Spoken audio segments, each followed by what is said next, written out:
Hey guys, this is Fiction Life. How are you all? Please support to subscribe this channel for watching new interesting stories. So in this video, we will see what if Harry Potter was rescued early and trained to hunt Voldemort. Here is short summary. Rescued from the Dursleys, Harry is given a new life and a purpose. Trained from childhood as an elite Auror, he grows up prepared for one name alone, Voldemort.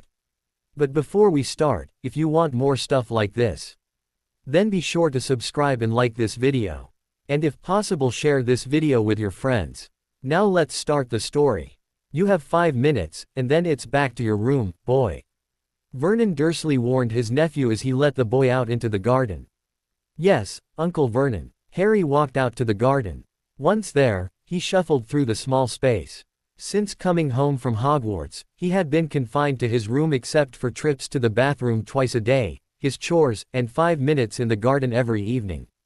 He had not been able to send or receive mail in any way. He couldn't communicate with Hermione either. Her letters had been sent back, and Harry was not allowed to accept her phone calls.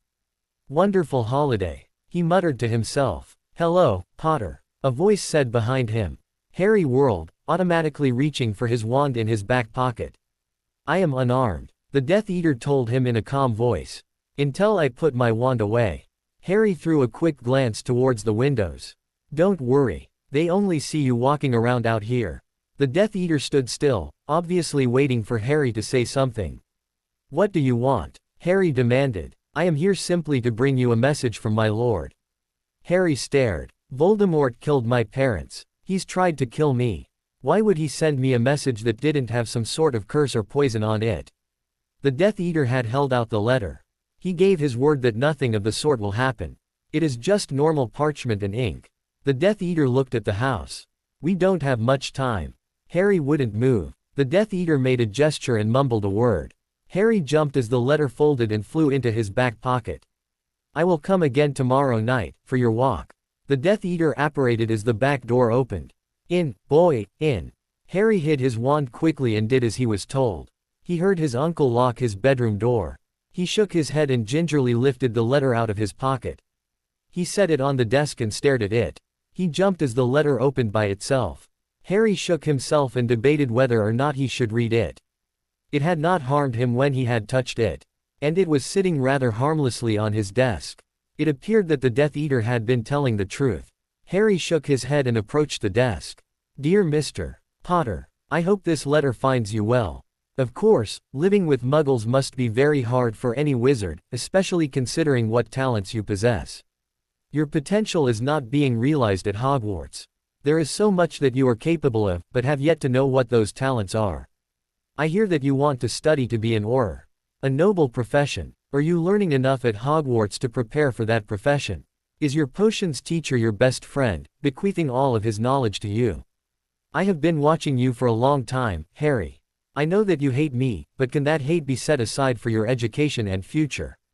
I have been told that your muggle relations have no care for you, and in fact, abuse you. I can be your way out of that abuse, your sanctuary from misunderstanding and exploitation. Think about it. My servant who brought this letter will come to speak to you again tomorrow night. Please consider my offer. Voldemort. Harry blinked after reading the letter. He almost laughed. What an absurd idea. Harry Potter teaming up with Voldemort. The man who killed his parents and had tried to kill Harry numerous times. Impossible. The next day, Harry worked through his chores with a grim determination to put the Dark Lord's word from his mind. His cousin lurked about, provoking Harry into some kind of magical action, just so he would be expelled from Hogwarts. When Harry moved to dump his bucket of water, Dudley stood in his way. Move, Harry told him between his teeth. Ah, little Harry can't use his wand, because he won't go back to school. Harry kept his temper. Move, he said again. Dudley ripped the bucket out of Harry's hands, causing the water to spill on the floor. Before Harry could react, Dudley's fist connected with Harry's jaw. Harry sprawled backwards and hit the back of his head on the table. Harry had never experienced seeing stars before, but he decided it wasn't fun as he lay on the floor of the kitchen, trying to focus his eyes enough to stand. He struggled to his feet, only to receive another hit from Dudley that made his ears ring. He fell again, this time not able to make it to his feet. Aunt Petunia came into the kitchen and screamed. Uncle Vernon stormed in at that scream and forced Harry to his feet. Harry couldn't walk. He really tried. He just couldn't make his legs work. Vernon dragged his nephew to his bedroom and threw him into the room. 2 days, boy. Then I'll think about letting you out. After his uncle left, Harry managed to crawl to his bed and lifted himself up on it. He heard the locks turning. He shook his head, but stopped because it hurt so much. He allowed his eyes to close. They snapped open when he heard something. The locks. He froze as he wondered whom it could be. Dudley came into the room and noticed Harry's eyes opened. He pulled back a punch and brought it home. Ruining our lives. Dudley grunted several times as he continued to rain down punches on Harry. When he finished, Harry noticed that it now hurt to breathe. Dudley left with a smile on his face. Harry grimaced and allowed his pain to drag him under to unconsciousness. 3 nights passed in that way. The Death Eater had not even crossed his mind. On the 4th day, he was informed that he was allowed out now. Harry could barely move off the bed, much less get up and move around. He hadn't eaten in 3 days. He just couldn't move. Night came without a second glance. Harry fell into slumber again. He heard the locks turning and watched as the door opened. He would have sat up, but he couldn't manage it without a lot of pain. It was Dudley. Dudley came forward again. You know, Dad lets me do this, says it will teach you manners. Nice to know you only pick on things weaker than yourself. Harry gritted out as Dudley started throwing punches again. Harry felt one connect to his face and didn't feel the rest. He had been knocked out. Neither Harry nor the Dursleys heard the Death Eater move up the stairs. When no sign of Harry had been seen in 4 days, Voldemort allowed the Death Eater to enter the house. He found Harry's school things and broom, but the boy was not with them. He went up the stairs, hearing 3 different kinds of snoring. He hoped Harry was not one of them. He checked 3 different rooms before he turned to the one with the locks. Alohomora. The locks fell open. He stepped into the room and found the boy he was looking for, but was surprised at his condition. It looked as though the boy had survived being run over by the night bus. Bruises and blood was the phrase that came to mind as the Death Eater tried to wake the child. He wouldn't wake. The Death Eater knew that his next decision could very well guarantee his death, but he went back down the stairs and retrieved the boy's trunk and broom. He said a quick spell to shrink them and stuffed them into his cloak. He went back up the stairs, another spell revealing more of Harry's possessions. Those, too, were shrunk and hidden away in the folds. He gathered Harry into his arms and left the room. He carried him outside the wards and apparated to the mansion. He entered the hallway and went to the bedroom that his lord had prepared for Potter. He laid the boy on the bed gingerly and summoned another Death Eater. Stay with him, for Merlin's sake. He's bad off. I need to get our lord. The Death Eater stayed near the bed, seemingly watching the unconscious figure. The other Death Eater ran down the hallway to Lord Voldemort's chambers. He knocked on the door and entered when bidden. He dropped to a knee after entering. My servant. What has Potter decided? He demanded. I went to the house as ordered, but what I found there was surprising. I think you should come see for yourself, my lord. Voldemort rose. What do you mean? I found the boy, master, but he was not conscious. It appears that he has been severely beaten. Several broken bones. I made a decision, my lord, and brought him here. Voldemort walked over and motioned for his servant to rise. You have done well. Take me to him. The servant rose and led the way to the prepared room. Neither figure had moved in the room. You may leave, he told the other Eater. He quickly vanished from the room. Voldemort stood next to the bed. His servant was right. The boy was not well at all. Voldemort had imagined him this way many times, but now wished for it not to happen. Summon the medic. The other disappeared. Welcome, Harry Potter. Harry fought to regain consciousness. He heard voices. 3 crushed ribs, 2 others cracked, 1 broken wrist, several internal injuries, heavy concussion, broken cheek bone, severe bruising almost everywhere. He's lucky to be alive, my lord. How long is recovery? Harry knew that voice. He just couldn't place it at the moment. 3-4 days in bed, a few weeks of rest. Then he'll be up and around as though he had never been injured. His eyes opened briefly and fluttered shut again. Looks like he is awake. That's a good sign. Harry felt one of his eyes opened with a hand and a light was brought into view. Master Potter, can you hear me? Ah, he said, not able to say more. I know it hurts. How about this? On your right hand, tap once for yes and twice for no. Harry tapped once. Good. Are you in any pain? Harry tapped once. No small wonder. It looked like you were hit by the night bus when you were brought in. Harry tapped once, in agreement.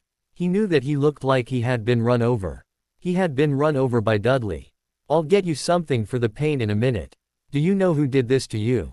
He tapped once. Someone in your family. He tapped once. Would you like someone to go and do something about that? He tapped twice. Voldemort nodded. He would respect the boy's wishes on that.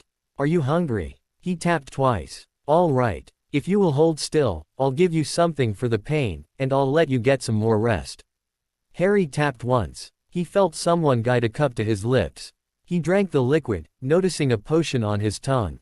Street. Mungos. He found he didn't care as his pain disappeared. I'll be here when you wake up. He heard the comforting voice say. He tapped once and allowed sleep to take him.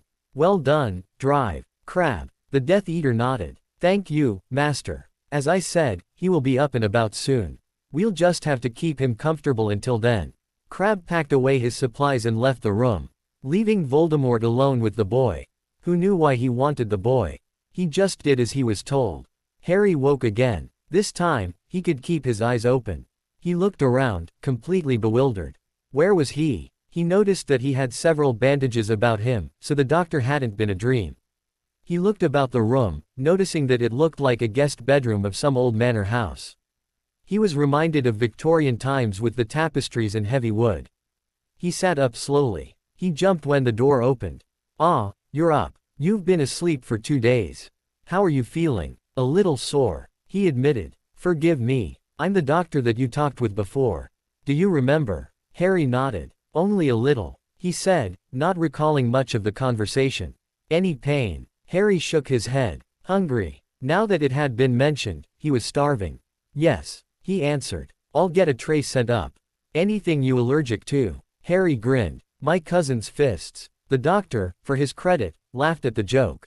Even in strange places, Potter could have humor.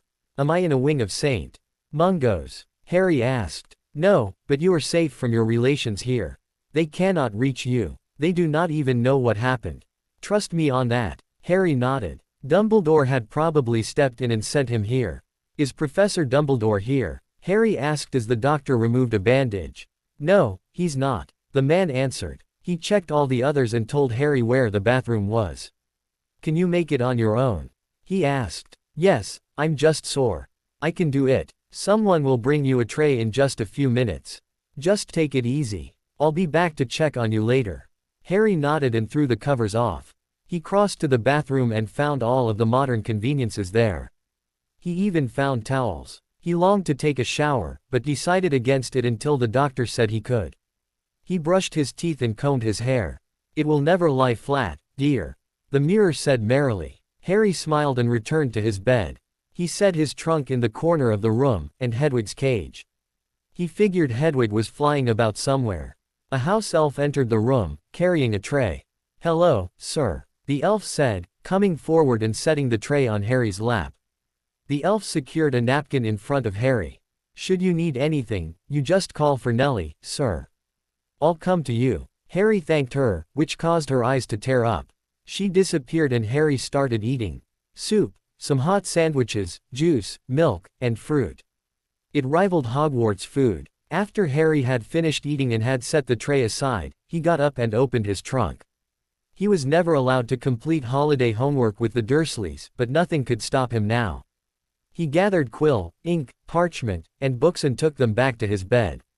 He started in on the history of magic essay about the wars between the giants and the centaurs. He hoped that his essay wouldn't be as boring as the lectures. How is he? Voldemort asked the doctor as the man came in to report. Recovering well. He'll still be a little weak, but it appears that he does not want anyone to know the extent of his injuries. He's had a meal already. Voldemort decided that was good news. He will be little tired now and then, as his body is still mending, but he should be able to resume almost normal activities within the next few days. Voldemort nodded. May I see him? He asked. Of course, my lord. He is certainly strong enough for that. Voldemort rose and went down the hallway, stopping outside the door. He steeled himself for the boy's predictable reaction. Most likely threats with a wand, a flung curse or so, and then questions. He opened the door and entered. Harry looked up and nearly jumped out of his skin. Voldemort. The man stood there, not advancing or retreating. Just standing there. No sign of a wand, but then that didn't mean much. "Hello, Harry." Harry froze. "I'm glad to see that you're feeling better." The boy was just staring at him, not really moving. "I had you brought here when it became apparent that your relatives were doing more than just misusing you. It appears that my servant got you out just in time, considering the amount of damage you sustained under their care. What do you want?" Harry finally managed in a low hiss. "Nothing at all. I'm told that you will be up and about in just a few days. I'll leave you to rest now. Listen to your doctor. I'll see you in a few days." And with that comment, Voldemort left the room. Harry stayed still for all of 2 seconds after the Dark Lord left the room. He threw back his covers, gathered his schoolbooks, and carried them back to his trunk. He settled them back into their resting place and pulled out some clothes and his Hogwarts robe. No way was he staying here. He was leaving while he had the chance. Perhaps Voldemort had hit his head or something, but Harry was taking advantage of the fact that he was still alive. He wanted to maintain that fact. He pulled on the clothes and some shoes and pulled out his wand.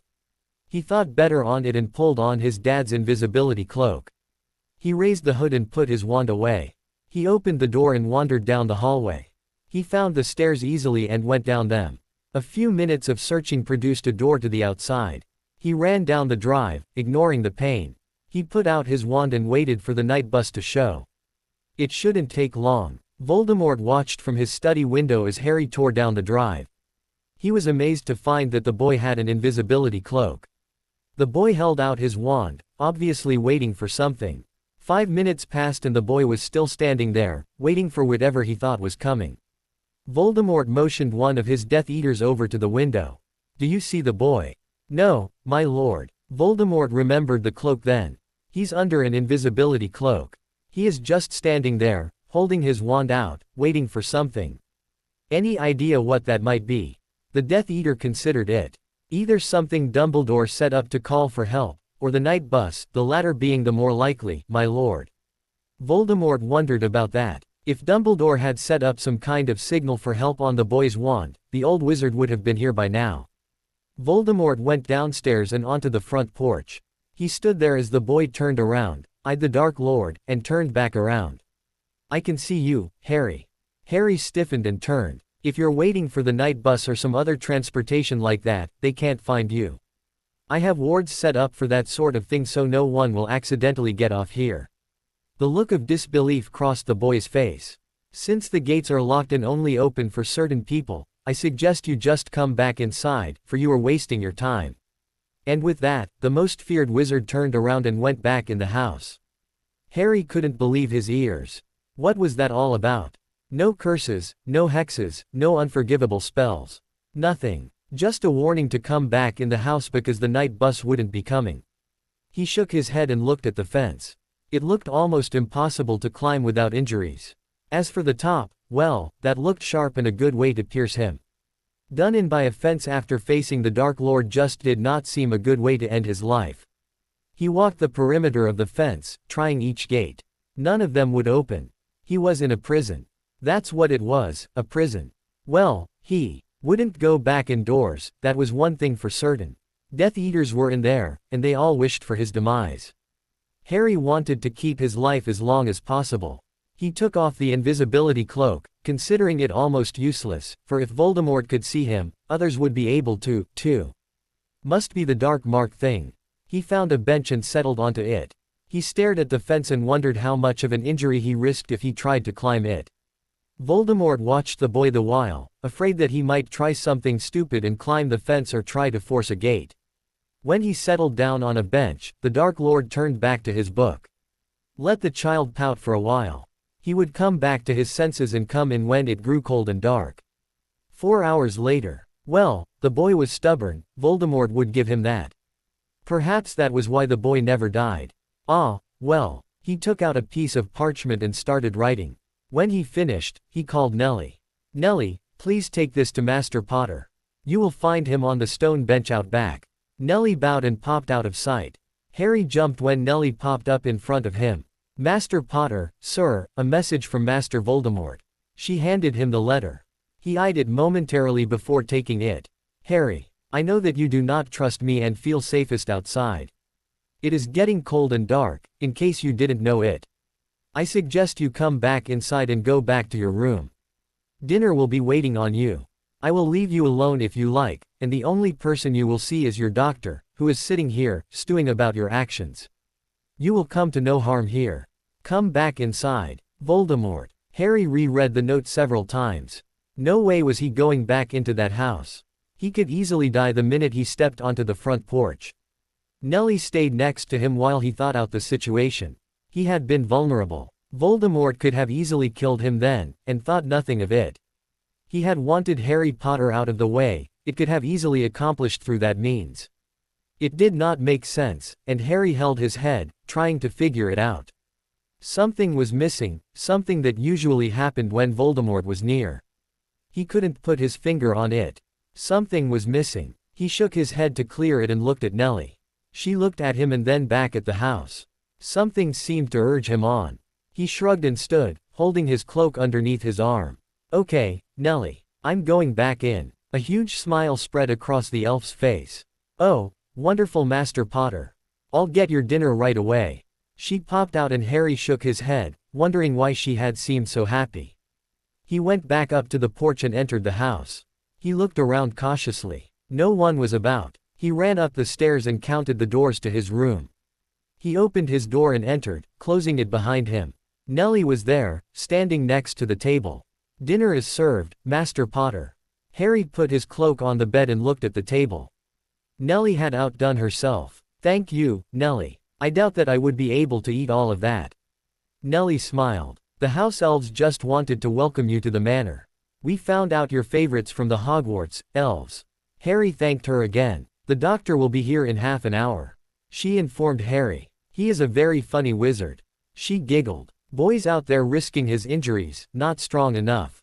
She giggled again. Lord Voldemort just laughed at the doctor, saying that you were too stubborn to injure yourself again. She went off into a hail of giggles. The laughter was contagious, infecting Harry as well. He chuckled a bit, releasing some of his tension. He sobered when a thought caught hold of him. Nellie, has your master changed recently?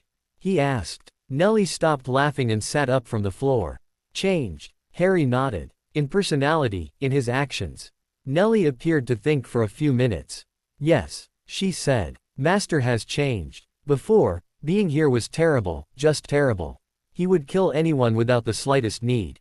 Now, though, he is different. No death touches this place anymore. No harm befalls us, no pain or fear. Harry took all of this in. Something had changed. Voldemort had changed. He is caring now, for all the house elves. And for you. Harry choked on the juice he had been swallowing. Nellie's eyes widened. What do you mean? He asked when he found his breath. Spent several weeks, looking for Master Potter. Worried for Master Potter he was, wondering how the Muggles would treat Master Potter. He found out and rescued you. Harry stared at her in amazement. Voldemort must have hit his head or something. Rescued Harry Potter from abusive Muggle relations was not something that Voldemort would do. He would have laughed maybe before killing them all, but not remove Harry from harm's way. Nellie giggled again, distracting Harry from his thoughts. Your hair, Master Potter, it is standing straight up. She laughed again, causing Harry to grin. He moved back from the table and went to the bathroom. It wasn't standing straight up, but it was close. He smoothed it down with his hands, took up the comb, and started to maneuver his hair closer to its usual style. Some of his bangs fell aside, revealing his scar. He stared at it for a few minutes. That's what was missing. He had been in close proximity all this time, and his scar didn't tingle or hurt in any way. Not even a twinge. Harry returned to his meal, finished what he could. Nellie disappeared with the remainder just before the doctor came in. Well, it looks like you're no worse for the wear after spending the day outside. Over here, please. Harry moved to the bed and obediently sat down so that the doctor could examine him. Any pain? No, sir. Harry replied. The doctor grunted and looked at Harry's face. You appear to be healing well. The doctor told him, taking out 2 potions. Take these before falling asleep tonight. Any questions? When do the bandages come off? Harry asked. Tomorrow morning. Harry nodded. Do you have an explanation as to why my scar isn't hurting? The doctor's eyes widened. Which one? Harry moved his hair aside to allow the doctor to see the scar on his forehead. Oh, that one. Does it usually hurt? I'm told that you had it since birth. It hurts only when I'm around Voldemort. I don't even have to be very close. The only thing is, he and I have been very close to each other already, and I haven't felt anything, not even a twinge. The doctor paused for a moment, as though trying to find an explanation. I don't have an explanation for it, no. I would ask Lord Voldemort, if I were you. You will let me know if it starts hurting though, won't you? I can easily give you something for the pain. I'll tell you, but it never hurts that bad. Just a little. The doctor nodded and looked Harry over again. Well, Master Potter, I suggest you get some sleep soon. Don't forget about your potions. Also, no running around outside tomorrow. I want you inside, resting. If you get bored, I'm sure that Lord Voldemort will be able to find you something to do. And with those comments, the doctor left, acting as though it were normal to be discussing the Dark Lord's ability to keep little boys amused. Harry shook his head and looked around his room. It was very nice, something that you should not expect from your worst enemy. He shook his head, still not able to trust the logic in all of this. For there was no logic, and Harry had never been more confused in his life. How is he, Doctor? Voldemort asked as the man stepped into the study. He is fine, for all of the running around he did today. He should be able to sit up for most of the day tomorrow without any ill effects. Voldemort nodded. Do you think that he will allow me to speak with him? The doctor shrugged. I'm not sure, my lord. He asked a question that I find peculiar. Perhaps you'll be able to make sense of it. Voldemort motioned for him to continue. He asked if I could give him a reason as to why his scar was not hurting. Voldemort paused for a moment. So that was how the boy had known something had been happening in the past. The boy and I are connected through that scar. Do not ask me how, I do not know. It usually gives off some pain when I am near. Other than that, I have no explanation for why his scar is not hurting now. The doctor nodded. Perhaps you should tell Master Potter that, my lord.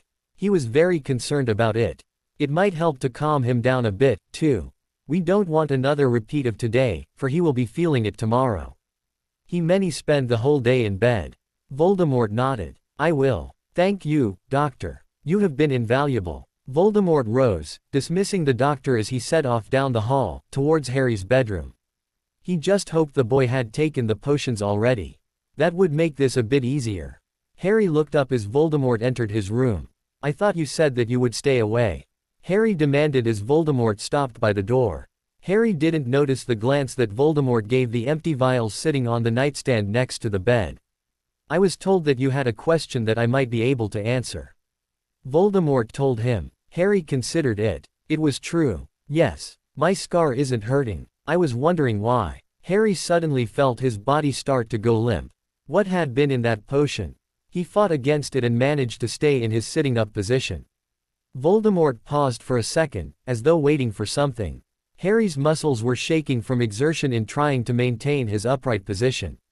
I'm not sure. I know that your scar connected us somehow, but I do not know the full mechanics of it.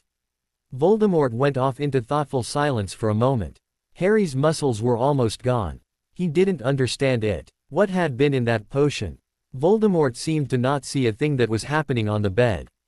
Harry gritted his teeth, trying to bring more strength to his muscles. The last thing he wanted the Dark Lord to see was Harry Potter collapsing in front of him. Harry mentally urged the man to think faster and leave, so that he could collapse onto the bed and try to figure out what had been slipped to him. Harry didn't have that chance as his muscles finally gave out. He fell backwards into the pillows. It's about time, Voldemort said a little sarcastically. What was in that? Harry demanded. Just a normal muscle relaxer, Harry. I wanted to speak with you, but I couldn't do it if you were able to move, because then you would not listen. Voldemort pulled a chair over to the bed and sat down, facing Harry. How are you feeling? Weak and tired. Get to the point, Harry snapped. He was tired of being confused and feeling around in the dark for answers he couldn't find. That's normal, after fighting that potion for so long. Voldemort paused. You might be wondering why I have brought you here. Voldemort had the boy's attention now. My offer of a better education was not a jest. I fully intend to do that. I am glad that you were removed from the Muggle home. They do not realize exactly how able you are. Harry frowned. I planned it that way. They do not know of the Wizarding World's obsession with me. Voldemort smiled. Harry stared in shock. A genuine smile. Not one trace of malice. I understand the Wizarding World's obsession quite well. You baffled me for a long time, Harry. Voldemort paused again. A long time. He shook his head. But those days are over now. Harry frowned again. I no longer care how or why you managed to survive the unforgivable, Harry. I could care less. Instead of answers, Harry was just getting more confusion. So what's different? Harry asked, thinking he already knew the answer. Voldemort nodded and looked Harry in the face. I am. Harry stared at the Dark Lord for a minute. How? He demanded. I'm not sure, not exactly. Something that happened slowly, finally causing me to become the man I am today. He told Harry. I no longer wish to cause more death and destruction. But, I'm sure you could imagine the world's reaction if I were just to come out and say, I don't want to hurt anyone anymore. Harry thought for a moment. If Voldemort did such a thing, he might get the Dementor's key, if he was lucky. Otherwise, it would be death. And with his death would come Harry's. Some of the pieces clicked into place. You're protecting me from my protectors. He told the Dark Lord. Voldemort smiled and nodded. I always knew you were quick. Voldemort complimented. Without dark magic behind Voldemort, he could easily be taken and killed. With Harry there, he could ensure the fact that both of them would stay alive. Harry didn't know whether to curse the man or thank him. Dumbledore, noble as he is, will stop at nothing to see my demise, even if it risks your life. I can't let that happen. All of the people I have killed, tortured, kept coming at me. Not just in my dreams, either. All the time, every hour. They demanded something of me. I didn't know what. When you were brought here, I saw your parents. Harry looked up. His parents. They were smiling at me, as though I had finally started atoning for my crimes. They seemed to thank me for removing you from the Muggles' care. They asked me to protect you in a dream. Harry wondered if the man could be telling the truth. Harry wasn't sure, but he thought he was. Do the ghosts still haunt you? Harry asked. Voldemort shook his head. Not so violently. They are still there, in the background. But now they seem to be happier. They really like you being here. Some of them haven't stopped smiling since you were brought here. Harry glanced around but failed to see anyone. Voldemort smiled at Harry's attempt. So, what do we do now? Harry asked. He had wanted to say, what's going to happen to me, but didn't want his enemy-turned-protector to hear such a childish phrase come from his mouth. I protect you, of course. I'm sorry to say that you can't go back to Hogwarts this year. Dumbledore is still in charge there, and if he gets you in his possession, well, that would not be a good thing, Harry. Harry nodded in understanding. At least he wouldn't have to deal with Snape. What about my friends? He asked. Voldemort seemed to ponder this question. He knew that a child needed friends, even one like Harry Potter. Staying in one place would give the boy a lot of tension that he would not need in his already stressful life, what with his fame and all. We might be able to work out some kind of visiting method. Voldemort told him. I could teach you how to apparate. It should be very easy for you to pick up, considering your strength in magic. You could meet them in several different places very easily from here. Harry thought about it. Apparating. That would be kind of fun. He was set to get his license the next year, but he figured that he would be happy to do it a year sooner. Could I write to them? He asked hopefully. Not for a little while. The Muggles have yet to think that anything is wrong. They thought you ran away. I'm sorry to say that they had a little party the next day after you disappeared. Harry smiled. That's my family, he said sedately, wondering how big the dessert had been. When do your friends usually write to you? Harry thought about it. They were always cautious. Uncle Vernon did not like owls about the house. My birthday, Harry answered. Voldemort nodded. When is it? In 2 weeks. He answered. So we have 2 weeks until the Wizarding World explodes with the news of Harry Potter's disappearance. Well, this is going to be interesting. Tell me, what will your friends do if their birthday greeting are sent back to them? Assume something is wrong, Harry told him. They would write or call each other, and then tell Ron's parents, who would then contact the headmaster. Harry paused. I don't know what will happen after that. Harry admitted. You mean you don't know what Dumbledore would do? Harry shook his head. Well, we'll cross that bridge when we come to it, I suppose. He looked over at Harry's trunk. Before the wizarding world does explode with the news, I suggest a trip to Diagon Alley to get you some suitable clothes. Those cast-offs look much too big for you. Harry smiled. They were my cousins. Voldemort looked up. The massive one. Harry nodded. Voldemort shook his head. Definitely a trip to Diagon Alley. I'll get one of the Death Eaters to take you. Harry looked up at that comment. When I commanded that all death and destruction stop, Malfoy and several others formed their own group. They didn't like the fact that I told them they were no longer allowed to attack innocent muggles. I'm afraid the only ones left are the nice ones who had been forced into my service by their families, and have now decided to stay because of my changing nature. Harry nodded in understanding. They're all very nice. I'm sure one of them will be happy to take you. Voldemort stood. Well, Harry, you look like you're just about asleep. Any questions before I leave you for the evening? Harry nodded. What should I call you? Voldemort smiled. Call me Tom. Harry nodded as his eyes drifted shut. Tom. No more Voldemort, just Tom. Voldemort watched as the boy fell asleep. He looked over to the corner next to the bed. James and Lily stood there, smiling at him. He nodded and left the boy's room. He had done the right thing. Harry woke up the next morning to see Nellie's eyes just a few inches from his own. Good morning, Master Potter. She said cheerfully. Nellie has brought your breakfast. Harry yawned and sat up. Thank you, Nellie. He stumbled to the bathroom, stumbled back to the table and smelled coffee. He added milk and sugar and sipped. Master Potter would need something to wake him up this morning, Nellie thought. I was told that it would stunt your growth. Harry chuckled as he sipped some more. Whatever they gave me last night really knocked me out. How long were you standing there? Harry asked. Not long, no more than a few minutes. Nellie told him, pulling a chair next to Harry. Master Voldemort is very excited. He is happier now than I have ever known him to be. Harry nodded, picking at a muffin. Has plans to be made, plans for you. Harry looked at her. What kind of plans? He asked. Plans for your education. He spent most of last night before he went to bed in the library, looking for books for your education. He found all the ones he wanted, too. They're over there. She pointed to a stack that had been sitting on his nightstand. He left those for you to read. Harry picked up an orange and started peeling it as he looked at the titles. Standard Book of Spells, Level 6, The Dark Arts, How to Avoid Them and How to Detect Them, Advanced Transfiguration for Students and Professionals, Herbology and Its Uses in Today's Society, Advanced Potions Study, Occlumency and Its Practical Uses, Dueling for Today's Wizards, History of Witchcraft Around the World, Muggle and Wizard Relations, Arithmancy, Magical Creatures and Their Societies, Potions for the Healer, Obscure, but Practical Spells, Divination for the Eyeless. Harry chuckled at the last title. Eyeless. He smiled and shook his head. For those who do not like Professor Trelawney should have been the title. He counted the books. 14. No way was he going to be able to study that many.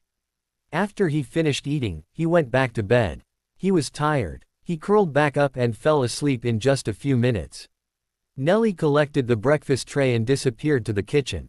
When he woke up again, the doctor was there, removing bandages. Good morning, Master Potter. How are you feeling? I'm okay, just a little tired. The doctor grunted as he removed the last bandage. That's understandable. You ran around all day yesterday when you should have been resting. The doctor rubbed some kind of astringent on Harry's face where a bandage had been. Well, I suggest you rest the whole of today. You may get up, but I don't want you to be exerting yourself. No running around, no fighting off anything. You get the idea. Harry nodded. Are you in any pain? No, sir. Not really. The doctor nodded and packed up his bag.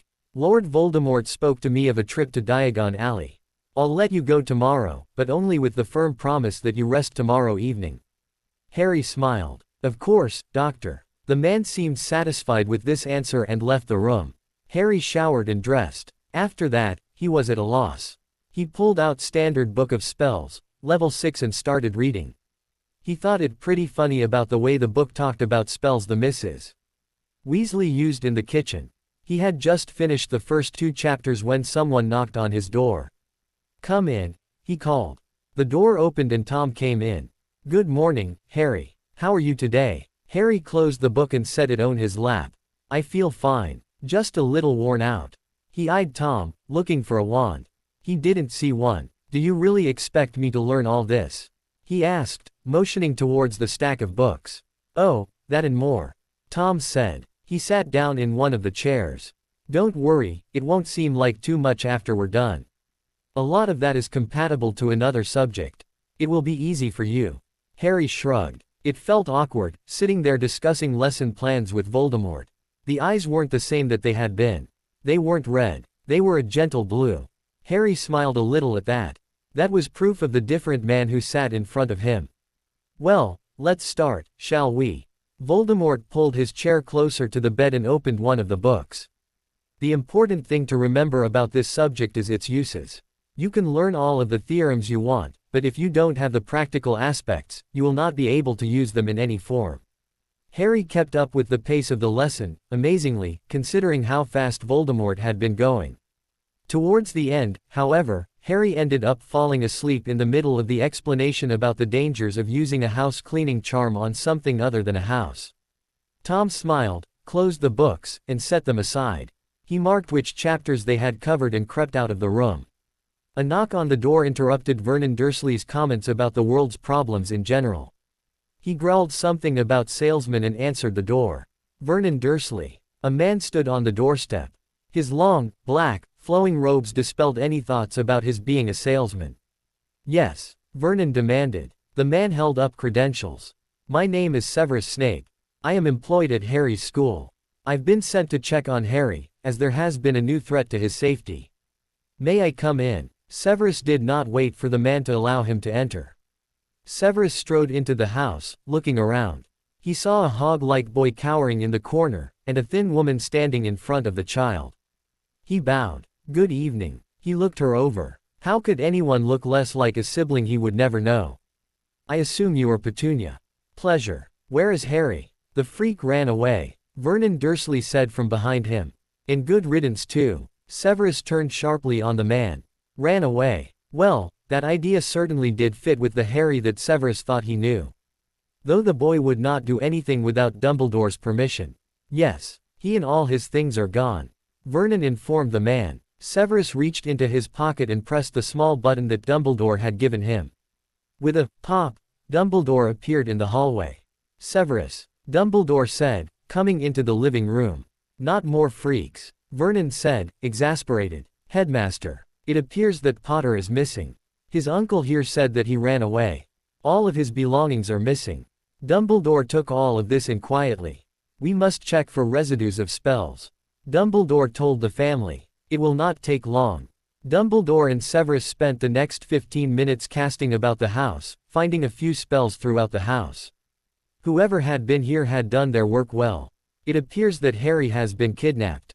We must inform the Ministry, as well as the Muggle authorities. If the boy is spotted by either world, we will be able to rescue him." Dumbledore looked out the window. "Let's just pray that we are not too late." The next morning, Harry woke up to Nellie prancing about his room. She opened his trunk and pulled out the best clothes he had from Dudley. "Diagon Alley, Master Potter." "Diagon Alley. All right, Nellie, I'm up." He shook his head at the enthusiastic house elf and got ready for the day. Tom came in after Harry had finished eating. There was someone with him. "Good morning, Harry. This is Matthew. He is the Death Eater who brought my original message. He would be happy to accompany you to Diagon Alley." "Hello," Harry said, shaking the man's hand. "Hello, Harry. Nice to meet you without a wand in your hand." The man grinned at Harry as he gave a smile to the man he had threatened. Harry, Tom, and Matthew all ate breakfast together. Tom urged Harry to eat more than he could. "If I get hungry later, I'll eat. I can't eat any more right now." Matthew and Harry went downstairs to the study where the flow network was set up and went to Diagon Alley. This time, Harry ended up in an outside fireplace right behind Matthew. "Keep your scar covered, Harry," Matthew warned. "People don't know you unless that scar is showing." Harry nodded and fixed his hair over it. He followed Matthew through the streets. Tom mentioned something about new clothes. We have to go to Gringotts first, Harry told him. I need to make a withdrawal. Matthew shook his head. Tom wants to pay for it. I suggest you let him. Harry nodded. This was a good idea, in fact. If someone checked bank records, they would have found Harry making a withdrawal 3 days after he had been kidnapped. That would have been highly suspicious. Matthew led Harry through the streets to Madame Malkin's, that not only specialized in robes, but also every other type of clothing as well. Harry and Matthew spent almost an hour in that shop, while Madame Malkin herself sighed over the state of Harry's clothes. When they left, each male carried 4 boxes of clothes. Did I really have to get so much? Harry asked as he stumbled a bit under the weight of the boxes. Tom gave me a list, which I gave to her. She just filled the list with colors she thought would look good on you. Matthew, I doubt Hermione has this many clothes. Harry told him. Look at it this way, Harry. You won't have to go shopping for clothes ever again if you don't get any bigger than you are. Harry had to agree that that was true. He doubted that he would ever need any more clothes for the rest of his life. They had gotten robes, pants, shirts, pajamas, outdoor clothes, shoes, a coat, and every other article of clothing. Matthew tottered over to another store. If you just want to wait here, Harry, and keep an eye on our packages, I'll just pop in here. Tom wants some potions ingredients. Harry nodded, glad to put his own boxes down. He looked around at the passers-by, smoothing his hair over his scar the whole time. Potter, he heard from behind him. He turned around and looked up. Professor Snape. Hello, Professor, he said politely. Uh-oh, he thought. Matthew, please stay in there. What are you doing here, Potter? As far as I know, school lists haven't been sent out yet. Harry knew what he really meant. Why aren't you with your aunt, who protects you? Is Harry disregarding the rules meant for his own safety again? My aunt and uncle had to come into London for the day. They figured I would be safe here among other wizards, as opposed to Muggle London. They'll be back in a few hours. So, they just let you wander around on your own now. Harry shrugged. May I ask why you are here, Professor? Professor Snape's eyes narrowed. For your information, I am here to restock my potions ingredients, seeing as how the Gryffindor managed to use such large quantities with their ineptitudes. Harry chose to ignore that comment on the Gryffindor. Oh, Harry returned. Though I have a feeling that I should stay with you until your relatives come for you. Snape said with some disdain. You don't need to. I stay well away from Nocturne Alley, and I am staying on the main street. But thanks anyway, Professor. Snape glared at him. I've got my wand. I know a few disarming spells, and I know how to run and scream. If anything happens, I'll be fine. Snape glared again. Matthew came out of the shop just then. His quick eyes took in Snape and Harry's posture. He nodded slightly to Harry and walked away. Well, see you later, Professor. Harry turned away and walked into the crowds. He heard Snape coming after him. Harry turned to his left, ducked down behind some wizards, and backtracked. Snape was there, searching for Harry in the crowds surrounding him. Harry raced down an alleyway and found Matthew. Well done, Harry. Harry saw all of the packages there. I put a spell on them. They'll find us if we have to leave for any reason. Who is that, Harry? Professor Snape, from Hogwarts. He is one of the protectors, sworn to save my life, though he doesn't like me too much. Matthew nodded and mumbled a few words over the packages. With a flick of his wand, they disappeared. They'll be at the house later. Matthew turned and pointed his wand at Harry. Masks. Harry felt a strange tingle settle over him. What did you do? Harry asked, becoming suspicious. It's a disguise, Harry. Unless he sees your scar, he won't know that it is you. Harry glanced in a nearby window and saw blonde hair and blue eyes staring back at him. His clothes were different, but his scar was still there. He pushed hair over it and followed Matthew. Well, now we must go to the bookstore. Harry smiled and trailed behind Matthew. Being anonymous was kind of fun. He watched Matthew pick out several books that suspiciously looked like schoolbooks to Harry. Go. Pick out something to keep you occupied, Michael. Harry managed not to start at the alias and wandered off into the sports section. He found a book on the Chudley cannons for Ron. He went to the history section and found a copy of the history book that Tom had pulled out for him. Hermione would love it, he was sure of it. For himself, a nice ordinary book on how to survive in the wizarding world incognito. He had a feeling that he would need it. A quick check of the index revealed the polyjuice potion. Perfect. He met Matthew back up front and piled the books onto the counter. Bookworm. Matthew chided Harry. Harry just smiled and watched as the entire stack was rung up. Some of those books were expensive.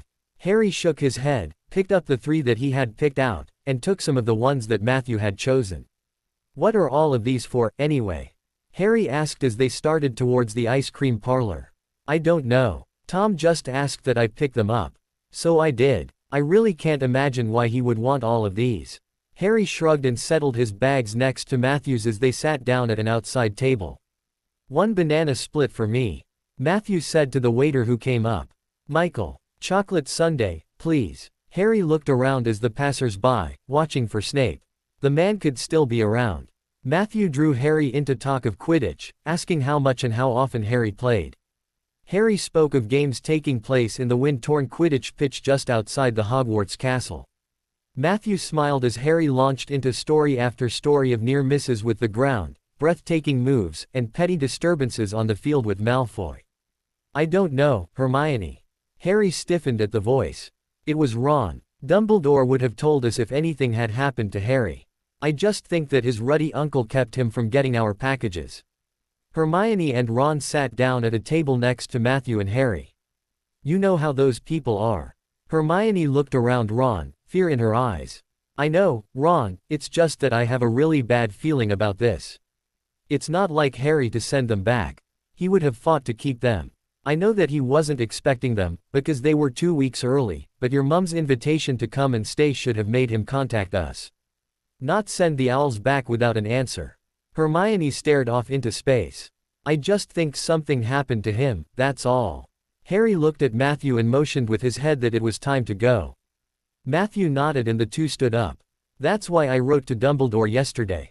Harry pretended to drop his bag so that he could hear the rest of what Hermione had to say.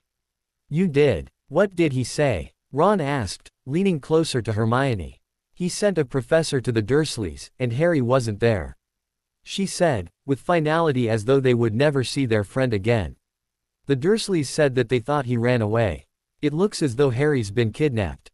A wizard got around those wards on that house, and a wizard took him. That's the only explanation that fits, because all of Harry's things are missing. Dumbledore said that there were traces of a locating spell in the house. Dumbledore is very angry with the Dursleys for not writing to him and telling him that Harry was gone. So Harry is out there, somewhere, and no one knows where he is. Ron asked. Hermione nodded and leaned into Ron for a hug. Ron, the only thing that we can do is hope that we find him. He could be anywhere. Hermione started and looked up as Snape came up from behind Ron.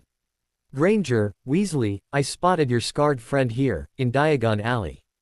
He ran from me. I'm sure that he won't run from you. Snape motioned for the two of them to get up. He's wearing blue robes, usual haircut, glasses, and, of course, his scar. Ron and Hermione leapt to their feet and followed Snape off into the crowds, searching for their friend. Harry and Matthew started off in direction of the Flow network. Harry turned back to see where Snape was exactly, and was shocked to see himself looking directly into Snape's eyes. Snape's eyes looked to the boy's forehead. Harry saw his mouth form one word, Potter. Matthew reached back and pulled the boy forward, concerned about Harry stopping. Harry smoothed the hair over his scar and rushed with Matthew to the Flow. When they arrived, Harry was surprised to find that the whole network was closed down. They're onto us, Matthew whispered. He let out a few loud complaints of his own, to join with the crowd, hoped that whatever reason the network had been closed would soon be resolved, and steered Harry towards the leaky cauldron. We can apparate from there, though it might give you a bit of a headache. Harry nodded. Anything. Snape saw my scar. Can we change my disguise? Matthew frowned. Sadly, no. I can only give you a new one once the old one has worn off. Since I set it to last until we are back at the house, I'm afraid that you're going to have to act as though you're just a blonde boy out with a friend.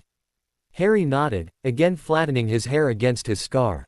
He ducked his head and followed Matthew through the streets, all the while dodging people talking about Harry Potter's kidnapping.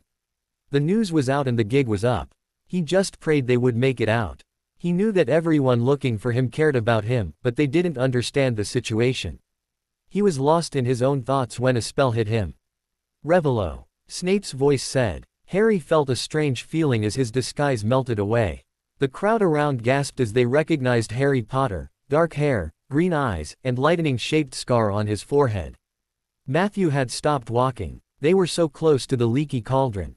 So close. Harry looked around uncertainly. He saw Ron, Hermione, Snape, and Dumbledore, all standing there, looking at him. He was obviously under the Imperius spell.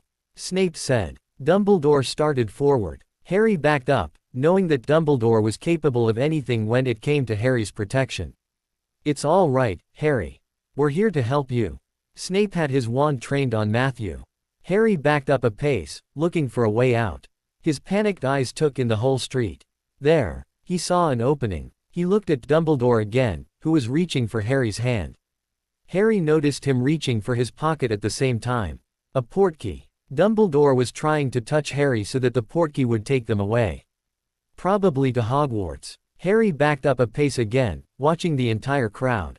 They were all riveted on Dumbledore, watching with fascination as Dumbledore tried to rescue Harry Potter from the kidnapper. Harry flicked his hand, surprised that the sign actually fell like he wanted it to. The sign gave him enough distraction to grab Matthew and run for the opening. Matthew and Harry ran along. Harry noticed distractedly that the packages were gone. Harry hoped that the packages wouldn't be raining from the ceiling back at the house. Some of those books could split someone's head open. Harry and Matthew managed to reach the gate to the leaky cauldron and rushed into the inn. A momentary glance there showed Moody waiting for them. Harry almost panicked, had Matthew not grabbed his arm. Harry's mind cleared. A wave of his hand froze Moody for just a second, long enough for Harry and Matthew to make it to the street. Muggle London bustled about them. Harry quickly removed his robes, motioning for Matthew to do so as well. He and Matthew headed down the street. At a brisk walk. There was no better attention-getter in London than running. He tucked his robes under his arm and stuck close to Matthew. Running footsteps came up from behind him. He turned and saw several people in robes running after him. He recognized the patches. Aurors. They had sent Aurors after him. Run. Harry whispered to Matthew. The two fugitives broke out into a run. How soon can we apparate? Harry asked, desperate to get away. Another block or two. I'm not sure. Matthew returned. Many Muggles stopped and watched the chase take place. It appeared that several people dressed very strangely were chasing two young men. It's that boy that was kidnapped. A woman shouted. Harry frowned and watched as Muggles tried to stop them. Just a bit more, Matthew said. Harry felt curses being flung at their backs. None of them would have done serious damage, but they would have been enough to slow the pair down. Harry waved his hand. Expelliarmus, he said under his breath. A few of the Aurors were hit, while others ducked his spell. That slowed down the whole group. Matthew stopped Harry and grabbed hold of him. He waved his hand in front of Harry. Go limp, he whispered. Harry did as told as let his head fall backwards. Several gasps could be heard from the Muggles. The mansion, Matthew breathed. Harry's head snapped back as they apparated to the mansion. Aurors picked themselves up from the ground and started obliterating the crowd that surrounded them. Muggles were everywhere. Dumbledore, Snape, and Moody came up. I'm sorry, sir. Apparated before we got them. That Imperius charm must be very strong. The man was a free speller, and he certainly used it on the boy. Made the boy fall asleep just by waving his hand. Don't worry, sir, we'll find him. Dumbledore stood still, knowing that the boy had been right there. Ron and Hermione came up a few minutes later, watching as the Aurors continued altering memories. Professor Dumbledore, I don't think that Harry was under the Imperius curse. Dumbledore and Snape looked at her, waiting for an explanation. In our 4th year, Professor Moody, or the fake one anyway, tried the Imperius curse on each of us, so that we would know what it felt like. Harry was the only one in the class who resisted the curse, sir. He wouldn't even move, no matter how many times the spell was strengthened. Hermione bit her lip. Either they put a different kind of spell on him, or Harry was doing that on his own free will. Dumbledore placed a hand on the young witch's shoulder. I believe, Hermione, that something was done to Harry. He would not willingly go with someone he not only kidnapped him, but meant him some kind of harm. We can only hope that we are not too late to help Harry. Hermione nodded, while Ron looked almost forlorn at the loss of his best friend. Harry straightened up once they appeared back at the mansion. Is everything all right? Tom asked. Harry's head split open at the voice. The gig is up, Matthew said, helping Harry to a chair. Dumbledore knew that Harry was missing and was in Diagon Alley with Snape and 2 students from Hogwarts, as well as a number of Aurors. They almost caught us. Harry leaned back in the chair and rested his head. If this was the kind of feeling that apparating caused for every witch or wizard, Harry would walk. You'll be fine, Harry. First time hurts. Harry waved his hand, telling Matthew not to talk so loud. Tom and Matthew moved away, giving Harry some much-needed breathing space. There is no doubt that there will be several pictures in tomorrow's paper, Matthew told Tom. The man was pacing. They had almost gotten Harry. Well, that's that, then. Harry will just need to keep public appearances low. That's all. We'll keep him out of sight of the wizarding community until all of this dies down. Matthew nodded and looked over at the boy. Master, he's a free speller. Tom looked up. He waved his hand several times, and something always happened. I'm thinking that he did it on instinct, but it was still very impressive. Tom looked at Harry. It appeared that the boy was asleep. Interesting. We'll have to help him develop that talent, won't we? Matthew nodded with a smile. Voldemort had helped Matthew to learn how to use his own free spelling, but Tom had helped him perfect it. Harry Potter spotted in Diagon Alley. This newspaper has learned that Harry Potter, the famous boy who lived after being attacked by you-know-who, has been seen in Diagon Alley, accompanied by an unknown wizard.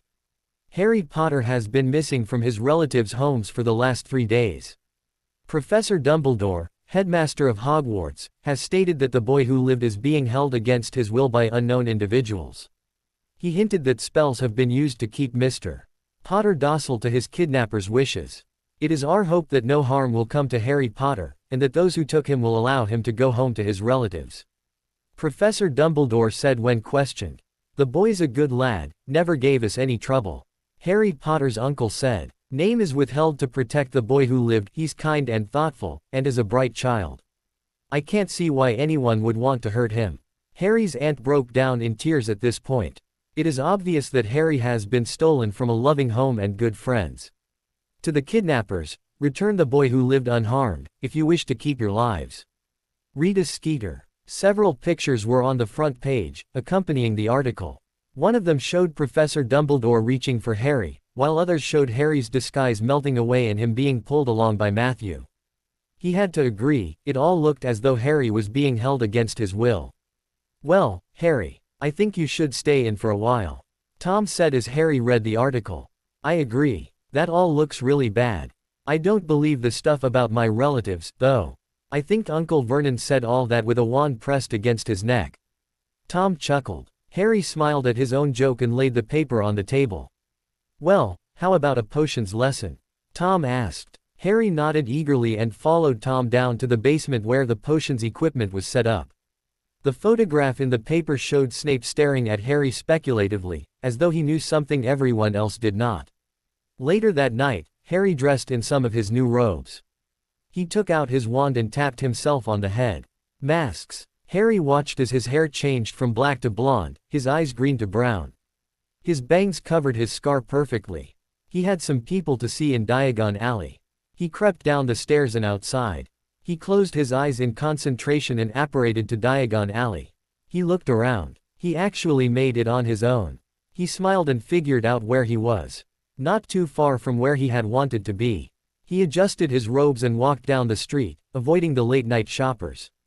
He stopped in front of Weasley Wizarding Wheezes, and smiled. If anyone could meet his needs, it would be those two. He entered the shop and looked around. Harry walked around the shop and waited for one of the twins to come out.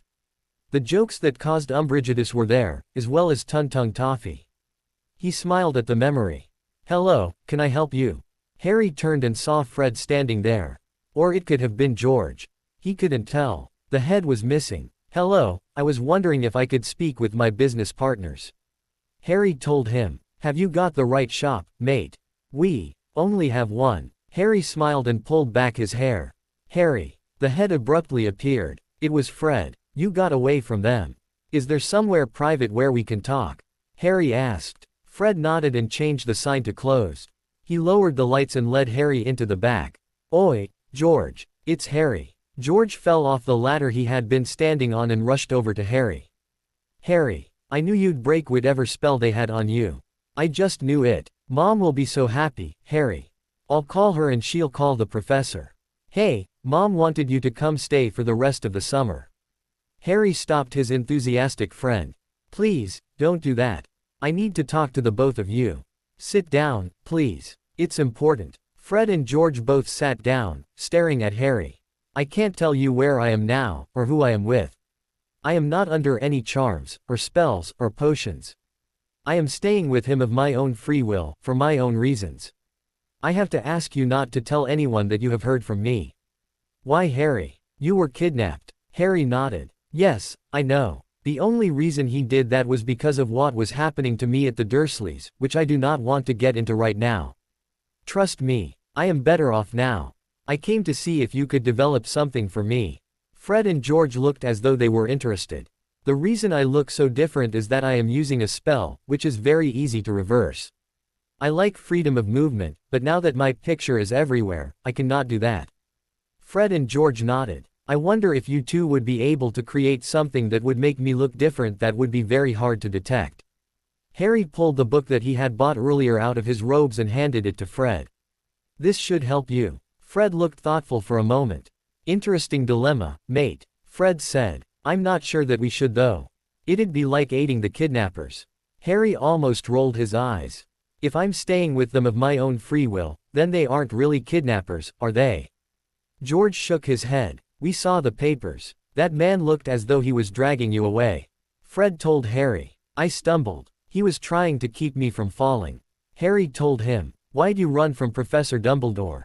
George asked. Harry shook his head. "It's complicated. Very complicated. I wish I could tell you, but then you both would be at risk. I don't want that to happen. Can you do it or not? If not, I'll hit a muggle shop. They might have makeup tips or something." Fred and George both looked indignant at that suggestion. "Of course, we can do it, mate. We just feel like we should tell someone that we saw you and spoke to you." Harry shook his head. "Don't. I can't tell you where I am or why, but it is important that no one knows." He looked at Fred and George. "Swear." Both of the twins looked at each other. "All right, mate, we won't tell. We'll get to work on it right away. But if we don't see you in a week, we'll assume that something happened to you." Harry smiled and nodded. "A week then. And thank you." Fred and George watched as their friend walked out of the shop and down the street. "What do you think, Fred?" Fred just shook his head. "Yeah, me too. Mental. Definitely mental. Do you think we should call Mom?" Fred looked at his brother. "And have Harry hex us?" Fred asked. "I'm sorry, but I like all of my appendages where they are, thank you very much. We give Harry a week. If he doesn't show, then we'll tell Mom. This will be hard to keep from her." Fred nodded in agreement. Harry disappeared around a corner. Harry smiled to himself. Fred and George would keep his secret, and he would gain something to make him look different when he needed to go out. "Potter." Harry froze. He knew that voice. Orders came out from every direction. Wands were at the ready, all pointed directly at Harry. He looked around. "Snape, this is for your own good, Potter. Come with us and you won't be hexed." Harry looked around for an out. Something. Anything. Stupefy. Harry decided that Snape wasn't taking any chances.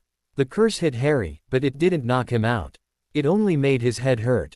Expelliarmus. Harry returned. Snape's wand flew out of his hand. "Just let me go," Harry told them. One of the Aurors moved forward. "Petrifucus totalis," Harry said, waving his hand at the Auror. The man fell forward, completely stiff. "Please, just let me go.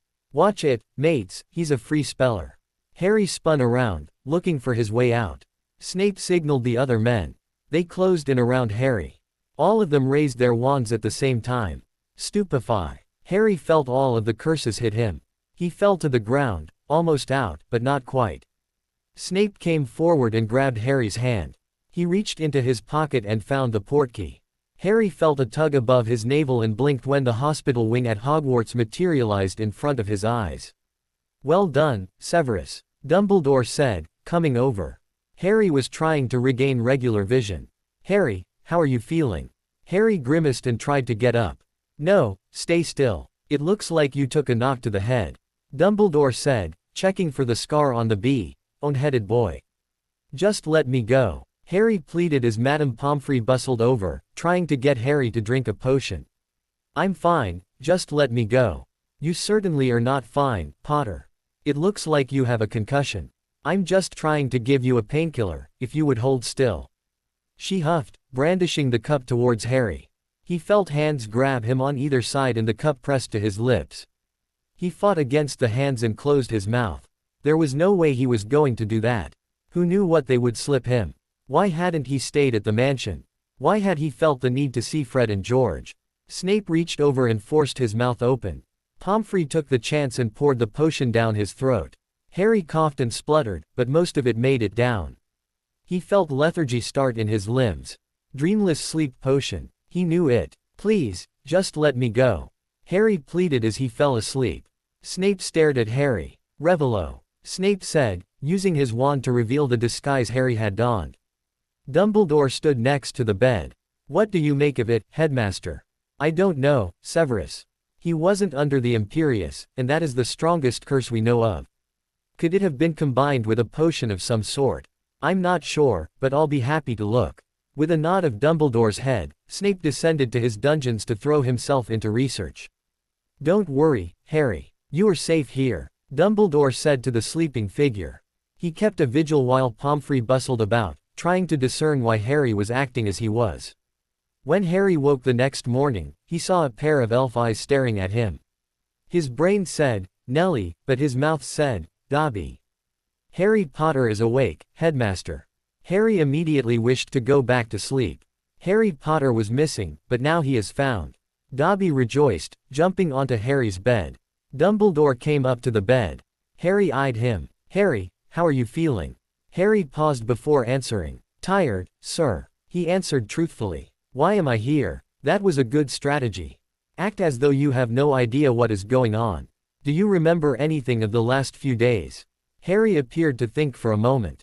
No, sir, he told the headmaster. You were kidnapped from the Dursleys. Dumbledore told him gently. Thank God, Harry said. Dumbledore looked up in surprise. The holiday was not a good one. My cousin likes to practice his boxing on me. Whoever took me must have helped my injuries, because I could have sworn I had a broken wrist. Harry said, holding up his hand. Poppy, check Harry's wrist for a recent injury, please. Pomfrey came out of nowhere, brandishing her wand. She pointed it at Harry's wrist. Recently broken and healed, she pronounced. She smiled at Harry. Anything at all you can remember will help us find out what happened to you. Harry closed his eyes. Potions. A doctor of some kind telling me to rest. Asking if I felt any pain. Harry shook his head. I'm sorry, sir. That's all I can remember. That's all right, Harry. You rest now. If you remember anything else, please let either me, Professor Snape, or Madame Pomfrey know. Yes, sir. Harry spent 2 days in the hospital wing. Under Madame Pomfrey's care, he read, played wizard chess against Dumbledore and talked with Dobby. After those 2 days, Pomfrey pronounced him fit enough to leave the hospital wing. He dressed in the clothes that Dumbledore brought him and waited. Snape burst into the medical wing. Potter, you'll be staying with me. He turned and motioned for Harry to follow him. Great. Just great. Stuck with the potions master. He rolled his eyes. I'm never going to get out of here. Snape stopped Harry in front of a portrait. The password is Polyjuice, Potter. Harry nodded. When Snape turned back around and gave the password, Harry got an idea. He smirked a bit, thanked Snape mentally for the inspiration, and followed the potions master into the rooms. These are my rooms. You are to stay out of the storeroom unless I send you there. Also, I will not be picking up after you. Harry nodded. Snape led him to a door. This will be your room while you are here. Harry thanked the man and entered. He looked around. Red and gold. Gryffindor colors. Are you tired? Harry shook his head. I suppose you could read. You are welcome to any books on the left shelf. The ones on the right are potions books. I doubt you would find any of them interesting, but if you should, feel free to look at them. They might improve your performance in my class. Harry sighed. Would they be trading insults until Harry left? Harry nodded again and watched as Snape left the dungeons, telling Harry that he had some research to do. Harry wandered over to the bookshelves. He scanned the ones on the right shelf. Polyjuice potion. Polyjuice potion. He found a book that looked promising and flipped to the index. It was there. Page 749. Harry flipped to the page and read it quickly. It was there, in its full month brewing glory. A month. He growled and continued reading. On the next page, a shortened form was presented, giving the person all looks of the subject, but the voice would be different. Well, Harry could figure out ways around that. He set to work. The nice thing about this potion was that he did not need to boil anything. Hot water would suffice. He went into the storeroom and found the ingredients easily. He pulled the needed amount, memorized the rest of the instructions, and found a vial. He hid everything in his pockets, right next to his wand, and returned the book to its rightful place. He found a book on Quidditch and spent a happy hour reading about the start of Quidditch. He was just starting to nod off when Snape returned. "Merlin, save us. Do you know what time it is?" Harry looked up at the professor and shook his head. He honestly didn't know what time it was. Well, after 1 o'clock in the morning. Bed. Harry nodded, replaced the book, and said good night to Professor Snape. Snape turned and looked at the book the boy had been reading. Quidditch. He should have known. He went to bed himself. He was tired, and looking through books made his back ache. When Harry woke the next morning, he heard a teacup rattle. Breakfast. He found his ingredients and did the first part of the potion, tearing up the leaves. He tore then and inserted them into the vial. Step 2. Store in a dark place. Harry looked around. The closet. He opened the closet and found clothes there. He smiled and hid the vial in the back of the closet in a shoebox. He pulled out some clothes and got dressed for the day. He wandered out and stumbled towards the table. Snape was there, and opposite was a clean plate. "Not awake yet?" Snape asked, one eyebrow up. Harry shook his head and drank some pumpkin juice. "Not quite, sir." Harry toyed with the bacon on his plate. "What are your plans today, Potter?" Harry stopped to think. "I thought I might finish the book I was reading last night, and then go see Hagrid, maybe." Snape looked him over. "I've spoken with the headmaster. He believes you're safe enough on school grounds. He's even set up more wards to keep everyone but you, I, Hagrid, and himself out." Harry nodded. "It's also to keep you in. We, Dumbledore and I, believe that you were given some sort of potion that helped a spell enter some sort of compulsion in your actions, something that only your kidnappers could use. The wards will stop you at the gates and borders of the grounds if such a thing should happen." Harry stared at Snape for just a moment before dropping his eyes. "I see," he said quietly. His throat threatened to close up. He took a sip of pumpkin juice to open it back up. "Once we figure out how to remove it, you should be all right." Harry nodded, swallowed some more juice and excused himself from the table. Snape watched the boy walk away. He looked to Harry's plate. It was still full. Back in his room, Harry added his second ingredient to the vial and shook it. He smiled as the blue leaves turned pink. So far, so good. He rehid the vial and went over to the window. He was trapped. He wondered how worried Matthew and Tom were. If they were at all. "How is he, Severus?" Dumbledore asked as he came in. He drank all of his juice. Snape answered. Dumbledore looked at the still full plate. "He ate well for the last 2 days." Snape nodded. "My point exactly," Snape said. "He ate well yesterday and the day before. Today, when I told him about the new wards, he appeared calm, but it seemed to kill appetite." He then retreated to his room. Dumbledore looked over to the door. "I have a feeling that this spell is still there, just buried."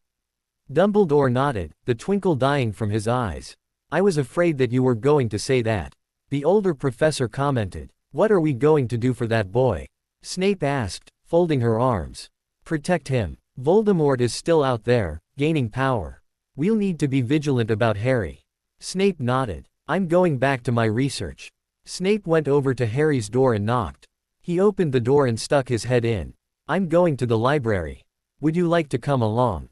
Snape paused for a moment, and then shut the door. He didn't want to come. Snape told Dumbledore as he gathered up his notes. Snape shook his head and left the room. Dumbledore would know what to do with the boy. Dumbledore walked over to Harry's door and knocked.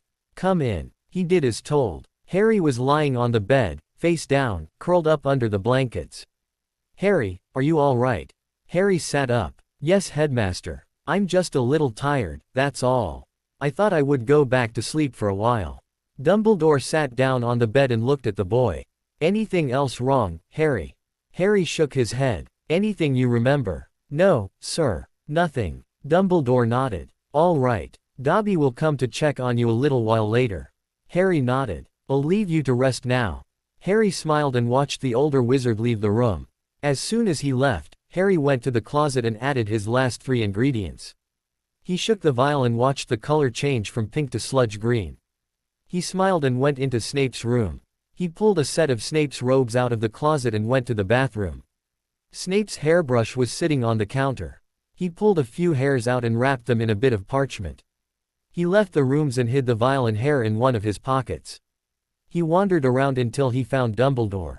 The man was around the corner, talking to someone. Harry checked. It was Filch. He added the hair and shook the vial.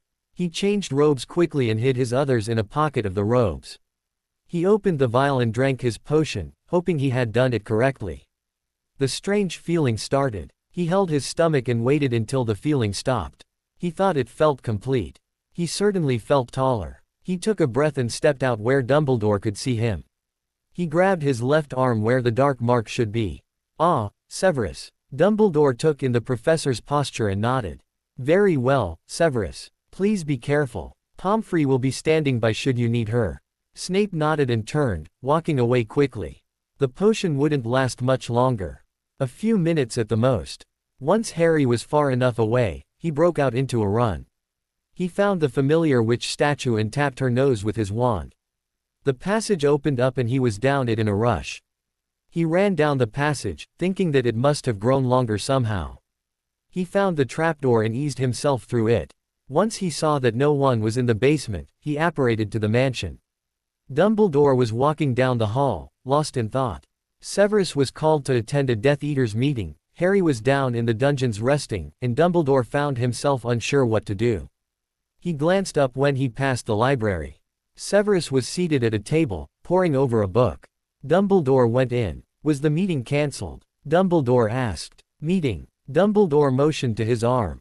I have felt nothing for a few months now, Headmaster. Snape said. He wondered idly if Dumbledore was not getting a little old. I saw you. You stood there, holding your arm. Snape froze for a moment before jumping up from his seat. He rushed to the dungeons, Dumbledore hot on his heels behind him. He burst into his rooms and went immediately to Harry's room. The boy was not there. He growled and checked the rest of the apartment. He pulled out a parchment and tapped it with his wand. What is that, Severus? An idea I got from Potter and his friends. He returned. He watched as the map came up, showing the location of Dumbledore, Filch, Mrs. Norris, and all of the local ghosts. No Harry. Damn, he growled. Harry is gone. Dumbledore paled. How did they get him? He asked as he sank into a chair. I have no idea. They, whoever they are very clever. They managed to get in here, impersonate me, take the boy, and get out. He shook his head. How did they get past the wards? He asked Dumbledore. I felt nothing going off. But I am going to personally check each one. With that, Dumbledore rose and left the dungeons. Snape stared off into space. How had they done it? Harry fell into the middle of the living room. He sat up and looked around.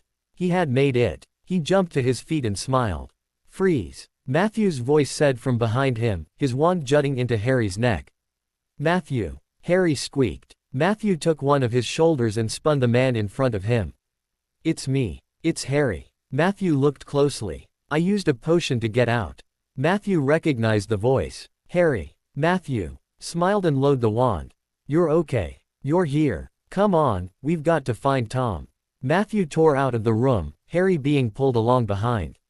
Tom. Matthew shouted, checking the library. Tom was sitting in a chair, staring off into space. Tom. Look who's back. Matthew pulled Harry forward, forgetting whom Harry looked like. Tom sat up. Severus. Harry shook his head. It's Harry, Tom. He used a potion to get out. Tom's eyes widened and his face paled. Harry thought the man was going to fall over. Tom came forward and gathered Harry into a hug just as the potion wore off. I've been so worried, Tom whispered. Harry stayed still for a second. This was Voldemort, the man who had killed his parents. Harry looked up at Tom's face, blue eyes staring down at him. This wasn't Voldemort. It was Tom. I'm okay, Harry said, returning the hug. I'm home. Tom stood in Harry's room, watching the boy sleep. He actually came back. Matthew came up from behind him. You know, he'd probably bring out his wand if he saw you standing there. Old habits die hard, Tom said with a chuckle. He looked at Harry again. Why do you think he came back? Matthew grew silent. I think he trusts us. Matthew motioned Tom out into the hallway. When we were in Diagon Alley, I managed to get him talking about life at Hogwarts. While he enjoys it there, he also feels pressure from the rest of the wizarding world.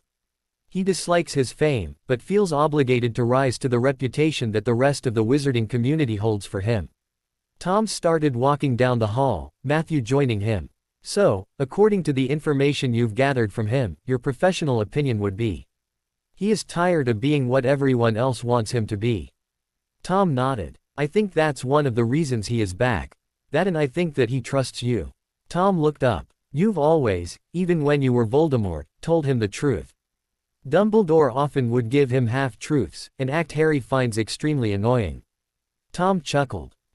Drive. Matthew, what would I do without my favorite psychologist? Matthew appeared to be thinking. You would be the most confused Dark Lord in the world. Tom laughed aloud, nodding, admitting that that was true. Had it not been for Matthew, things could have turned out so differently. The next morning, Harry woke to see a very upset Tom sitting next to his bed. Uh-oh, he thought, sitting up and smiling at Tom. Harry, what were you thinking? Tom asked quietly. You just disappeared from here, never mind the fact that we didn't know where you had gone. You didn't even leave a note. Harry stared at Tom in surprise. He had expected a lot worse. Tom stopped. Well, what do you have to say for yourself? Harry shrugged. He didn't know what to say. Thought so. Tom moved over to the window. Professor Dumbledore and Snape think I'm under some sort of coercion spell mixed with a potion. Harry said to Tom's back. They're looking for an antidote. Tom nodded. Strange that Dumbledore does not think that you would be doing anything against his wishes. Harry smiled and shook his head. I have a certain disregard for school rules. Harry told him, smiling at the words that Dumbledore had said in his second year. Well, I suppose that you must have felt punished enough staying at Hogwarts for 2 whole days. Harry thought back to the chess games, conversations, and glares from Snape. But, you are not allowed to leave the grounds for the next week. You're grounding me? Harry asked, incredulous at the idea of the Dark Lord grounding Harry Potter. If that's what you call it. Tom said. I'll leave you to get dressed and have breakfast. I hope that you didn't forget all of your studies while you were gone. I thought we might go over the charms needed to properly run a large household today, and then move on to healing potions.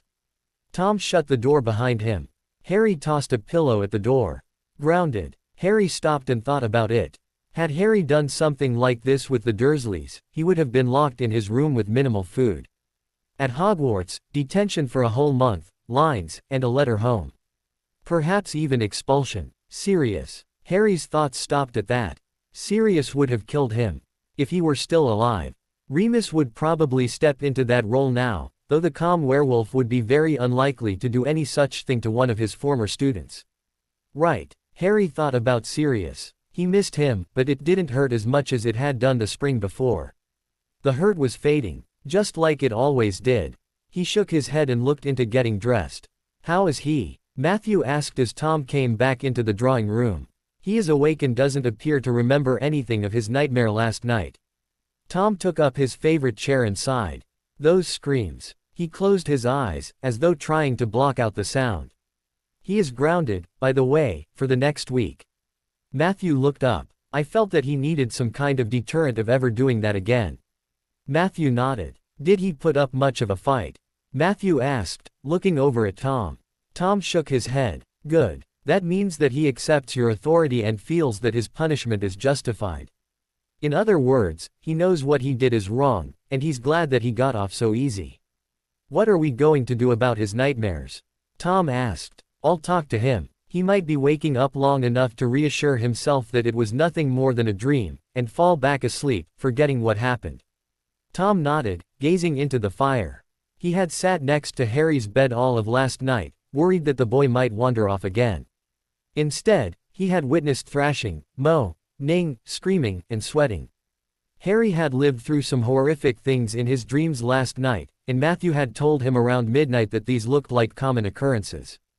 Don't worry, Tom. I'll talk to him and find out what is bothering him so much that he is having trouble sleeping. Doctor. Matthew is on the case. Matthew found Harry in the library, studying his herbology book. Hi, Harry. How's it going? Harry smiled up at him. It's okay. Herbology, he said, holding up the book.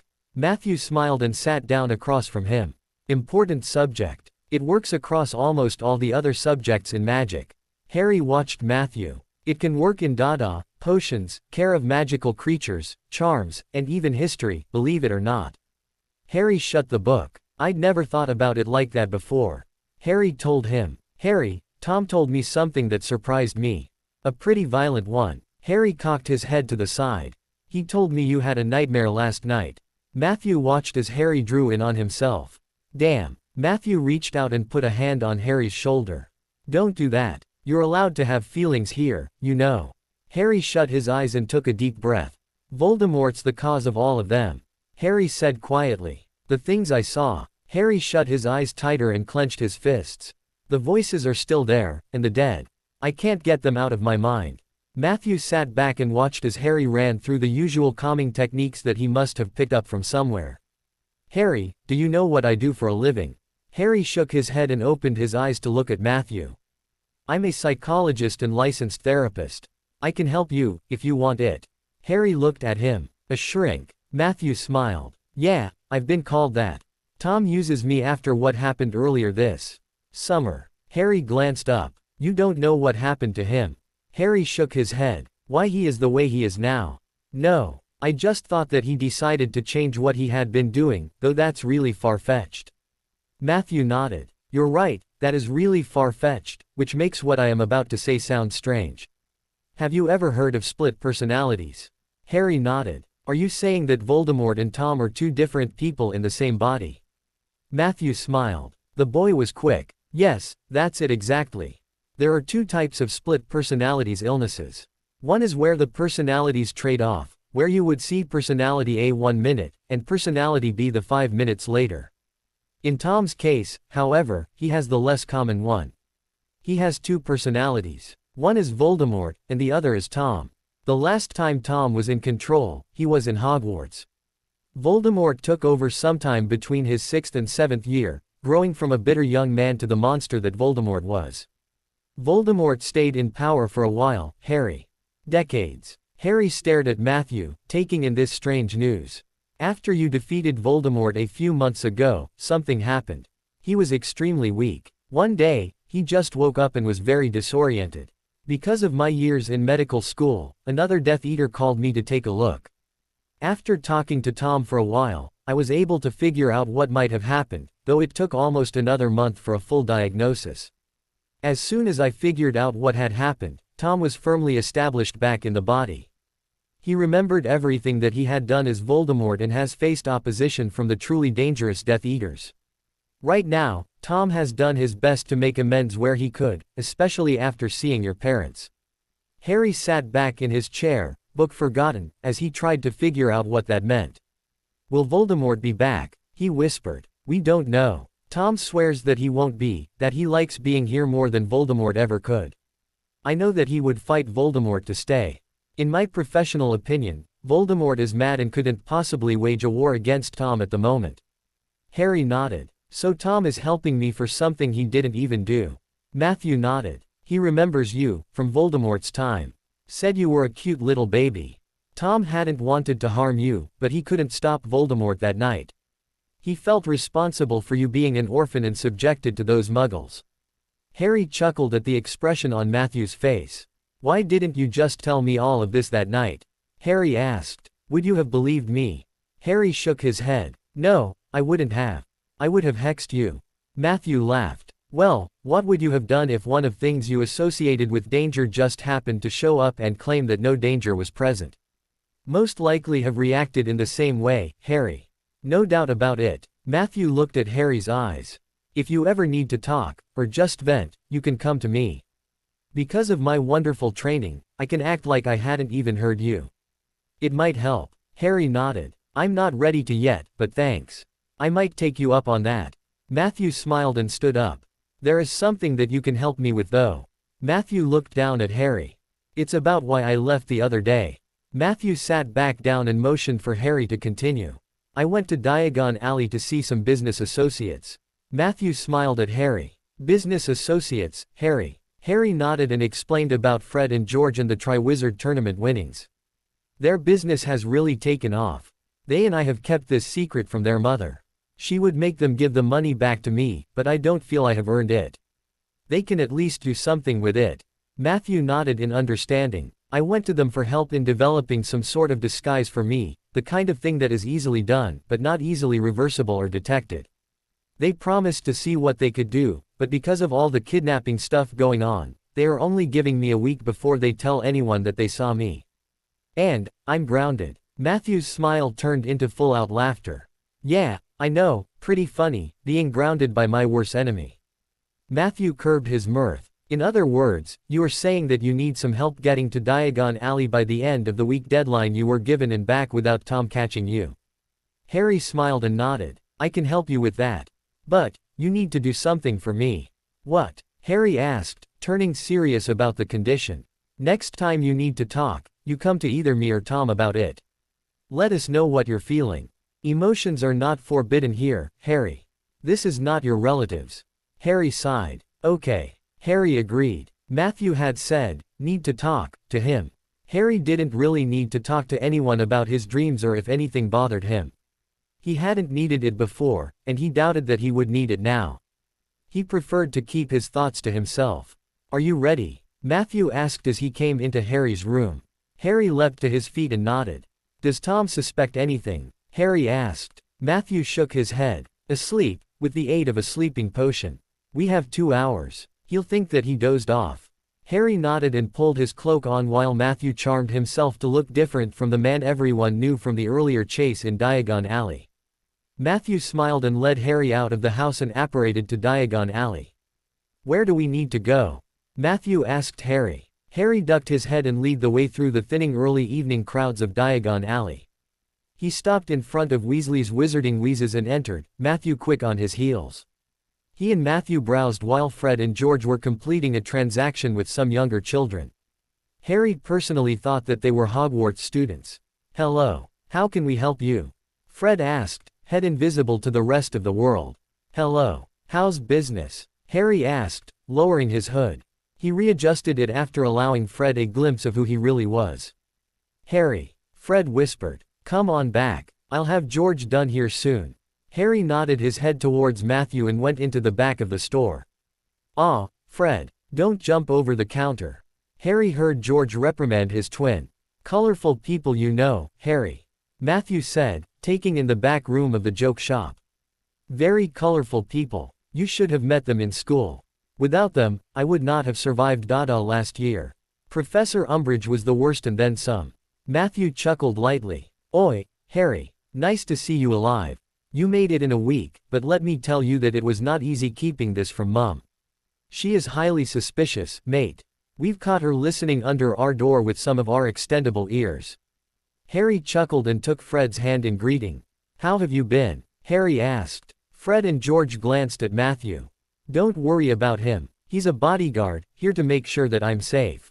Matthew nodded his head and smiled, trying to put the twins at ease. Right, Fred said, pulling out a wooden box.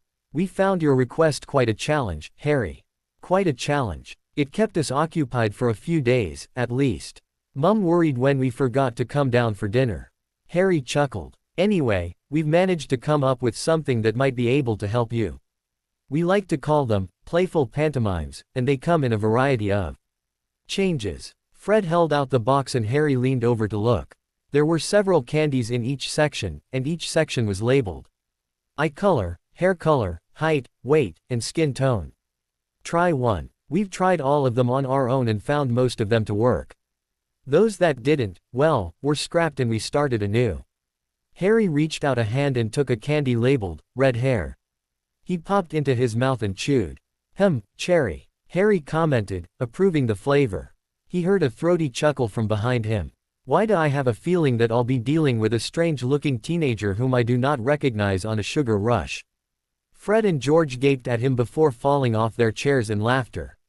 Harry checked to make sure they were okay before grinning back at Matthew. We figured that you were tired of chocolate after spending so much time with Madame Pomfrey. Fred said, again all business as he resumed his seat. Harry nodded in agreement and felt a tingling start on his head. Gads. You could pass for a Weasley. Fred gasped, staring at Harry's head. George brought out a mirror and handed it to Harry.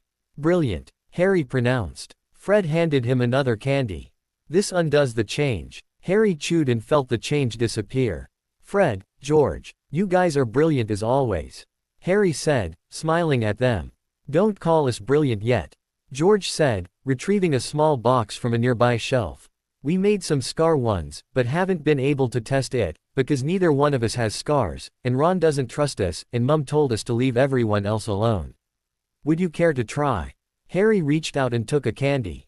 He was just a little hesitant. He smiled at the flavor, butterscotch, and felt a tingling on his forehead. The faces of Fred and George gave away their disappointment. It didn't work. George told Harry, handing him the mirror. It just made your scar stand out all the worse. Fred said mournfully, laying the box down on the table. George handed Harry the antidote and sighed. Well, no reason to give up. We'll keep trying, George said, putting on his smile again. How else are we going to keep busy? He asked. So do these interact with potions or anything else like that? Fred and George thought for a moment. Nah, we didn't use anything that should interact with the standard healing potions.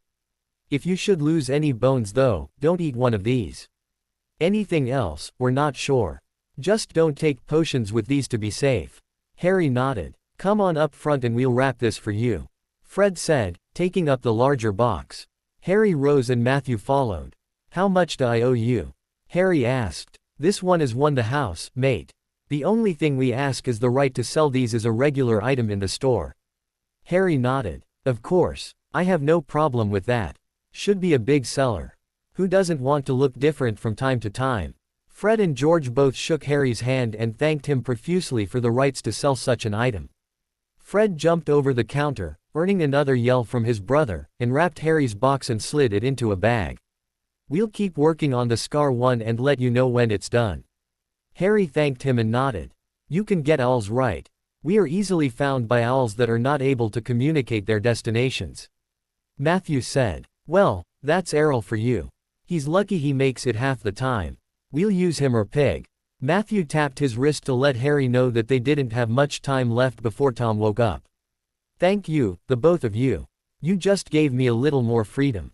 Fred and George bowed in Harry's direction and watched as he and Matthew disappeared down an alleyway. What do you think, mate? Fred asked. He looks happy enough, George said, leading the way into the back. An alert stopped them and they turned to face their customer. Professor Snape. Looking for a joke for the first years, sir. Snape advanced on the twins and sneered at them. Why did I just see Harry Potter and an unknown man leave your shop? Snape demanded of them. Fred looked to his brother. This was not good. What do you mean, Professor? Fred asked, stepping forward. Perhaps they could convince Snape that they saw nothing. I saw Potter and an unknown man leave this shop not 2 minutes ago. I want to know why you did not alert someone to his presence here. You both are in the order.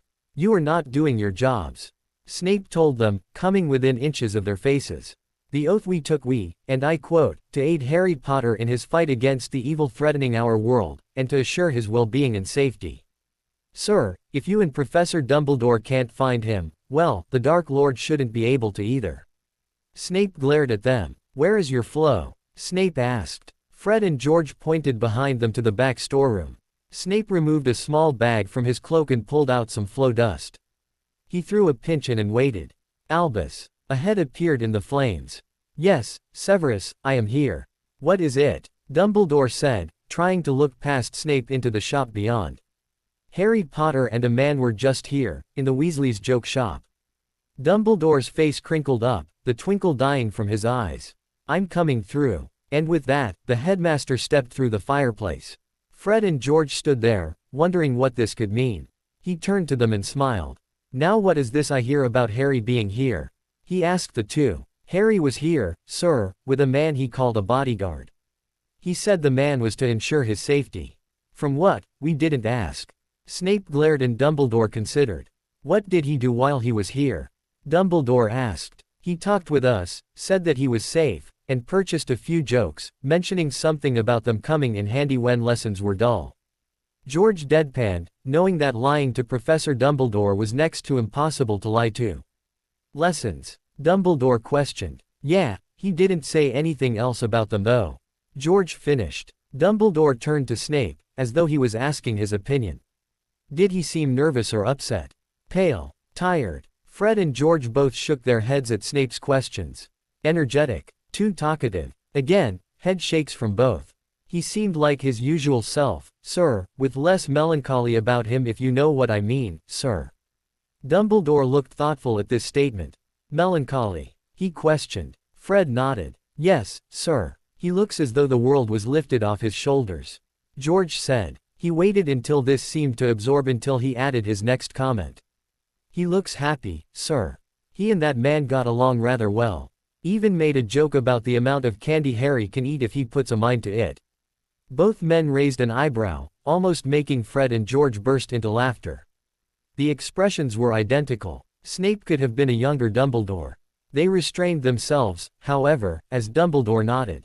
Thank you, Fred and George, for your information. Should Harry return here, an alarm will sound in my office. Contrary to your belief, Harry could be in considerable danger, and we must save him from it. Please, contact us if you remember anything he might have said about his location or who he is with. The twins nodded and saw Dumbledore and Snape off through the flow network. What do you think, mate? Fred asked. Well, we're just going to have to meet Harry somewhere else. George replied. Sadly, he cannot come back here. Let's send him an owl when we go home to tell him of what happened. Fred nodded in agreement and helped to close down the shop. Their youngest friend was in trouble. Once back in the office, Severus sank into the chair offered and glared off into space. Dumbledore sat there, watching his protege and wondered what was going through the younger man's mind. Lemo, drop for your thoughts. Dumbledore said quietly. Thank you, no, I will share them freely now that I've sorted them out. Snape sat forward in his chair and looked straight at Dumbledore. It seems that there are several forces at work here. He told Dumbledore. How do you find that, Severus? Snape sighed. You won't like it, he told the older man. Dumbledore motioned for him to continue. It seems that in addition to any potions and spells they might have used, they have involved him emotionally somehow, calling in his Gryffindor kindness. They must have done something to invoke great faith in them once the potion and spell wore off. That, which may be highly likely, or terrified the boy into cooperating with their wishes through any number of means, perhaps through threatening his friends or family. Dumbledore mulled over his answer. Which do you think more likely? Dumbledore asked. Snape considered. He had thought that Harry had a very liberal upbringing centered on his fame and importance to the wizarding world. The opposite was, in fact, true. The Dursleys were disgusting creatures. No wonder Voldemort disliked such muggles if that had been his early experience. Harry reminded Snape of a boy that he knew long ago, cowed by a powerful family who cared for nothing but outside reputations so important that they forced their child to do what they thought needed to be done, regardless of the consequences. Snape shook off the feeling and turned to the headmaster. Do you think that Harry was abused, headmaster? Dumbledore considered the question. I know that Harry's relatives were not ideal, but I do not believe that he was truly harmed, until his cousin had some practice at Muggle boxing. Snape wanted to call Dumbledore a fool for just a moment. He decided against it. I feel that he has, sir. And the kidnappers are preying on those past experiences.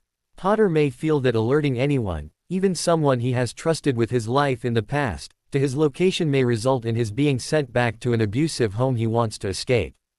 Dumbledore thought back to Harry's requests to stay with the Weasleys and at Hogwarts for school breaks. They came at the end of every school year, made in the same hopeful voice, and the disappointment always colored Harry's face when his request was denied. Do you think me a fool for not realizing it sooner, Severus?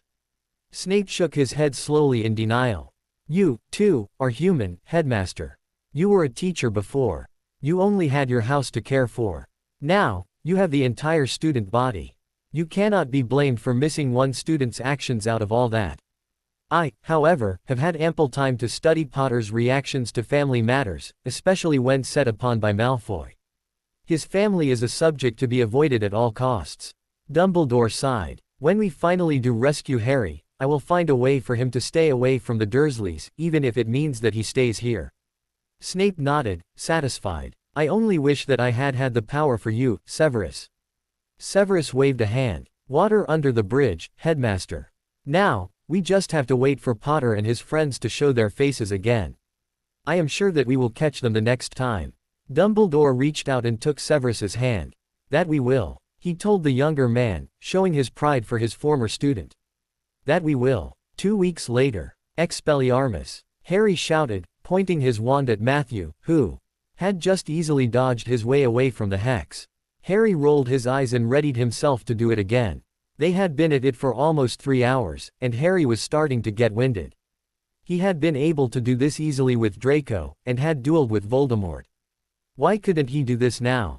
Perhaps there was something to do with fear and the instinct to survive. He could do it then, but now he was having the worst time. What was wrong? He tried it again and groaned in frustration. What was he doing wrong?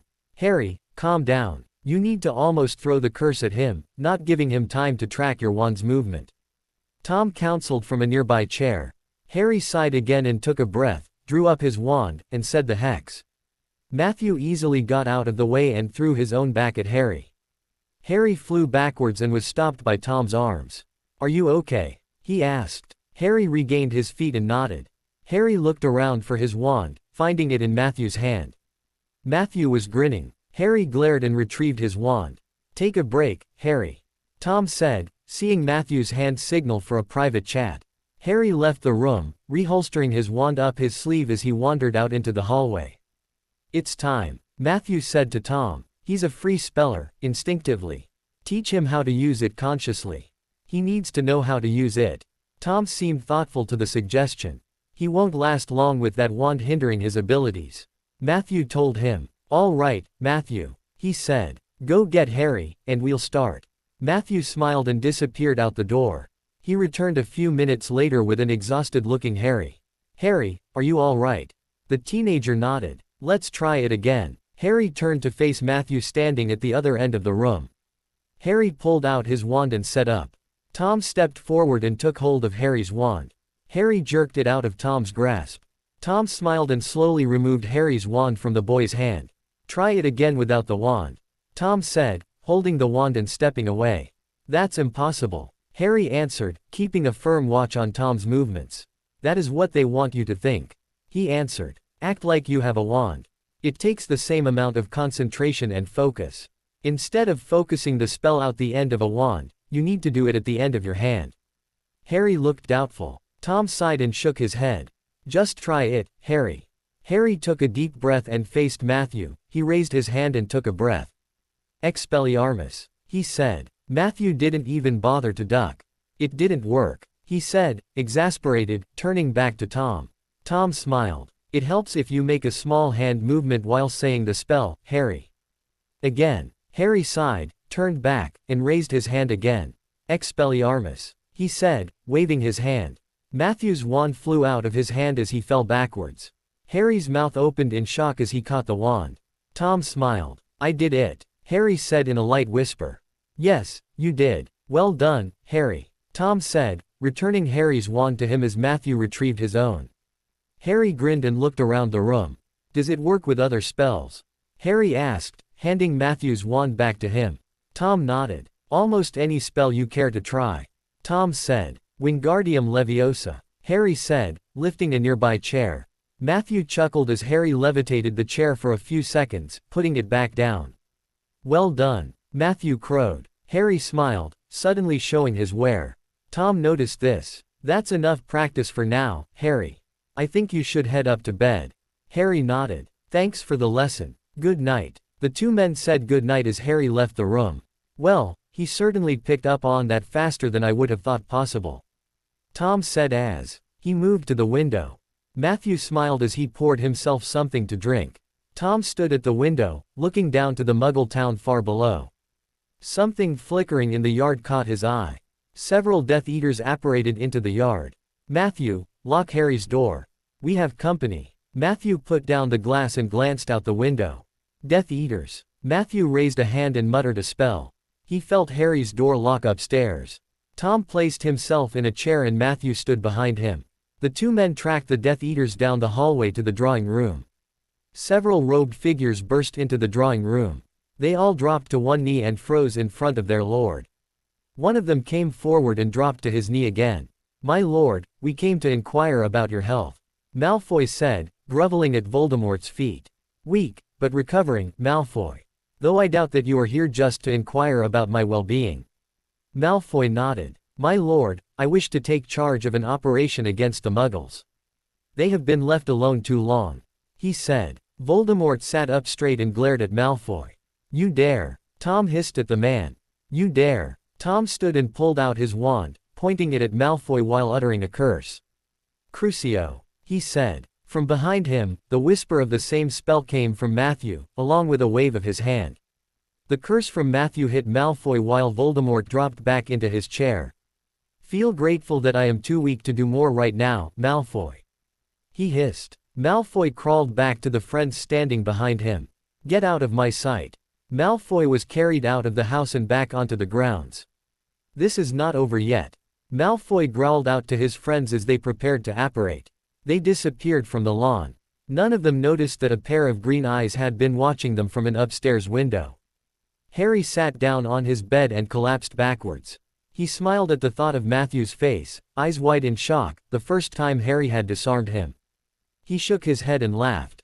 He had been Voldemort in battle, but in an ordinary duel, he was really bad. He hadn't wanted to hurt Matthew. Voldemort, however, he had had no problem cursing the man. That had been easy. He wondered if the whole stress of battle thing was true, that you could do things in your distress that you could not do anywhere else. He made a mental note to ask Tom about that.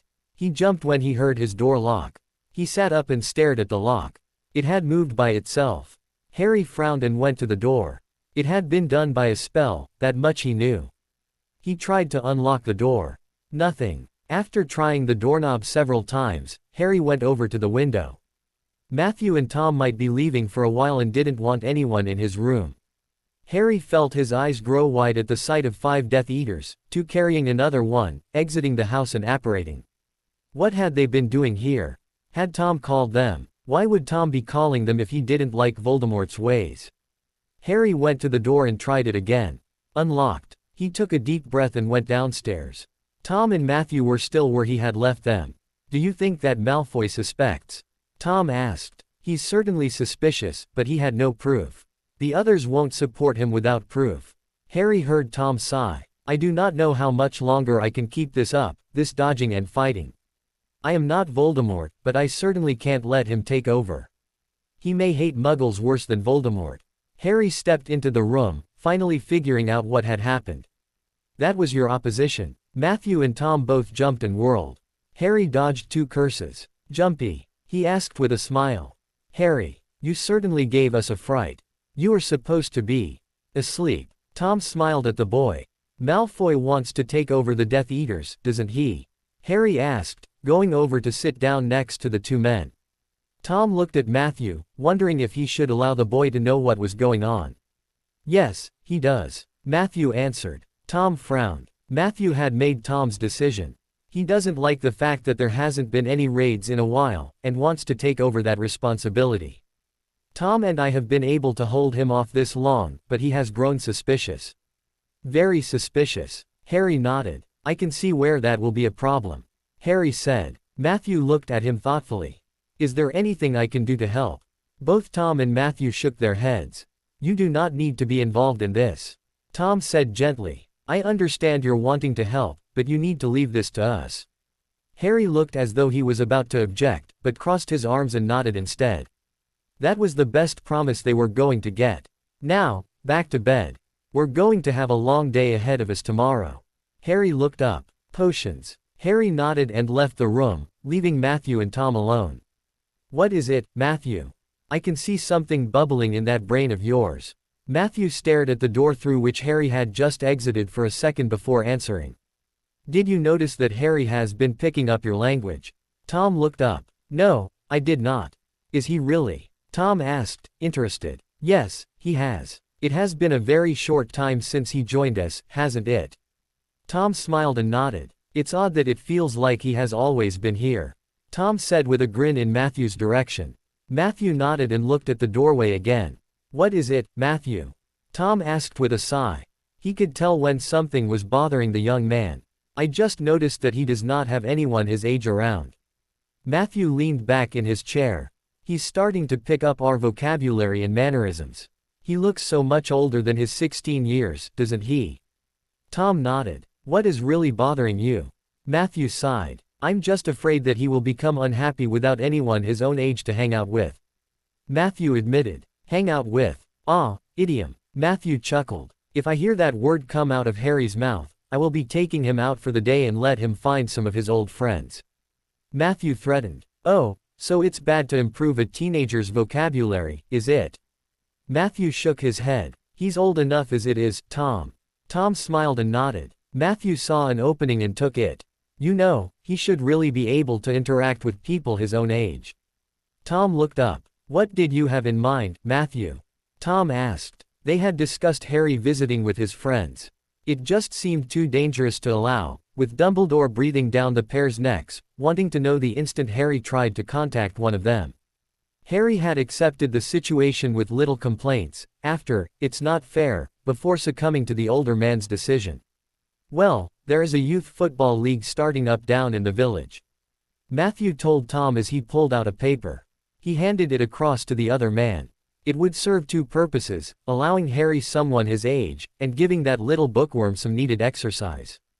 Tom took the paper and looked at the information. It seemed like a good idea. What would happen? He asked. There would be practices and games, working with other boys his age to move a small ball around on a field. Matthew explained. I know what football is. Tom said, exasperated with the young man sitting next to him. Matthew smiled at his face. Do you think Harry would like to play a sport? And would it be safe? Harry would be able to don his magical disguise.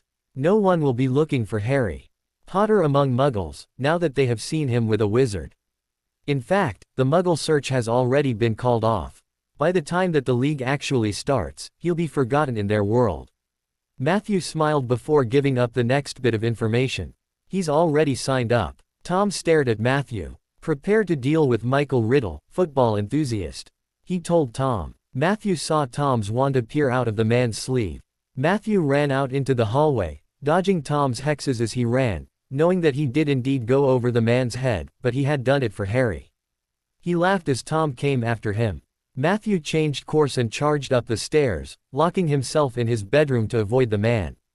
He would be much better at breakfast the next day, he was sure. Before he told Tom that he and Harry were going to London to pick up some football equipment. He smiled when he thought of having to dodge curses again. It certainly kept him on his feet. 2 weeks later. Riddle. The team coach shouted as Harry caught the ball from entering the goal. Where did you get these reflexes, kid? Harry smiled and waved to the man, eyes going back to the scrimmage taking place in front of him. He was having fun, and in a lot of ways, it was like Quidditch, where he had to have good eyes to follow the snitch.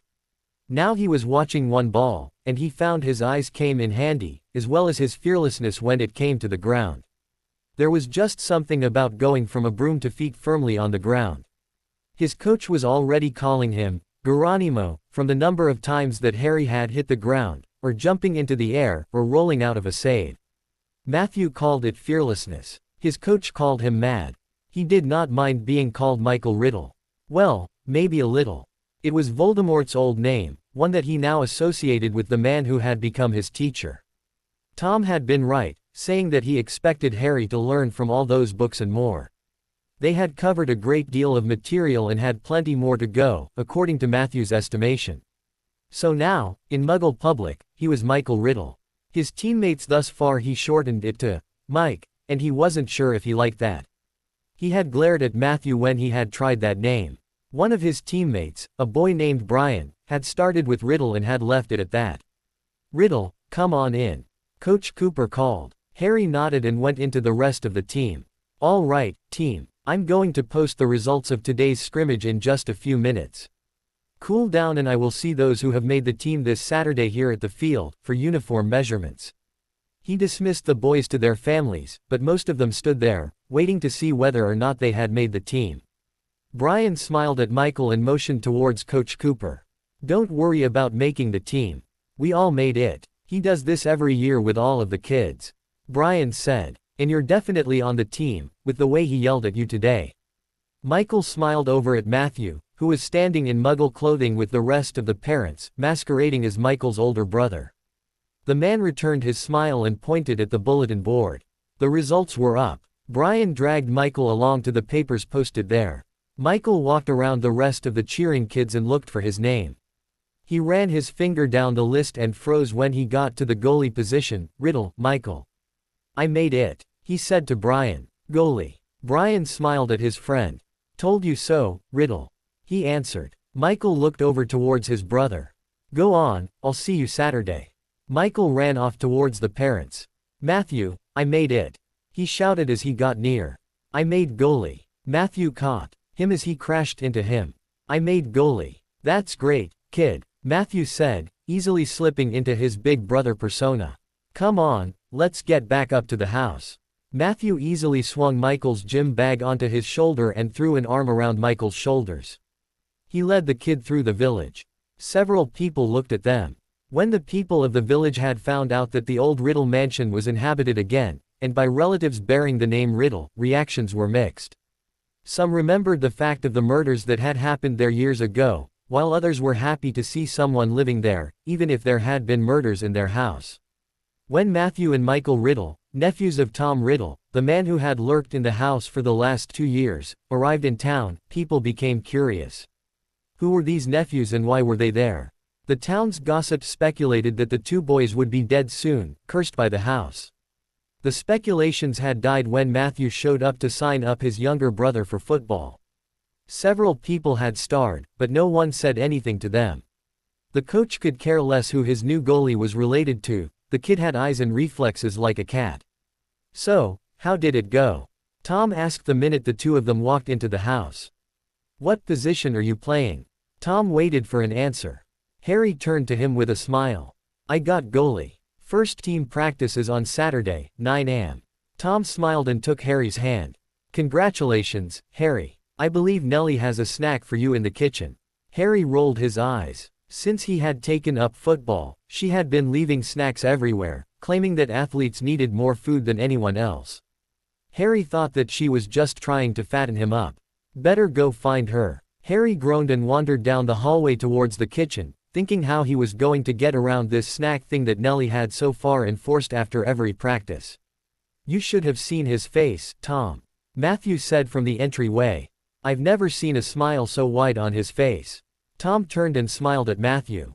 He certainly seems happy. Tom said. Matthew nodded. Don't even say, I told you so, to me, or so help me, I will hex you into next year. Matthew grinned madly, knowing that he had gotten his point across. He went off to the kitchen to help Harry eat his mandatory snack, knowing that Nellie always went overboard. Tom stared out the window. He hoped that nothing bad would come of Harry playing football in the village, but police inspectors looking for Harry Potter had yet to show up, and it had been a full week since Michael Riddle had made his first appearance. It seemed that Harry was indeed safe for now. Severus Snape stormed through the hallways at Hogwarts, just itching to catch someone, preferably a Gryffindor, wandering around the halls, so he could take points. He begged Merlin to allow a first year to slip out. Just one. Snape glared at nothing when one failed to materialize.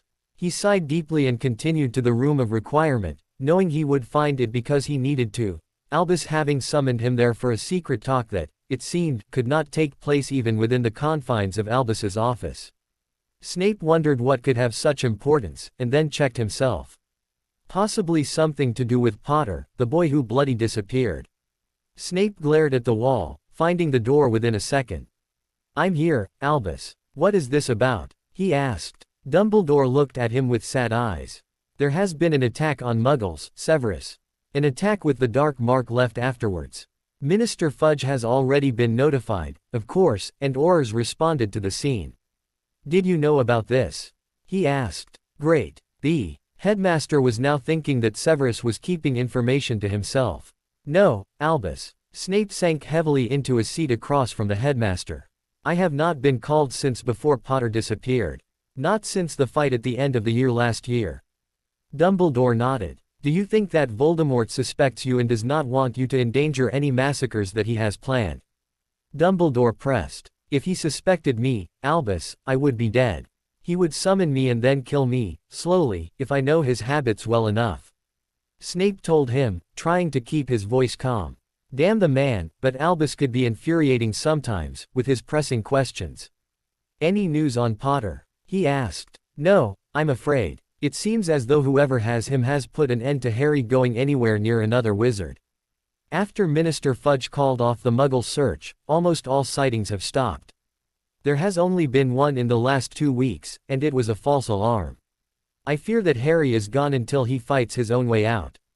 Dumbledore told him, digging in his pockets for something. He found it and held out the small sack to Severus. Jelly bean? He asked. Snape shook his head no and stood. Is that all, Headmaster? He asked. Albus nodded, chewing on a bean. He made a face. Snape, who told himself that he should know better, asked what flavor it had been. You don't want to know, Severus. Albus said cryptically. Snape left it at that. If Dumbledore really didn't want to share the flavor he had experienced, perhaps it was better if he did not know. Snape returned to the dungeons, wondering about the attack. When he entered his rooms, he found an owl sitting on top of his mantle, letter in her beak. He took it and recognized the handwriting. The letter was from Lucius Malfoy. Dear Fred and George, how would you two like to make your first business trip? I finally cleared with my guardians about you guys coming here for further communication, and as long as you both agree not to try and rescue me or something like that, you're allowed. Please say that you'll come. I received your letter about the Scar pantomimes being finished and just needing testing. Are you guys up for it? It is at your convenience, of course, and you are both invited to stay for dinner. Nellie will be beside herself for happiness at the thought of 2 other people to feed. I hope to see you soon. Just send word back with Hedwig about when, and we'll set up transportation then. Harry. Fred looked at his twin and wondered what he thought about Harry's invitation. What do you think, mate? He asked when words had failed the other twin. I think that Mum would kill us if she knew we saw Harry and didn't bring him home with us. George answered, grinning at his mirror image. Yeah, me too. When do you want to go? Fred asked. George grinned again. I think tomorrow would be good, especially if we told Mum that we were meeting some old friends of ours from Hogwarts. You know how she goes on about us growing up too fast. He answered. His brother chuckled. Yeah, like we would ever grow up too fast. The other answered. Fred got out a piece of parchment and answered that the next day would be fine, that the products were ready, and that the twins, if Nellie wanted dinner suggestions, would eat anything but particularly enjoyed roast beef. George laughed while he read over his brother's shoulder. He sent it off with the snowy white bird and sighed. He only hoped that Dumbledore would not find out, for if he did find out that 2 of the old crowd had seen Harry and had not brought him to Hogwarts, even against his will, there would be hell to pay. A glance at his twin saw the same feelings written on the face. Harry bounced anxiously from foot to foot while he waited for his friends to arrive via their portkey. Tom had set it up for them and Harry had sent it along with his letter confirming the fact that they were expected for the following evening. His face brightened when his 2 friends fell into the living room. You made it, he said, moving forward to welcome his friends. Yes, we did, but next time, leave off the scenic route. Fred grumbled as he got to his feet. Harry chuckled at his friend's evil glare and he turned to George. Sorry about that, guys, but it was necessary, in case anyone is monitoring the use of portkeys. Harry turned towards Nellie in the corner and nodded. She disappeared. She had been waiting to make sure that the 2 coming were actually Fred and George and not someone else. Harry smiled at his friends. I thought that we would talk over dinner. He said, Matthew coming into the room. Both twins' gaze turned towards the other man in the room. You 2 remember Matthew, of course. He's joining us because he can't turn down roast beef. Matthew chuckled and came forward to shake both of their hands. That I just don't think that I could pass up an evening in your company. Harry has told me about your exploits so many times, that I just had to see some of it myself. He said warmly, taking down the hood on his robes. They both nodded and smiled, so Harry figured that everything was going to be okay between the pair of them and Matthew. There was Professor Snape, standing there with his robes every color of the rainbow and his hair standing straight up, bright pink. Fred said, taking up the story George had started. We were blamed, of course, even though we had nothing on us that resembled a vial in which to carry potions. Too bad they had so much other evidence that we couldn't make them believe us. He sighed. The pains we've been through to make our jokes what they are. He said, playing the martyr well. Matthew couldn't breathe. He had fallen out of his chair and had stayed there, imagining the dour potions professor in bright colors. Harry had tears streaming down his face. Blackmail, Harry said in happiness. If I ever have to face him again, I'll just bring that up. He told the twins happily. Fred and George grinned evilly in his direction.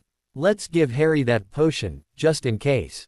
Fred said to George. He might need it. Harry stopped laughing. What do you mean? He asked, spirits sinking just a bit. Fred shrugged. It's just that the last time Dumbledore and Snape were in our shop, they said that they were going to get you back, because you were in considerable danger. He answered. Harry frowned. They're impossible, he said to Matthew, who was currently eyeing Harry with a questioning stare. Matthew nodded his head and smiled at Harry. There was no way that Snape would get his hands on Harry.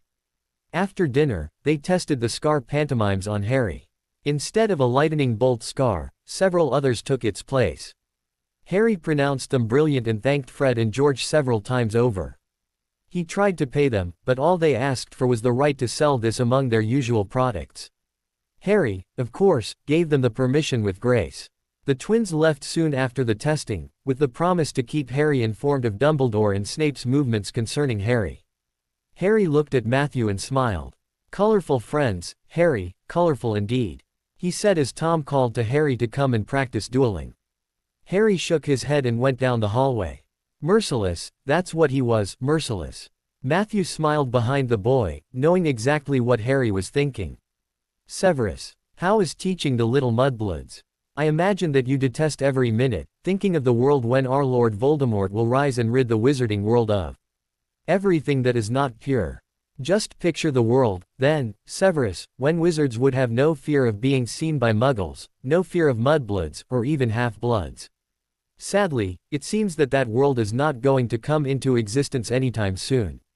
I have just been to see our Lord, and it appears that he no longer has the power to carry out his plans. He has a Death Eater setting his Cretaceous curses for him, for nothing happened when he brandished his wand. Severus, this is an invitation to join me. Already, we have carried out an attack on a Muggle village. Ah, Severus, it was delicious, just like the old times. The screams and the panic tasted just like it did so many years ago. We, my followers and I, are breaking away from Voldemort. I refuse to be his puppet any longer while he does not fulfill the promises that he gave. I hope to receive a positive answer sometime soon. Lucius. Snape swept back out of his dungeons to go and find Albus. This would explain why he had not known. The attack was not directed by Voldemort, it was planned by Lucius Malfoy. That meant that Voldemort was vulnerable, if he had lost his power. And that meant that he could be killed. An unbidden smile graced Severus's face for just a second when he thought of that. A world without Voldemort, how sweet that would be. He barked the password at the gargoyle, playful pantomimes, and rose up the stairs. He entered when the headmaster called to him and held up the letter. We have a problem, Albus. Dumbledore took the letter and read it through. He sighed and nodded. We do indeed, he answered. We do indeed. Excellent block, Riddle. Harry's coach called from the sidelines. It was their first game against the neighboring village. Harry had talked Matthew into coming and staying, but had been unable to have Tom leave the house. He shrugged that thought away. It shouldn't matter to him that the man who used to be Voldemort was not coming to his game. It shouldn't matter at all. But it did, for some reason. He just didn't know why.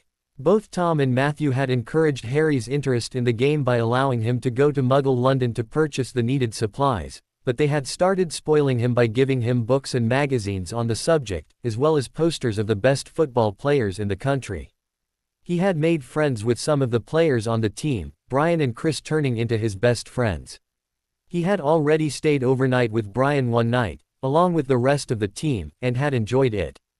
He wondered if that was what normal people did with their friends. He certainly felt normal that evening. He hadn't even thought of his scar, Voldemort, Dumbledore, or the prophecy the entire night. The timer sounded the end of the game, bringing Harry back to the present. He checked the scoreboard. They had won. Coach Cooper was jumping around, and the rest of the team certainly seemed happy to accomplish such a feat. Harry moved into the rest of the team. Brian and Chris tackled him. "Excellent save, mate," Brian said as they fell to the ground. Michael smiled up at his friends. "One in a million. I didn't know you could jump that high." "All right, guys, I get it, you're jealous of me," Michael said from beneath the pile of friends. Both of them stood up and gave him a hand. "No jealously here. I thought that you were going to crack your head open on that last one. You should have seen your brother's face. I bet he was anticipating having to rush you to the hospital." Michael shook his head. "Nah, I'm indestructible." Michael didn't get any more words out as Coach Cooper finally caught up with him. "Michael, my boy, that was perfect." Michael found himself lifted off the ground and crushed by a bear hug. "You must be the son of some famous football player. How did you get so good?" He dropped Michael back on the ground and turned to another player. After the teams had lined up and shaken hands, Harry's team lined up for their run. "So, Riddle, which class are you in? School term starts in 2 days." Michael almost stopped running. They had never talked about this. He and Matthew and Tom never thought that they were going to be questioned about Michael's education. Harry mentally berated himself over the fact that he had not thought about it, much less anyone else in the house. I will not be attending school. My uncle homeschools me," Michael answered, hoping that Brian would buy it. What were the homeschool laws? He made a mental note to check and see the next time he wandered into the Muggle library. "Homeschooling," Brian said. "Poor you." And he dropped it. Harry thanked every single power there was that Brian dropped it. The team finished out their run. Michael limped over to Matthew and handed him his gym bag. "We might have a problem," he said in a low voice. Matthew smiled and threw an arm around Harry's shoulders. "I knew you would be hungry. Let's go home and raid the kitchen." Matthew led Harry away from the field. "Tom, where are you?" Matthew shouted upon entering the house. "Master Matthew should not yell in the house," Nellie said, popping up next to him. Matthew jumped. "Master is in the drawing room, waiting for you." Matthew nodded and led Harry down the hallway. Tom looked up when the two entered. "How did the game go?" he asked, standing up and looking Harry over in his green uniform.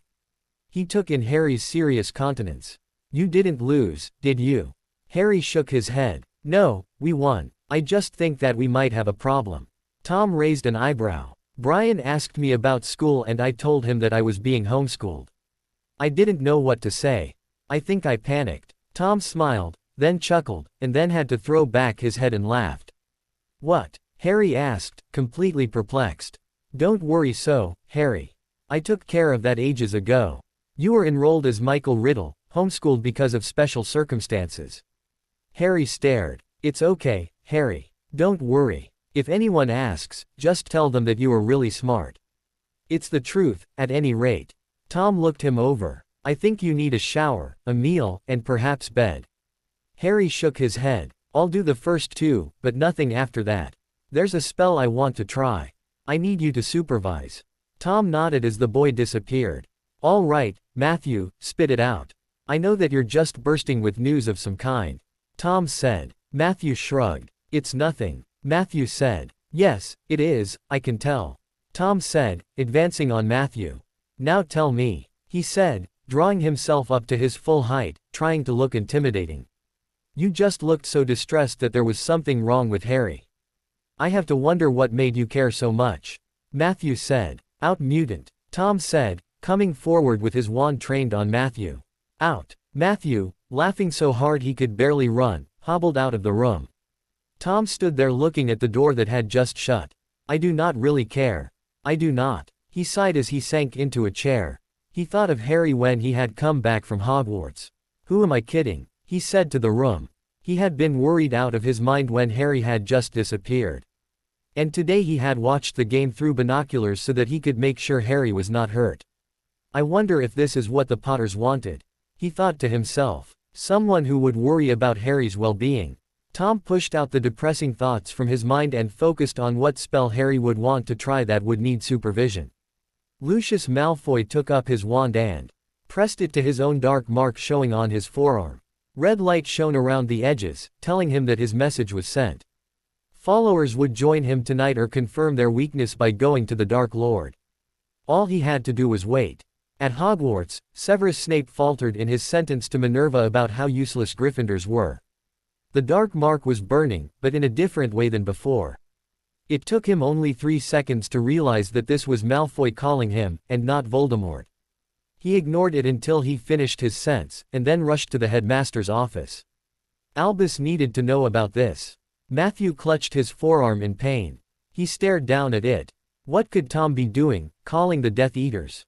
What about Harry's safety? One of them would find him and then it would be a disaster. He flew out of his room and down the stairs, dashing to the room set aside for practice.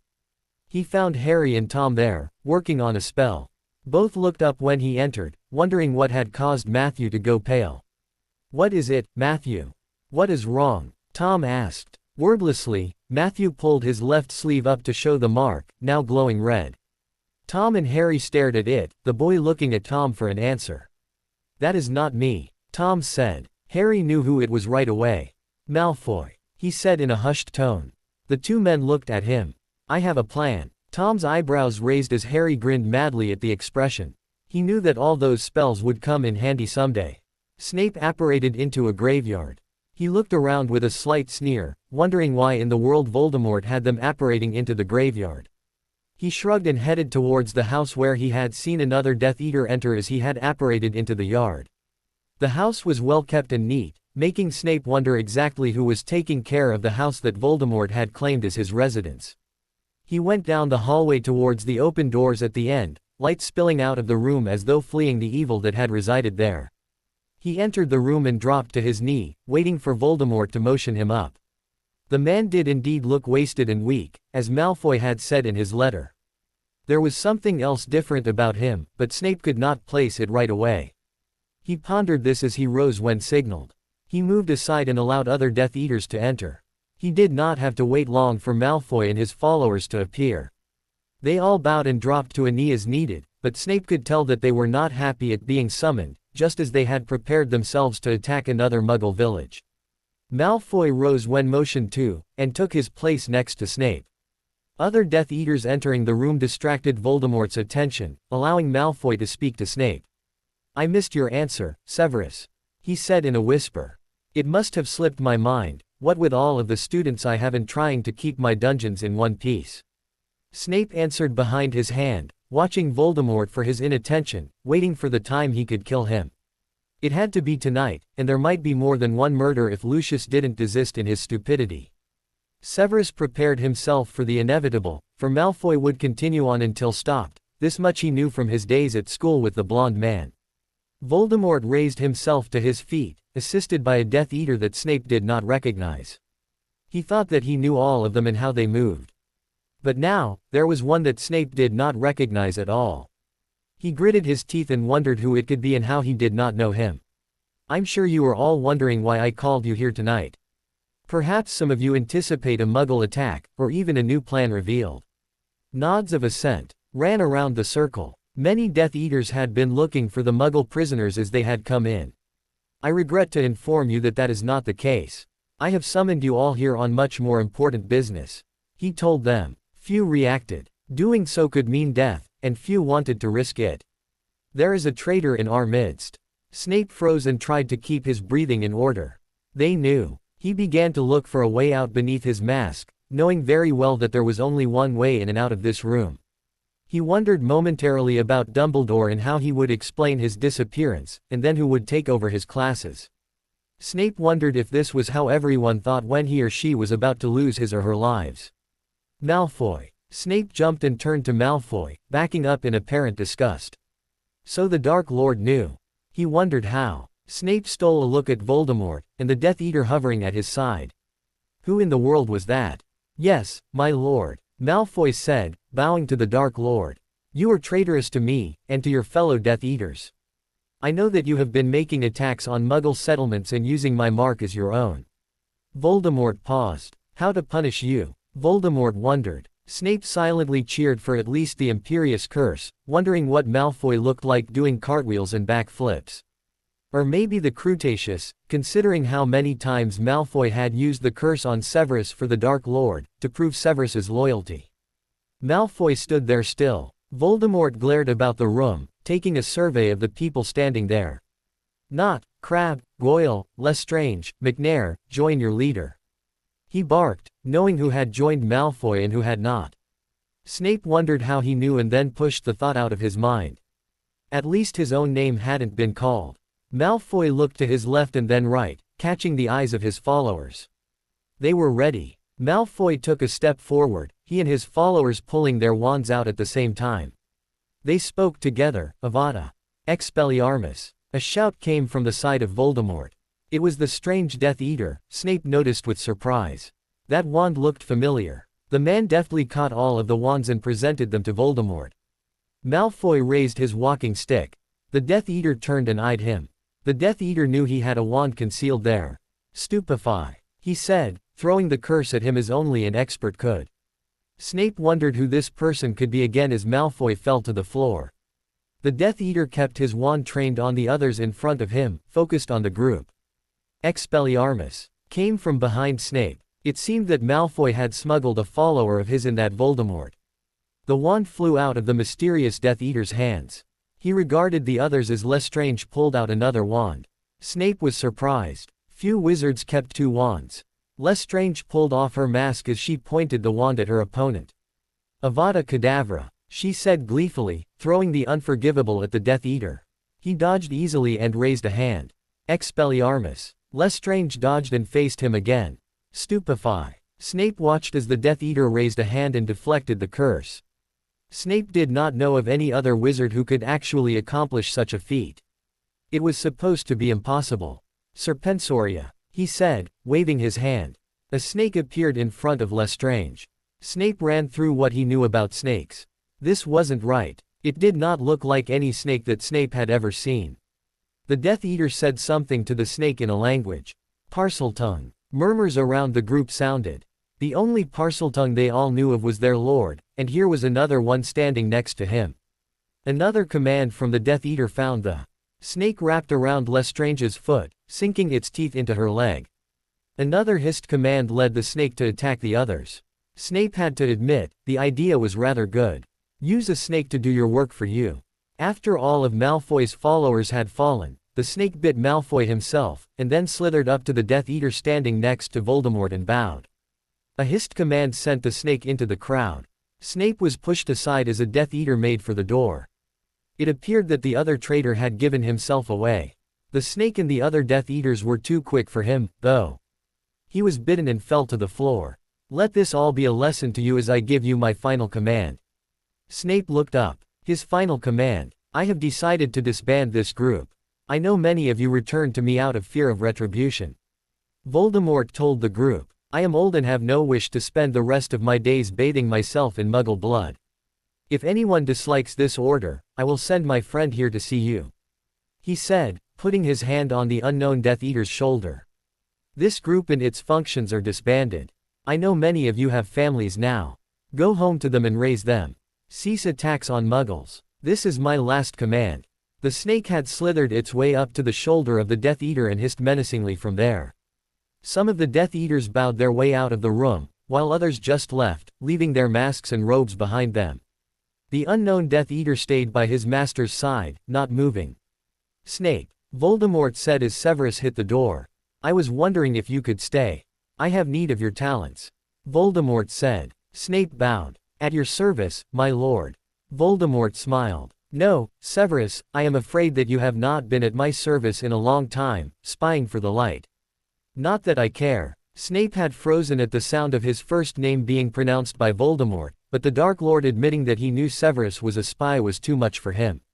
He couldn't even talk. Death was coming, probably in the form of a snakebite like the others had received. I was wondering if you still carried that poison antidote with you.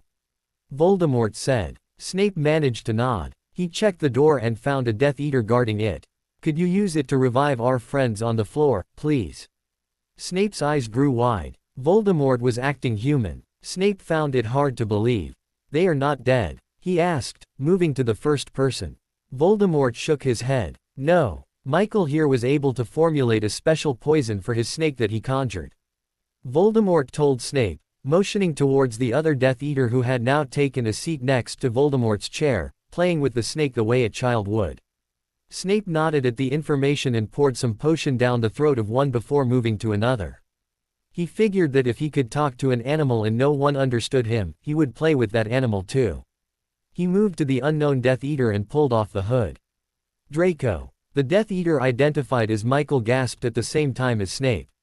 Well, he was obviously surprised to see a child. Snape rolled Draco over and uncorked another vial. He opened Draco's mouth and poured it in. I'll take him back to the school with me, if you wish to release him, my lord. Snape said. Stop with the, my lords, Severus. I can't stand it. They are all free to go as soon as they can stand on their own. Voldemort said. Michael looked up to Voldemort and whispered something. Ah, yes. Michael reminded me to tell you that your life is not in any danger, Severus.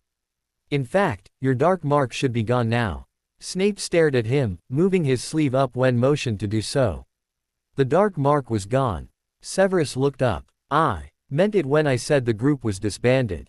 It is. No more Death Eaters, Voldemort said. Snape stared at his arm in shock. He was free. Really free. His eyes started to tear up. He didn't want to cry. He never cried. He blinked them back and looked back to Voldemort. Thank you, he said sincerely to the man sitting there. The man nodded. Thank you for stopping me on many attacks, Severus. Without you, many people, more than already dead, would have lost their lives. The man actually looked regretful at the loss of life. The Death Eater that had been called Michael raised a hand and took Voldemort's. Snape shivered a little. He was even more surprised when Voldemort reached down a hand and knocked back the hood. The man ruffled the boy's, for that is what had beneath that robe, hair until it no longer had a hairstyle. Snape studied the boy as he lifted Draco with a spell. Blinding blue eyes, long black hair, very pale face, and a scar on his forehead. An unfamiliar scar. Michael, put your snake away. We don't want anyone else getting bitten. Michael looked up at Voldemort. Okay, Uncle Tom. The boy said, waving a hand. The snake disappeared without a word and without a trace. A screech from somewhere in the house was heard as Snape started to maneuver Draco towards the door. Michael, Voldemort said. A very upset house elf appeared in front of the pair, holding the snake out at arm's length. Master, he did it again. Nellie has said over and over that Master's nephew should not be having a snake for a pet. Michael reached out and took the snake from her, listening to her rant and rave with a smile. Just make sure that the snake does not appear in Nellie's kitchen, or we will have snakes too. Snape laughed as the elf disappeared. Your nephew, Snape said, motioning towards Michael. Yes, the scamp came to me earlier this summer and has been here ever since. Brightened this house a bit. Never knew the other side could have magic as well, but it appears that Michael is able. Trained him myself, Voldemort said with pride. And not the dark arts, either. He is all light and brought me to it. Snape raised an eyebrow and turned towards the boy. Then the entire wizarding world thanks you. Snape said. Why have you not sent him to Hogwarts? Snape questioned. Circumstances. Voldemort said cryptically. He has done very well here, and is almost ready for his NEWTS. The boy let out a shudder. The other Death Eater that had been guarding the door moved aside. Tom, I think that Michael needs to go rest. Michael sighed. Pick on the little guy. The child grumbled. The little guy who did the work of a full-grown wizard. Tom said. He motioned towards the door. Go on, you have a game tonight. Michael nodded and started towards the door. Snape stopped him. It was a pleasure meeting you, Michael. An odd smile played about the boy's face as he shook the professor's hand. Michael disappeared up the stairs as Snape left, heaving a sigh of relief. Oh, Severus. Snape turned to find Voldemort coming up to him. I just wanted to let you know that if you see strange behavior coming from that child, do not be alarmed. The potion that Michael used as the snake's poison stays in the body. It acts a deterrent. Michael said something about shock therapy for Muggle abuse. With those words, Voldemort disappeared into the house. Snape stared at it, took in the town surrounding it, and then apparated back to Hogwarts. Snape appeared outside the wards of Hogwarts and walked back to the castle, leading Draco with his wand. What had happened? How had it happened? He started at his now bare left forearm, wondering if it were all a cruel trick and Voldemort had been using it to find out who was faithful and who was not. Snape shook his head and entered the castle, taking Draco to the hospital wing. Pomfrey questioned what had happened, and Severus smirked at her. Snake bite. He's already had an antidote. With those words, he left the hospital wing and went up to Dumbledore's office, rolling up his sleeve as he went. Albus had to see it. Severus, Dumbledore said the minute the potions professor appeared in the doorway. Are you all right? Snape nodded and sank into the chair opposite from the headmaster and held up his arm for the man to see. Dumbledore stared at it for a full 10 seconds. Is he dead? The man asked. Snape shook his head. No. He said that he has disbanded the Death Eaters. The group is no longer active. Dumbledore stared at him. Please, Severus, tell me the whole story, from the beginning. Albus said, ordering tea for the pair of them. He pushed a cup into Severus's hand and motioned for him to drink and begin his tale. When I arrived, there was the usual bowing and scraping to him. He stood and mentioned something about a traitor. I thought that I was done, Albus, that he had finally caught me.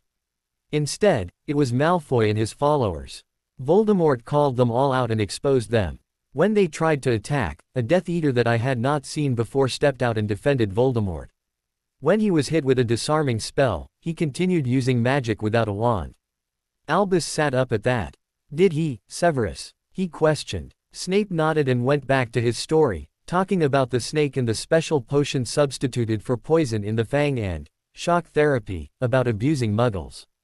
Apparently, the boy's name is Michael, Voldemort's nephew. I did not recognize this boy, Albus, but he was very skilled at dueling and potions, from what I have seen.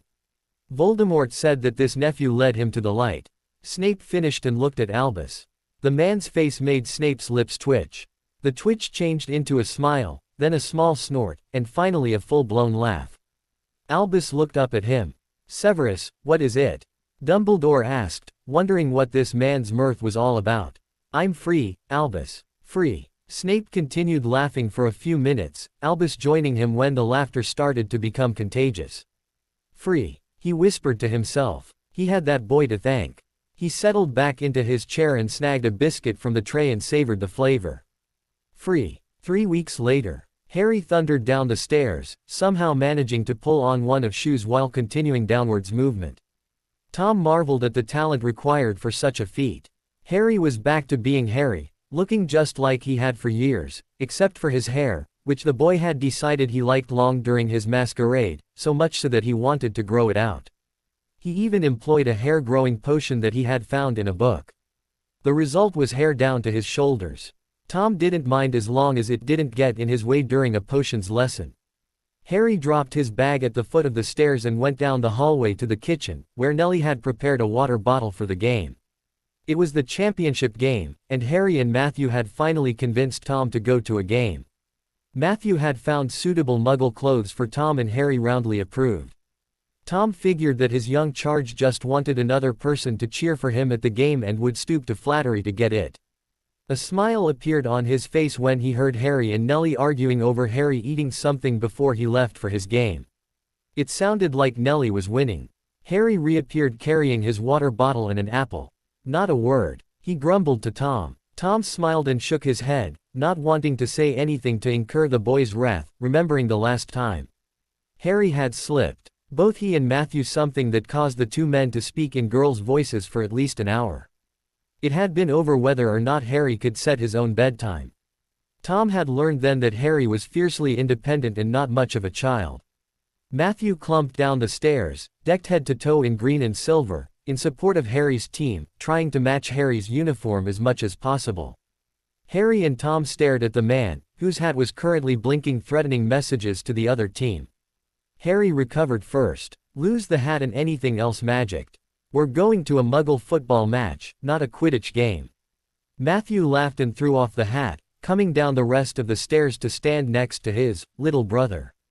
Are we ready? He asked, trying to mess up Harry's longer hair. Yes. Do you swear that you have nothing else magical on you? Harry questioned. Matthew nodded. Just my wand and yours. Matthew told him, pointing to his sleeves on either arm. Tom carried his own wand. "I know, we don't need him, but just in case," he said, throwing an arm. "Let's get to your game before your coach has a heart attack from tension. He can't play without his goalie." Harry smiled as Matthew tore the headband off Harry's head. Harry grabbed it back as he threw his gym bag onto his shoulder and followed the two men out the door. "Riddle, do you enjoy scaring me?" the coach demanded as Harry and company came up to the field. The other team just got here and already mentioned the word forfeit. "Get out there." Harry adjusted his headband that hid his scar and ran out onto the field, taking his place in the goal. He pulled his hair back with another band and readied himself. His team lined up for goal practice. Harry grinned. It was like catching bludgers. The opposing team saw his grin right before his team starting shooting balls his way.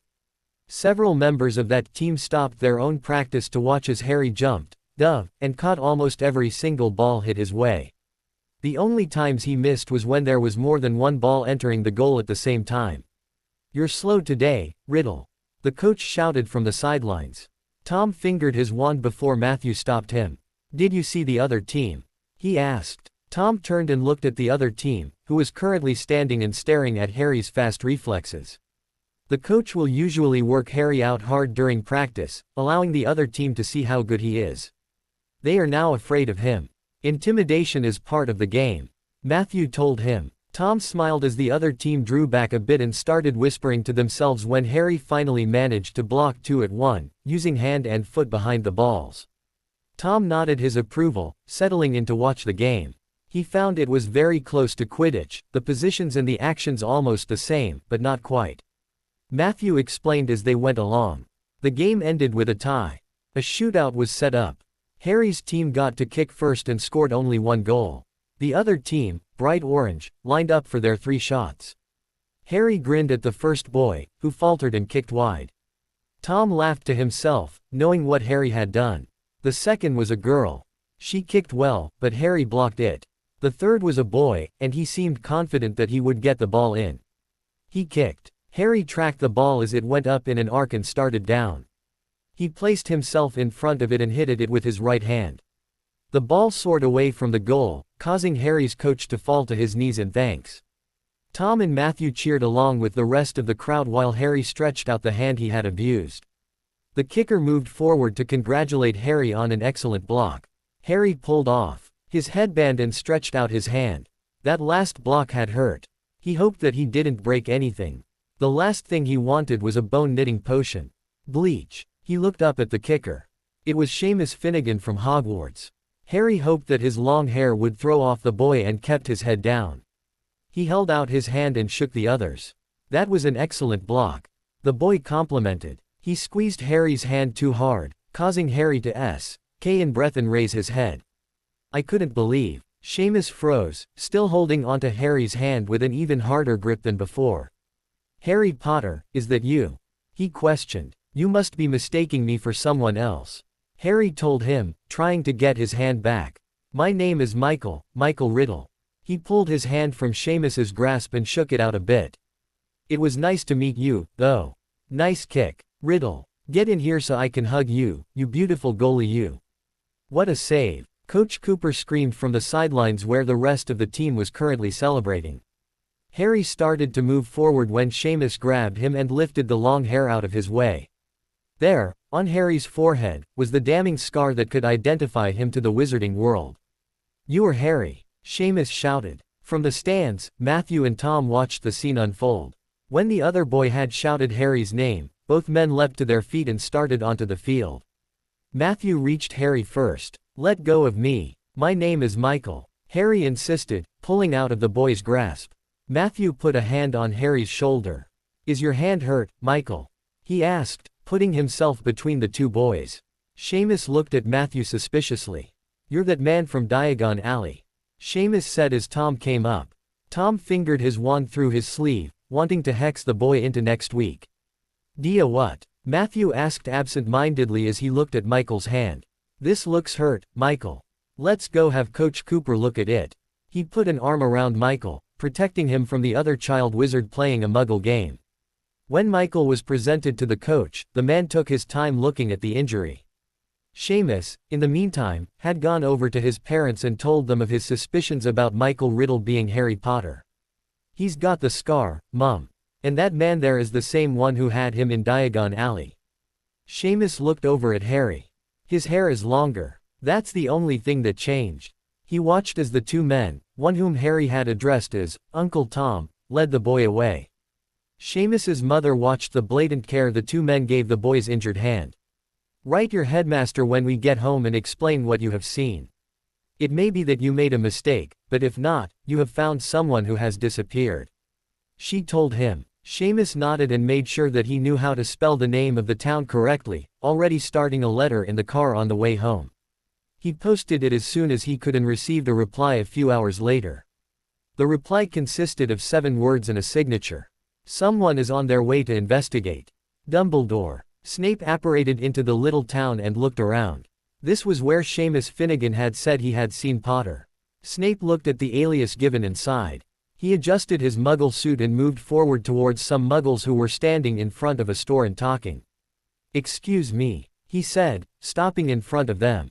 "Yeah," one answered. "I'm a bit lost. I'm looking for the Riddle residence," he told the curious muggles. "The Riddle home. Up there, on top of the hill. They keep to themselves, but the boys are nice enough. We don't see the old man much, but he's sane enough." Snape managed not to gape at the muggle and thanked him, moving towards the house that the muggle indicated. A postbox was on the gate, bearing the name Riddle. Snape entered the gate and went up the walk. He wondered briefly what he would say if he did not see any evidence of magic on the premises. He couldn't help but feel that he had been here before. He went up to the porch and turned around. How in the world did he know that view? He shrugged it off and knocked on the door. Harry had glanced out his window, bored with the exercises in his charms book, and nearly fell over in shock. Snape was walking up the path to the house. He grabbed some playful pantomimes from the section labeled Blue Eyes and Scar and swallowed them. "Tom, Snape's coming," he said, feeling the candy work. Tom stuck his head out of his study, surprise clearly etched on his face. "Why would he be here?" he questioned Harry. Harry thought for a few minutes and found his answer. "Seamus, from the game. He probably contacted Dumbledore about me."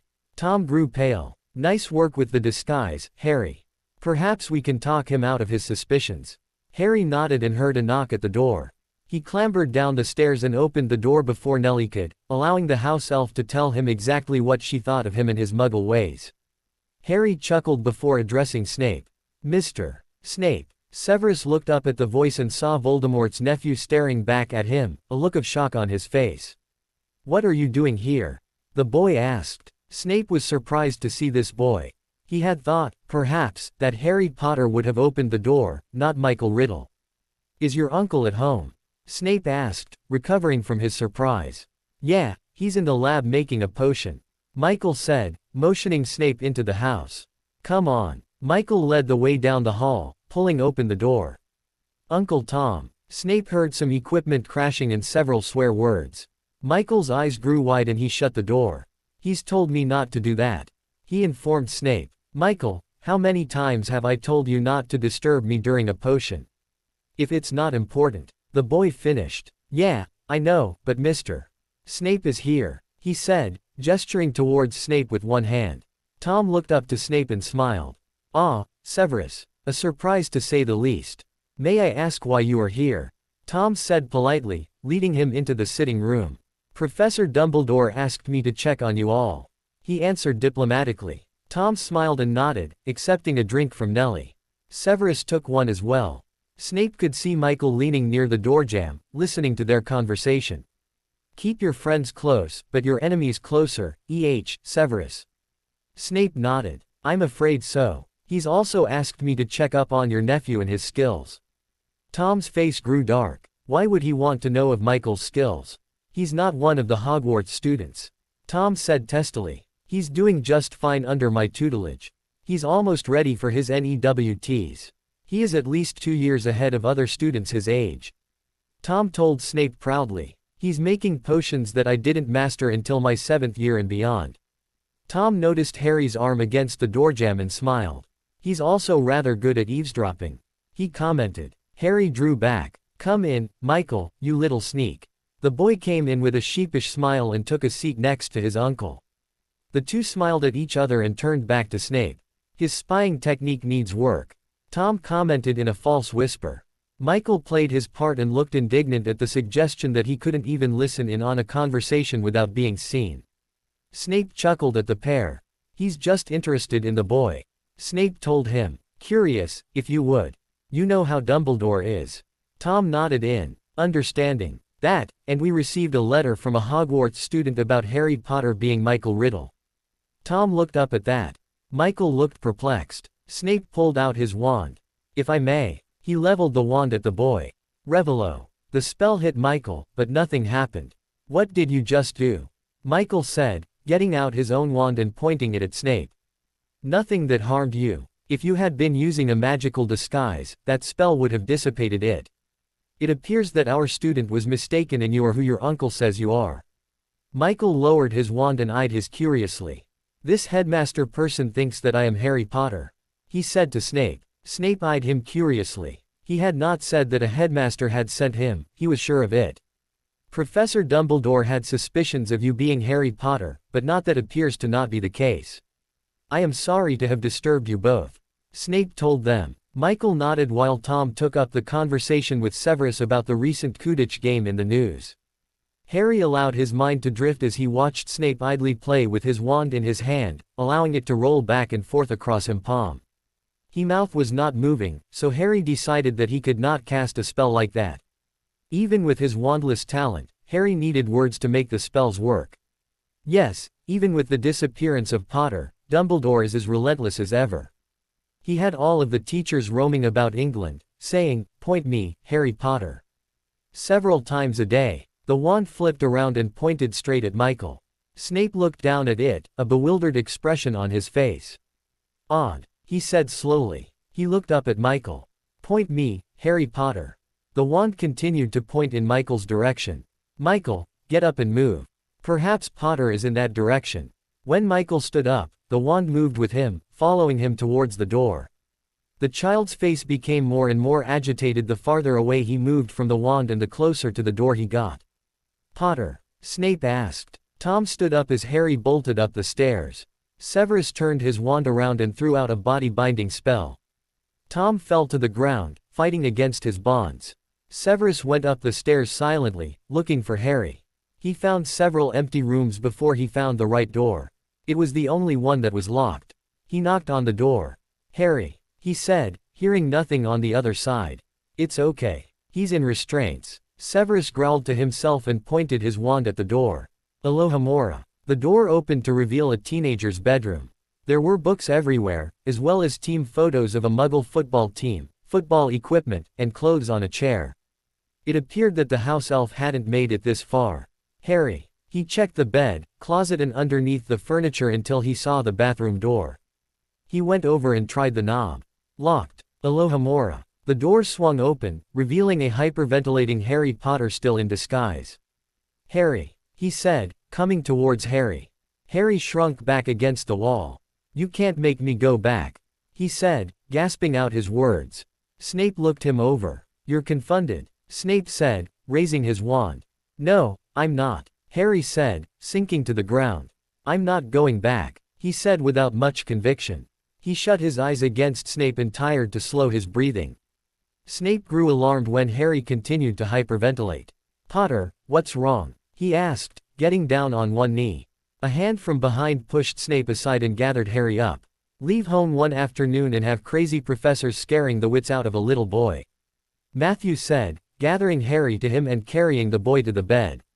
Not little, Harry commented between gasps. Course not, Harry, Matthew told him, brushing Harry's long hair back from his face. Just like we talked about, deep breaths, focus on my voice and forget everything else. You are safe and we will keep you that way. Matthew continued to drone on to Harry. Snape watched in amazement as the boy's breathing gradually slowed and returned to normal. His paleness did not leave him, and Matthew pulled out a potion. Pepper up, Matthew commented, pouring some potion down Harry's throat. Harry eagerly accepted and glared at Snape afterward. I'm not going back to Hogwarts, Harry told the professor as Michael fought him into bed. Michael smiled at Harry and pushed hair out of his eyes. "We know, Harry. You take a few minutes of sleep. We will be downstairs." Snape watched as Michael whispered a word to Harry, causing the boy's eyelids to droop. "That's not fair," Harry said before dropping into sleep. "If you would," Matthew said, motioning for Snape to go down the stairs. Snape brought his wand up. Expelliarmus. Snape's wand was out of his hand faster than he could react. Matthew motioned Snape down the stairs and followed him down. They re-entered the sitting room where Tom was still trying to free himself. "Most powerful wizard in the world?" Matthew asked with a sly grin. He released Tom and gave him a hand up. "I taught you everything you know," Tom returned. He brushed himself off and glared at Snape. "How is Harry?" he asked. "Resting, though he had flipped out a bit." Tom glared at Snape with some of his old personality. Matthew grinned. "Said he's not little and he's not going back to Hogwarts." Tom smiled. "Still stubborn then," Tom said. Matthew nodded his head. Tom regained his seat and stared at Snape. "Why would you want to come in and ruin his happiness?" Tom asked. No one needed to know exactly whose happiness had been ruined.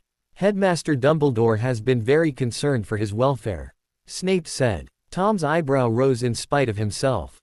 Snape wondered what this could mean. This was Voldemort, albeit a transformed Voldemort, but still the man who killed muggles and half-bloods for fun. Is this the same headmaster who sent Harry to live with those muggles? Tom asked. Snape nodded. There was some ancient magic that protected him. Snape answered. "Ah, so that was how it was done," Tom said to himself. He sat back and thought about it. "Interesting. Well, Severus, you may have not known it, but Harry's relatives did not care for him at all, and allowed his cousin to beat him physically."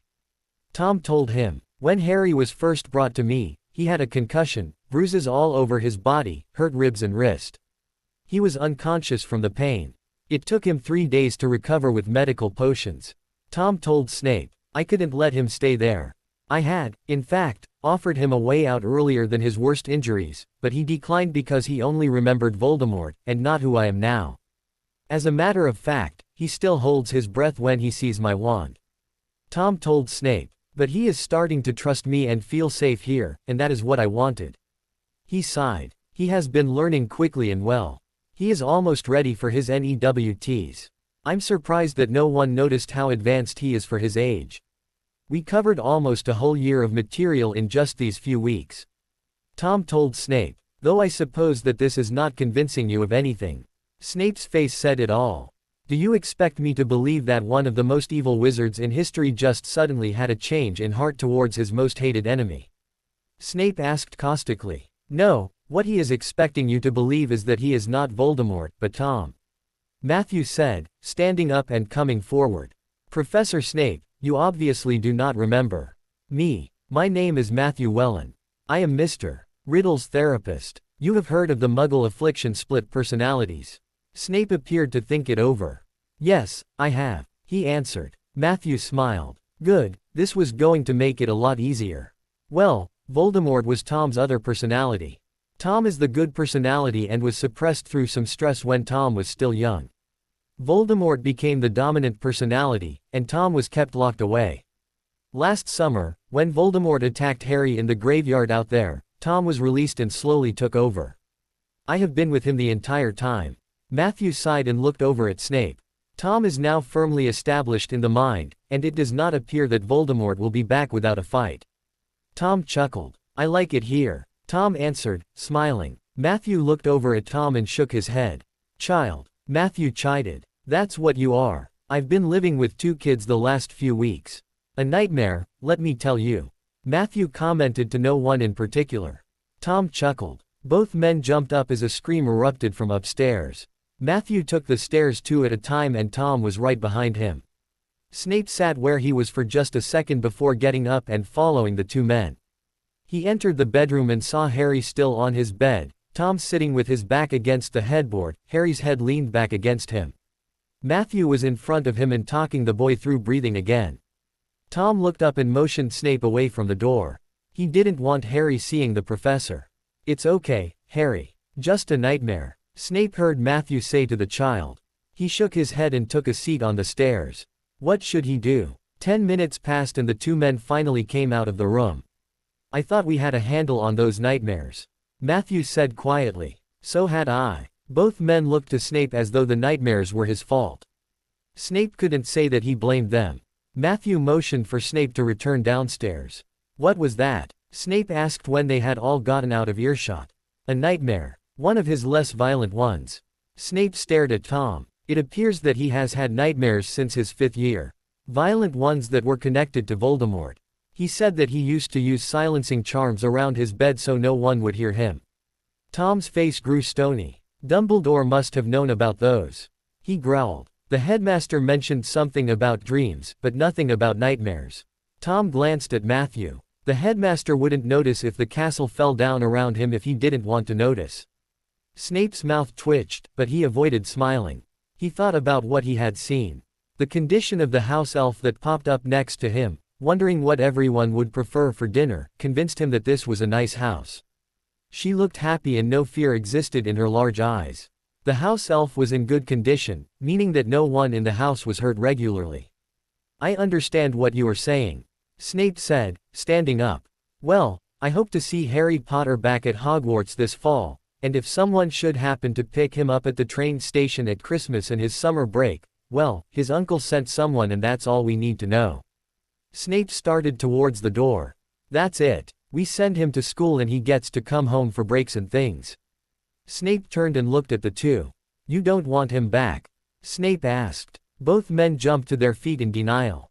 Well, then, it appears that Harry Potter has found a permanent residence with one Tom Riddle and his personal physician. Snape told them. I'll tell Dumbledore that I found no one here but Michael Riddle, his older brother Matthew, and their uncle Tom. But, Harry must return to Hogwarts to finish out his education. I have a feeling that if the boy knows he can call this home, you won't have too much of an argument to get him on the train. I would say that you are right, Professor. Harry said from the stairs. I can really stay with them? He asked, moving towards Tom and Matthew, eyeing Snape for any tricks. I won't tell you if you don't tell. Snape said. If what your friends say is true, your potions grades had better be stellar this term. Harry hugged Matthew and Tom. They'll be perfect, as long as you don't take frivolous points from Gryffindor. Harry warned him. Snape glared and stared down the boy. My grades will be perfect. Harry told him. Thank you, Professor. See you in September. Snape smiled slightly and nodded. September, Potter. With those words, Snape left the house and apparated back to the gates of Hogwarts. Tom looked down at Harry and smiled. Are you okay with this arrangement? He asked. Harry nodded. More than okay. I have someone to come home to, who actually wants me. This is perfect, Harry told the two men. Nellie, we need a party, Matthew said. As the house elf popped in, Harry and Tom rolled their eyes. Matthew felt everything was a cause for celebration. Harry smiled to himself. He had a home, not just relatives. A home. Severus, was Seamus correct? Albus asked as Snape returned to his office. Snape shook his head. No, Headmaster, I am afraid not. I found no evidence of disguise or potions. It appears that Michael Riddle is in fact Michael Riddle. He has a scar on his forehead very close to Harry's, but not the same shape at all. I'm afraid that Seamus just grew excited. Snape answered. He watched Dumbledore deflate a little, but the bounce came back as Dumbledore walked away. Snape shook his head. The man was incorrigible. September 1st. Harry, it is time to go and catch your train. Matthew shouted from the bottom of the stairs. The entire summer had finished, with Harry completely ready for his NEWTs as a result of their hard work. Matthew heard footsteps from Harry's room and went up to see what was taking the boy so long to come downstairs. He didn't have to pack, because Nellie had been packing for days, rearranging things in his trunk, putting several charms on it so that the trunk's shelves would respond to whatever Harry wanted out of his trunk, and then deciding that she wanted Harry to take something completely different from what she had packed. All of the books that Harry had used in the past few weeks had been included on the list and had found a home in the compartment that Tom had created for them. Harry had smiled when he saw that. All of those books would make Hermione envious. Harry, are you ready? Matthew asked, knocking on the door and putting his head into the room. Harry was sitting on his bed, digging one of his toes into the carpet of the room. He looked up at Matthew, but lowered his head again when he saw who it was that was inhabiting the doorway. What is it, Harry? Matthew said, going into what Harry fondly called shrink mode. Nothing, Harry mumbled. Matthew only raised an eyebrow, causing Harry to glare, something at which Harry was getting quite good. Well, I just don't want to go back. What if something happens and they won't let me come home? Harry turned back to trying to dig a hole in the carpet. Matthew folded his arms. Nothing will happen. If Dumbledore won't let you come home and sends you back to the Dursleys, we will get you back before anything can happen to you, and then you won't ever see Dumbledore again. Also, Professor Snape is at the school, and he feels like an ally. Harry smiled. You know, that feels really odd, to think of him as an ally. For the last 5 years, he made my life at Hogwarts hell. He would find the smallest excuse to get me into trouble and have me up for detentions and expulsion from the school. Matthew chuckled. Being away from the service of the Dark Lord must agree with him, then. He has already sent Tom and I a letter in the past few weeks about you and how you were doing and whether or not you would be coming to school. Harry shook his head. My coming back to school was a condition of me staying here. Matthew nodded, moving to sit next to Harry. I know, but look at it this way. There are Christmas and Easter holidays that you can return here for, and then summer will be here before you know. And if Dumbledore tries anything, like keeping you at Hogwarts for your own good, talk to Professor Snape. I'm sure that he will help you. Matthew got up and pulled Harry to his feet. He mussed Harry's hair up and went to the door. Either way, we've got 10 minutes. Matthew waved his hand and mumbled a word at Harry's trunk. Hurry now. He turned and the trunk followed. Harry fixed his hair, all the while grumbling to himself about crackpot psychologists who enjoyed messing with people's hair. Harry went down the stairs and found Tom standing at the foot of them. Ready to go, Harry? Tom asked, pulling on his muggle coat. You're going with me? Harry asked. Tom smiled. Yes, I'm not going to let you face all those people alone. Besides, I don't think that anyone will recognize you with the way you've gained about 4 inches to your height and your hair being so long. Until someone does, neither Matthew nor I are in any danger. If we keep our heads down, we'll be able to see you on the train, firmly established in a compartment, and eagerly awaiting the cart in no time at all. Harry smiled and hugged Tom. Knew you'd like that, Tom said, mussing Harry's hair. Ah, not again. Harry batted away Tom's hands and frantically tried to fix his hair. Tom reached back and pulled Harry's hair tie out of his hair and handed it to him. He reached up and fixed a lock of hair over his scar. There, no more Harry Potter, but Michael Riddle until further notice.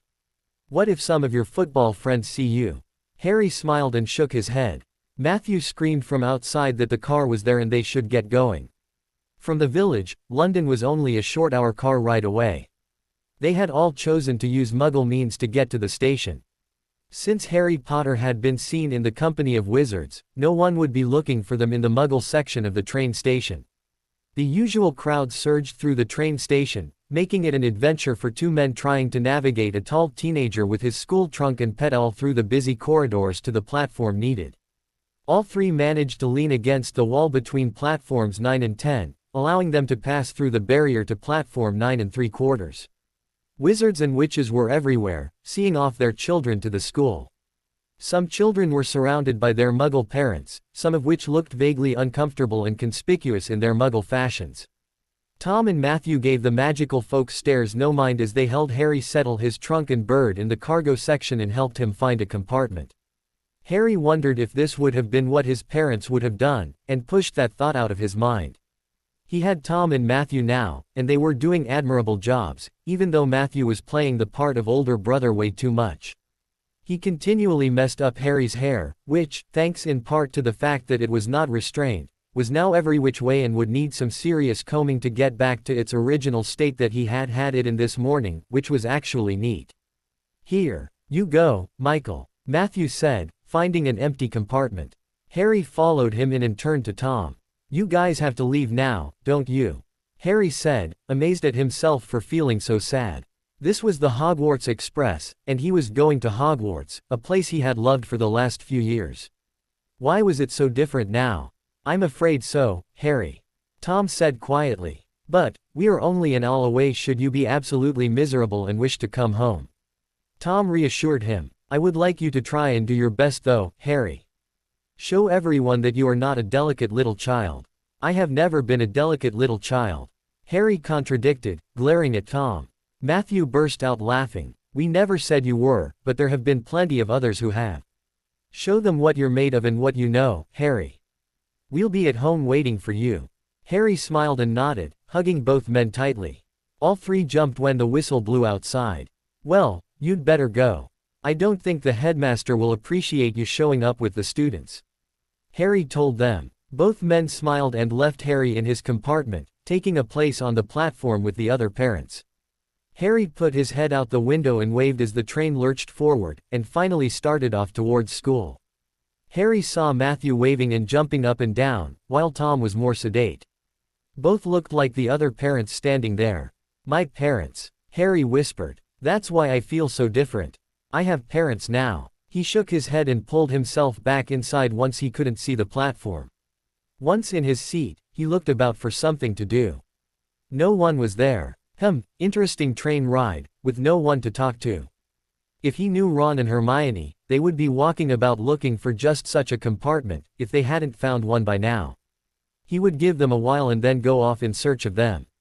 He pulled out one of his books, Potions for the Healer, and started to read. He and Tom had long ago shelved this book, but Harry insisted on bringing it out again and again. With the trip into Hogsmeade, Harry planned on stocking up some of the potions' ingredients that had not been on the list to make some of the healing drafts in the book. With those, he argued more than once, he would never have to see Madame Pomfrey again. Matthew recalled the territorial nurse from his own days, when she had been a little younger. Matthew warned Harry that she had mellowed in her advancing years, causing the younger of the two to launch into tales of his own experiences with the nurse that had both Tom and Matthew laughing before the end of them. A noise roused him from his book near an hour later. He looked up, annoyed that his customary silent study time was interrupted before reality caught up with him and he remembered where he was and who he was now. Oh, sorry, Hermione said. We didn't know that anyone was in here. Would you mind if we joined you? Some of the Slytherins are being gits. Harry was shocked to hear Hermione call anyone a git, but he supposed that the last year had left her open to corruption from himself and Ron. Mostly Ron. I don't mind at all, Hermione. He said, motioning towards the seats across from him. She stopped and looked at him. I'm sorry, but have we met? You don't look too familiar. Are you in Ravenclaw? Harry chuckled and pulled back his hair. You guys don't recognize me, he said, showing his scar once his hair was out of the way. Harry, she shouted, flying at him. The next Harry knew, a hysterical Hermione was clutching his robes, sobbing about never seeing him again. Behind her, Ron looked absolutely shocked.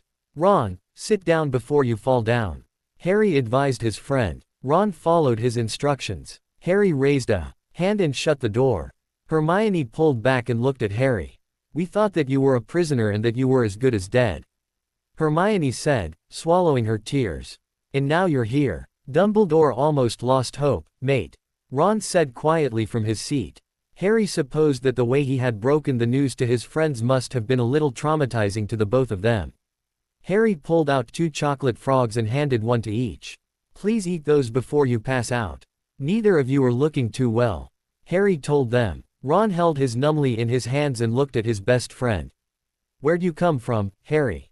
Did you escape? Harry looked at Ron sadly, hating to lie to him. I've been out for 2 weeks now. I was hiding out in Muggle London. If I had shown myself, even in Dumbledore's presence, they would have found me. I barely got on the train, Harry told them. Ron smiled, but Hermione looked at Harry suspiciously. That's good, Harry, she said. Ron came over and draped an arm around him. We've missed you, mate, Ron said, launching into stories of what summer had been like with Fred and George creeping about the house. They were so secretive with what they were doing, they didn't even want to test it on anyone in the house. And then when they revealed it, even Mum was impressed. Ron pulled out some playful pantomimes from his pocket. They gave me these to try out on some of the students. They're using me for advertising. Ron smiled and shook his head. They're great brothers, for being gits and all. Hermione reached down to the floor to where Harry had dropped his book. Harry, what's this? She asked. That's one of the books I got in Diagon Alley that day. I took some of them with me because they looked interesting, Harry told her. I had nothing else to do but read. She nodded and looked at the title. This is really advanced. Was someone there a potions master? Harry shrugged. I have no idea. I didn't interact much with them, unless they were saying something to me. Harry took his book back, praying that she hadn't sent the marked pages, and put it into his pocket. What did you do all summer? He asked. Hermione launched into the tale of her enforced vacation with her parents all over Europe after the Diagon Alley incident. Her parents had tried to make her forget that one of her friends was missing. The story ended almost near the time when the train would stop. All three got into their robes. Harry adjusted the holster for his wand on his arm, taking care that his friends did not see it.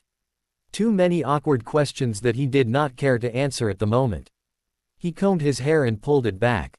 He turned back around as Hermione came back into the compartment. She stopped and stared at him. What is it, Hermione? Harry asked. She smiled a bit and shook her head. You'd better watch yourself this year, Harry. You've grown up, and many girls will notice. Harry blushed while Ron wrapped an arm around Hermione. Harry looked between his two friends. Are you guys? Ron blushed a deep red that matched his hair while Hermione smiled. That's great. Yeah, Myone came and stayed with me and the family at the end of the summer. It's been 3 weeks. Ron told him. Harry congratulated his two friends on their relationship. He couldn't think of anyone better for them than each other. They already acted like they were married with the way they bickered. Harry, Ron, and Hermione poured out of the train with the other students and headed to the carriages. The Thestrals were there, reminding Harry of how much death he had seen, but, as per Matthew's instructions, pushed those thoughts out of his head, reminding himself that none of it was his fault, and climbed into the carriage with his friends. Neville scrambled in with them, finding his seat just before the carriage started moving. Hi Ron. Hi Hermione, he said, looking over to Harry. His smile faded as he looked Harry up and down. Harry? He asked. Harry smiled and nodded. Harry. Neville gave Harry a small hug and moved back to his seat before he fell over. Where have you been? Everyone has been looking for you. Everyone. Harry gave Neville the same story that he had given to Hermione, hoping that Dumbledore wouldn't see through it. The Great Hall looked exactly as it did the last time Harry had seen it when the Sorting Hat was present. He remembered the deadly warning. He smiled to himself. This year was going to be different. This year was going to be normal. Well, as normal as his year could get. He thought back to his years at Hogwarts. Third year had to be the most normal. No Voldemort attack that year. He smiled to himself and saw Snape at the head table. Snape looked him over and raised an eyebrow. Harry just nodded slightly and took his place at the Gryffindor table. The headmaster stood as the last student sat down. Welcome back to another year at Hogwarts, he announced to the students gathered. The first years will be led here in just a moment. He resumed his seat while the doors opened behind all of the students. The first years, led by Professor McGonagall, looked as scared and nervous as always. The Sorting Hat started in on his song. Harry listened and applauded along with the other students and sat through the sorting with his usual patience, wondering when he could eat. He smiled to himself as he heard Nellie's voice in his head, talking about growing boys and the need to eat. Welcome to another year at Hogwarts. Dumbledore's voice said from the head table. Just a few words, if you please. Welcome to the first years. We expect great things out of all of you. To the rest of the school, welcome back. I regret to report that your classmate, Harry Potter, has not been found yet, and we are still. Dumbledore was interrupted by Ron, Hermione and Neville all standing and pointing at someone. He's here, Headmaster. Snuck in with the rest of us. Neville told him. Dumbledore came down the walkway and looked at the group. Harry stared up at him and smiled. Well, Mr. Potter, you must have had some adventures. He whispered to the boy. Harry shrugged while the headmaster turned. All right, for the first time in a long time, I am mistaken. Welcome back to Mr. Potter. And for the rest of you all, tuck in. Food appeared on the students' plates and everyone fell to them. Ron had a roll in one hand and pumpkin juice in the other. Dumbledore returned to the head table. He continued to stare at Harry, while the boy ignored him and turned to his friends. What is wrong, Headmaster? Snape asked, leaning over a bit to hear the man's replies. I just can't take my eyes off him, Severus. We've been searching for him almost the whole summer, and now he just waltzes in with the rest of the students and doesn't even tell anyone where he has been. Dumbledore sighed. Is this a sign of my getting old, Severus? That I don't even notice a student, one for whom I have been searching for weeks now, even when he is sitting right in front of me." Snape smiled. "No, Albus. He has grown and gotten longer hair. I think you're just fine, and the boy was too. We'll hear his story later." Some of the students are looking at you nervously. "Please, eat something." Dumbledore started in on his meal. Snape looked over to find Potter looking up at him. Snape raised an eyebrow, causing the boy to go off into laughter. Snape shook his head to himself and returned to his meal. "Harry," Dumbledore said, catching up to the trio of friends heading towards Gryffindor Tower. "May I see you a moment?" Harry nodded to his friends and followed Dumbledore to his office. "Lemo, drop." "No thank you," Harry said, taking the seat that Dumbledore had motioned to. "Well, Harry, we were all quite worried about you. May I ask what happened?" Harry smiled. "You mean after Diagon Alley?" Dumbledore motioned for Harry to continue. "Well, what happened was they kind of had me under some sort of spell. I couldn't get away from them, even when I tried. After that, I was free to go about the house. One day, the people I was with forgot to reset the wards or something, and I used the time they were down to leave. I didn't want anyone to know where I was and Hedwig was a little conspicuous, so I stayed in a hotel until it was time to come back to school. My hair had grown, so I was able to walk right past them at the train station to get on the platform and on the train." Dumbledore looked at Harry. "Are you sure that that was what happened, Harry?" Harry nodded. "Yes, sir. I thought that if they got me here once, they could get me again until there were more people about." Harry said, "I was hiding because I thought that if no one knew where I was, then I would be safe until the students were back at Hogwarts." Dumbledore sat back and stared at Harry. "You should have let me know where you were, Harry. I'm glad that you are safe, but I still feel that you put yourself into unnecessary danger." Harry looked at the headmaster. "Headmaster, no disrespect or anything, but if you couldn't find me, what makes you think that they could have?" Dumbledore froze, looked the student up and down, and then did the one thing that Harry had been hoping for. He laughed. "All right, Harry. Good job then. I'll let you return to your common room now. I'm sure all of your friends are concerned about you and want to hear of your adventures." Dumbledore gave Harry a small box of jellybeans and saw the boy to the door. Harry smiled, happy that he had fooled Dumbledore. Snape watched as Harry left the headmaster's office. The boy was obviously good at being an actor, for Dumbledore allowed him out of his sight now. Snape shook his head and returned to his dungeons. He would be seeing Harry tomorrow morning, and then he could see how well the boy did potions. Harry and Ron ran down the hallway, robes flying out behind them as they rounded a corner. They were late for breakfast. The two of them skidded to a stop outside the doors and went in to find Hermione already there, finished with her meal and reading her schedule. "I got yours for you. I figured that you were up all night talking."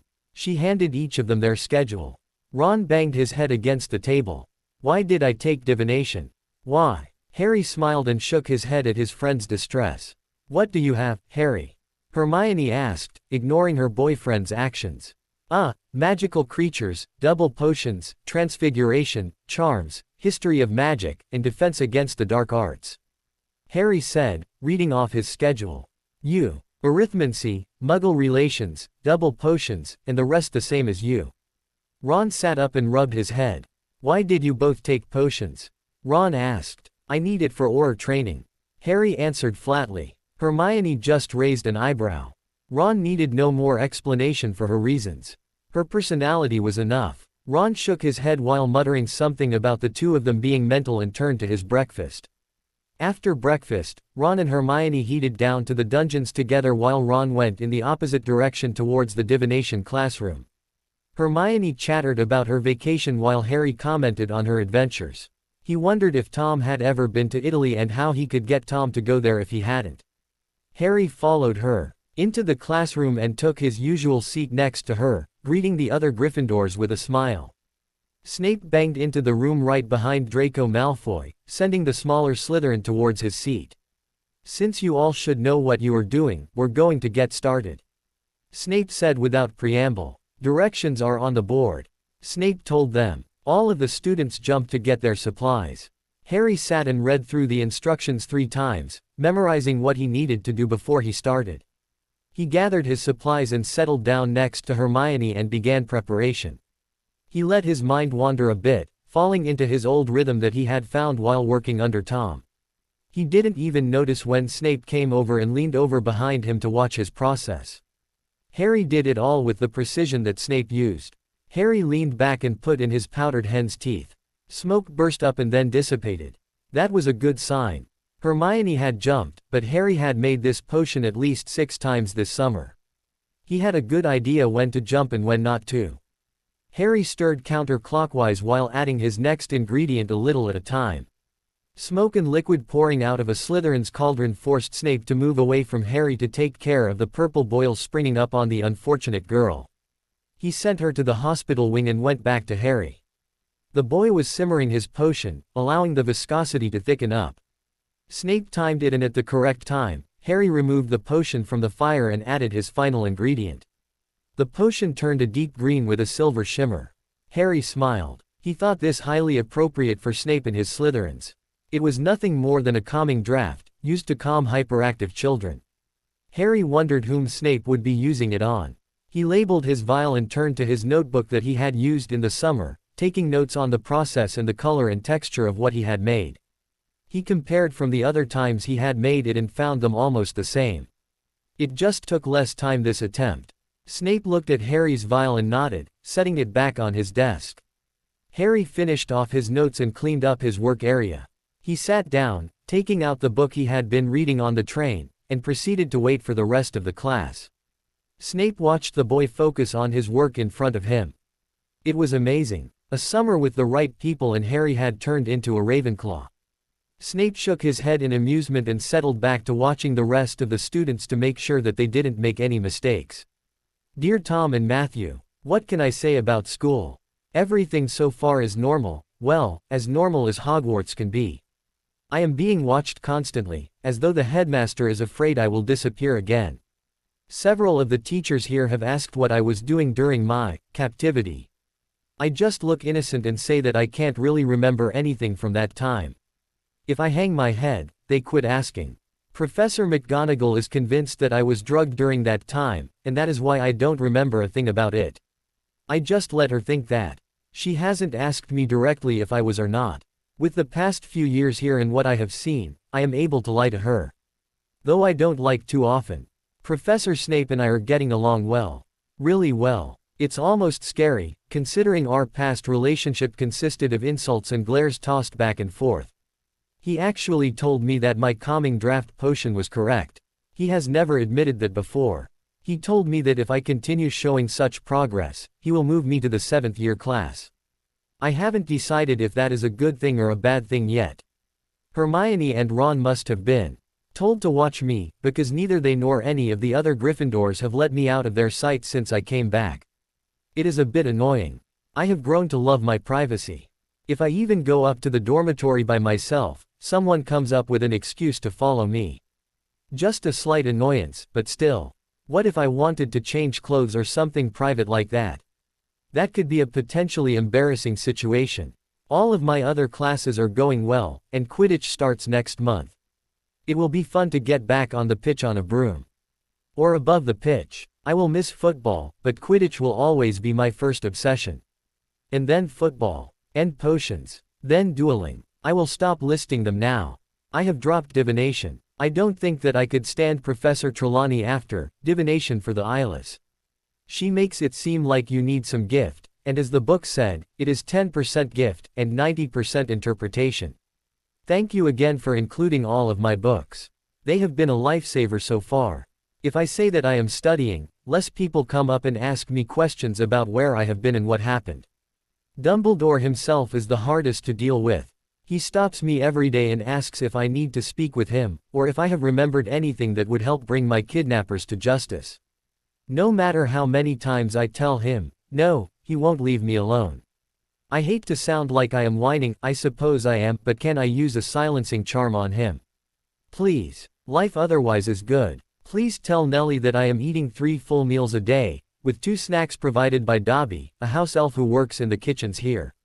Thank her for sending all of my clothes. I have needed them since I often walk down dusty corridors to avoid Dumbledore. Thank you both for everything. I miss you both and will see you at Christmas. Love, Harry. Harry closed his letter and addressed it to Tom and Matthew. He slid it inside his robes, planning to slip off from the constant crowd of friends that surrounded him in the hallways to the Ollery to post it off with Hedwig. He turned back to his history of magic essay and sighed. He needed to write about the importance of the giant population during medieval times. He pulled out his history book from Tom, a much more suitable book than his Hogwarts text, and started looking in the index for giant and medieval times. He found the 6 pages dedicated to the topic and commenced his work. He debated asking Hagrid, but wondered how much the gentle magical creatures professor would know about it. "Harry, let's go to dinner," Ron said. Harry smiled and nodded at his friend and closed his books. He followed Ron and Hermione out the portrait hole towards the Great Hall. Along the way, Neville, Seamus, and Lee Jordan joined the group. Harry allowed himself to time his steps until he was walking in the back of the group. When everyone started around the corner, he ducked back and waited exactly 5 seconds before turning around and dashing down the corridor towards the Ollery. A few flights of stairs and hallways later, he found Hedwig. "Hey, girl," he said as she found his arm offered. She nipped a finger affectionately. "Would a beautiful bird like you deign to take a letter home to Tom and Matthew?" he asked. Hedwig blinked one eye, then the other and gave an affirmative hoot. He smiled and pulled out the letter. She took it in her beak and flew off through one of the many windows. Harry smiled after she left and went back out the door. If he hurried, he would be able to make it back to his friends before they grew too worried. He rejoined them at the doors to the Great Hall. "Harry, where did you go?" Neville asked. Harry shrugged. "Bathroom." Neville nodded, accepting the excuse, and started chattering about what his grandmother had said about Harry Potter's disappearance. Harry listened with his full attention, forestalling any questions from the rest of the group about where he had been. They all settled at the table and filled their plates. Dumbledore was at the head table, along with the rest of the teachers. Harry felt them all look at him in turn, making sure that Harry Potter was indeed there. He rolled his eyes at the thought and turned back to his friends' conversation about the upcoming Hogsmeade weekend. Harry smiled in anticipation. He had wanted to go to Hogsmeade ever since school started to stock up on some of his potions' ingredients and start brewing some headache potions. He found that headaches were a common occurrence when all of his professors questioned him about the summer in the same day. He figured it was the stress of being polite when all he wanted to do was tell them off for not believing him the first time. The next morning, Harry was looking over his notes from the last potions class, trying to prepare for the class. He wondered what the technical was going to be today, and if he could possibly work in a variation that would improve the speed of the reaction. He pulled out his book to look something up when he heard Ron say that the mail had arrived. Harry looked up and saw Hedwig coming in. They must have had a letter waiting on her at home for her to return so quickly. She landed in front of him, a letter in her beak. Harry's name was written in Tom's neat hand. He smiled and accepted the letter, tucking it into his robe pocket before offering Hedwig a piece of bacon. Harry felt eyes on him and looked up to see Dumbledore staring at him. He knew that look. Dumbledore had questions for him. He turned back around and sighed. He put his hands under the table and waved one, muttering a spell. On his way out the door, Dumbledore caught up to him. "Good morning, Harry." "Good morning, Headmaster." Harry returned, being polite. "I saw that you received a letter this morning. Has your family had a change of heart towards you?" Harry almost laughed at the idea. Dumbledore must not know of what his family had done to him over the summer. "No, sir. It's an order form," Harry told him. Dumbledore smiled. "In that case, would you mind me looking at it?"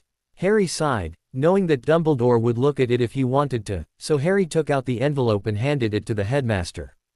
Dumbledore read the address off. "Weasley Wizarding Wheezes." He smiled. "Ordering some jokes, Harry?" Dumbledore asked. "Not for sure, Headmaster. Just thinking about it. Nothing dangerous." Harry attempted and managed an innocent smile. Dumbledore returned the letter to Harry and smiled at the boy. "That's all right, Harry. Hurry along now to class." Harry nodded, returning his letter to his robe and dashing off towards the dungeons. He walked in 2 minutes late. 10 points from Gryffindor for Potter's tardiness. Harry moved to his seat and pulled out his materials without a moment to spare and read through the instructions. Dreamless sleep potion from the look of it. He and Tom had made several batches together this summer when his nightmares had been at their worst. He started in and finished with the others. He looked around and saw several people worriedly looking into their cauldrons. Hermione looked into his and whispered to him, "What did I do wrong?" Snape was busy with one of the Slytherins. Harry pointed at him empty vial labeled, "Turtle Scales."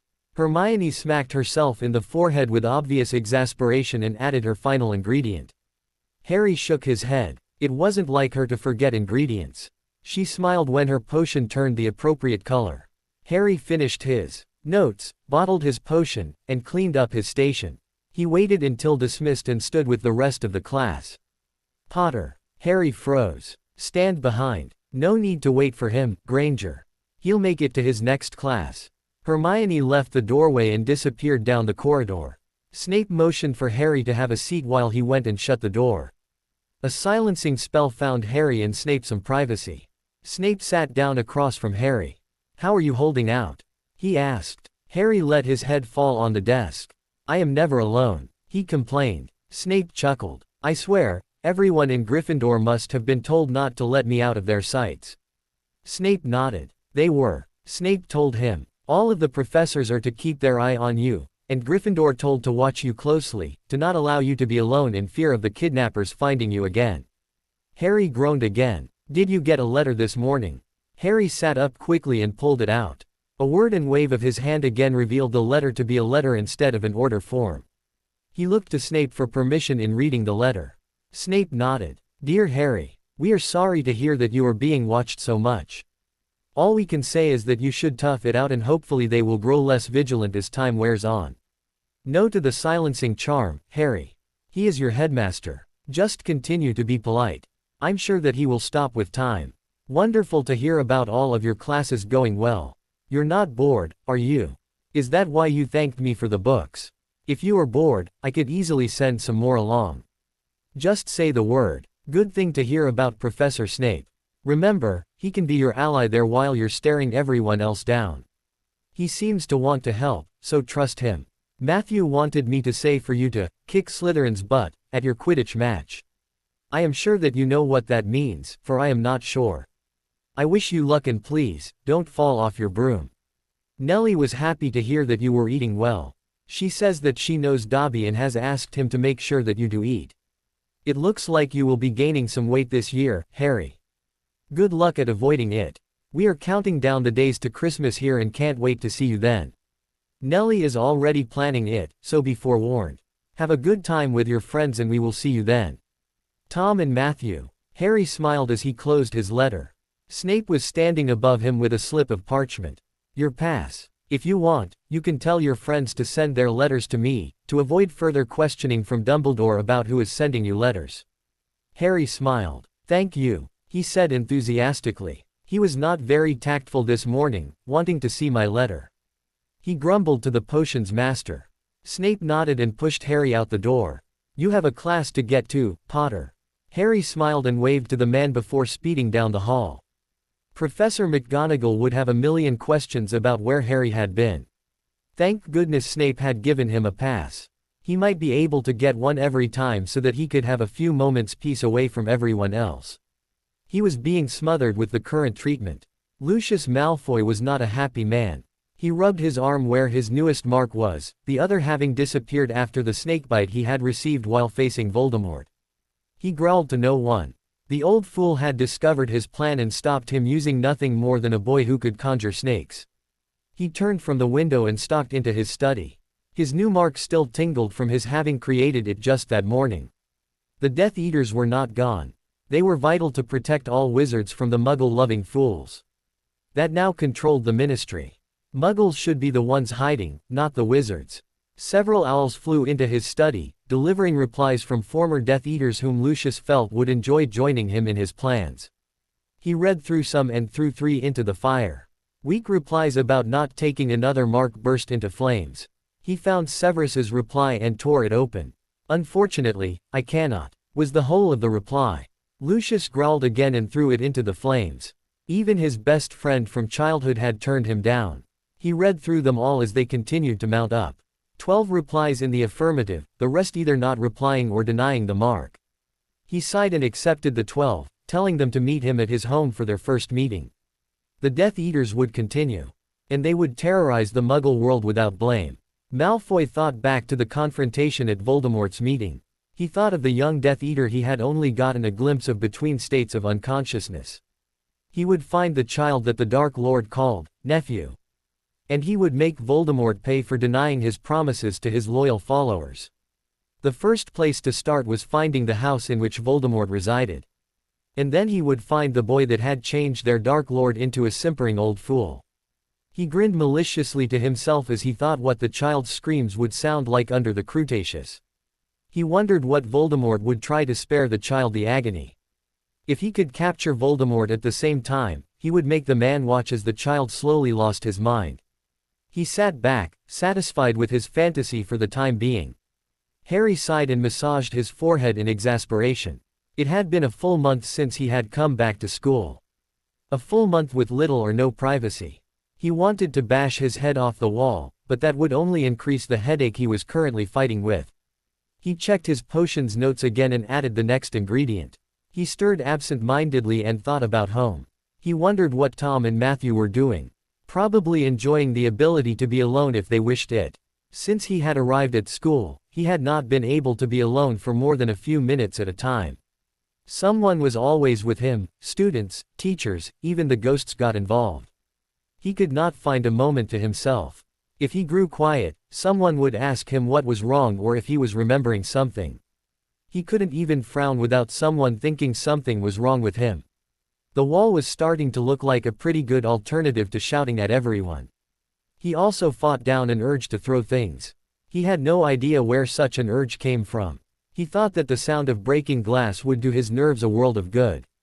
The room of requirement had given him pillows when he had tried, but Hermione coming up from behind him had killed all thoughts of his throwing anything that evening. He emptied a small jar of powder into his cauldron and stirred again. Pink bubbles started coming from his cauldron. Potter, it seems that you are incapable of working with this potion. Dump it. 20 points from Gryffindor. Harry glared at the man, practicing his, get out of my face, glare. Snape returned the stare. Detention as well. See me after class. Snape turned away with a swish of his robes to save one of Harry's housemates from blowing the classroom sky high.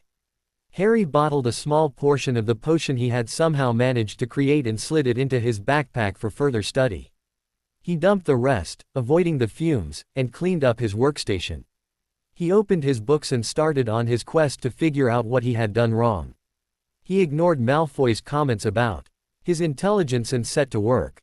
Students pushing back their chairs alerted Harry that it was time to change classes. He gathered his notes and books together and shoved them into his bag. Potter, Snape said, motioning towards his office. Harry followed him and shut the door. Have a seat, he said to the young man. Your next class doesn't start for half an hour, correct? Harry nodded. Snape conjured some butterbeer for Harry while he had a small glass of wine. Harry thanked him for the drink and sighed. The strain is showing, Potter. Tell me what is wrong before you snap. Harry sat back in his chair. Professor, do you realize the only time I am really alone, alone being defined as not having anyone in my sight, is when I get up early and take my shower? He asked. Snape smirked. They're everywhere, he said, throwing his hands up. Snape knew exactly who they was. He reached up and massaged his forehead again. Is your scar hurting? I highly doubt that, Snape said, looking at the boy. No, I've got a really bad headache that the pain-killing potion I used this morning is not affecting at all. Harry told him truthfully, forgetting that no one should know he was toying with potions outside of class. Really? Snape asked. Harry hung his head and nodded. A drawer opened and closed. This should help your head. Just don't tell anyone or Pomfrey will have my head. Harry thanked him. You may take it now. Harry grinned and appended the vial. A pleasant warmth went up to his head, clearing it of pain. He sighed in relief. Ah, thank you. That feels so much better, Harry said, rolling his neck out in response to the relief. Sir, do you know what I made in the lab today? I admit that I wasn't paying much attention, but I know that I added Quarto before I added the Revel, and stirred clockwise instead of counterclockwise. Harry told him. Snape sat back and nodded. I do. You made a common magical addictive. Much like Muggle drugs, wizards can easily become physically and emotionally dependent on the concoction you made today. For future reference, it is called the mind snare, and is very dangerous to ingest. Snape looked Harry over. Make a note of it and get rid of the vial you kept of it. Harry grinned sheepishly and handed over the vial to the professor. Snape destroyed it in front of him. Make sure that you don't make it again. Harry nodded. Now, for your detention. Snape said, grinning evilly. I think an evening, tonight, perhaps, where you can be alone in a classroom, under the supervision of a teacher, is just the thing you need to set you right. Bring your books. Starts at 7. Harry sighed in relief. Be sure to bring your pain-killing potion down tonight so that we figure out what you did wrong. An evening by myself, with just you? He asked. He smiled at the man sitting in front of him. That sounds wonderful, Professor. Snape smirked and waved Harry away. I'll see you then, Mr. Potter. Remember not to be late. Harry nodded and reluctantly left the office. Snape watched the boy go. The child carried so much weight just avoiding everyone's inquiries into his health and well-being.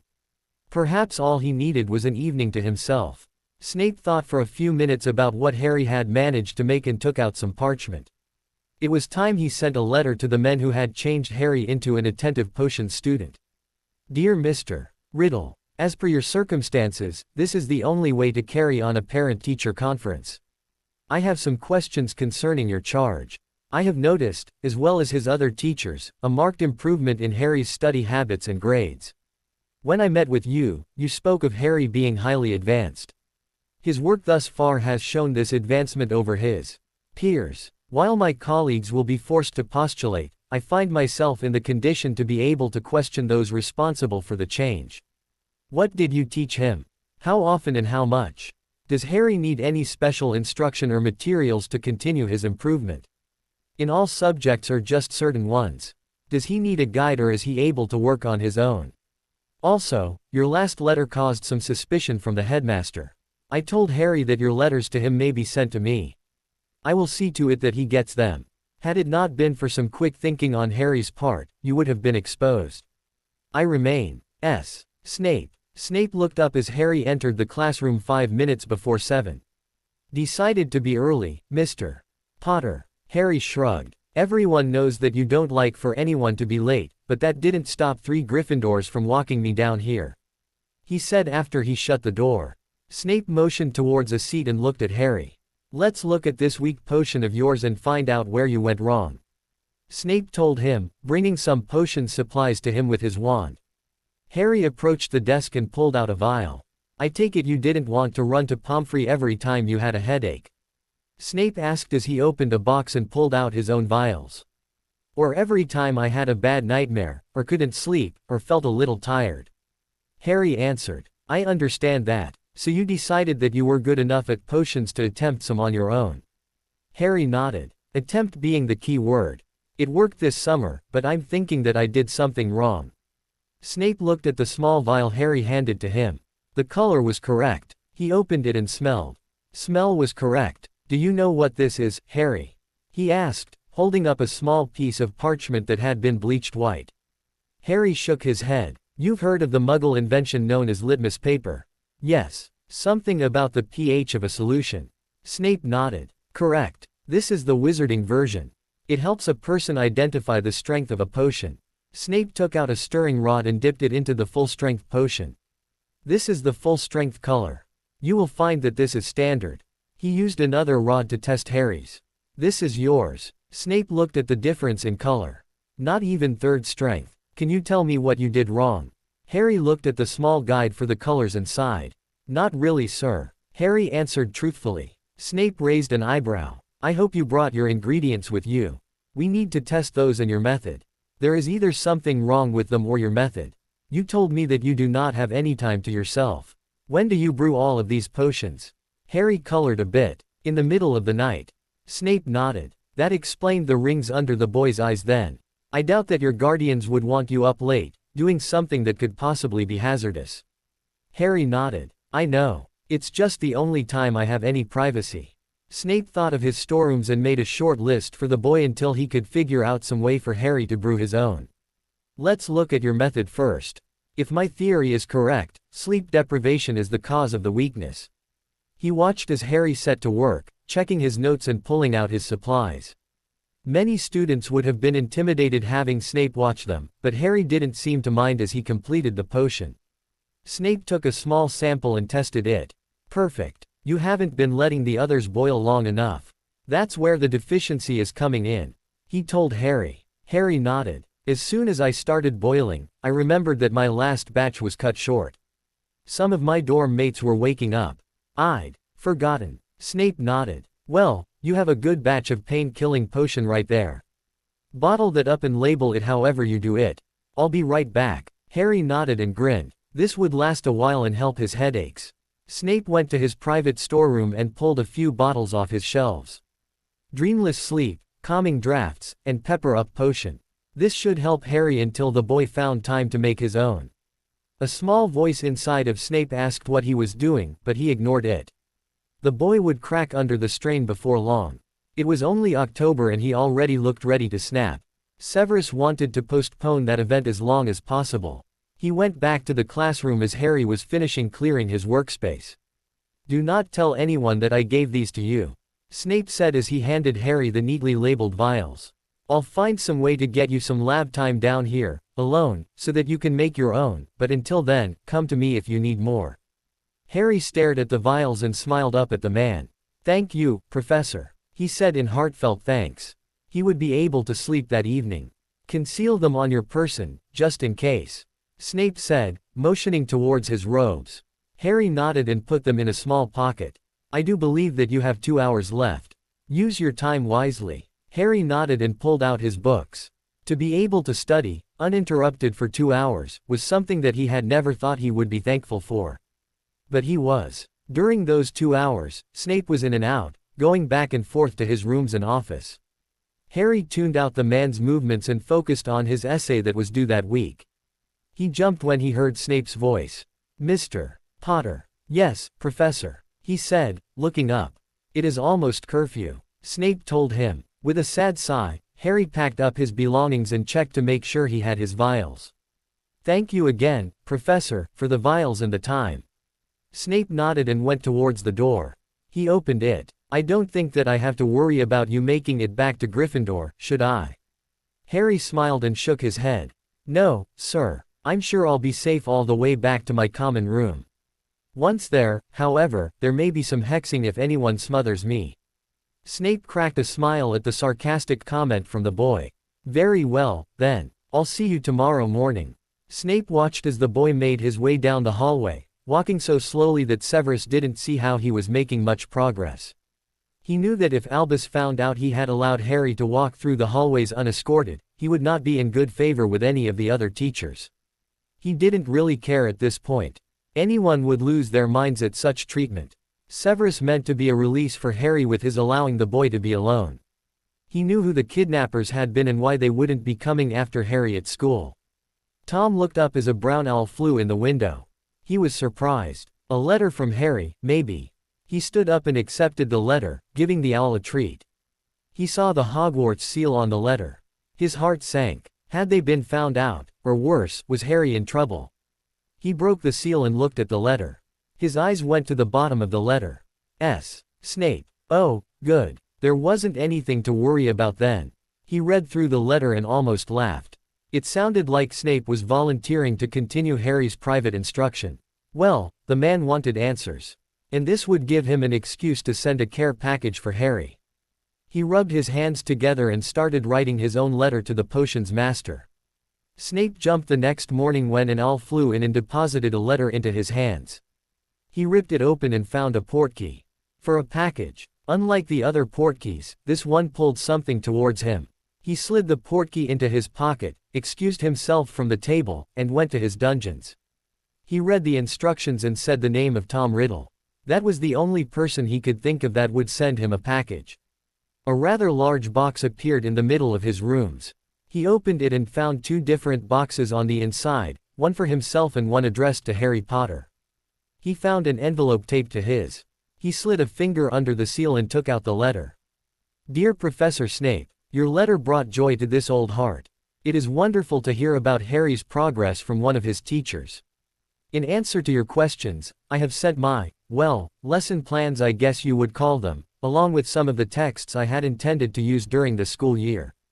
Harry has all of the books we used this summer. I'm sure that he would let you look at them if you asked. We covered every subject taught at Hogwarts, including divination and care of magical creatures. Harry is quite skilled at defense against the dark arts, but is not able to use the dark arts through lack of intent. Herbology, charms, transfiguration, and history were also covered. Harry does not have a real favorite class, but found an enjoyment for potions that he never knew he had before this summer. He gained a lot of progress in this area in just a short time. I have a feeling him missed something of vital importance through some of his inattention his first 3 years, and that hindered his ability to learn the advanced materials. We had lessons every day while he was here, with just one subject focused upon a day. Some may say that few could learn in that manner, but Harry seemed to flourish under it, enjoying the ability to work out his problems on his own. He is naturally inquisitive, and the more he struggles with the material, the more he absorbs. Harry is able to work independently if he has someone available to ask questions. He enjoys long periods of uninterrupted time to study and seems to prefer this method to studying in groups. He usually seeks out help if he needs it, though when his fingers start to drum, he needs a break for he has become unproductive at that point. Usually a well-placed question about the material will set him back on track. He needs few reminders about studies, but needs reminders for things like meals, sleep, and exercise. Quite an unusual teenager, isn't he? It seems that most boys do only that, and forget their books. Thank you for your offer of a go-between for Harry's mail. I have taken you up on your offer and included a package for Harry. If you could find some way to get it to the boy, I would be grateful. Just a few books, he has already read the ones he took to school with him, and some treats from home, as well as some mail from his Muggle friends. Thank you again, Professor Snape. I hope I answered your questions adequately. Tom Riddle. Snape looked through the box and found several advanced titles, some of which he had studied himself while he was going for his mastery. He set aside Harry's box and read all of the titles. This was the level the boy was working on. He shook his head in disbelief. He set aside the potions books and picked up the charms texts. Amazing. Potter was on this level of work. He sat back in his seat and thought about the situation. Was the boy not bored by attending classes with all of his friends, working at a level that he had left behind? Snape made a mental note to ask him when he found himself alone with the boy again. Harry Potter was currently engrossed in one of Transfiguration books, More Advanced Transfiguration for Students and Professionals, the sequel of the one he had studied. In the summer, he wrote a note down about the dangers of transfiguring something alive into something not alive and leaving it that way. Apparently, if you didn't change it back, the item died, leaving a smell of decomposition. If left longer, the item fell apart. Harry smiled and shook his head. He added some of his notes to his transfiguration essay about live transfigurations and turned back to the pages. Across the room, his two friends were casting concerned glances his way. Harry had been involved in his homework now for a solid 3 hours. That was not like the Harry they knew. He had even chuckled over something he had read. "What do you think, Myone?" Ron asked his girlfriend. Hermione shook her head. "While I am happy that Harry is finally taking his studies seriously, I do think it is a little strange. Some of those books he brought with him are highly advanced, Ron. He shouldn't be able to understand the material in them with what he knows so far," Hermione said in a whisper. She didn't want to alert Harry to the fact that they were discussing him. She shrugged. "He must understand them if he's using them to do homework," she said, flipping through the pages in her own book, appearing to be looking for some information. She pointed at the page and handed it to Ron, who took it and stared down at the page while she continued to whisper. "I think something happened to him," she said through her teeth, leaning her head down next to Ron's. Ron stared down at the page and started when he saw the title. On Taking Over a Wizard's Body, Mind and Soul. He looked at Hermione, who had an anxious line across her forehead. "I did some research. This sounds like what has happened to Harry," she whispered, pointing at the page as though she was making a point. A chuckle from their friend across the room caused them both to look up and then back down. Harry was still there, still engrossed in his work, and still very different from the boy they knew. Magus Reger. While wizards generally do not use their magic to intrude upon others' lives, one might find themselves unable to keep such standards. The charm, Magus Regor, allows one wizard to control another quite easily. This charm is commonly used by healers to keep patients from harming themselves while alone. Marked changes can be seen in the wizard taken over. Changes in personality are usually the first thing noticed, followed by changes in personal tastes, appearances, and intelligence. Many can mistake this powerful spell as the Confundus charm. The only way to be sure that Magus Regor is truly in use is careful observation. Unlike the Confundus charm, the subject will not appear confused, will have an astonishing grasp on recent events, and is able to function normally in all social settings, including duties that the subject only will know how to accomplish.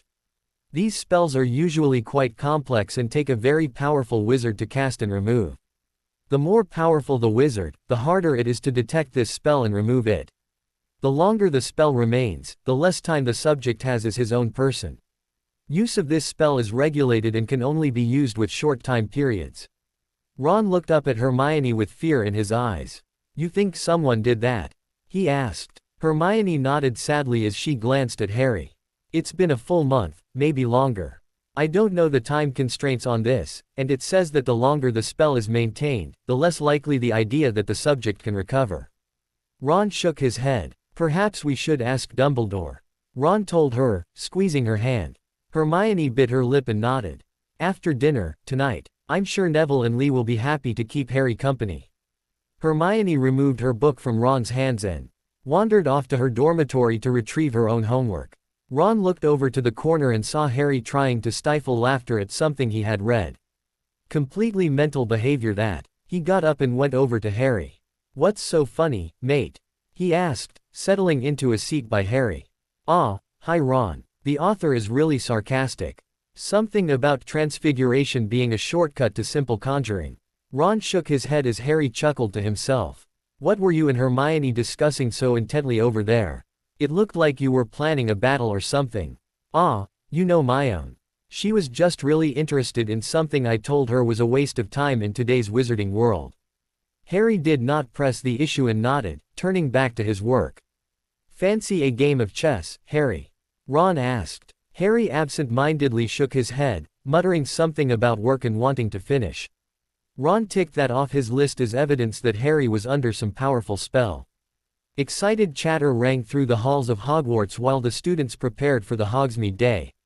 Harry straightened his robes and clambered down the stairs, followed closely by Neville, who had followed Harry up to the dormitories and rummaged in his trunk while Harry had been in the bathroom changing. The other boy smiled at Harry and went over to Ron and Hermione. Harry almost laughed. It looked like Neville was giving them some kind of report. He had noticed other students talking to Ron and Hermione after spending time alone with him. He couldn't figure it out and at the moment didn't want to. He was going to Hogsmeade. He needed to stock up on his potions ingredients, as he had almost run out from the supplies that Matthew had purchased in Diagon Alley for him, and he had heard that his favorite potions author had released a new text on disguise potions. He danced in place while Hermione and Ron finished talking with Neville. He wondered how he was going to convince them to let him go to the bookstore and the apothecary. He shrugged and decided that he would work that out when the time came. He was wearing one of his new shirts and fussed with the collar. Tom had sent it to him, along with other clothes and books in his package. Something about Harry not looking like a beggar. Harry had laughed when he had read that. Tom had already spent a fortune on clothes for Harry once and it seemed like the man would do it again. "Ready to go, Harry?" Hermione asked. Harry smiled and listened to his friends bicker as they led the way down the stairs. Harry added his own comments about their arguments, but wisely did not take sides. On their way out the door, Harry saw Professor Snape standing there watching him. The man raised an eyebrow as if to say, "Still surrounded, eh?" Harry shrugged and nodded to the man, following his friends out into the bright sunshine. Hermione and Ron watched Harry carefully. They had presented the case to Dumbledore, who said that he would look into the matter himself. Neither teenager had seen any evidence of his work, but who knew with Dumbledore? The trio of them soon turned into a crowd as other Gryffindors joined them, gathering round Harry. Several of them had told Dumbledore that Harry should not be allowed in Hogsmeade until his kidnappers were found, but Harry was not to know that he was being watched. Harry, of course, knew what had been going on and asked Professor Snape to step in on his behalf. The man had not said anything to Harry, but Harry had been allowed to go. "Candy," Ron said, latching onto Harry's arm and dragging his friend into the shop. Harry rolled his eyes and humored his friend while the boy debated the various confections on display. The bookstore was right across the street. He danced in place. Again, he mentally urged Ron to hurry so that they could go to the bookstore when he noticed Hermione watching him. "What's wrong, Harry?" she asked. There's something I want to check out in the bookstore," he told her. Her eyebrows flew up and she frowned. "What is it?" she asked. "I wanted to see if a book came in that was recently published. It's the continuation of one of the ones I'm reading now, and I'm kind of curious and I really want to see if it's there." He realized that he was babbling and stopped. Hermione giggled and nodded. "Okay, Harry. I'll make sure that we make it to the bookstore," she told him. "Well, I could go alone," Harry said, turning towards the door. Hermione reached out and grabbed his hand. "No, we'll be ready in a few minutes." Harry resisted the urge to roll his eyes and nodded, accepting the fact that he would get any time alone either. He purchased some sugar quills to appease his friends. Ron was about to drag the both of them when Hermione stopped him. "Harry would like to go to the bookstore, Ron." Ron groaned but followed his two friends. Harry went straight to the desk and waited for the clerk. Hermione started perusing the history books for sale, while Ron went to the Quidditch section. "Can I help you?" a man asked, coming out from the back. "Yes, I was wondering if you have Weir's Commune's new book yet." The man looked thoughtful. "Potions enthusiast, are you?" the man asked. Harry nodded. "Well, yes. They're still in the back. Let me get one for you." Harry smiled and thanked him. He almost did a little dance. He wouldn't have to wait so long. The man came back and rang up the purchase for him. He smiled and paid, taking the bag from him. Hermione and Ron were waiting. "Okay, let's go to the Three Broomsticks," Ron said. Harry sighed. "Could we go to the apothecary first?" Harry asked the both of them. "Why, Harry?" Ron asked. "I'm running low on some of my potions ingredients. I kind of dropped my vials before I remembered to put the anti-shattering charm on them." Hermione frowned while Ron laughed. "Okay, mate, let's go." Ron threw his arm around Harry and went with him to the apothecary. Hermione rolled her eyes and followed. The trio stepped into the dark shop and looked around. Harry took a deep breath and sighed. He was starting to feel at home in slightly dark places. A withered man came out from the counter. "How may I help you?" he asked, sneering at the three teenagers. Harry idly wondered if all potions masters and apothecaries were taught how to sneer as part of their training. He smiled at the man. "I need to refill some of my potions ingredients," he told the man, handing him a list. The man stared at it. "Mr. Amby, before you as a student I have taken under my instruction. However, some of his studies focuses upon some mixtures that require a few items that are, should we say, hard to come by. Please see the above list and fill accordingly. I can assure you that Mr. Potter has sufficient money for the order. Speak of this to no one. S. Snape. If Severus Snape had taken an interest in this boy enough to authorize him to sell such rare ingredients, well, he wouldn't complain about it." He nodded and moved away to start filling the list. "Don't touch anything," he told the teenagers. Harry nodded while Ron and Hermione stared. They did not like coming here. They must have been desperate to keep Harry in their sights by not allowing him to come here alone.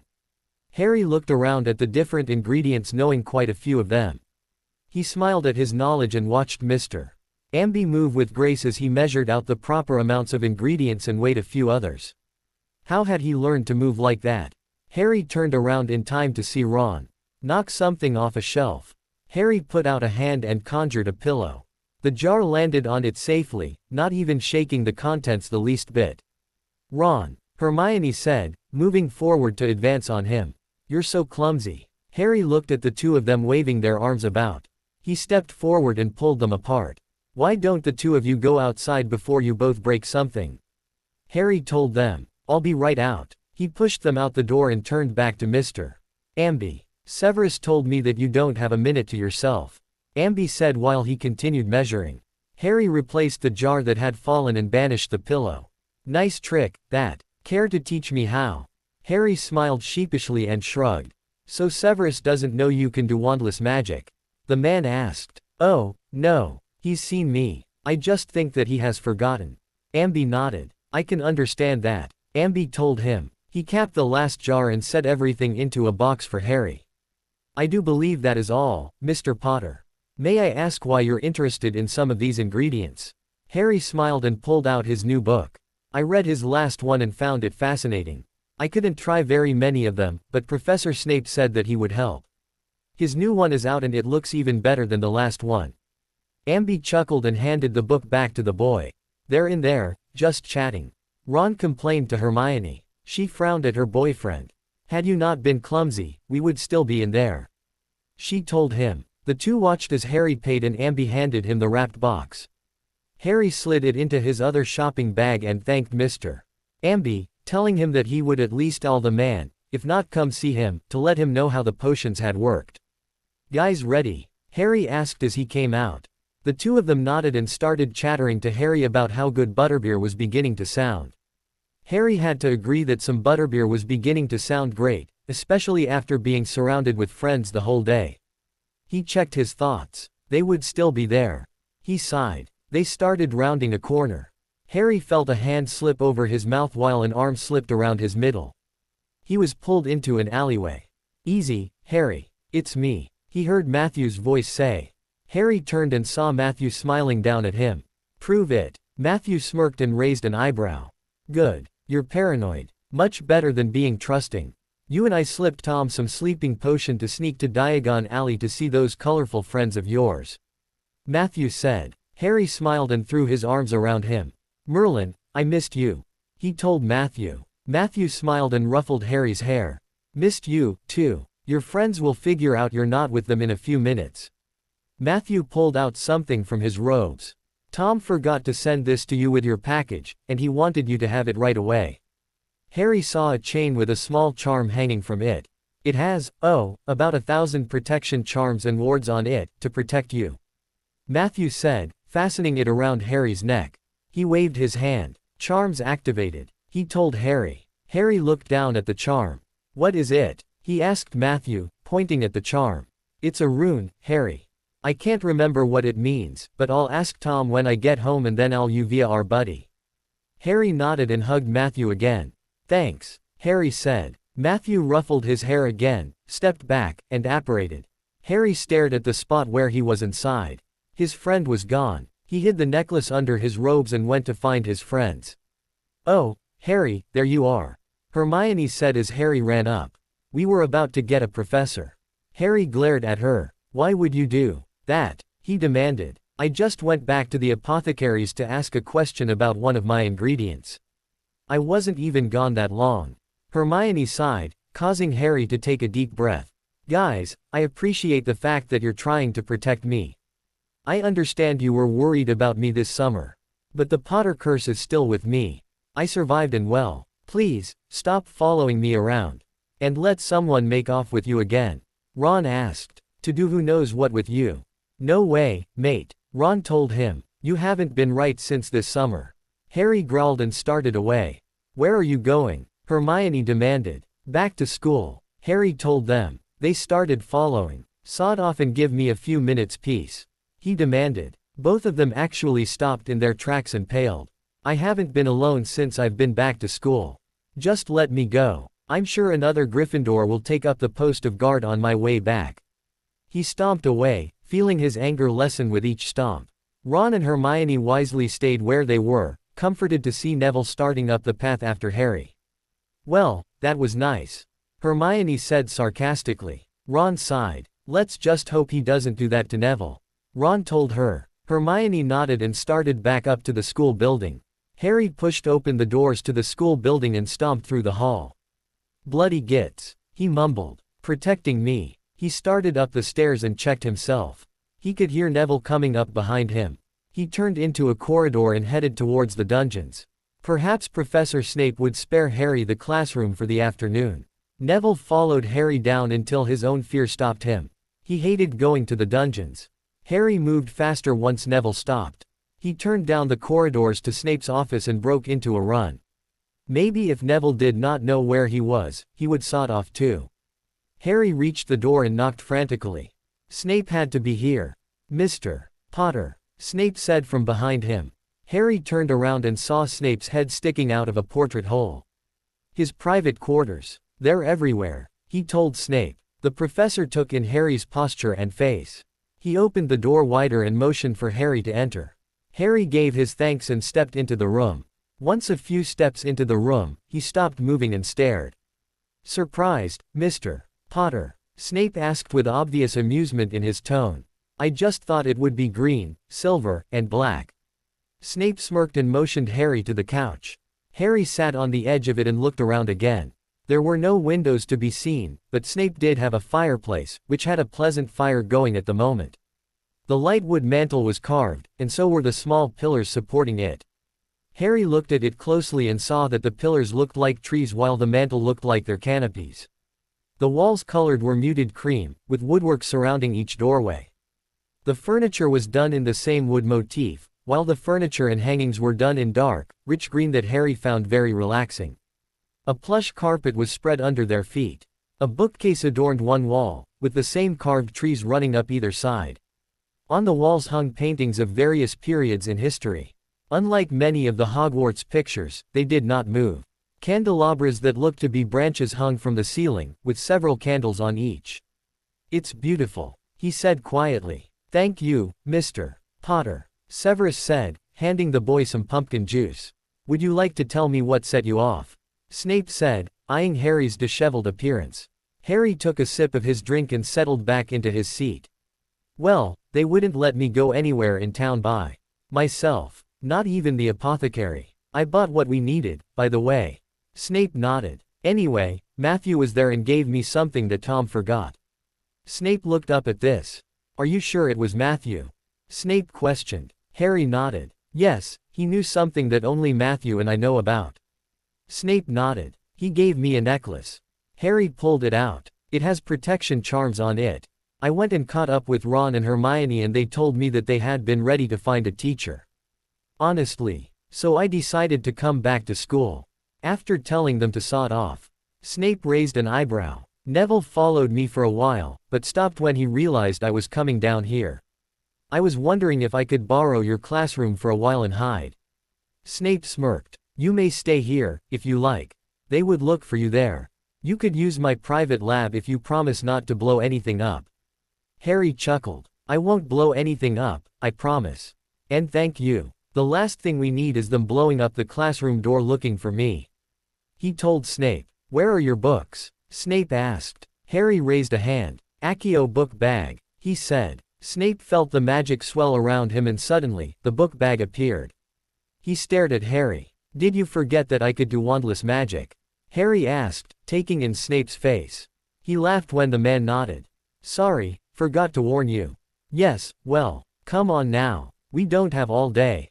Harry laughed and followed the man in. Harry pulled out his notes and settled his ingredients on the bench. Snape watched while Harry started in on one that he had wanted to try for quite a while. It was called the Animagus potion. While the person did not really turn into an animal, he would look like he had. It was a long and complicated process, one that Harry could immediately lose himself in. Snape stopped him only once or twice to lecture on one of the ingredients. Harry took notes if he could allow the potion to set or boil. If he couldn't, his quill took them for him with a simple charm. Snape allowed it this time, but he told Harry not to expect to have the privilege in class.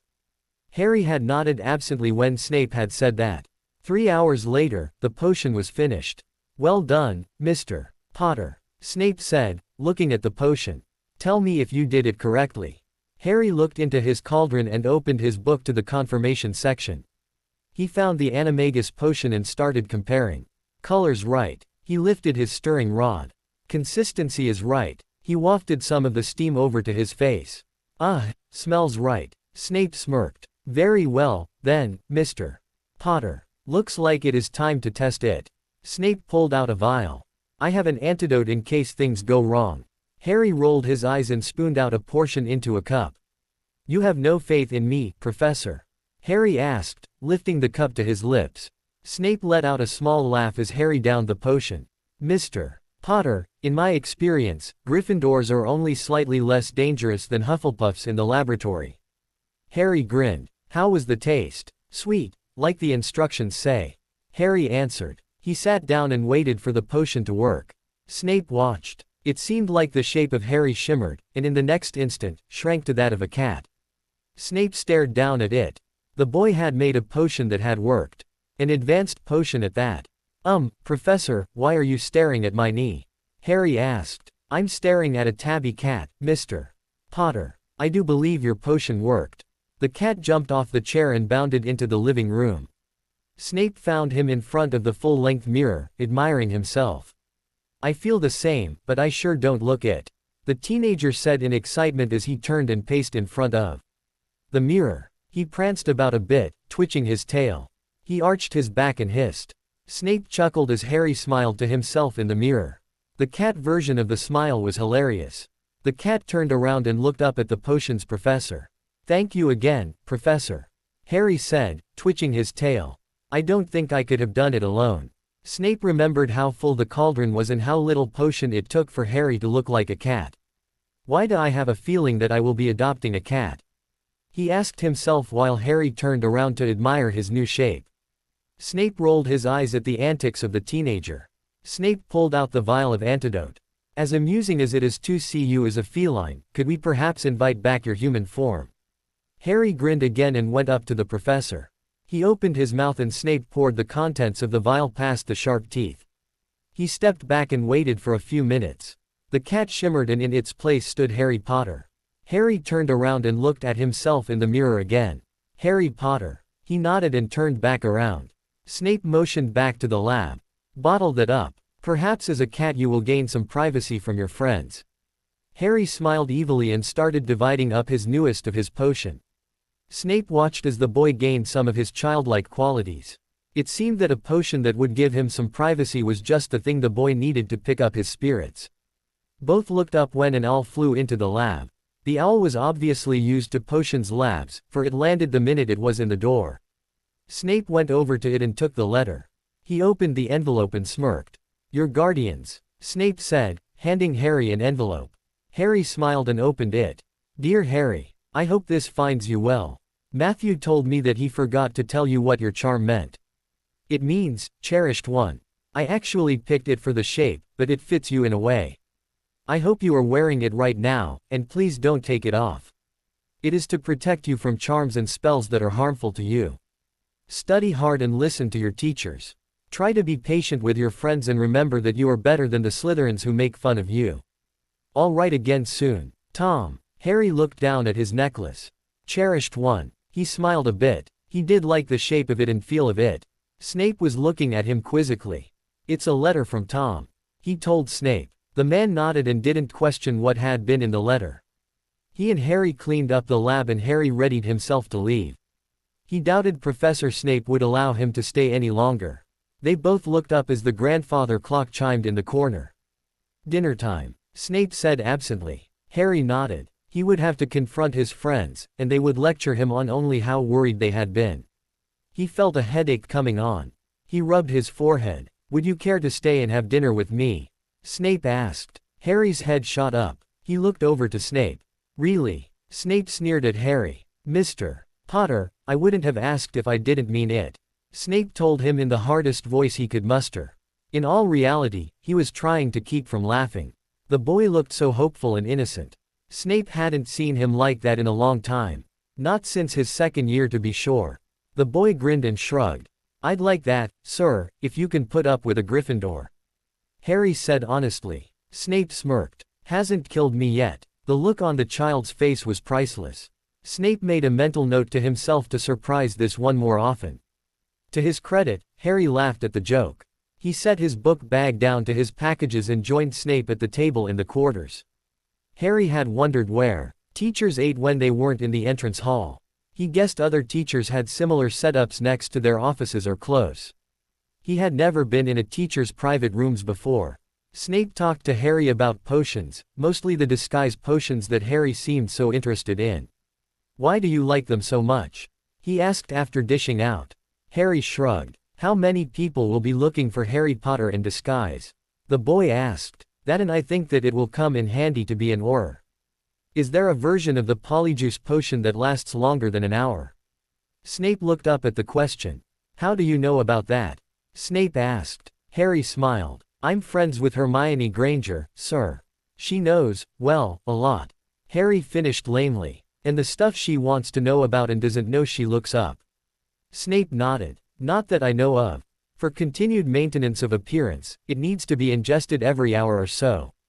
Snape told him. May I ask why you want to know? I was hoping to use it in my career someday. Harry told him. Snape took a sip of his drink before asking his next question. Oh. Snape set down his glass and leaned forward. And what would that be? Auror. Harry said, taking some of his shepherd's pie and chewing. Snape held his surprise in check and nodded. A noble profession, he said. He turned the conversation away from careers and asked Harry about potions lessons with Tom. It lasted until they had both finished dessert and pushed away from the table. Harry started fidgeting. What is it, Potter? Harry looked up. Could I sit in the classroom now? Snape raised an eyebrow. I'm not ready to go back there and listen to them complain about my behavior. Snape sighed. He understood the boy's hesitance to return to his common room. You are welcome to stay here until you are ready to go to bed. Snape told him. I have a few papers to grade. Thank you, Harry said enthusiastically. You will, however, be studying, correct? Harry nodded. Yes, sir. I have an essay to finish off and proofread, and I wanted to get started on my Dada essay. Snape turned at the mention of defense against the dark arts. Tell me it is a reaction to a practical class. Harry bit his lip and shook his head. Just like Umbridge? Snape asked. You said that, not me. But yes. He drones on in class, gives us a reading assignment, and wants an essay on it. It is almost unbearable. Harry complained to Snape. Snape glared off into space. Really? He fell silent as he gathered his papers and returned to his table, where the dishes had been cleared and Harry was setting up his homework. Snape started reading his papers and pushed the thought that something would have to be done about the situation soon to the back of his mind. The 10 o'clock chimes brought them both out of their work. Harry quietly began cleaning up. Thank you again, Professor. Snape nodded. No hexing your housemates, Snape told him. Harry smiled and shook his head. Good night. Harry left the dungeons and went up to his dormitory. There was almost no one in the common room, and those who stared at him as he came in were only second and third years. He went up to his dorm and got ready for bed. Harry, where were you, mate? Ron asked from his bed. Nowhere, Harry answered, getting into bed. He pulled the curtains shut and cast a few charms around him to keep everyone out. He didn't want to talk to any of the spies that surrounded him in the house. Snape sat in his quarters, a glass of wine at his arm and a thoughtful look on his face. The Dada professor was incompetent, and while Voldemort was no longer a danger as long as Tom kept his hold on the mind, Snape couldn't help but feel that the school was failing the students. Somehow, they needed to know how to fight. And the proper charms and spells should they be threatened and not hesitate to use them. He glared at the fireplace. Perhaps he should. The little voice that he had banished in his supply closet came back and asked if he wanted to be surrounded by brats in the evening as well as every day. If it would help them. He told it, firmly shutting it up. He would approach Dumbledore about it later. 3 weeks later, Malfoy watched the 20 people in front of him.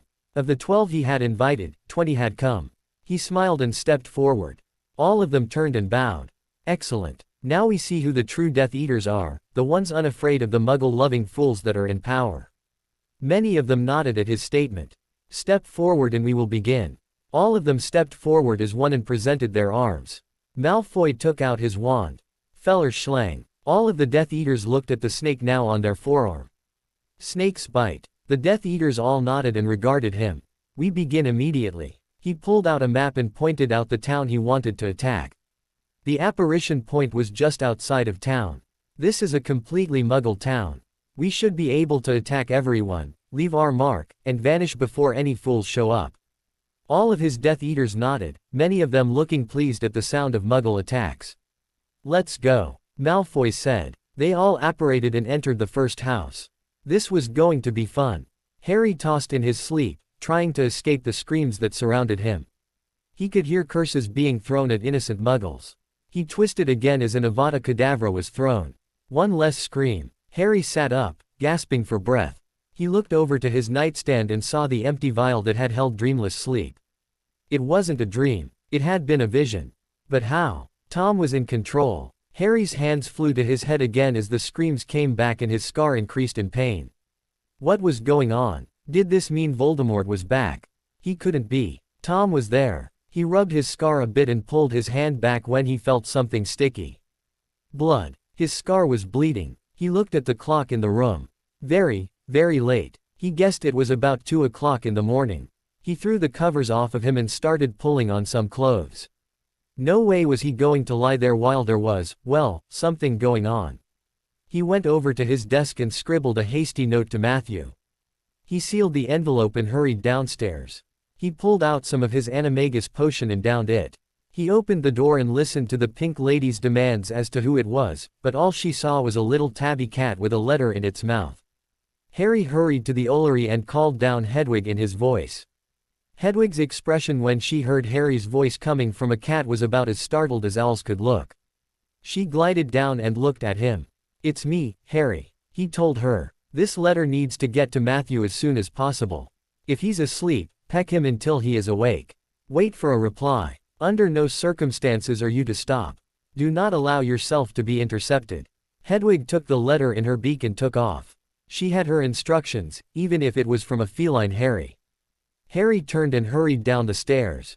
He rushed along the corridors, avoided Peeves, who promptly started meowing at Harry, and down to the dungeons. He stopped at the portrait that led into Snape's private quarters. Salazar Slytherin looked down at the cat. Harry paced in front of the door frantically, wanting in. Salazar was not moving. Harry sat down and looked up at him. "Please let me in," he hissed in Parseltongue. "I need to speak with the professor." Salazar actually leaned over in his portrait and stared down at the cat. A cat that can speak in Parseltongue at that. How convenient for Severus. The portrait swung open. Harry dashed inside before the man could change his mind. "Professor!" Harry shouted once he was inside. He found the door open to the bedroom. He ran inside and jumped up to the bed. "Professor!" He pounced on the professor's stomach, making use of his small claws. The man leapt out of bed and brought his wand up faster than Harry thought possible. Harry put up a hand and caught the hex. "Professor," Harry said calmly. "Potter, what is the meaning of this? How did you get in here? Why are you here?" Snape demanded. "I needed a professor, your portrait speaks Parseltongue, and there is something wrong." Snape glared and moved towards the living room. He pulled out a vial of potion and Harry opened his mouth. Harry stood in the cat's place a few seconds later. "Now, what is this all about?" Harry pulled aside his hair. Severus gasped at the sight of now dried blood on the scar. "What happened? I had a vision. I took dreamless sleep before I went to bed. It was a vision. They're attacking Muggles, whoever they are." Harry shook his head and took the glass of water that Snape forced into his hand. "I just can't decide if it's Voldemort or not. I didn't hear him or have his thoughts like I used to." Snape sat down and looked over at Harry. The boy's appearance told him what he wanted to know. He was worried his old protector had now changed into the monster that he had been. Harry reached up and clutched the necklace that Tom and Matthew had given him. The charms and wards were still in place, he could feel them. There had to be some explanation. Both jumped when Hedwig flew out from the fireplace. She landed on the coffee table and looked at Harry. There was a letter in her mouth. He took it and thanked her. He tore into it eagerly and saw Matthew's neat handwriting. "Harry, are you okay? Your letter said that your scar was hurting and bleeding. I don't know what that means, but I woke Tom and he was still there, very firmly too. When I told him what had happened, he actually went white. No worries about Voldemort. I just wonder what it means. We are working on it, so don't worry about it. We're doing all we can to figure out what is going on. Stay safe, Harry. Matthew. Harry. Matthew told me what is happening. Are you all right? Did you tell someone? I don't even care if you told Dumbledore, just be sure that someone knows what is going on with you. Matthew and I are on the lookout for what could be the cause of it. Do not take your necklace off, please say you're wearing it and stay on the castle grounds. I hate to say this, but the next Hogsmeade trip is off. I do not want you in danger, Harry. I will let you know as soon as we figure out where this threat is. Please, Harry. For my sake, stay safe. I couldn't work without knowing that you are safe. Spend some time with Professor Snape. I have a feeling that he will know how to keep you safe at Hogwarts better than Dumbledore, for Snape has dealt with many evil things that should not exist on this earth.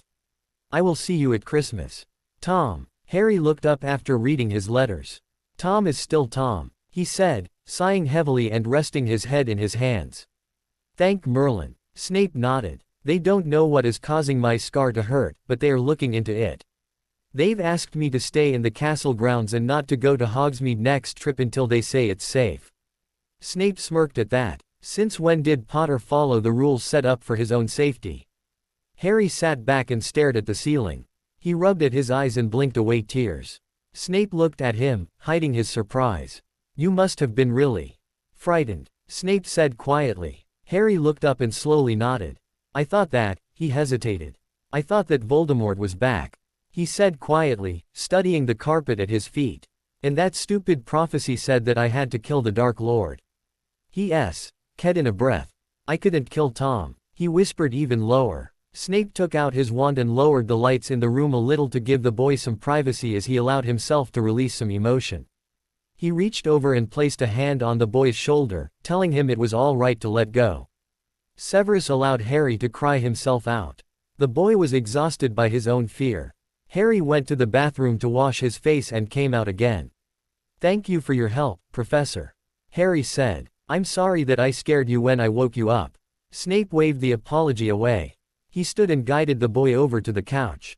Sit, he said, pushing Harry down. He went to his private store of potions and returned with dreamless sleep.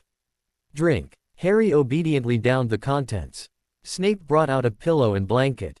Go to sleep. I'll wake you in the morning, Snape said. Harry looked as though he would protest, but Snape's glare kept him on the couch while Snape arranged the blanket around him. Snape watched as the boy tried to fight the potion. He smiled when Harry's eyes rolled back and the boy took a deep breath. He sat there for the rest of the night, wand trained on the door, in case someone should care to come after Harry while he was here. 2 hours later, the portrait hole opened to reveal Albus, who had narrowly missed being hexed by Severus. Severus, what is going on? He demanded. The Pink Lady said that a cat had left Gryffindor Tower, and Salazar told me that a cat that could speak Parseltongue asked to be let into your chambers. Now I see Harry Potter sleeping on your couch and you're trying to hex me. He came forward. I want some answers. Snape sighed. He motioned Albus into his bedroom and shut the door. Harry came down to me after he had a vision. He hasn't had one in a long while. It frightened him because he did not recognize anything or anyone, including Voldemort, in it. Harry looked like a cat because of a potion that we have been working on. He used it to move throughout the castle at top speed and not be questioned by anyone or anything. Snape told him. Albus turned towards the door. I gave Harry dreamless sleep. He'll be out for a while yet. Dumbledore turned back around. Why didn't he come to me? Albus asked. Snape smirked. I don't have his entire house following him around. I'm not asking him if he remembers anything from this summer, nor have I asked the teachers and ghosts to smother him. Snape said. That's unfair. I'm trying to make sure that he is safe. Dumbledore defended his actions. We're not sure of what those kidnappers are capable of. Dumbledore shook his head. Hermione Granger and Ronald Weasley came to me about Harry being under the Magus Regor spell. I would like to test him when he wakes. Dumbledore said. There is no other explanation as to his personality change. Snape looked up and shook his head. How about maturity? He drawled. Did that ever cross your mind? Perhaps the boy grew up. Snape said, transfiguring his pajamas to clothes. Possible, Severus. But it is unlikely that something didn't happen to him while he was missing. I need to find out if anything did. Both men whirled when they heard Harry's choked scream. Severus beat Albus to the door and got to Harry first. Both hands were pressed against his scar. This was a vision. Severus knew that that batch of dreamless sleep he had given Harry shouldn't even allow a pleasant dream to develop. He took hold of Harry's shoulders and called his name. Evenly. Harry fought his way out of sleep and his eyes opened. They're attacking Muggles. I don't know where, he said, gasping for air. Severus noticed the signs of a panic attack starting. Severus conjured a glass of water and held it to Harry's lip. Sip. Harry opened his mouth and took a sip. It's okay, Harry. Take a deep breath. Harry focused on Snape's voice and allowed another sip of water. Harry reached up to one of the hands that rested on his shoulders. Snape watched as the breathing slowed and Harry calmed down. That's it. You're okay, Harry. He held the glass to the boy's lips again and smiled when Harry reached up to do it himself. He released the glass and looked up to see Dumbledore staring at the pair of them. Now, what happened? Death Eaters. They were attacking Muggles. Crucio, Imperius, and Avada Kedavra. He took a deep breath and another sip of water. Aurors showed up just after everyone left. The dark mark wasn't in the sky. It was a snake, a really violent one. He shuddered and finished off his water. It wasn't Voldemort. Snape pushed him back down. It's okay, Harry. They're done for the night. Go back to sleep. I'll stay here. Harry nodded and mumbled something after he closed his eyes. The boy hadn't even noticed Dumbledore standing there. Snape motioned Dumbledore back to the bedroom. How did you know how to do that? Dumbledore asked. I've seen his panic attacks before. Snape said. The man was amazing. No asking if the boy was all right, just how the potions professor knew how to take care of one of his students better than he did. Snape stared at him. Albus, are you not concerned for him? Dumbledore looked up. Of course I am concerned for him. That's why I am trying to figure out what is going on. Albus said, sitting down on Snape's bed. We need to know if Harry is truly having visions or if they're nightmares. Snape called upon the spirits that looked out for dense Gryffindors and sighed. Albus. Harry came down here terrified. Snape said, moving in front of Dumbledore. You don't think that he just lived through a vision? Snape sneered at the man in front of him. Yes, he lived through a vision. Dumbledore said. He has just been so different from before, and I've been worried about him. Albus told Snape. He shook his head. Yes, he has changed. He grew up. Snape told Albus gently. He grew up without you there. Snape told him. His trouble from his friends comes from his maturing faster than they. Snape shook his head. He grew up, Albus. Leave him be. Albus looked lost for a minute. He'll be fine. Dumbledore stood and opened the door. He looked out at Harry. It always happens so fast. He mumbled. He shook his head and returned to Severus. Snape smiled at him. Well, I take it he is going to stay here for the rest of the night.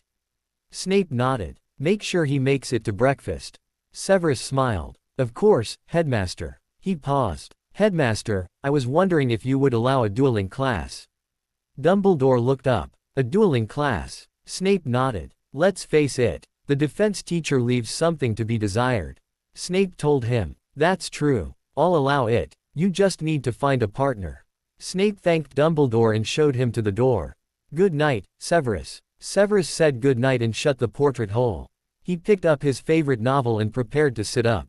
There was no way he was going to allow the child to sleep and not think he wasn't going to see anything else. Harry. A voice said. Wake up. Harry waved the voice away and snuggled deeper into the blankets. Harry. Up. Harry opened his eyes and looked around. Good morning, Professor. Snape was standing there. How did you sleep? Harry thought for a moment. After the second vision, fine. Snape smiled. How did you sleep, sir? Like a rock. Snape answered. Harry nodded and stood. Snape looked at his robes and pulled out his wand. A quick spell released the wrinkles. Fix your tie. Harry reached up and straightened it. Snape went over to the table and dished out some breakfast. Come eat something. Harry approached the table and sat where told. After breakfast, Harry followed Snape to the classroom. Harry took his customary seat and watched as Snape wrote the potion on the board. Cool, he said in response. Snape just shook his head as though he would never understand teenagers. Is this a variation of the aging potions? Harry asked. Snape and Harry were still deep in conversation when the rest of the students came in. Hermione and Ron both froze in the doorway when they saw Harry sitting there. Harry, where were you? Hermione asked. Ron said you were in the dorm last night. Harry sighed. Well, I'm here right now, so I'm obviously not kidnapped. Harry hissed to them as they sat down. To Ron and Hermione's credit, neither of them said another word of Harry's absence. As the class wound down and the students were either dumping what they had made or bottling it, Snape cleared his throat. All of the students looked up. For anyone who may feel that Dada is lacking something in the practical area, there will be an evening dueling class for those interested in learning practical defense. Wednesday evenings, 7 p.m., the Great Hall. Starting in 2 weeks. Snape announced. Almost everyone in the room looked excited about it. Hermione had a small frown and promptly pulled out her defense textbook to start memorizing spells, and Harry just grinned. On his way out the door, Harry waved to him, mouthing the words, "I'll be there." Snape could only nod. He had seen Potter duel before. People were in trouble. The next 2 months passed quickly for Harry. Professor Snape had managed to convince Dumbledore that Harry needed extra practice with his potions, so Dumbledore allowed Harry to spend a lot of time with the potions professor. The dueling class started with almost a full student body, much to the chagrin of the professor. Between Quidditch, potions, and dueling, Harry complained of not having enough time to study. Snape knew that he was trying to appear studious at this point. He saw how well the boy got on with his studies, with him knowing most of it already and the other 5% easily mastered. Severus wondered on more than one occasion if Tom would be willing to tutor some of his other students. He had caught himself thinking, if they could only be more like Potter. His little internal voice had laughed uncontrollably at that thought. Snape wondered if it was illegal to use the killing curse against internal voices. He did admit that he was enjoying teaching Potter, but never allowed. The boy had just finished writing up his latest potion, one that changed outward appearances from male to female, and had gone to join the rest of the school at dinner. Needless to say, Harry had not tested it yet. He said that he would ask Ron. Snape couldn't argue. Weasley had been testing the boy's patience for the last 2 months. Harry had complained more than once of wanting to either bash his own head off the wall or Weasley's. Snape had restrained him on more than one occasion in class. Harry's continued visions convinced the professor that something was happening, he just had no idea how. Tom and Matthew assured him that Voldemort was still safely locked away in the corner of Tom's mind. They could not figure out who was behind the attacks, nor how they were happening. From what they said, they hadn't heard anything about them besides what Harry told them. Snape did not doubt Harry. He had a feeling that the Ministry was covering it up. The Muggle newspapers mentioned something about terrorists. He had kept an eye on Harry, refilling the potions when needed. Tom had written a letter asking for the potions master's attention towards his charge, for Snape was the only one who knows of Harry's true condition. A house elf distracted his attention. He glared at it and it jumped with a squeak. The tinsel it had been trying to attach to Severus's mantelpiece fell from his hands. Christmas break was starting today after dinner. Many of the students were returning home, including a Harry Potter that Dumbledore thought had been summoned home by his family. Dumbledore had no problem with Harry going home in light of these new attacks. The magic would protect him there better than an empty castle. Snape heard the excited chatter of students talking of Christmas with their family. He shook his head and decided to make an appearance. At least his Slytherins would notice. He ascended the stairs and went to the Great Hall. The entire school was there and in the middle of the feast. He rolled his eyes discreetly and took his place. He had ignored Albus's memo about Christmas spirit and avoided anything red and green in his wardrobe. He took his seat and glared at everything not Slytherin. Potter took it in stride, knowing that the glare really meant nothing at this point. Snape had hated losing that over the boy, but there were other looks that let the whelp know exactly what he meant. Dumbledore reached over to Severus and fixed a holly on the front of Severus's shirt. Snape glared harder at Dumbledore. Albus was unaffected. A few of the students had gasped, but nothing more than that. Dinner was not painful and ended rather quickly with the Gryffindors setting off fireworks from the Weasleys that read, "Happy Christmas from Fred and George." When Snape looked into the Great Hall a few hours later, they were still bouncing about the walls and ceiling. He stood guard while the students were loaded into the carriages to go and catch their train. Potter had waved, a gesture that Snape had acknowledged by nodding his head. The boy was going to his home. That was good. Snape now had to figure out what he used to do with his evenings before Potter. He couldn't really remember what they had been like. He started cursing Potter with every language he knew for distracting him. Harry sat back in his compartment and stared out the window. Ron and Hermione were across from him, discussing something Hermione had found. Harry took out his potions book and started reading. Something had changed and he didn't know what. He shook his head at their whispers. He wanted to tell them it was rude that they were whispering something in front of him, but decided against it. It was Christmas, after all, and he didn't want any ill will against them or they against him. He managed to put them out of his mind and focused on what the potion he wanted to try next would require. He looked up when the train finally pulled into the station. Hermione and Ron were standing. "Harry, we're in London." He smiled up at his friends and put his book away. Ron and Hermione left the carriage first. Harry reached into his robes and pulled out 3 playful pantomimes. He downed them once Hermione and Ron had gotten out of the train. He gave the candy a second to work and then stepped out behind Neville. He had seen Ron and Hermione looking for him, but his different scar, eye color, and hair length had thrown them off. He looked around anxiously for Tom and Matthew. They had said that they would pick him up at the station. He felt his wand hidden securely up his sleeve in his holster. He avoided tapping it to make sure it was there. He didn't want anyone else to know. Hermione and Ron were now looking around frantically. Harry rolled his eyes. What had they done? Promised Dumbledore that they wouldn't let Harry out of their sights.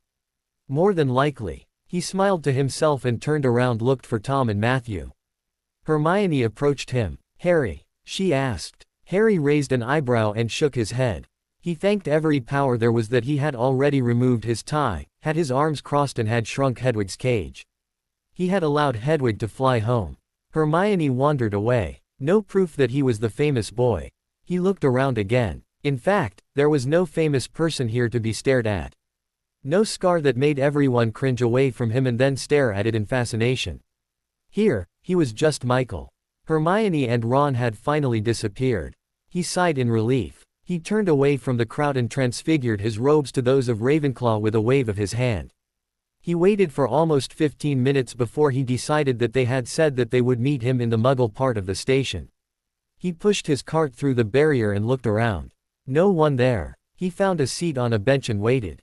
He did not have his apparition license yet and didn't want to apparate unless he could claim mortal danger. He watched the people go back and forth. He wondered how few of them knew about his world and how many actually did. A few people stared at his robes. He ignored them. How else were Tom and Matthew going to recognize him without his robes on? He had grown a few inches over the last few months, something that Snape had said was a growth spurt. His hair was longer. It fell down past his shoulder blades when before it had been to his shoulders. He toyed with the fastening on his robe and looked around. Where were they? He sighed. This was boring. Harry fought against sleep. It was near midnight and Tom and Matthew were not here. He had luckily changed some of his wizarding money to Muggle money before he had left Hogwarts and had been able to get something to eat, but he was tired, cold, and just wanted to go home. The few hours he had been there convinced him that something had gone wrong, but he had no way to contact anyone. He still looked like Michael Riddle. Thankfully the candy had lasted this long. He looked up when footsteps approached. A man, in a Muggle suit, but he could not stick out more. A wizard was in disguise. He glanced at Harry and then turned away. Harry guessed that the wizard was doing nothing more than passing through and didn't want to seem conspicuous. Harry wanted to laugh. All wizards were conspicuous if they didn't grow up with Muggle clothing. Harry pushed the wizard from his mind and went back to watching the clock. He was starting to become impatient. He squirmed to try and get comfortable on the bench and sighed. If they weren't there by 12:15, he was going to apparate, and the ministry would just have to accept unauthorized apparation. He didn't care anymore. He stiffened when he felt a hand slip over his mouth and a wand pointed at the back of his neck. "You are going to stand up, and we are going to walk out of the station. You will not say a word, and you will not look up." Harry did what they told him to do in defense and tried to work his way out of the situation. He was scared, but not near panicking. Perhaps the guy was mistaken. Harry said as much. "Oh, no. I've got the right wizard, Riddle. Up." The man took hold of Harry's arm and released his wand. He took it and placed it in his back pocket. "Let's go." Harry felt the wand jabbing into his back. He moved forward a step. He felt the man right behind him. He couldn't believe this. All those years as Harry Potter, he decides to masquerade as another, and he gets kidnapped. The man took a firm hold on his arm and steered Harry towards the exit. Once outside, he pulled Harry back against him. Harry felt the familiar feeling of apparation. "Apparate with me if you don't want splinched." Harry focused on going along with the man. He definitely did not want splinched. They materialized on the grounds of an old estate. Harry could tell it was old by the wards that had sprung up around him the minute they touched ground. He tried to pull away and run, but the man was not allowing anything of the sort. He tightened his grip and hauled Harry up to the house. They went in through a side door and they went down. This was not good. This house had a dungeon. Harry looked around. Okay, more than one. The man opened a door and shoved Harry inside. The door slammed before Harry had enough time to turn around. He heard wards and charms being put up. This was going to be a little rough to get out of. He checked his robes. His playful pantomimes were still there. He hoped they would last until he got out of here. Whoever was here did not like Michael Riddle. That meant that they could have something against Harry Potter as well. He looked around at the walls and wondered how he was going to get out. He really wished that he had acted before the wards had gone up. Too late for regrets now. He sat down in the corner and waited. He was in trouble. To be continued. I hope you enjoyed this story. Also remember to subscribe and like this video. See you in the next video. Tom and Matthew entered King's Cross Station the next day to pick up Harry. They had received a letter from Hogwarts saying that all student departures had been delayed for 24 hours due to a disturbance. It had been for the students' safety, but Tom had still wanted to go straight to Hogwarts and find out what was going on. These Muggle attacks were everywhere. He wanted to know if any had happened at Hogwarts while Harry was there. Don't worry so much, Tom, Matthew said, bounding alongside the older man with all the energy of a teenager. Harry is coming home today. Tom smiled at Matthew to show him that he wasn't really worried, just a bit uneasy. Neither man saw him in the Muggle portion of the station and went towards the barrier. Matthew hit it at high speed, and made a sickening sound as he ran into the bricks there. Matthew fell backwards onto the ground. A station master came over to check that he was all right. Matthew nodded and waved the man away, saying that he had not been watching where he had been going. Tom gave him a hand up and turned to stare at the wall. The barrier was closed. He checked the clock. The train had already arrived. They should see the Muggle-borns coming out, as well as a few wizarding families who maintained Muggle fronts while traveling. Matthew raised a hand and muttered a word. Both men casually leaned against the wall and slid through the barrier. What they found there surprised them, or what they didn't find there. Matthew spluttered when he saw the sign still hanging in the window, stating that the Christmas arrival had been the day before. Tom went pale. Harry was missing. He was not there, and he was missing. Was he back with the Dursleys? Did Dumbledore keep him? Snape, was he all right? Was he in any danger? Both men apparated straight back to their home. I'm going to check those Muggle relatives of his, Matthew told Tom. Write to Snape. We need to find out what happened, and if Harry was involved. Stay here in case he comes here. Tom nodded and reached for parchment with a shaking hand. We'll find him, Tom. With that reassurance, Matthew disappeared to Little Whinging. Tom sat down and started writing out a message to Snape about Harry and what had exactly happened at the school. He included a copy of the message they had received that had been sent to Mr. Riddle. He paused at the address on the letter. Riddle. No one should know that name at Hogwarts, unless Severus had told someone, or sent the letter himself. No student names had been mentioned, just that their arrival would be late. Tom guessed it was a form letter. He sent it off, begging the owl to go as fast as she could. Snape looked up as an owl flew into the room.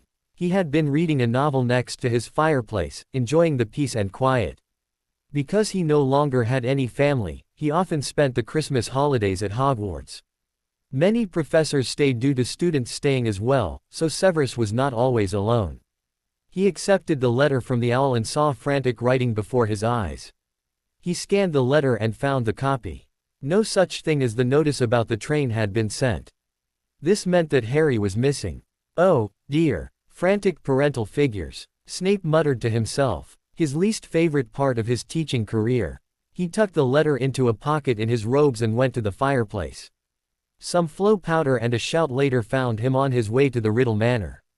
Tom was pacing when Snape stepped out of the fireplace. The man whirled and sighed when he saw Severus. Tell me Harry is right behind you. Snape frowned and shook his head. Matthew came into the room. He's not at the Dursleys, Grangers, or Weasleys, he said as he collapsed into a chair. It's unlikely he'd be anywhere else willingly. Someone has him then. But why? Tom Mo.Ned. Let's go talk to Dumbledore. Snape said quietly. He may be able to help, or even know where Potter is. Tom shook his head in denial of the request. He'll take Harry away and protect him to death, he said in objection. Snape looked over to Matthew and saw acceptance of the idea. He mentally pleaded for the man to help him. Matthew rose from his seat and stood in front of Tom. Tom, he can help Harry. We've already done all we can. Dumbledore may be able to do more. Matthew told him, coaxing Tom to agree. The older man hesitated for a few seconds before nodding his agreement. He can't have Harry, though. I won't allow that, Tom told them testily, daring either man standing before him to deny his charge. No, he can't. Snape agreed with Tom, pulling out some flow powder. He handed some to Tom and Matthew. Matthew called Nellie and explained where they were going and why, and what to do and whom to call should Harry return to the house while they were gone. Green flames shot up into the fireplace and all three men were gone to Hogwarts. Malfoy grinned to himself as he paced about his study. The Muggle attacks were going wonderfully. While he could not attack the Muggles himself, nor could his closest Death Eaters, the rest were more than eager to follow directions from the more experienced of the group.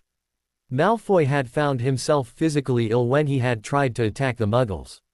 He didn't know why that was, for he still thought their screams sounded like music. He just couldn't do the acts of torture himself. His grin had grown wider when he thought of the boy currently locked in his dungeons. He had sent a spy to intercept mail at the Riddle home when it was apparent that Michael Riddle was no longer there. While the spy could not open the mail, he had brought back a vital piece of information after seeing a crest on one of the envelopes. The boy was at Hogwarts, and undoubtedly coming home for Christmas. It had been easy after that, lifting some stationery while visiting his son for an afternoon and then sending out the note saying that student departures were delayed. One of his newest Death Eaters, who could blend in with Muggle society, volunteered to go and capture the boy. He had been successful. Michael Riddle was now available for any type of entertainment he saw fit, and Malfoy couldn't wait to start. But for now, he was letting the boy think. Wonder what would happen to him. Where his uncle was and why he hadn't come for him yet. If he would live. While the boy held up well in the pitch blackness, he knew it was only a matter of time before the cold got to him, as well as the dark and no contact with other humans, before he broke him. Down in the dungeons, Harry ate 3 more playful pantomimes. Thankfully, the things worked for a while, and he had an endless pocket of them. Not that they were endless, but he was going to be able to be Michael Riddle for a long while. As long as no one found out that he was Harry Potter, he had a feeling that he was going to be all right. He felt the candy take effect and sighed with relief. Every time they stopped, he replaced his disguise. It had been hard to keep track of time here. There was no daylight by which to measure the passing of days, and sleep was almost impossible. He was too tense, too afraid of what was going to happen in a situation in which he had no control. There were no meals, either, but plenty of water. Harry guessed that the person, whoever he was, wanted him alive, but weak through lack of food. He was happy that the candy was still in his pockets. And he had a few pumpkin pasties in that pocket as well. He could survive with only a little nourishment. After all, he had survived near starvation before. He could do it again, and then make it home to Tom and Matthew. Maybe even in time for Christmas. He shivered lightly and pulled his robe closer. Harry had redefined patience several times since the start of all of this. He had thought that whoever was holding him here would have at least come to see him and tell him why he was there, but that had not happened. He would doze off and jerk awake again, only to experience the same thing 20 minutes later. Of course, he couldn't be sure of the times. He just knew that no one had entered the cell since he had first been brought here. Harry hugged his knees to his chest and sighed. He hated the dark. When he got home, he would ask Tom to rig up some lights in his room so that he could see in the bedroom at night. Maybe some Muggle nightlights. Around 10 maybe. He thought that many should provide enough light to read by. Or signal a ship from outer space. Harry held out his hand and whispered a word. Lumos. A small ball of light appeared from his hand and glowed. Harry looked around. Nothing had changed. He sighed and said, "Nox," and the light went out. He hesitated using his magic, because magic required physical strength to do and Harry was starting to lose his physical strength. He could feel the slight shakiness in his hands when he moved, and he had a headache from not eating. Sips of the potions hidden in his robes helped the physical symptoms, but he had no idea how long he would be here. He didn't want to waste them. Harry's hands flew to his head as his scar suddenly came alive with pain. He pressed against it, willing it to stop, wondering why it had started. Something was going on and he didn't like. Matthew and Tom's assurances had helped him believe that Tom was still Tom, but his scar was telling him that Voldemort was still there somewhere, and possibly trying to get out. That was the only reasoning he could find. He was even more surprised to hear the wards being removed from his door. He stood and closed his eyes, hoping to acclimatize them to the light before he was blinded. The door opened and Harry's eyes hurt even with the lids closed. He blinked them rapidly a few times before he truly opened them. Two figures stood in the doorway. Torches suddenly flared to life above his head. He chided himself for not looking up, but Harry had not wanted to see if there were, bats, skeletons, or rats hanging out in the rafters above him. He could almost hear Professor Snape commenting about Gryffindor courage. He shoved thoughts like that out of his mind and pulled up his occlumency in hopes of keeping thoughts private in case this person would try to read his mind. His eyes adjusted to the light and he turned to face the men. What he saw almost made him to drop his jaw. Malfoy and McNair stood there, with both of them smiling at him. He waited, not exactly sure he knew how to react to this situation. His patience was rewarded. "Hello, Master Riddle," Malfoy said, moving forward. "I hope that you've been enjoying your stay here." Harry wanted to act like the teenager he was, groan, and roll his eyes. Malfoy, however, was expecting Michael Riddle, for some reason, and Harry decided to give it to him. It seemed, however, that Malfoy had forgotten his wand-less talent or had not been aware of it, as he advanced on Harry with an almost predatory smile. "The accommodations leave something to be desired, Malfoy." Harry returned, snapping into Michael Riddle easily. "May I ask why you requested my presence?" Harry pulled himself up to his full height and affected the air that he had often seen Voldemort use when addressing the Death Eaters. "I am sure that my uncle is not very happy right now." The now Michael Riddle told Malfoy. Malfoy shook his head. "Amazing that the Dark Lord sends his nephew to Hogwarts," Malfoy said conversationally, reaching out to touch the patch on Michael's school robes. "Ravenclaw." Michael smirked. "Better than Gryffindor," he said. Perhaps Malfoy had just been playing with him. "Hufflepuff would have made me ill. Slytherin, for some reason, was denied to me." Malfoy had actually looked interested for a second, nodded, and placed a hand on Michael's shoulder. The boy's face remained impassive as Malfoy's grip became painful. Michael did nothing more than tighten his jaw. "Well, Master Riddle, you must be wondering why you are here." He again resisted rolling his eyes and sighed. "I believe that I asked you that question," Michael said, straining to remain polite with this man carefully finding all of the possible pain receptors in his shoulder. Good thing Malfoy didn't know that he had been under the Cruciatus curse more than once in his life. This was like a walk in the park compared to the other pain that he had found himself experiencing in the past. "Well, Master Riddle, the answer is very simple," Malfoy told him, moving his thumb to a new spot. Michael stood very still, knowing that a few more seconds of stimulation on that nerve would cause all the pain receptors to shut down. He thanked whatever powers were looking out for him as that happened. He also mentally thanked Tom for making him study that book on anatomy. "Your uncle is obviously very fond of you, am I correct?" Malfoy asked. Michael looked up at him and raised an eyebrow, going for his best Snape imitation. "I would like to think so." Came out a bit colder than he had wanted, but still served its purpose. Malfoy almost looked pleased at the answer. "Well, Master Riddle, this is going to be very easy then. You know that he is the Dark Lord." Michael wanted to hit him for his stupidity. Of course he knew that Tom was the Dark Lord. "I do believe that my uncle has retired from that capacity, but yes, I do know that," he told him. He longed to reach out and push the hand off him. How better to get revenge on the Dark Lord than destroy the one he cares most about?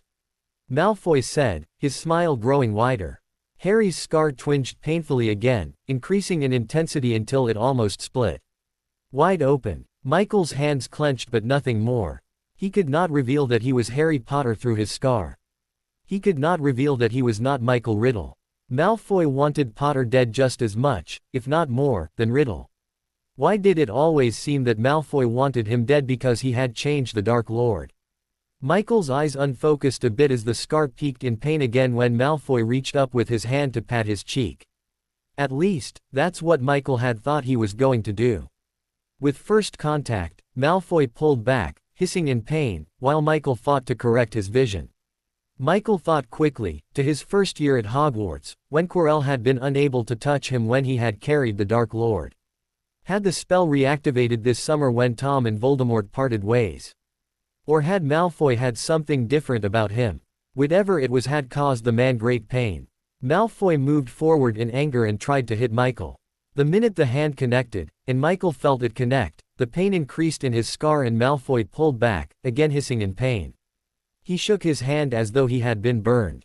Malfoy nursed his hand for a minute while the Death Eater, Michael was sure that that was what they were being called, stepped forward to check on his apparent new master.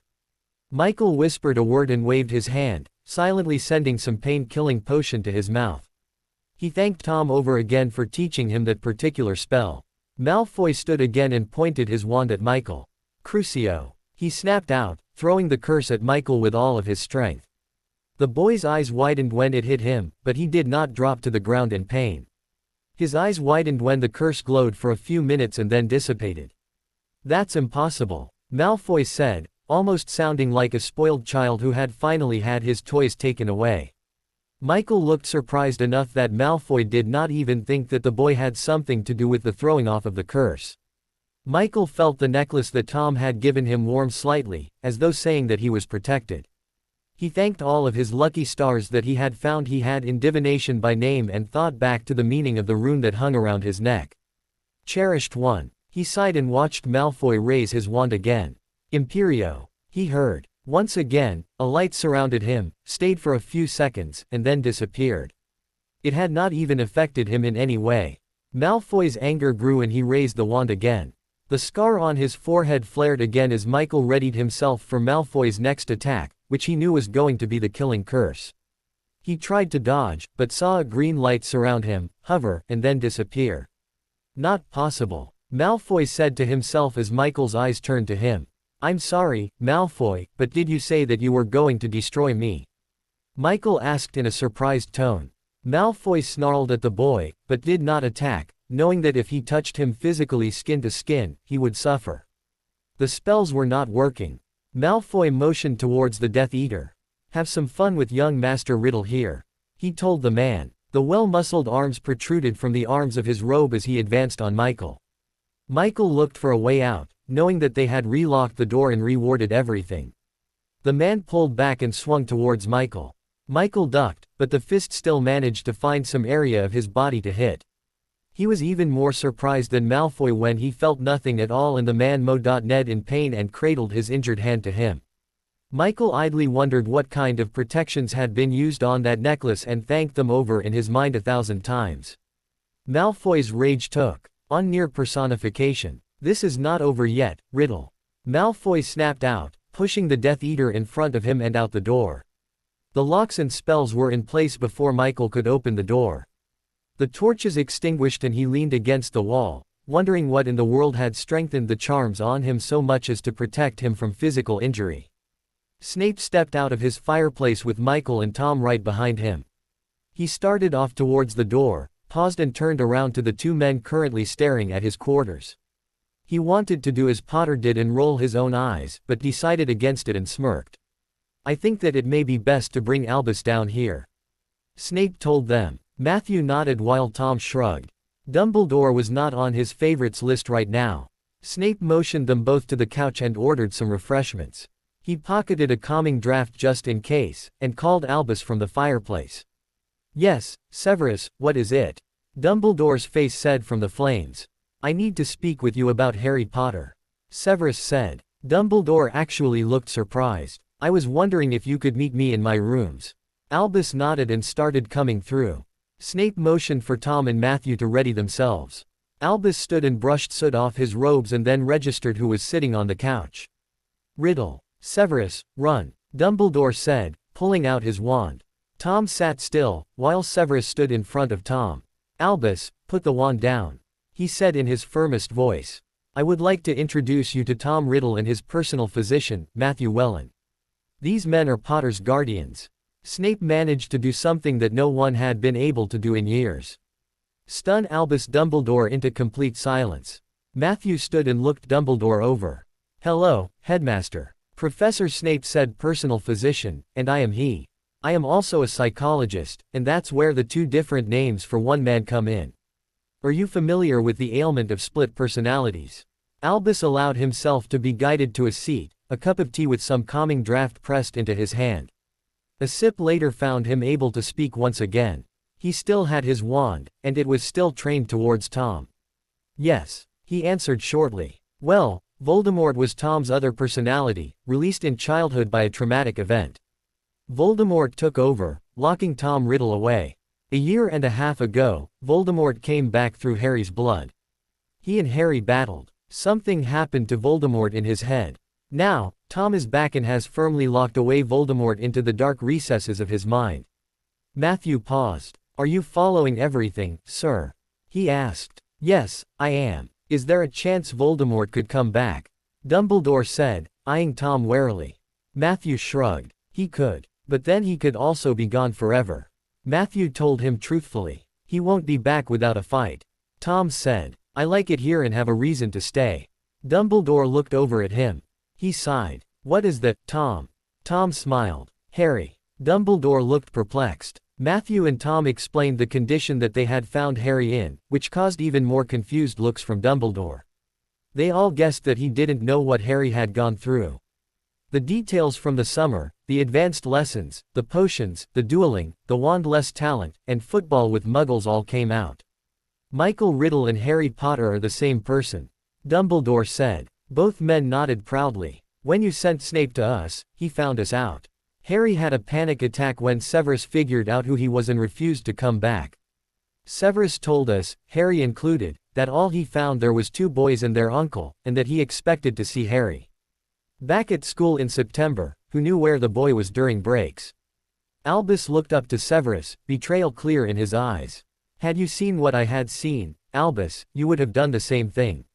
Snape assured him. Albus nodded absently. Why are you coming to me now? He asked, taking more tea. Harry is missing, and we were hoping that you could help. Matthew said. Albus looked thoughtful. Tom was ready to bite his nails or throw things, he wasn't sure which, in the 5 minutes it took Dumbledore to respond. I will help you locate Harry. He said. Hermione and Ron sent letters saying that Harry had just disappeared. After we get Harry back, Tom mentally thanked him for not saying if. I would like to see this wand-less magic of his. Tom reached out and took the man's hand in gratitude, tears of relief threatening to overflow.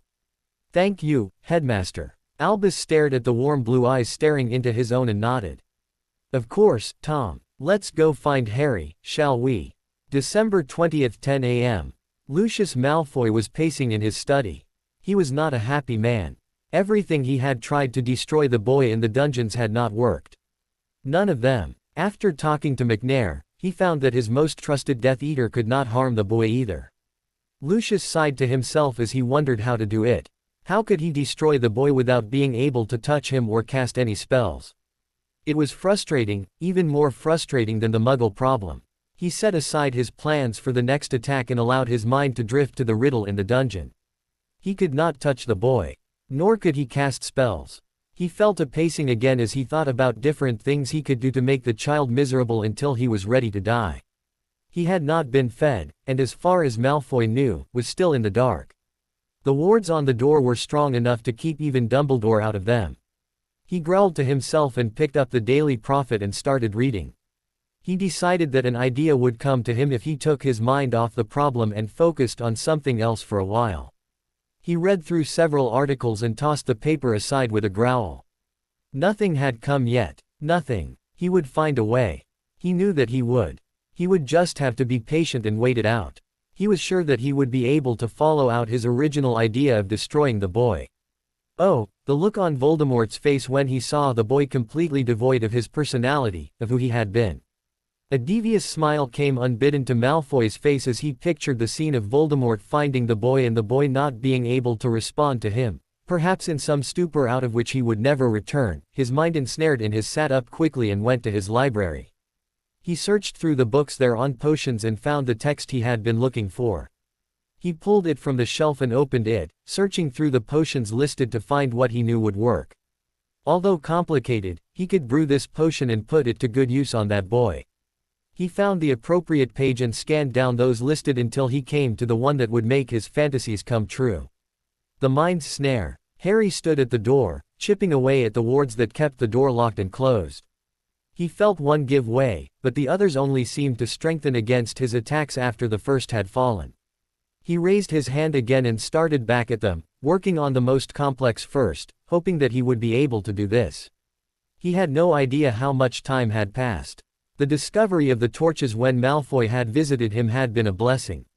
A quick incendio had solved the darkness problem, and his candy was still in his pocket, as well as his potions.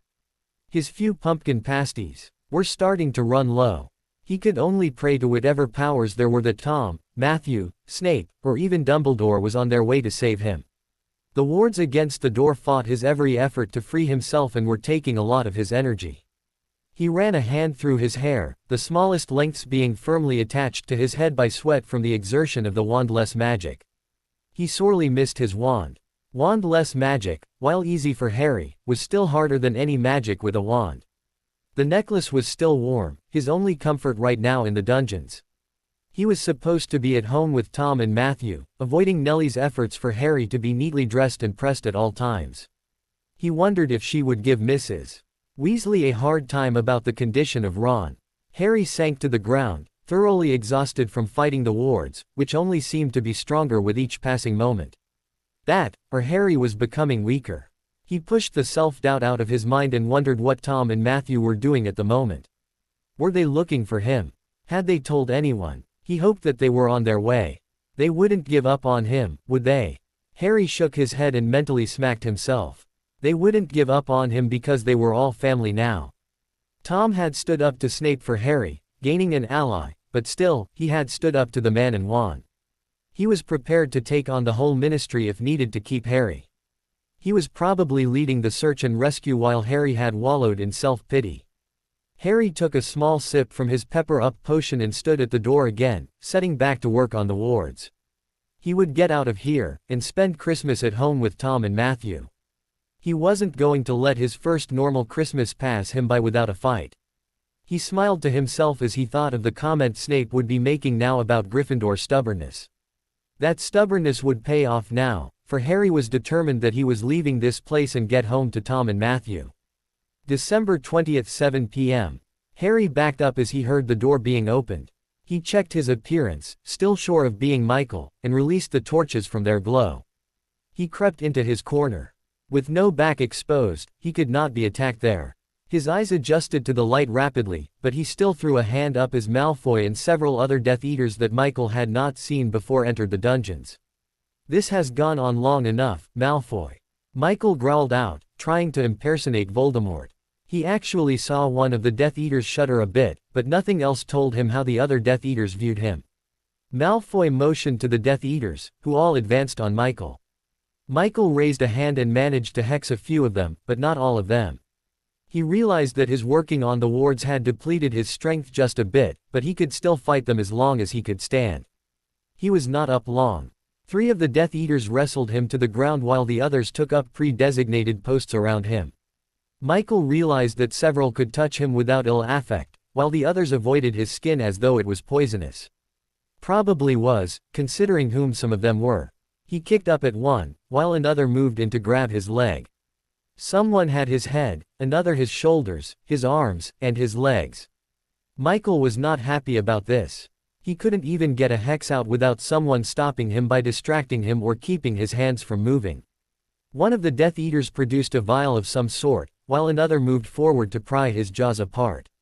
Michael easily saw what they were trying to do and fought all the harder. He was not going to let them poison him. A warm liquid was poured into his mouth and the Death Eater forced his mouth closed. A hand was put over his mouth to keep him from spitting out the bitter potion while another set of hands tilted his head back. The potion was at the back of his throat, making it very hard to breathe. Someone reached out and ran a hand down his throat. He choked on the potion, but it went down. Once they realized he had swallowed, the Death Eaters disappeared one by one until the largest was still there, pinning Michael to the ground, keeping control of his hands. Michael's fight became less pronounced as the potion started acting. When he stopped moving altogether, the Death Eater stood and nodded to Malfoy. Michael rolled his head towards the Dark Lord and stared at the man. "You're probably wondering what I gave you," Malfoy said, coming closer to Michael and dropping to a knee next to the boy. "Have you ever heard of the Mind Snare?" He saw from the boy's expression that he had. "I'm not sure if you've heard of its properties. It is very addictive to wizards. It also plays with your perceptions, a hallucinogen. Too much time under the influence, and the wizard goes mad. Of course, the longer under the influence, and the more potent the potion, the faster the madness comes. With what I just gave you, you should lose your mind within 4 or 5 days. Just in time for Christmas. Won't that make a fine present for your uncle?" Malfoy patted the boy on the arm in a conciliatory gesture, smiled his best evil grin, and went out the door. Michael watched him go. He saw another Death Eater standing there, his hood down. The sluggishness in his brain hindered his words, but he spoke very clearly to the boy next to the door. "Draco, get help." The potion in his body came into full effect then, the colors and lights all melting into one as Michael stared helplessly at the boy who was going out the door. He heard several things as the wards went up, quite a few he was sure were not there, but they sounded so real it was hard to tell. He reached up to his necklace and clutched it through his shirt. Cherished one. He rode the potion, hoping that it wore off quickly and he could get back to work on trying to get out. December 22, 6 a.m. Harry clenched his hands into fists as he fought down another craving. The potion had worn off a while ago, he wasn't sure how much time he had spent fighting against its effects. Since then, however, there had been increased demands from his body for more. He had never felt this before, but he knew what it was. He was going through withdrawal, and he fought it. But it was slowly winning. His body desired more, and made its demands known by making Harry's hands shake, his mouth dry, his vision double, and his motor skills absolutely non-existent. He used the wall to lever himself up again, to try and gain his feet. He found them this time and looked towards the door. He had to escape. There was no denying it now. He could not stay here any longer. He knew that he would not be able to last long against that. He had to give Malfoy credit, though. He had managed to find a form of torture that involved no physical touch, no spells. Harry had been locked in the horrors of his mind while his body responded to the sensations produced by the Mind Snare. It almost acted like a Dementor on steroids, making every experience that somehow found its way to the front of his mind at least 10 times more intense than they had been the first time. Or at least Harry thought so. Perhaps he could write a paper on it for Snape for some extra credit. He shook his head. Another symptom he could list. An inability to focus or concentrate on anything important. He was leaning against a grimy wall trying to figure out how to wheedle a few extra points from a snarky potions master while he should have been dismantling the wards on the door to escape. He raised his hand and focused as much as possible while trying to undo the wards. He was still in that position when Death Eaters once again entered the dungeon, fought him to the ground, and repeated the process. Harry's mind floated away while Malfoy grinned down at him. Harry saw Draco again, this time looking visibly disturbed. Michael didn't even have the clarity of mind to mouth any words for help this time. He couldn't do it. He was falling away from himself and into the colors and sounds he had experienced the first time. He fought against it for just a second before succumbing to the pleasant feelings that waited for him. He now knew why they called it the Mind Snare. His mind couldn't escape from it. The process was repeated 3 more times that day, with the Death Eaters fighting him to the ground and forcing the potion into him, although there was less of a fight each time. The third time Michael seemed to follow them down quietly, not even kicking out like he had the last time. Draco had stayed back like his father had ordered, but he watched closely. He wasn't sure if he was imagining things or not, but it had looked like Riddle had opened his mouth without anyone forcing it open. They had closed it for him, but he had swallowed quickly, without a Death Eater needing to touch his head or throat. Draco looked over to his father, who stood smiling at the docile boy on the floor. His father had intensified the potion, made it more potent. He had told Draco that the next dose would find the Riddle boy waiting with his mouth open, like a little bird. After the dosing, he had waited until every other Death Eater, including his father, had left the room. He went over and looked into familiar green eyes. He checked for the scar, but saw a different shaped one there. His Slytherin mind put together his clues and figured out whom the boy was laying on the ground. His eyes widened at the sight of Potter addicted to the mind's snare. This was the boy who lived. Draco. Lucius snapped from the doorway. Draco quickly left the room and followed his father to the study as the other Death Eaters rewarded the door. Draco thought they didn't need it any longer, but Malfoy Sr. had insisted. Once in the study, plans for the next night's raid against Muggles were laid, assignments handed out, and warnings given. They were all told to get some rest before the big night. Draco listened to his father's speech apathetically and went to his room when ordered. He stood with his back against the door, thinking over everything he had seen. It was obvious that his father really didn't know who that was in his dungeons. Draco wondered if anyone knew Potter was missing. He knew the Muggle relatives of Potter's didn't care about him, but surely someone somewhere did. Draco pushed those thoughts out of his head until the green eyes came back and haunted him. He had seen that look before, last year, after the battle the Potter had been in the Ministry. That lost look, the same one that Potter had given him on top of the astronomy tower. Neither boy had spoken of the incident, the hour that Malfoy had spent talking the boy who lived out of some dark ideas, and the reasoning behind them. He had recognized that look, though, the one that had told him how far Potter was gone, and how much he had given up on. Draco ran his hands through his hair and sighed. He would have to save Potter again. Once more. And then he would never do it again. Let the fool Gryffindor take care of himself after this. December 23, 4 p.m. Draco had visited Hogwarts and been back before anyone else knew that he had been gone. Dumbledore had been in his office. With Professor Snape. His head of house seemed surprised to see him just walk in like that. When he had been questioned, he confessed everything to the two men, the plans for the Muggle raid, Harry Potter's presence in the dungeons and what he had been through, and his father's plans. There had been some surprises for Draco as well. There had been two other men there, one who had looked disturbingly familiar. Once the Dark Lord's personality change had been explained away, Draco had found himself the object of much scrutiny. Only Snape had believed his story until Draco had rolled up his sleeves and showed them the mark that his father had given him. Dumbledore looked sad, while Snape had appeared as though he was going to kill someone. Only a quick spell from Dumbledore had kept the man in the office and in his chair. Dumbledore allowed Severus to rant and rave under a silencing spell, but Draco was able to lip-read half of what he had said. Lucius Malfoy's life was in danger. What had surprised Draco more than anything was the fact that Potter had been kidnapped by and then stayed with Voldemort, but as he had been corrected many times, that man was no longer evil. Draco had believed it when he had seen the man's face as he described what Harry had gone through in the last few days. He thought that he had seen some tears, but couldn't be sure.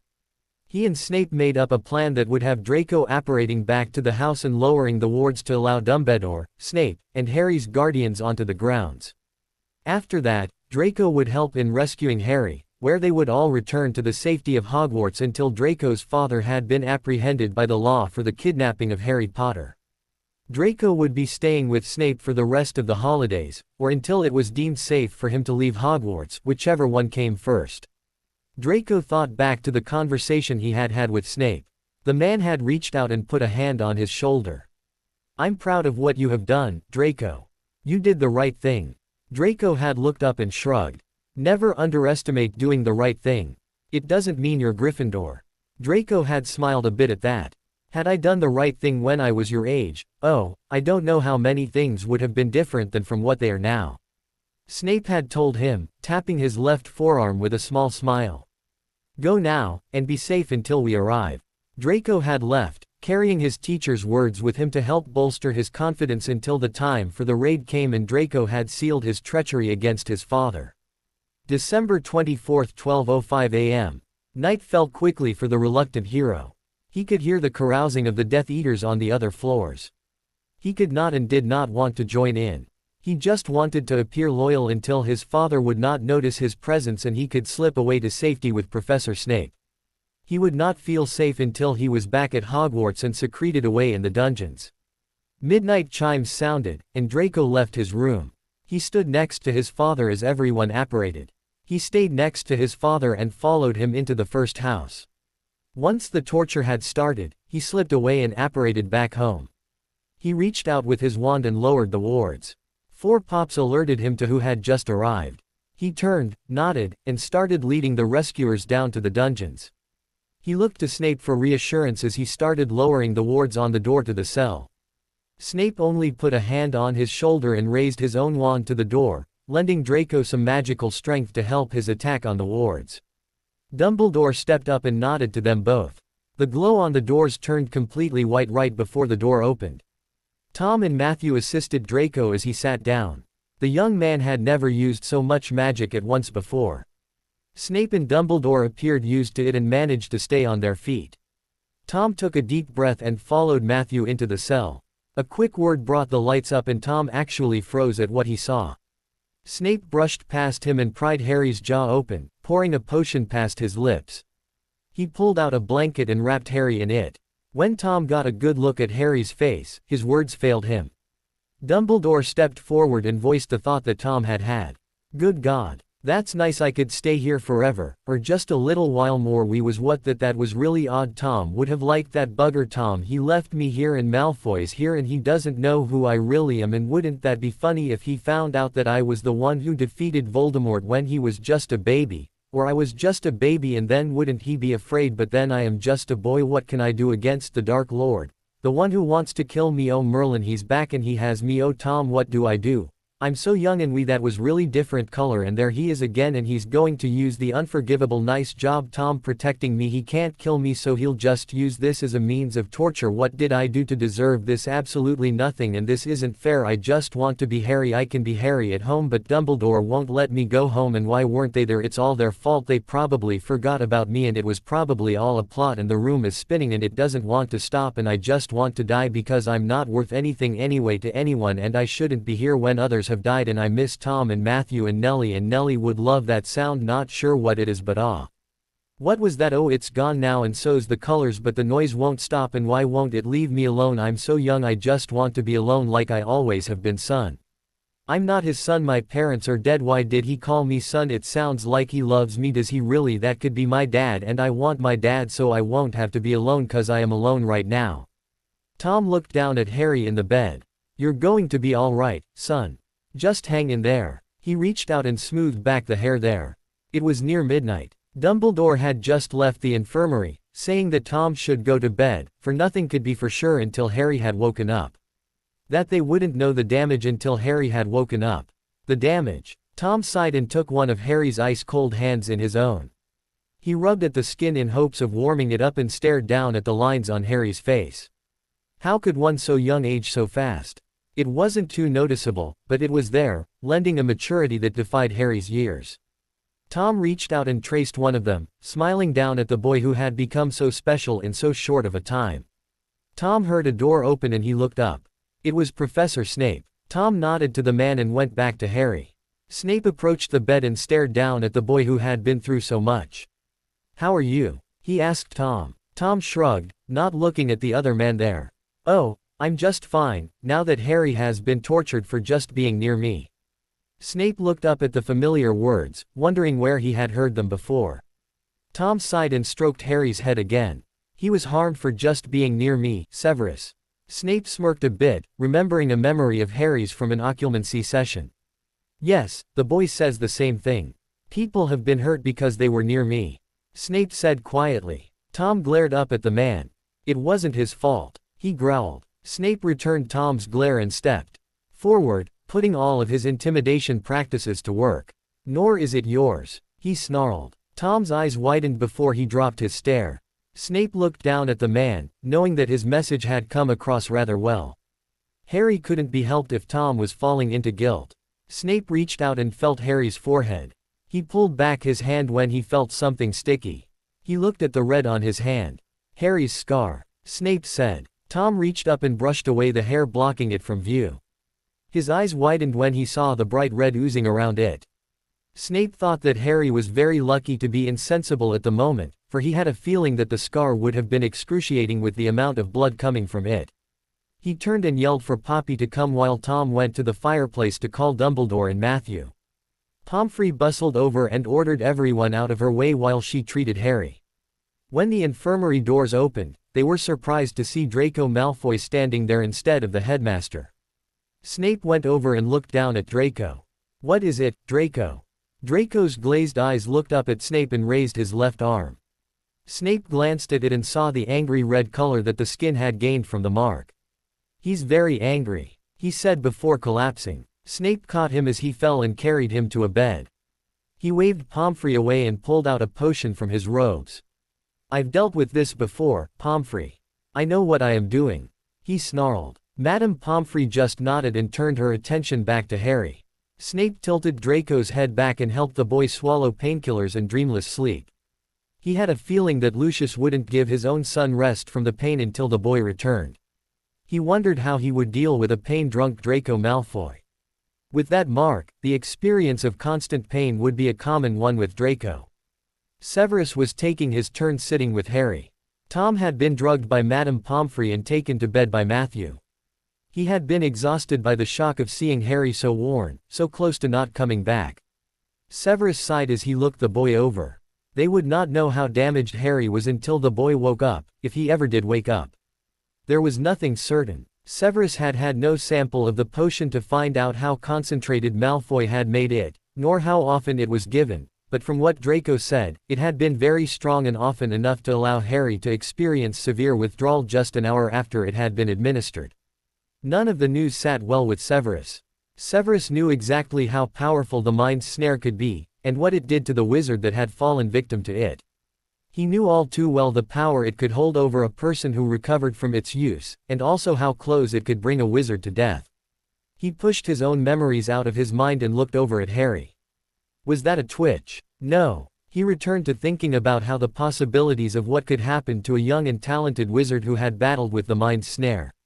It was not doing his peace of mind any comfort. He stared at Potter and ordered him to wake up. Why did the Gryffindor never listen to direct orders? He stood with a slight snarl to nothing in particular and started pacing. He disliked pacing, and told himself so, but continued to do it anyway. He needed to do something. He had readied all of the potions in his personal store, made his rooms available to Draco, who was sleeping peacefully on the other side of the room, and offered his services and knowledge to Dumbledore in order to defeat the new Dark Lord. The fact that Lucius Malfoy had been one of his best friends never entered into his mind. He had marked children, and attacked a child who had been innocent. All vows of being friends were now off. He would not allow Malfoy to get away with this. He whirled when he heard a noise coming from Potter's bed. He pulled back the curtains and saw bright green eyes staring at him. He sighed briefly and came forward. The eyes widened in fear. Severus stopped and sighed. Hallucinogenic. He had forgotten. He took out his wand and petrified Potter. Snape talked softly, trying to calm the boy. When Harry started to shake, Snape pulled out the special potion that he had prepared for him. It was a mixture of mind snare and a detoxifying agent. The nice thing about the two potions that had been mixed was that they did not react with each other. Harry would have to be weaned from the mind snare. Anything that would speed the process would send the boy into shock, possibly even kill him. Severus thought back to the man who had taught him about this mixture, the one lying in the bed directly behind him. Voldemort had weaned Severus from the mind snare when Lucius had addicted Severus to the hypnotic doses for fun. True, Voldemort had been neither gentle nor caring, but he had helped Severus. And Severus had been grateful enough to offer his potion's knowledge and services to the Dark Lord in return. Now, he would have to do the same for Harry, although the treatment would be a little different. Snape broke himself out of his musings to see the boy eyeing the bottle with obvious greed in his eyes, although he was still shaking, having lost control of his muscles from the withdrawal he was now enduring. "Potter, listen to me." Harry broke his bleary gaze from the bottle and looked at Severus in the face. "Good, you are still there." He came up to the bed and stared Harry down, trying to put on his most stern gaze he could muster. "I can help you, but it will not be easy to break your addiction. You will experience withdrawal, and it will only get worse as time goes on." Snape paused and brought his head down to Harry's level. "Do you think that you can do it?" He waited for Harry's answer. Harry seemed to gather his thoughts for a minute before answering. When he did answer, Snape breathed a sigh of relief. "I know I can do it," he said in a whisper. The boy was going to be okay. Snape took one of his hands and squeezed it. "Well done, Mr. Potter." He smiled at Harry. He uncorked the bottle and held it to Harry's lips. "Easy now." Severus reached out and steadied Harry's head while he helped the boy to drink some of the potion. He fought the lip of the bottle away from Harry's mouth and recorked it. "That's enough, Mr. Potter." He lowered the boy to the mattress and slid the bottle into his pocket. "You can have another dose in 6 hours. Do not ask for it." Harry nodded his understanding and sighed as the mind snare started its work on his system. "Better." "Yes, sir." "What was that?" Harry asked. Snape poured a glass of water and held it to Harry's lips. Harry took a few small sips and nodded his thanks. "A weakened form of mind snare with a detoxifying agent. Do not worry, it is just enough to keep you coherent, not enough to push you over the edge. It steadies your nerves. The rest of the work you will have to do yourself, fighting against the cravings until they stop." Harry looked over at Tom. Snape followed his gaze. "Don't worry. I gave him a potion. He should be awake before you or in the morning." Harry looked confused. "I'm not tired." Snape smirked at him. "What? You will be," Severus told him, taking a seat next to the bed. "Before you are completely free from the mind snare, you will lose a lot of weight, though what weight you have to lose I have no idea. You will be extremely weak for a few months. We'll just have to make sure that you are not threatened until you are back to 100%. Harry stared at him. This was going to be a nightmare. "Are you hungry?" At the mention of food, Harry scrunched up his face and groaned. "I take it that that was a no?" he asked, adjusting his robe around him. "No food, anything but that," Harry pleaded. Snape shrugged. "How did you get me out?" he asked. "I tried to break out, but it exhausted me. I think I only broke down 2 or 3 wards before Malfoy started with the mind snare."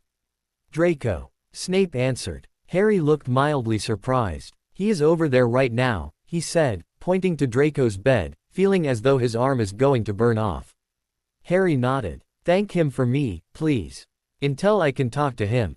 Snape nodded. He understood what the boy was trying to say. He would make sure that the boys would get together soon. Against Dumbledore's wishes if need be. He could care less what the headmaster said about Harry being injured by the Slytherin. Snape highly doubted Draco had harmed Harry or would harm him now. Especially not in Severus's own quarters or the infirmary. Snape looked up to see the teenager's eyes closing. That was for the best. The more he slept the better his body would heal. And Harry Potter had a lot of healing to do. He only hoped that he would be able to help the boy as he healed. Snape looked over at Draco and sighed. 2 boys now that he had to take care of. When had he turned into a nanny? He went over to look at Draco after being sure that Potter was secure. He knew that sleep that Draco was having at the moment. The nightmares were sure to come. He reached out a hand and pushed his hair back. There was no way that he was going to allow Dumbledore to do to this boy what he had volunteered himself for. Draco was not going to be a spy. Snape walked into the infirmary to give Harry his next dose of potion. He was surprised to see Harry dressed and sitting on the edge of the bed. The surprise must have shown on his face, for Harry broke out into a wide grin and shook his head. "Were you really a spy?" Harry joked, causing Snape to scowl at the impertinent boy. "Yes, I was really a spy," Snape told him. "Brat." Harry motioned Snape to a chair and looked at him expectantly. Snape pretended to miss the look and asked about Tom and Matthew. "They're both fine. The headmaster is letting me go home for Christmas today. Did Dobby tell you and Draco that you are invited?" Snape actually had the grace to look embarrassed. The over-enthusiastic house elf had indeed popped up in Severus's rooms, only the man had growled at him, sending the house elf retreating to the kitchens. "You scared him, didn't you?" Harry accused. He clenched his fists to stop the shaking and sighed. Why wasn't Severus giving him his potion? The man knew he needed it. "That empty-headed elf is lucky that he is still alive," Snape said in response to Harry's glaring. "Popping up as he does is quite annoying, and he could have disturbed a volatile potion in which I was in the process of making." Harry raised an eyebrow at the man. He knew that the house elves never bothered Severus in his lab. The excuse was full of holes, but he let it slide. Severus had a reputation to keep up, even with the house elves. "Well, thank you for inviting us. I'm sure that Draco will be happy to get out of the castle for a while." Harry nodded tightly. He really needed his potion. Snape jumped as though he had forgotten something and smiled. "Ah, yes, your dose." He handed the small vial to Harry, who forced himself to take it from Snape's hand without snatching it and opened the vial calmly. Snape smiled at seeing Harry's restraint. The boy was doing well, and it was only 2 days into the treatment.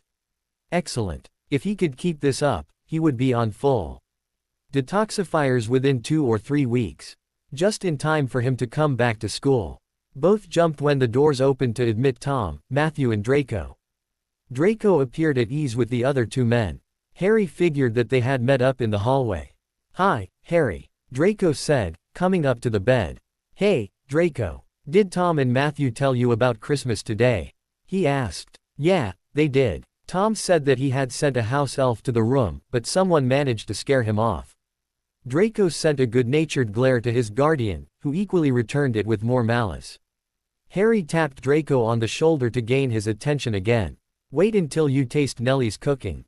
It is the best," Harry told him. The 2 boys started into conversation on a topic that every teenage boy loves: food.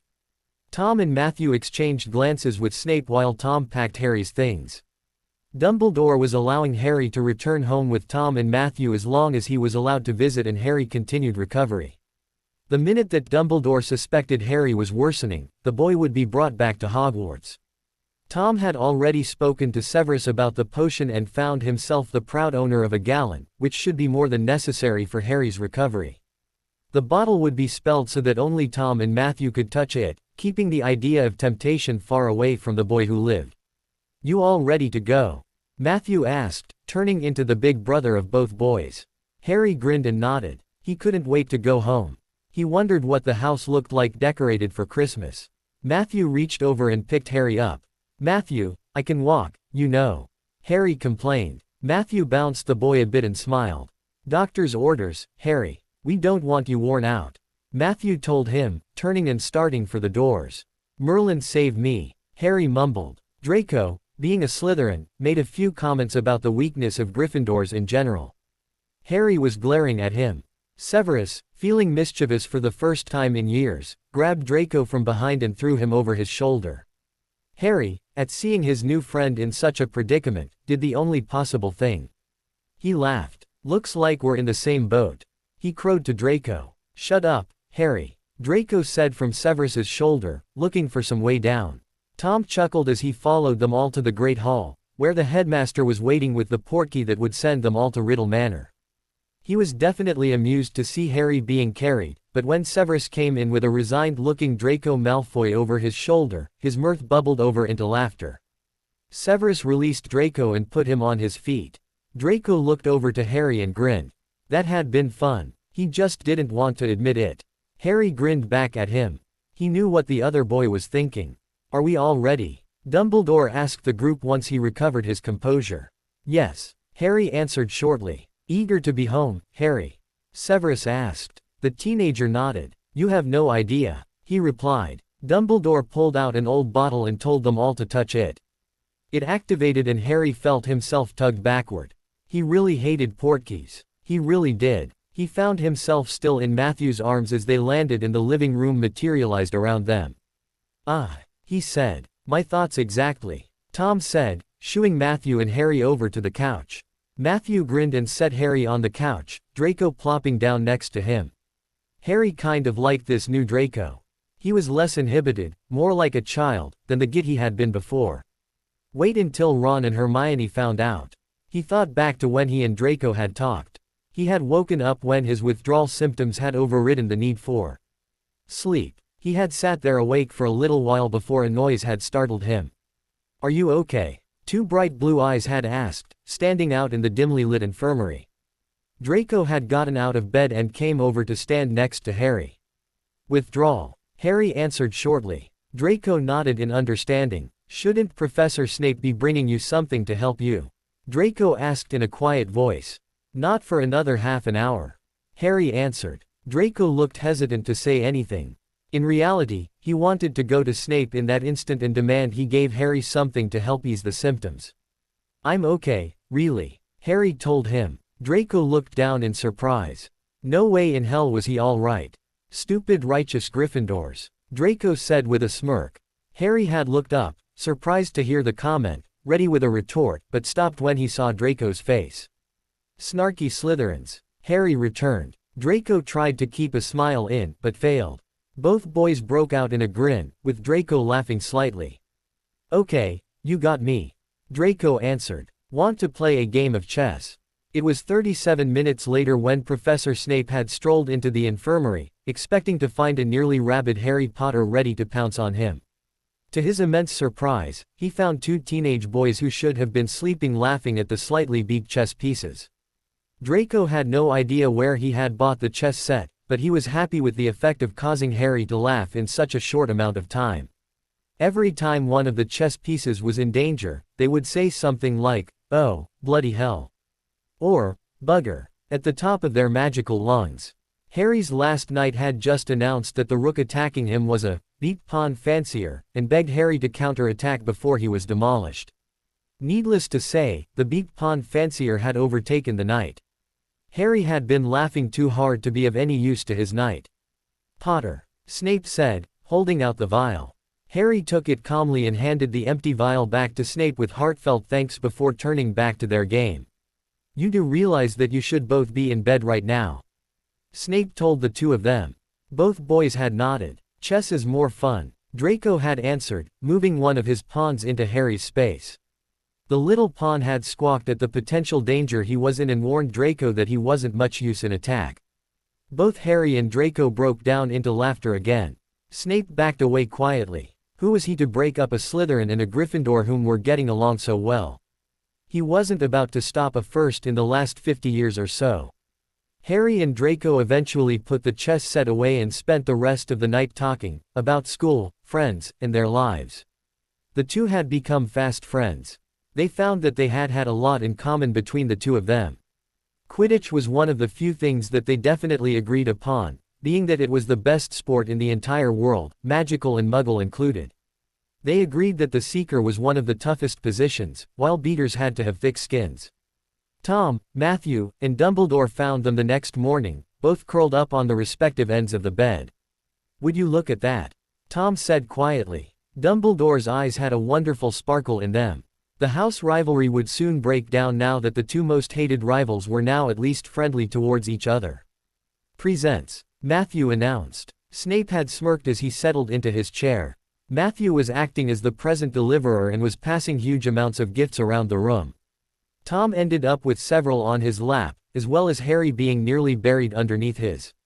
When everyone had their respective gifts, Tom waited for Harry to dig into his only to see the boy eyeing him.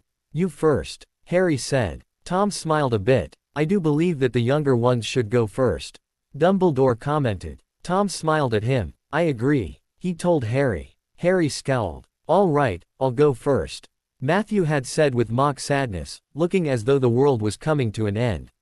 Tom chuckled while Snape looked over to the two boys. "You two go first." Draco shrugged and reached for his first package, nudging Harry with his elbow at the same time. Harry glared for a minute before starting on his first one. Snape watched as Draco opened his packages. Thank Merlin for house elves. They were very happy to go out on a last-minute shopping trip for Severus the night before and purchase Draco a few things. "Oh, wow," Harry's voice said from the sofa. Snape broke out of his musings to see what had caused such a reaction. The boy was holding a pensive. "Thank you, headmaster," he said. Albus had gotten the boy a pensive. "I'll teach you how to use it later, Harry," Dumbledore said from his own seat. "You too, Draco." Snape's gaze shifted to his ward and saw that the boy had received one as well. Draco thanked him and moved to his next one. What was the headmaster thinking, giving two teenagers pensives? Snape sat back and stewed about it for a few minutes before remembering that these two particular children were not normal at all and could probably use them. Stupid Gryffindors. Why did he have to be right? He's turning snarky again, Harry whispered to Draco. Draco smiled at him and nodded. "Yeah, but he's not so bad when he's in his rooms," Draco said, opening a book on potions. "Thank you, Severus," he told the man. Severus merely waved off the thanks. Harry turned to Draco in astonishment. He had called Professor Snape Severus. "He lets me," Draco told the boy, opening a box of sweets from the headmaster. Harry shook his head and opened the box from Tom. "I hope you like it, Harry. We figured that you needed something to keep you out of trouble," Tom told the boy. Harry opened the box and looked at the contraption. What is it exactly?" Harry asked. "You lived with Muggles for how long?" Matthew asked. "It's a Game Boy," Matthew explained. "Video games, Harry." Harry shook his head. This is supposed to keep me out of trouble. He asked. Well, I was hoping that it would at least keep you from sneaking off to Diagon Alley whenever you felt the urge. Tom told him. Harry's jaw dropping while Matthew's eyes had popped. How do you know about that? Harry demanded. When you drug me, you must remember to drug the house elf as well. Tom said with a small smile. At least you took someone with you that time. Matthew pouted and sighed. And we thought that we were so clever. He told Harry. Don't worry, Harry. I'll show you how to rot your brain with that thing later. He promised. The two boys finished their packages and looked to the adults expectantly. How in the world did you two manage to go shopping in the last few days? Snape asked when he had opened a package from Draco. It was a journal. That was nice. Now that he had the responsibilities of a parent towards Draco, he would need something to keep his thoughts in that was not as easily violated as a pensive. Dobby and Nellie, Harry said, still trying to figure out how to turn on his new Game Boy. They were more than happy to go shopping for us. Snape shook his head. The two boys had discovered his secret. How unfortunate. Now he would have to figure out a new way to fool them. He had no doubts that the house elves had told them that they did shopping for Professor Snape all the time. All right, boys, Dumbledore said, going over to sit between them. If you'd just get out your wands. He said. Draco pulled his out of his robes while Harry sighed. His wand had been taken from him when he had been kidnapped. Dumbledore turned to him and smiled. Take out your wand, Harry. Dumbledore said. Sir, my wand was taken from me. I never got it back. He told the man. Dumbledore smiled at him as though that was not a problem. I think that you can get your wand back if you tried, Harry. Dumbledore said. Tom and Matthew were both staring at Dumbledore as though he was mad. Harry couldn't get his wand back without going back to Malfoy Manor. Remember your wand's core, Dumbledore said. Harry nodded. Well, what are you waiting for? Dumbledore asked. Accio wand. Harry waited for a few seconds, wanting to see his wand come flying in through the windows, or something of the sort. Although he could do wandless magic, he still felt lonely without his wand. Dumbledore had that twinkle in his eyes again, as though he knew something that everyone else did not. Harry sighed and lowered his hand. He sat back and looked at the ground. It's okay, Harry. Draco said quietly next to him. This won't be known at school. Harry nodded. He could just imagine what the old Draco Malfoy would have done had the boy who lived lost his wand.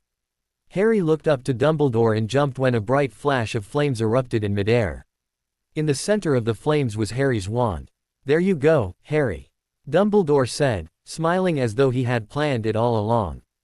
Harry reached up and took the wand from the flames and looked it over. It was his wand all right. He looked to Dumbledore for an explanation. Phoenixes always come when called, Harry. Harry smiled. He had his wand back. Now it was just a matter of having to use it again. The two boys followed his directions throughout the whole process. Harry placed the third task into it and the death of Sirius. He felt everything that he had just felt, a weight lift off his shoulders as he did so. He remembered what Dumbledore had told him about the pensives and was happy that Dumbledore had thought he needed one. Lucius Malfoy was cursing to himself in his library. The Muggle raid had gone well, but other things had taken away his happiness. The first thing was that Michael Riddle had escaped from the dungeons. He knew that the boy had had help. There was no way that he could have made it out alone. That led to his second reason for unhappiness. His son had betrayed him and the Death Eaters. Lucius knew that Draco had saved Michael Riddle and had taken the boy to Hogwarts, where Draco must also be with the Muggle-loving fool known as Dumbledore.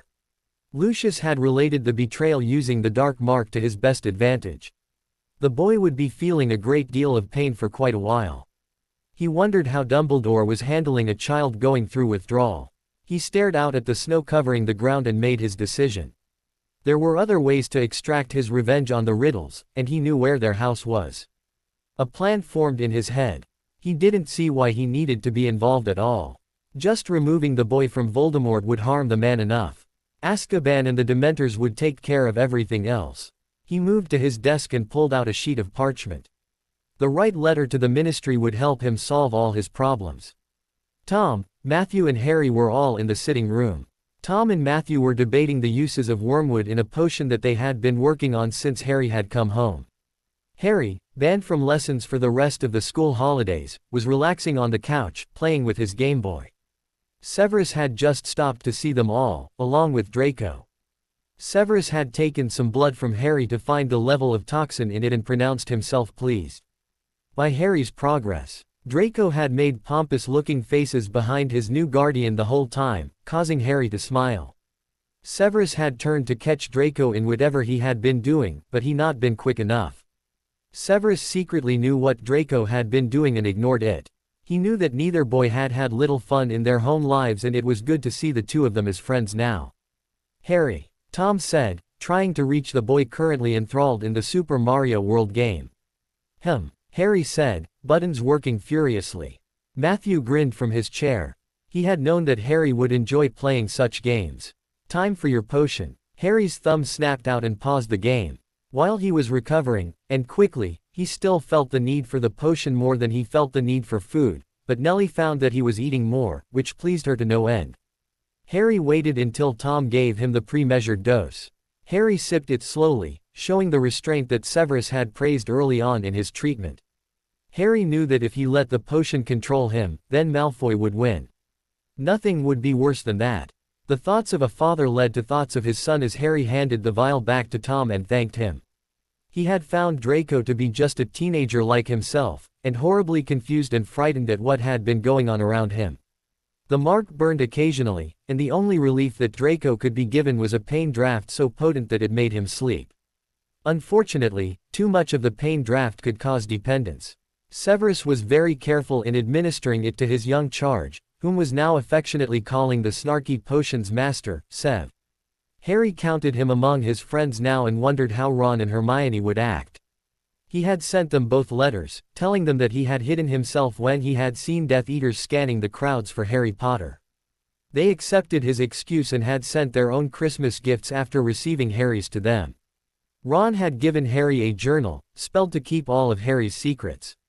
Ron had said that there was no one, not even Dumbledore, who would be able to break into the journal. Hermione had sent him a copy of Hogwarts, a history. Well, they were starting to act alike, so he figured that more and more that he would be able to group them as a couple. "Give me that thing," Tom said, snatching the Game Boy away and turning it off. "Hey," Harry protested, reaching for the game. "You've rotted your brain long enough. Come play chess with me," Tom requested. Harry smiled and nodded. Okay, it was his game, but Tom had missed spending time with him. The two set up the chessboard between them and started into a slightly competitive game. Matthew, still worried about potions' ingredients, called out tips and hints from the side that confused Harry more than anything else. He managed to check Tom, but Tom turned the check around on him and Harry conceded defeat by knocking over his king. "Why do you always manage to beat me?" Harry asked, helping to put the pieces away. "You are still learning strategy," Tom explained. "You know the moves, and you know some strategies, but they are becoming highly predictable. Your intuition is not helping any, because you don't trust it in a game," Tom said, looking Harry over. The teenager shrugged and looked at his teacher.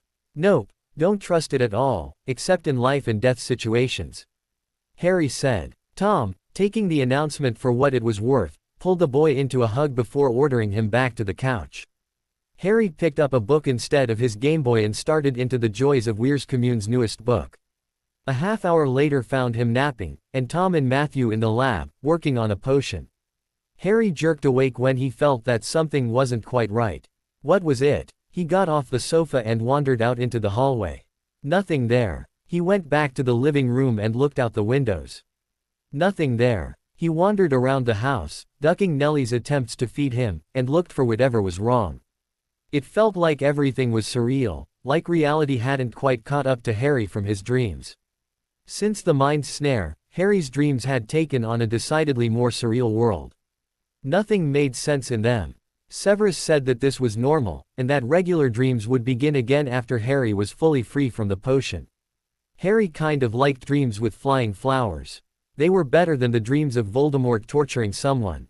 He shook off the bizarre feeling and returned to his book, wondering whether or not weird feelings were a side effect. He settled back down on the couch and dove into the pages once again, letting his feelings go. 10 minutes later, a window was broken in and several wizards started pouring through it. Harry jumped to his feet and headed to the library, ducking curses all the while. He figured that none of them knew who he was. When he actually made it to the library, he found Tom and Matthew already taken to the ground by some of the same uniformed wizards. Two tackled him from behind. One of them rolled Harry over and pointed a wand at his face. "It's Harry Potter," he announced. Harry noticed the patch on the front of their robes. Ministry Aurors. He rolled his head to the side where Tom was already in wizarding handcuffs, his wand confiscated. Matthew was in the same situation, glaring at the Aurors with all the hatred he could muster. The Aurors helped Harry to his feet and two started to lead Harry towards the front door.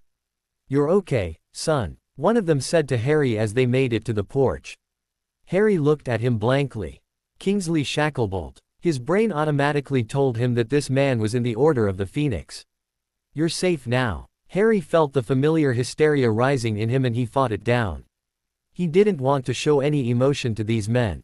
He felt like he was going to cry. How dare they come into his home and attack his guardians? He pulled away from them and went back into the house, using his wandless magic to the best of his advantage. Thank goodness he no longer needed to use incantations. His secret was still safe. He pushed his way past several Aurors in front of the library door to find Tom and Matthew facing down some more Aurors. Avada! Harry threw himself in front of Tom. "No!" Harry screamed, throwing an Expelliarmus charm at the Auror. The wand flew out of his hand and into Harry. "You can't kill him," Harry said, rounding on the other Auror, daring him to do something. "Move away from him, son," Shacklebolt said as he came into the room, wand already raised. Harry shook his head and kept his position in front of Tom. Matthew was speaking quietly to Harry. "You there, quiet," Shacklebolt ordered. Matthew fell silent. He had been telling Harry to just let the Aurors take them. He and Tom didn't want Harry hurt in any of this. "You can't hurt him," Harry said, taking his defensive post again. "We're connected," Harry told the Aurors. Several of them exchanged looks between them as though they weren't sure they could believe him. "Come away from them, Harry," Shacklebolt said, moving forward towards Harry. He was hoping to get close enough to be able to get a stunning spell around the boy, but Harry seemed to know what he was doing and assumed one of his battle stances, one pointing at the entire crowd of Aurors. One of the Aurors thought about possible headlines that could show up in the papers. "Boy who lived holds off." Fully trained Aurors was a particularly amusing one. A series of hand signals around the entire group readied their wands and seemed ready to take out Harry if they needed to. Few wanted to do it, however. "Harry," Tom whispered. Harry tilted his head to listen, still wary of the attacking Aurors. "Put down the wand, son." Harry shook his head the slightest bit, not allowing Tom to talk him into such a crazy idea. "I don't want you hurt," Tom said, conveniently forgetting the necklace that Harry wore constantly. "Harry, now," he whispered. "They'll hurt you," he returned. Several of the Aurors wondered if they needed to go to St. Mungo's for mental treatment. Harry Potter was protecting Voldemort from Aurors. Something was wrong in the wizarding world. Harry eyed all the Aurors. There was no way he could take them all. "Harry," Tom said louder. Several of the Aurors raised their wands a little higher. "Put down the wand." Harry's shake of the head surprised all the Aurors. What was going on here? "Now, Harry." Harry sighed and looked at the Aurors. "If I put down my wand, you have to promise not to hurt either of them until Professor Dumbledore comes to the Ministry," Harry said, looking at Shacklebolt. "You do realize that this is Voldemort?" one of the Aurors said in slight disbelief. Harry smirked. "Yes, but I call him Tom," Harry said. "Not one spell is to be thrown in either of their directions until Professor Dumbledore has come," Harry said. "Otherwise, I'll just have to fight you all off." "Harry, you're not strong enough," Tom hissed from behind him. Shacklebolt looked around at his squad. "No spells are to be said until we have seen Professor Dumbledore," Shacklebolt said. "The prisoners are to be locked in maximum security cells.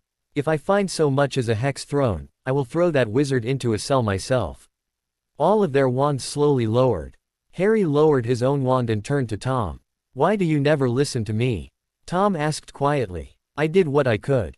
"You can't die," Harry said. Harry allowed himself to be led away by an Auror, while others moved in to flank Tom and Matthew. Once outside the house, all three were apparated to the Ministry of Magic.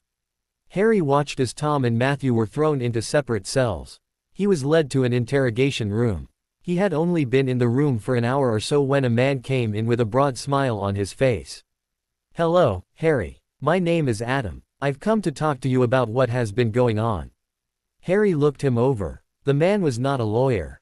He would have introduced himself as such. The easy-going smile and casual name also pointed out that the man was trying to appear as a friendly on Harry's terms. "Hello," Harry returned. Harry bet a galleon that this man was nothing more than a child psychologist. "How are you feeling?" he asked as he sat down. Harry looked up, just a little amazed. How was he feeling? His home had been invaded, his guardians arrested, attacked by Aurors, and his withdrawal was starting to show again. How did this man think he was feeling? "I'm okay," Harry answered. The man wrote something down on the tablet in front of him. Oh, this was definitely a shrink. But not like Matthew. Matthew never wrote anything down and always explained any psychobabble he used in front of Harry. This one even wrote in symbols. "Were you hurt when they arrested you know who?" the man asked. Yes, Harry was hurt. The Aurors threatened his guardian's life. Harry wanted to roll his eyes at the absurdity of it all. "No," he answered. Adam looked a little upset at the one-word answer, but wrote something down anyway.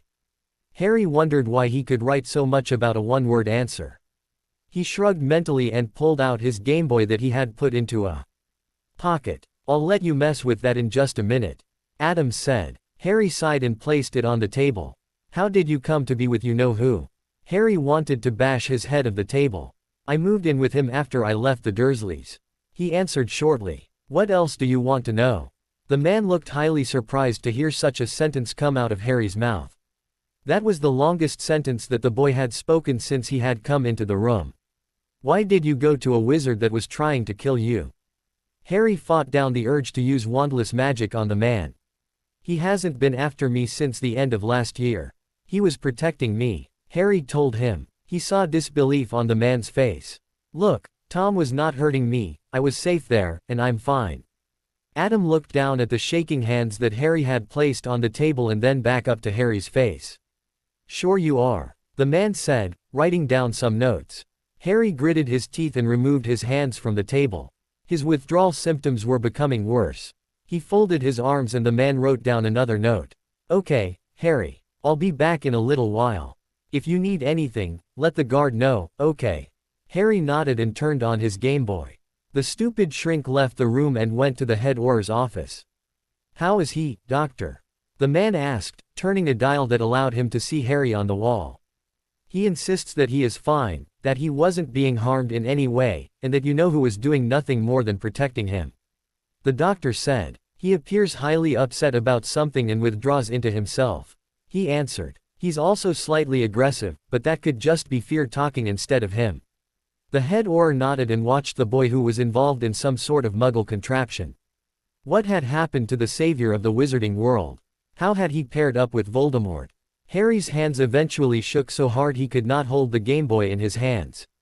He shut it down and looked around. Nothing else with which to amuse himself was in the room. He settled to counting ceiling tiles and found there to be exactly 24 in the closet-like room. He decided to take stock of his situation. Harry looked around the small interrogation room and sighed. Tom and he were still alive, Matthew was unharmed, and Professor Dumbledore had been called. He knew that Shacklebolt would have done so, with or without permission. Harry thought it an improvement over their prior situation. He rested his head on his arms and closed his eyes. They had been there for almost 6 hours now. He was in 3 hours overdue for his potion and he was certainly feeling the effects. He clenched his hands into fists to stop the visible shaking. He felt awful. He knew that if anyone looked into the room at that moment, they would know that something was seriously wrong with him. He pep-talked to himself, telling him that he could beat a silly little potion. His body was screaming that he was wrong, but he ignored it. Shouting interrupted his mind mid-sentence. He sat up as he recognized the voices. It was the headmaster and Professor Snape. He left his chair and banged on the door. "I'm in here," he shouted. The lock clicked and the door opened. "Harry, are you all right?" Dumbledore said, looking over the shaking boy. "No, he's not all right," Severus snapped, pushing past the headmaster, ignoring the Aurors ordering him out of the room. He pulled out a vial and opened it. "Open." Harry tilted his head back and opened his mouth. Snape stepped forward and poured the potion down his throat. 2 Aurors pulled Snape away from Harry. "Stop," Harry ordered. To Dumbledore and Snape's surprise, the guards actually obeyed.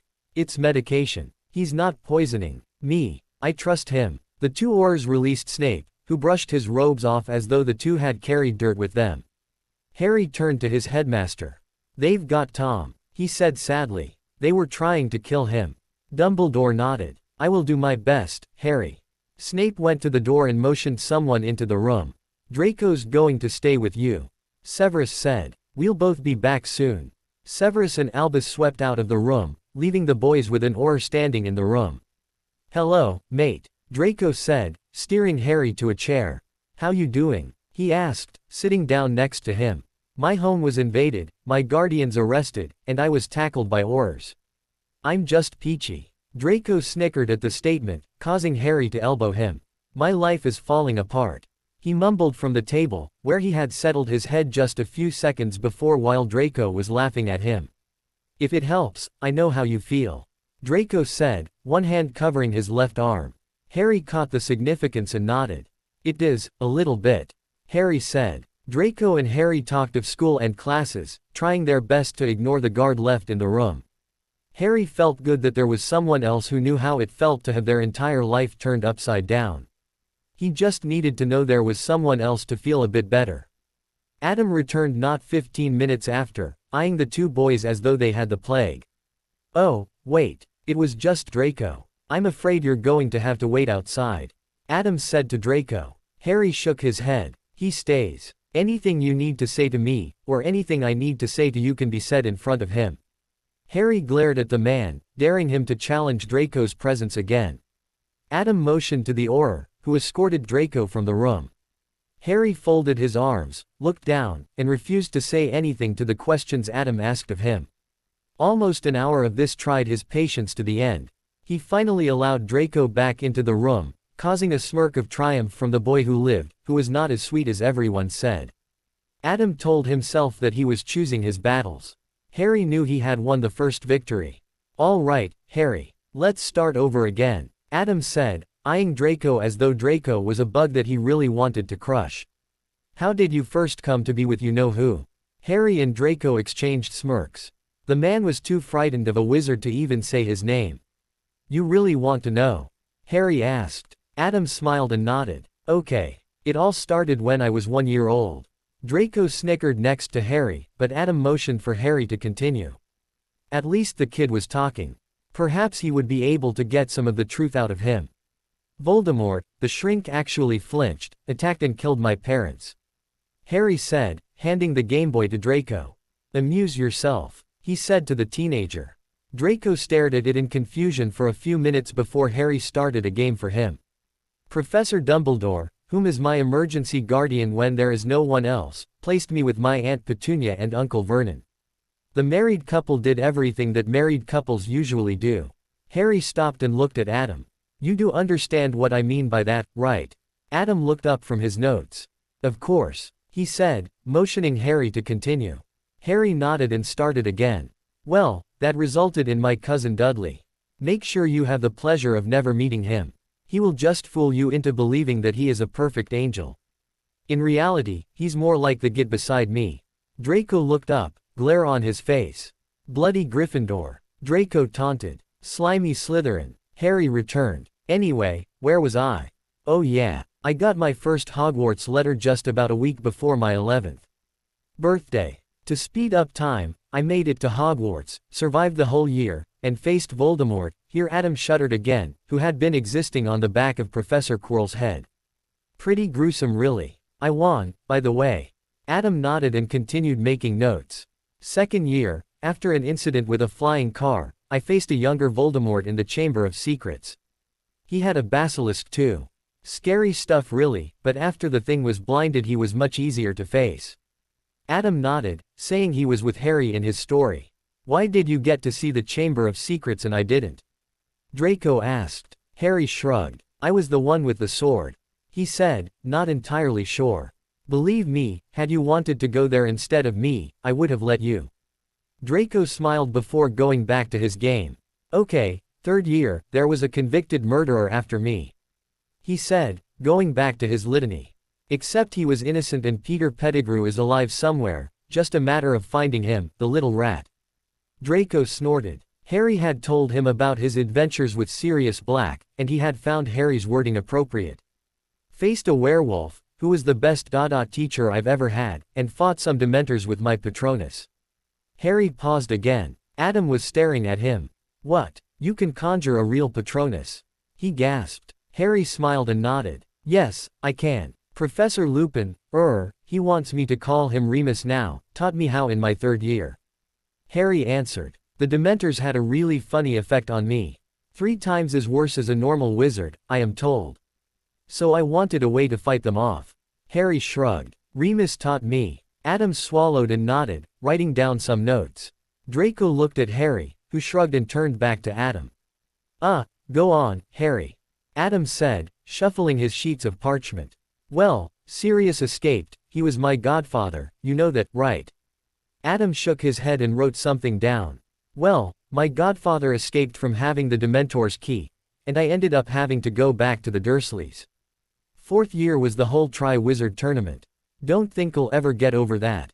Way too much stress. Anyway, everything was okay until the 3rd task when Cedric and I.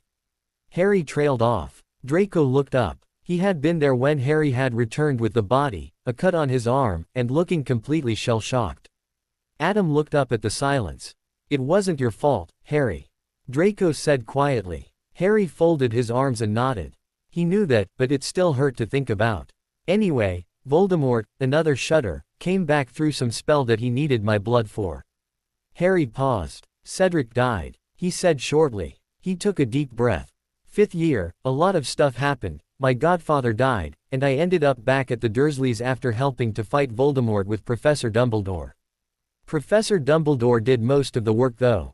He said. The Dursleys ignored me like always until my cousin started using me as a punching bag. Literally. Harry told the man. Tom got me out, helped me heal, and taught me a lot of stuff. I think I'm done talking for a while.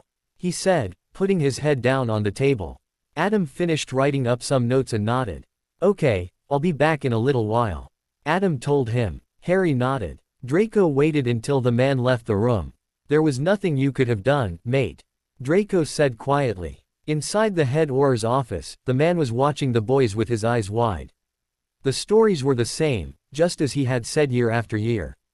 Potter's stories never changed. I know, Draco. I just feel like there was something I could have done.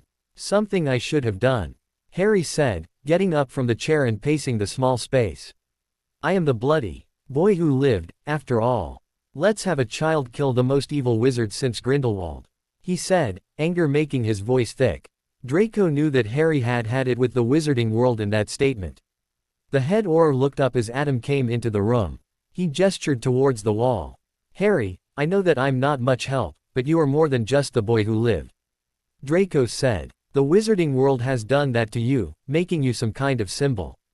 Don't try to live up to it. Harry snorted. Wanna switch places? Harry asked. Then you can have everyone staring at your scar, asking to see it, or just plain staring. Take your pick, Harry said, throwing himself back in his chair. No. I like my forehead scarless. Besides, I don't think you want to deal with my father. He's been pretty mean lately. Harry looked up. Does it hurt bad? He asked. There you go again. You've got a hero complex. You're trying to save me. Harry laughed at Draco's sentence. Gryffindor to the core, Harry answered. So, does it? Draco sighed. Not much. Draco lied. He knew Harry would try to get him to tell him. Liar. I'm connected too, remember? Harry said, passing a hand over his scar. If mine is any indication, yours should be worse. Draco grinned at his friend. There's that hero complex again. You should really do something about that. Draco answered. I was, until Aurors attacked my guardians. Harry answered. Tom let me be a kid. He even let me play football. Draco raised an eyebrow. What's that? He asked. Kind of like Quidditch. Except you play it with one ball, no brooms, it's all on the ground, and you can touch the ball with any part of your body except your hands. It's wicked. Muggle game then. Draco answered. Harry nodded. Not worth my time, Draco told him. He was trying to make Harry forget about his guilty feelings. Hey, it's a good game. You have to know how to run. You do know how to run, don't you? Harry paused. Oh, yeah, you can run, I saw you do it from Voldemort first year. You can scream as well. Draco scowled. You'd better be nice to me. I have your next dose, which you should be needing in another 3 hours or so. Harry's eyes narrowed. Don't even tease like that, Harry said. Draco shrugged. Don't worry, you'll get it. Draco turned off the Game Boy. I don't know about you, but I'm really hungry. You? Harry shrugged. Draco knew that meant yes. Okay. Severus had told him that Harry still wasn't up to eating a whole lot of food at once. He went over and knocked on the door. The guard opened it. Hi. We're 2 teenage boys. We're normal, you know. The guard looked at him. We're hungry. The guard nodded. Just a second. He shut the door and went off down the hallway. Well, looks like we're going to get fed, at the very least. Harry smiled. I'm going to start calling you Ron. Draco snorted. You wouldn't dare, he said. You two would really like each other. If you could get past the whole rivalry thing. Draco looked surprised. Yeah, sure. Like he'd accept me. Harry nodded. He might. It'll take him a while to come around, but it will. The guard opened the door again. I've got permission to take you two down to the cafeteria to get something to eat. There aren't many people there this time of day, he said. Draco and Harry followed him into the hallway and down towards the cafeteria. Wonder what the food's going to be like, Draco mumbled. Harry snorted, causing the guard to turn around to check on the boys. Both smiled and shrugged. He shook his head and turned down the hallway. They both followed and made faces behind the guard's back. They both knew it was immature, but they were trying to have fun. It was kind of hard to do that in the kind of setting that they had now. Wonder where Professor Dumbledore is? Harry asked. He's been gone for a while. Draco nodded and shrugged. He hadn't seen either of the professors after they had left. Harry suddenly stopped him. Draco looked over and noticed that Harry seemed out of breath. Harry? Draco asked quietly. He knew that it wasn't time for another dose. It was too soon. You okay? He said quietly. Dementors. Harry whispered. Here. Coming this way. Draco pulled out his wand and motioned for Harry to do the same. What is wrong with you two? The guard asked, coming back. I thought you were hungry. The guard suddenly turned pale as 2 Dementors were brought down the hallway. Draco lost what little color he had in his face. They're allied with him, Draco said, touching his arm. Harry saw the gesture and knew what he meant. They'll be after you, too. He's become obsessed with Michael Riddle. They'll know it's you. Harry took a deep breath and threw out any unpleasant memories. He found a really happy memory, the day when Matthew had given Harry the charmed necklace that meant, cherished one. He pointed his wand as the Dementors caught sight of him. Expectro Patronum, he shouted, causing the guard to move forward with his own wand. The man finally figured out that the Dementors were coming after the boys. Beside him, Draco pointed his own wand and said the same spell. A panther joined Harry's stag as they drove off the Dementors. Screams from the creatures told of the Patronus's success. Harry's stag came back to him and nuzzled him before fading. Draco's panther just stood there, looking over the boy before disappearing. Harry sank to the ground and took a deep breath. You both okay? The guard asked. Harry nodded, just a little shakily, and waved the man away. Draco reassured the guard that he was fine, but some chocolate would help Harry. The man told them to stay where they were and he would be back in just a minute. Draco sank down next to Harry and looked at him. He was pale and sweaty. That took a lot out of you. It was a statement, not a question. Harry nodded. Don't worry, I won't tell Tom. Harry smiled at Draco. Thanks, Harry said. He'd ground me and take away my Game Boy. Adam came running up at that time. I heard what happened, he said. He pulled out 2 chocolate bars and handed one to each boy. Draco unwrapped Harry's before handing it to him. He doubted Harry's hands were steady enough to do so himself. Any idea why the Dementors came after you like that? Harry shrugged. Even if he told him, they wouldn't believe him. He pulled Draco to his feet and reached out a hand to help Harry. Harry glared at the man and accepted Draco's hand up. Draco put one of Harry's arms around his shoulders and helped Harry back to the interrogation room that Harry called home for the past day. Adam stayed with them the whole time and finally sent a guard for 2 meals for the boys. They both ate, Dinner conversation non-existent due to Adam still being in the room. Draco pulled out a pack of exploding snap cards and got Harry interested in a game.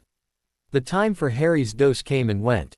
Draco noticed his hands growing worse, shaking with more intensity. Harry's forehead beaded over with sweat and his eyes turned glassy. Draco checked his watch. It was well over 3 hours since Harry was supposed to have his last dose. Draco marveled at the willpower for a minute before turning towards Adam, who was occupied with his notes. "Could you find Professor Snape for me, please?" he asked. Adam shrugged and went to the door. Draco pulled out the vial and uncorked it, watching as Adam talked to the guard at the door. He caught Harry's attention and Harry opened his mouth. Draco poured the vial down Harry's throat at the same time that Adam turned back around. Harry swallowed quickly and nodded to Draco. "What was that?" Adam demanded, reaching for the vial. Draco looked up with his face completely void. "What was what?" he asked, all innocence. Harry doubted Adam would buy it, and indeed the man didn't. "The liquid you just gave him," Adam said. The door opened a minute later and the head Auror came in. "The vial, please," he said, holding his hand out for it.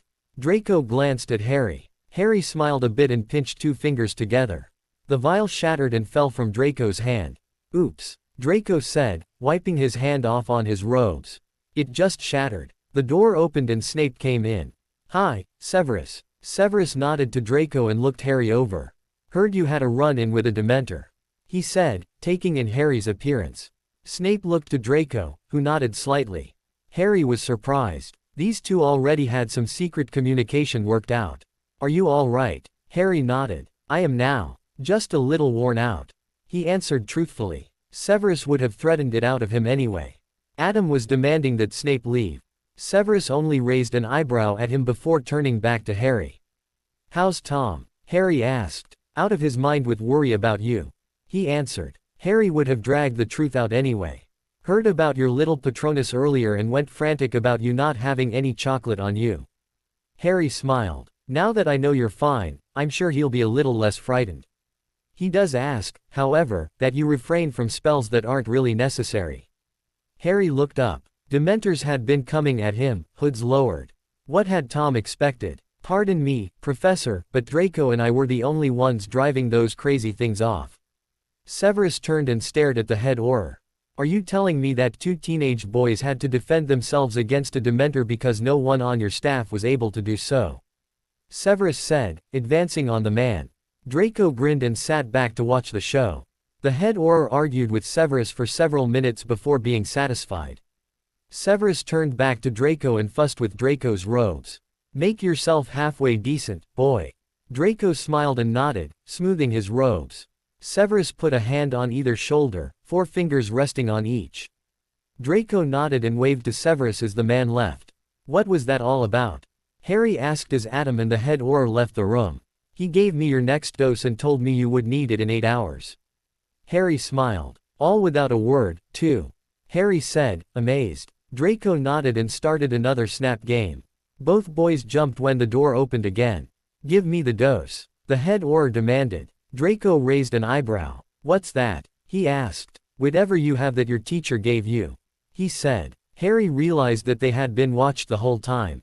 Harry rolled his eyes. "Actually, it's some medication that I need that is kind of private. Draco holds onto an extra dose for me, just in case I need it," Harry answered. "Leave him alone. Standard pain-killing potion." Harry turned his back to the Auror. Draco took the next card and threw it to the pile. "Your turn," he said. Draco and Harry continued to ignore the Auror standing next to them. When he threatened to take it by force, Draco raised an eyebrow. "Technically, neither of us are under arrest, and you have no real grounds on which to arrest us. I'm here by free choice, and Harry's here for questioning. You can neither request nor deny any medications Harry needs, and if you try it, my personal lawyer will be here so fast that you'd think someone used an unforgivable on you," Draco said, dismissing the man for the time being. "I hope Professor Dumbledore is ready to leave soon," he mumbled, causing Harry to grin. He wanted to leave, but not without ensuring Tom and Matthew's safety. Adam came and went, but Harry didn't feel like talking beyond, "Tom didn't hurt me." The psychiatrist had left in a bit of a huff. Harry liked knowing that he could tick the man off, even if it was in a small way. He tried to act so superior, so much so that it reminded Harry of Professor Trelawney. Thank goodness he had dropped divination. He would have exploded something in frustration with intolerance for her syrupy speeches about death and doom for Harry Potter. Harry looked up as the door opened. "Well, they no longer think I'm a threat to society," Matthew said as he walked in. "Took them long enough to find my paperwork concerning my profession and my patient, though they are not entirely convinced about him yet." Harry jumped up and hugged Matthew. "You're okay," he said, holding onto Matthew. "Wow, separation anxiety, kiddo?" Matthew asked, mussing Harry's hair. "I'm fine. Professor Dumbledore is confirming trial dates with Fudge as we speak." Harry nodded. He knew that as long as Tom was still alive, there was hope. He wished so, anyway. "Professor Dumbledore says that we're all staying at Hogwarts tonight. Tom, sadly, is staying here." Harry nodded dumbly. "You two ready to go?" Both boys nodded and got to their feet. Matthew led them down the hall. Harry looked up in time to see Tom being led away by his handcuffs. He rushed forward and hugged him around the waist. The Aurors around Tom panicked and tried to pull Harry away. "Harry, let go, son." Harry looked up at him. "They're going to throw you in Azkaban." Harry mumbled. "Not yet," Tom answered. "You need to get some sleep. Go with Professor Dumbledore," he said as Dumbledore came forward. "I'll see you soon. Don't take that necklace off." Harry nodded and allowed Dumbledore to lead him away. Several of the Aurors were shocked to see the boy who lived willingly touch the man they knew as Voldemort. Tom sighed as Harry disappeared from sight and allowed himself to be led to a cell. Harry wiped his face furiously, hoping that no one had seen him drop a few tears. Snape was politely looking the other way, Draco was focused on the floor, and Dumbledore was straight ahead. "Oh, no," Dumbledore said. Harry looked up in surprise. "Press," Dumbledore said simply. Harry muttered a quick charm to wash his face and pulled on his best poker face. "We can find another way, Harry." Harry shook his head. "I need to start acting as though I am an adult, or no one will believe what I say." Harry answered. "I wish you didn't need to grow up so fast," Matthew said from behind him. "Tom wouldn't like this." Harry nodded. "I know, but I need to do this," he answered. Dumbledore nodded, secured his arm around Harry's shoulder, and led the way outside. Severus had taken the same protective position next to Draco. Matthew just seemed to flank them, running interference between the cameras and the boys. The minute the doors opened, Harry went deaf. There had to be at least 3,000 voices everywhere, and they were all shouting his name. He wondered how they knew that he was there. Dumbledore guided him through the crowd into the flow station. He took a handful of powder and called out for Dumbledore's office. 4 other people followed behind him. "Bed for the both of you," Severus said behind the 2 boys. "I'll bring your dose in when you need it," he said to Harry. Harry nodded and allowed himself to be led to Gryffindor Tower. He was surprised to find Draco there as well. "The headmaster said I could stay in your dorm with you," he said nervously. Harry nodded and led Draco to an empty bed. Harry knew that the headmaster had asked Draco to stay with Harry to keep an eye on him. Harry didn't care much at the moment. "See you in the morning, mate." "Night," Harry said. Sleep did not find Harry until much later, well after Severus had delivered his 3 a.m. dose in his trunk from home. He had sat up to think of a way to help Tom. He thought of it around dawn. He slept for only 2 hours until Severus came to wake both the boys for breakfast. There was only a handful of Hufflepuffs and 1 or 2 Ravenclaws who had stayed for Christmas holidays. No one looked at Draco and Harry talking together more than once.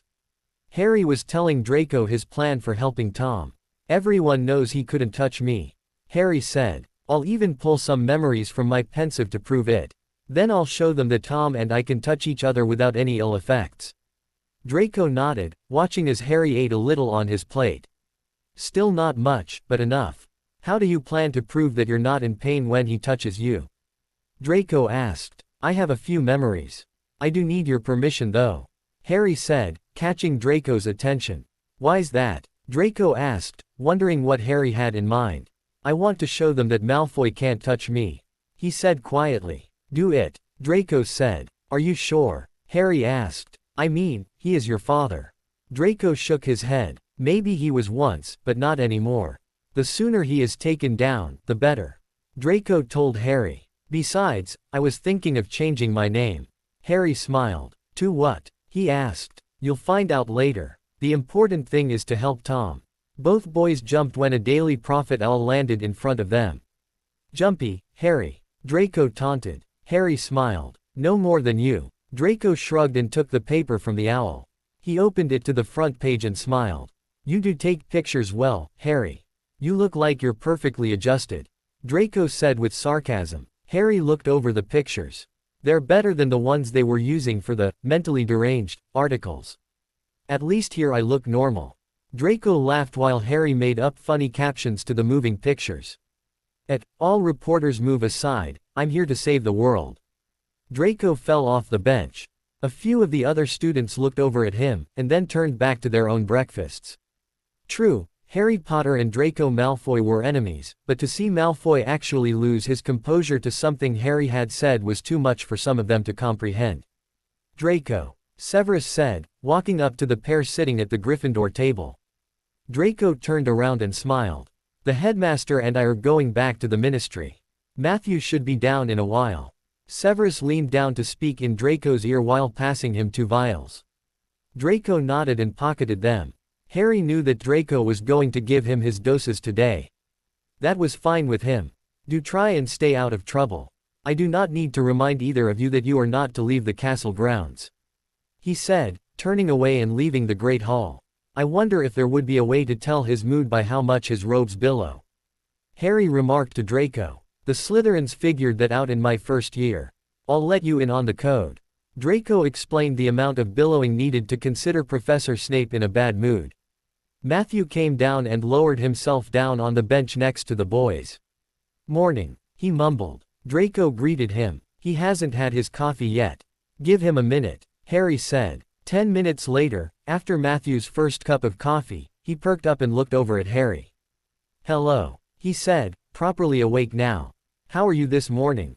Harry shrugged. I'm worried about Tom, he answered truthfully. He didn't want to lie to Matthew. They have to give him a trial. Draco said. That would only be fair. Harry glared. They didn't give my godfather one.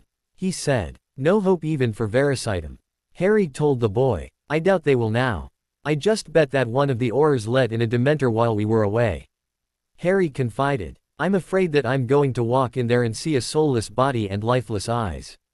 Draco blinked in shock. Harry had obviously thought this through. There's one little problem with that. Draco told Harry. Harry looked up, while Matthew looked puzzled. What's that? Harry asked, not really concerned.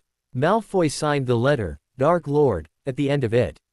Said that he was training a new apprentice and that the ministry could never find the house because it had wards that kept it from being found.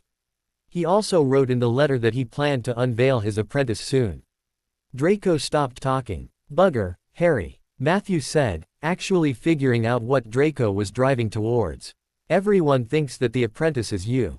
And when you said that the man's name was Tom, that threw a whole wrench in the works, you might say. Harry grinned. They aren't exactly sure who this Dark Lord is, because I said that he wasn't Voldemort but Tom. Harry smiled. This is great. Matthew nodded. They need to have a trial now. They're not exactly sure of who they arrested. I told them yesterday that Tom Riddle was a patient of mine, recovering from split personality order. It took quite a while for them to find my documentation, but when they did they all went nuts. Harry smiled over to Draco. How would you feel about Malfoy being exposed? Harry asked. The sooner the better. Draco answered. I already told you this. Harry nodded. I know. I'm going to need your help. Draco nodded, happy to help. How would you feel about them seeing some of your memories? If you need them, I'll give them to you. Draco told him. Anything to stop him. I can even give you names of all his supporters. Harry grinned. That's great. Harry and Draco finished their breakfast and told Matthew they were going to the library. Both wanted to research the apprentice laws and how binding they were, and also whether or not anyone has used split personalities as a defense. The library helped immensely and Harry was the proud owner of several sheets of parchment full of law notes. The boys were just putting their books away when a post-owl found Harry. In his beak was a blood-red envelope. Oh, no, he said. He looked around the library to see if Madame Pants was in anywhere near them. Harry opened the letter and dove under the table, Draco joining him the minute the letter started screaming.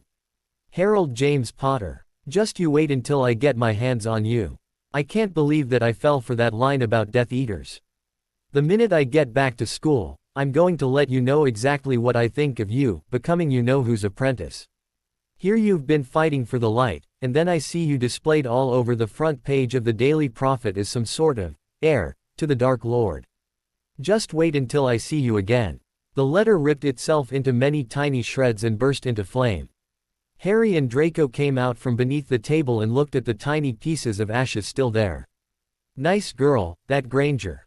Not hesitant to show her true feelings at all, Draco remarked. Harry agreed with a soft, yeah, and groaned when he saw both Errol and Pigwidgeon fly into the library. Who's that from? He asked. The Weasleys. Draco, if it was possible, went even paler than he had been before. See you under the table, then, Draco said as he went back under the table. One letter was a regular, but the other was a howler.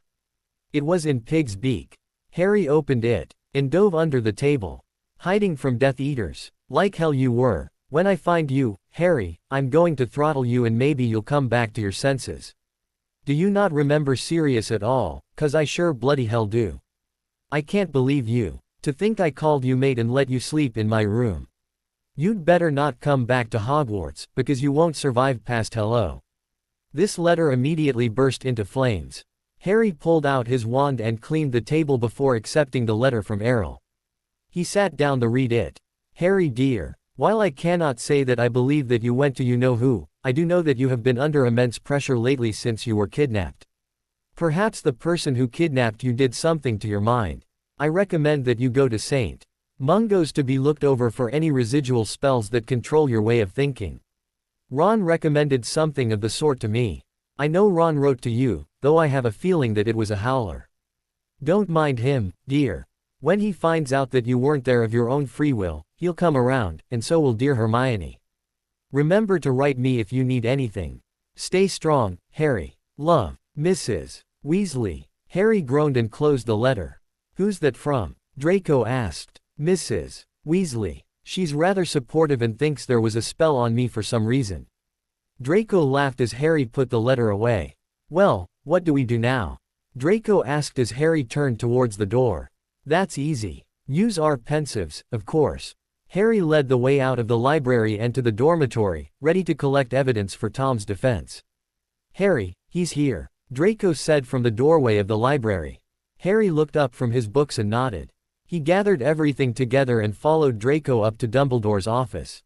When he entered, he saw a man in a suit with a wizard's robe over top. Harry, this is Mr.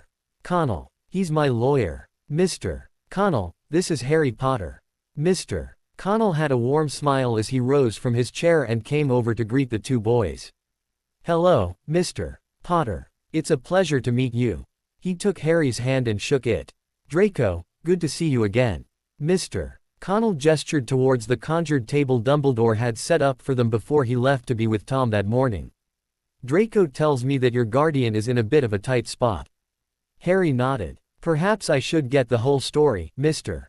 Potter, he said, taking out a notebook and looking at Harry expectantly. Please, just call me Harry. He told the man. The whole story as long as I have been with him, or since the Aurors attacked our home. Harry asked. As long as you have been with him, why you were with him to begin with, and why you trust him. Harry sat back and thought for a few minutes on how to word it. He first contacted me at the beginning of the summer. My guardians, the Dursleys, did not like me. They ignored me, and when my Uncle Vernon lost his temper with me, he would lock me in my room for days on end. When I wasn't in my room, I was put to work around the house. I don't mind chores at all, but doing them one after the other, and then being yelled at for not doing them satisfactorily was just a bit much to handle. I can show you memories for that. The pensive can explain far easier than I can. My cousin Dudley took up muggle boxing over the school year and started to hurt me badly. I didn't trust Tom, because I thought he was Voldemort, so I ignored his offer to help me. Matthew, when I wasn't seen for a few days, came to check on me. He found me in my room. I was unconscious at the time. He said that I had a few injuries and that he took me out of there. I don't remember anything until I woke up and saw a doctor. I had thought that Dumbledore Had came and got me, but I didn't see him. Harry sighed. I'm sorry. This would just be easier with the pensive. Could we do it that way? Sure, if you would be more comfortable. Mr. Connell said, sitting back. So far, from what the boy had told him, he had been manipulated beyond all comprehension by this Tom character, preying on Harry's insecurities. He watched as Harry pulled out a pensive from his school bag and his wand. Harry drew several strands from his head and set them in the pensive. Harry pulled out the first time he saw Tom, the explanation, Diagon Alley, Hogwarts, back home, football, lessons with Tom, and finally Snape figuring it out and arranging to have Harry back at Hogwarts, Christmas break, Malfoy, Christmas Day, and finally the Aurors breaking into the house. Harry sighed and pushed the pensive over to the lawyer. Everything is there. It's just much faster this way. Draco pulled out his own pensive and started collecting his memories about his father becoming the Dark Lord while Mr. Connell took a look at Harry's memories. He was staring into the pensive for quite a while. Mr. Connell sat back away from the pensive and looked over at Harry. I'd say that we can do something with those, Harry, if you're willing to let a court see them. Harry nodded. Anything to get Tom and Matthew back. He told Connell. I also have something that I would like you to see. Draco told Connell. He pushed his own pensive towards the lawyer and watched as he looked into the memories there. When he sat up again, he looked over to Draco. Do you still have the mark? He asked quietly. Draco nodded, clutching his left arm. I see. I may have to ask you to show that in court. Draco nodded. As long as Malfoy is stopped. He answered. Connell looked at the two boys in front of him. They were both so determined to help Tom and stop the new Dark Lord. There was no doubt in his mind that Malfoy was the Dark Lord at this point. He had marked his own son, and was continuing to torture the boy through that mark. Some things in life weren't fair, and Connell was sure that these two boys were some of the most badly treated boys in the wizarding community. Well, boys, I have some research to do, but I do believe that we have a viable case to get Mr. Riddle cleared of all charges. He answered. I'll contact the both of you and let you know when the trial will start. Harry stood as Connell stood and shook the man's hand. Thank you, Mr. Connell, for all of your help. Connell smiled at the boy who lived. My pleasure, Harry. The man used Dumbledore's private flow to leave the castle. Harry and Draco left Dumbledore's office and went to Gryffindor Tower to grab their brooms. They had made a Quidditch match between the two of them. So why do you have your own lawyer, Draco? Harry asked. What do you think I did while you were in the hospital wing that first night after we rescued you? I secured the wealth that was mine, and told Mr. Connell that my father would disown me, and that he could be my lawyer or deal with Malfoy. He chose me. Harry nodded as he drew on his heavy outer cloak for warmth against the January chill. School starts in 2 days. Draco muttered. Harry nodded as the two went downstairs to the common room. I can't help but wonder what will happen then. Harry grinned over at his friend and shook his head. I do believe that you and I will be the school's biggest outcasts, what with me apprenticed to the Dark Lord, and you suddenly rejected by Slytherins and friends with the Dark Lord's apprentice. Harry told him as they headed out to the Quidditch pitch. Draco shrugged. Bring them on, he said cheekily. I'll hex anyone who looks at you the wrong way. Harry laughed and tagged Malfoy, running in the direction of the pitch.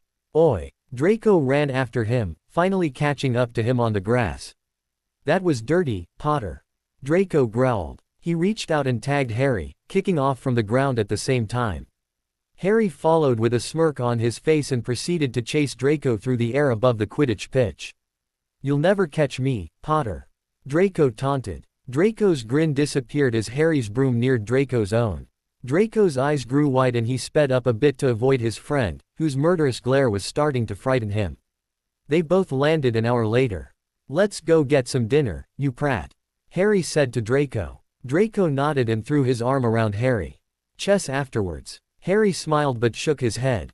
Ah, come on. No, you always beat me with that funny chess set of yours. They both entered the tunnel, remembering the last time they had played chess together. Harry had lost when he couldn't stop laughing long enough to defend his pieces. Harry. They both turned at the sound of the voice and were blinded by a camera flash. A few reporters came forward and started firing questions at the boys. Draco pulled Harry through the crowd, all the while taking pictures of the boy who lived. They made it to the castle and locked the doors behind them. How did they get on the grounds? Harry asked. Draco shrugged. He had no idea at all. Let's get some dinner. We'll tell Dumbledore or Severus about it tonight. Harry nodded and followed Draco to the Great Hall. It was only the two of them for a while, before some of the other students came in. The pair was pretty much ignored by all of the students. Few understood them and less wanted to be around the odd pair. They talked about what life would be like when everyone around them stopped being prats and realized that petty house distinctions were only serving to creating rivalries that no one really needed in school. The two of them talked to Severus later that night. Dumbledore was still at the ministry, fighting about the trial. It seemed that Fudge didn't want to give the man a trial at all. He wanted anyone accused of being the Dark Lord killed on sight. Harry was convinced that the man had finally succumbed to insanity. Of course, with the high levels of stress on the man since Voldemort had returned, Harry wouldn't be at all surprised if he had gone mad. Sev, there were some reporters on the grounds today. Draco said after Severus had told them of Dumbledore being at the ministry. Oh, he asked, pouring both boys a glass of pumpkin juice. Harry nodded. Yeah, we were wondering how they got onto the grounds. Draco said, accepting his glass while nudging Harry to take his. Severus smirked and sighed. Wondered how long it would take you two boys to figure it out. Severus told them. Draco looked up while Harry raised an eyebrow. You learned that from your guardians. He said to Harry. You're right, I did. What did you mean by, wondered how long it would take you two boys to figure it out? Harry demanded. Severus smiled. Albus had a wonderful idea of showing them exactly how normal you are, especially after spending most of the summer with the rumored Dark Lord. He gave some of them a password to get onto the grounds. Don't worry, Albus trusts all of them. They are allowed to slink around here and try to catch you being normal. Harry grinned. He was amazed that Dumbledore had gone about it this way, but what better method to convince everyone that he was not an evil apprentice? He could have warned us. Draco mumbled. Snape smiled. Sorry, Draco, but Albus thought it better if they could get some candid shots of you, to make it more realistic. Just try not to be outside alone, that is all Albus asks. If they approach you, just ignore them. If they ask you any questions, just tell them you can't talk and rush off, muttering something about being late for class or Quidditch practice. Whatever you do, act like you're normal. Harry looked up. What's normal? I don't think that I have ever been normal. Draco laughed. Just act like you did this summer, without the snake. Snape told him. A slightly mischievous smile spread across Harry's face. That was you, Draco said, outraged. Do you know I can't even call your friend Hermione a mudblood anymore? I can only say it in reference to past happenings. Harry smiled up at him. That's good. That's what the snakebite was supposed to do. Harry immediately started running when his new friend pulled out his wand. Harry managed to duck behind Severus, who somehow managed to calm Draco down. Severus told Harry to stop hiding behind him. I'm not coming out till he puts his wand away. Harry replied. Draco smiled and shook his head. This is the savior of the wizarding world. He asked rhetorically, falling back into the sofa. We're doomed, he announced, not seeing Harry launch himself at Draco. Sev, help. Severus fell into a chair, laughing at his ward. You made your bed, Draco. He said between gasps. Harry and Draco wrestled around for a few minutes before Harry let Draco up. You win, Harry. Draco told his friend as Harry helped him to his feet. Man, I thought you wouldn't take offense to that. He said, wiping some non-existent dust off his robes. Try living with that reputation. Harry told him. Severus sent both boys off to bed in Gryffindor Tower. I'll see you both in the morning. He told them. He watched as the two walked down the hallway, playfully hitting each other. Like two lion cubs, those two. He caught what he said and hit his forehead in exasperation. He's going to be resorted to Gryffindor, I'm sure of it. He growled to himself before he went to bed, the headmaster's plan of resorting Draco for his own safety going round in his head. Bloody Gryffindors. Harry. Draco said, springing onto Harry's bed. Wake up. Harry sat up out of his nightmare and looked around. It was only he and Draco in the room, no born-again Death Eaters, and thank Merlin no Malfoy. He looked over to Draco. Sorry I jumped on you, but it was the only way you would wake up. Harry took a deep breath. Thanks, Draco. How's your arm? He asked, rubbing his scar. Not a twinge. He must be focusing on you. Harry shrugged. Harry, why do you think Malfoy became the Dark Lord? Harry shook his head. He reached out and took a sip from the glass of water that was always near his bed. He didn't feel like talking much right now. I have an idea. Harry looked up at him. I could be wrong, but it's worth a shot, anyway. What is it, Draco? Draco made himself comfortable at the foot of the bed while Harry moved to make room for him. Well, I was thinking. Draco started. Amazing, Harry said, managing to get a fair amount of awe into his voice. A pillow hit his face. Prat. Anyway, I think that when Tom became Tom, the evil that is Voldemort just left his body and found someone willing to accept it. Harry stared at him. Evil just doesn't act like that, Draco. He said. Draco sighed. You really were raised by muggles, weren't you? He asked rhetorically. Why do think light and dark wizards exist, Harry?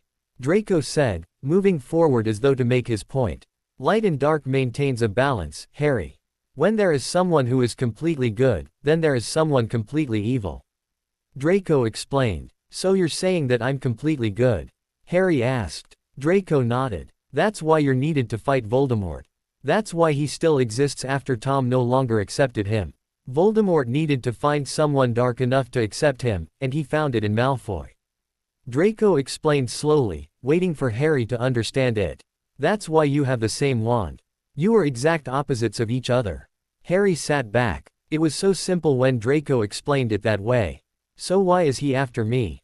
He asked. Draco grinned at Harry. He's after you because you are his exact opposite. Exact opposites always cancel each other out. Harry paled. What do you mean? He demanded. Well, when the two of you fight, you're going to match each other. Harry groaned. He really didn't want to fight the Dark Lord. He hated the thought of it. Draco saw his friend's distress. Come on, get dressed. It's time to convince the rest of the world that you're just a normal kid. Harry groaned and tossed a pillow at Draco. Draco tossed it back and ducked when it was returned. Breakfast, Draco said, leaving Harry to get dressed. Both boys went down the stairs and headed towards the Great Hall for breakfast. Draco gave a playful punch at Harry's shoulder. A flash went off behind them, but both ignored it. Harry returned it, and another flash went off. Did they have invisibility cloaks? Harry wondered. Draco shrugged and opened the doors. Don't look now, but there's two to our right. Draco whispered. Act normal. Harry nodded and smiled towards Draco. The two bantered back and forth during breakfast and managed to give some good photo opportunities to the lurking reporters. This is a public relations nightmare. I have to act normal. Harry whispered, causing Draco to spurt some pumpkin juice out of his mouth. Harry froze for about a second before laughing.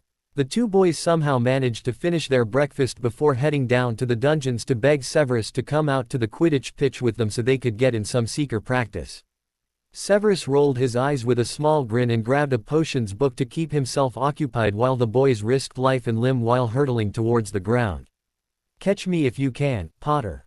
Draco shouted at Harry when he kicked off from the ground and took off into the air. Severus's book lasted all of 5 minutes when the boys started practicing Wronski feints. Severus dropped his book at the sight of Draco speeding towards the ground. He stood and held his breath until Draco pulled up. Good timing, Draco. Harry shouted from the air. Do not do it again. Severus bellowed at the two boys. Both of them turned to Severus in surprise. What had they done wrong? Harry shrugged at Draco, who only turned to Severus in confusion. Draco flew over to the stands and hovered near Severus. Don't do what again? Draco asked. That thing you just did with the diving towards the ground.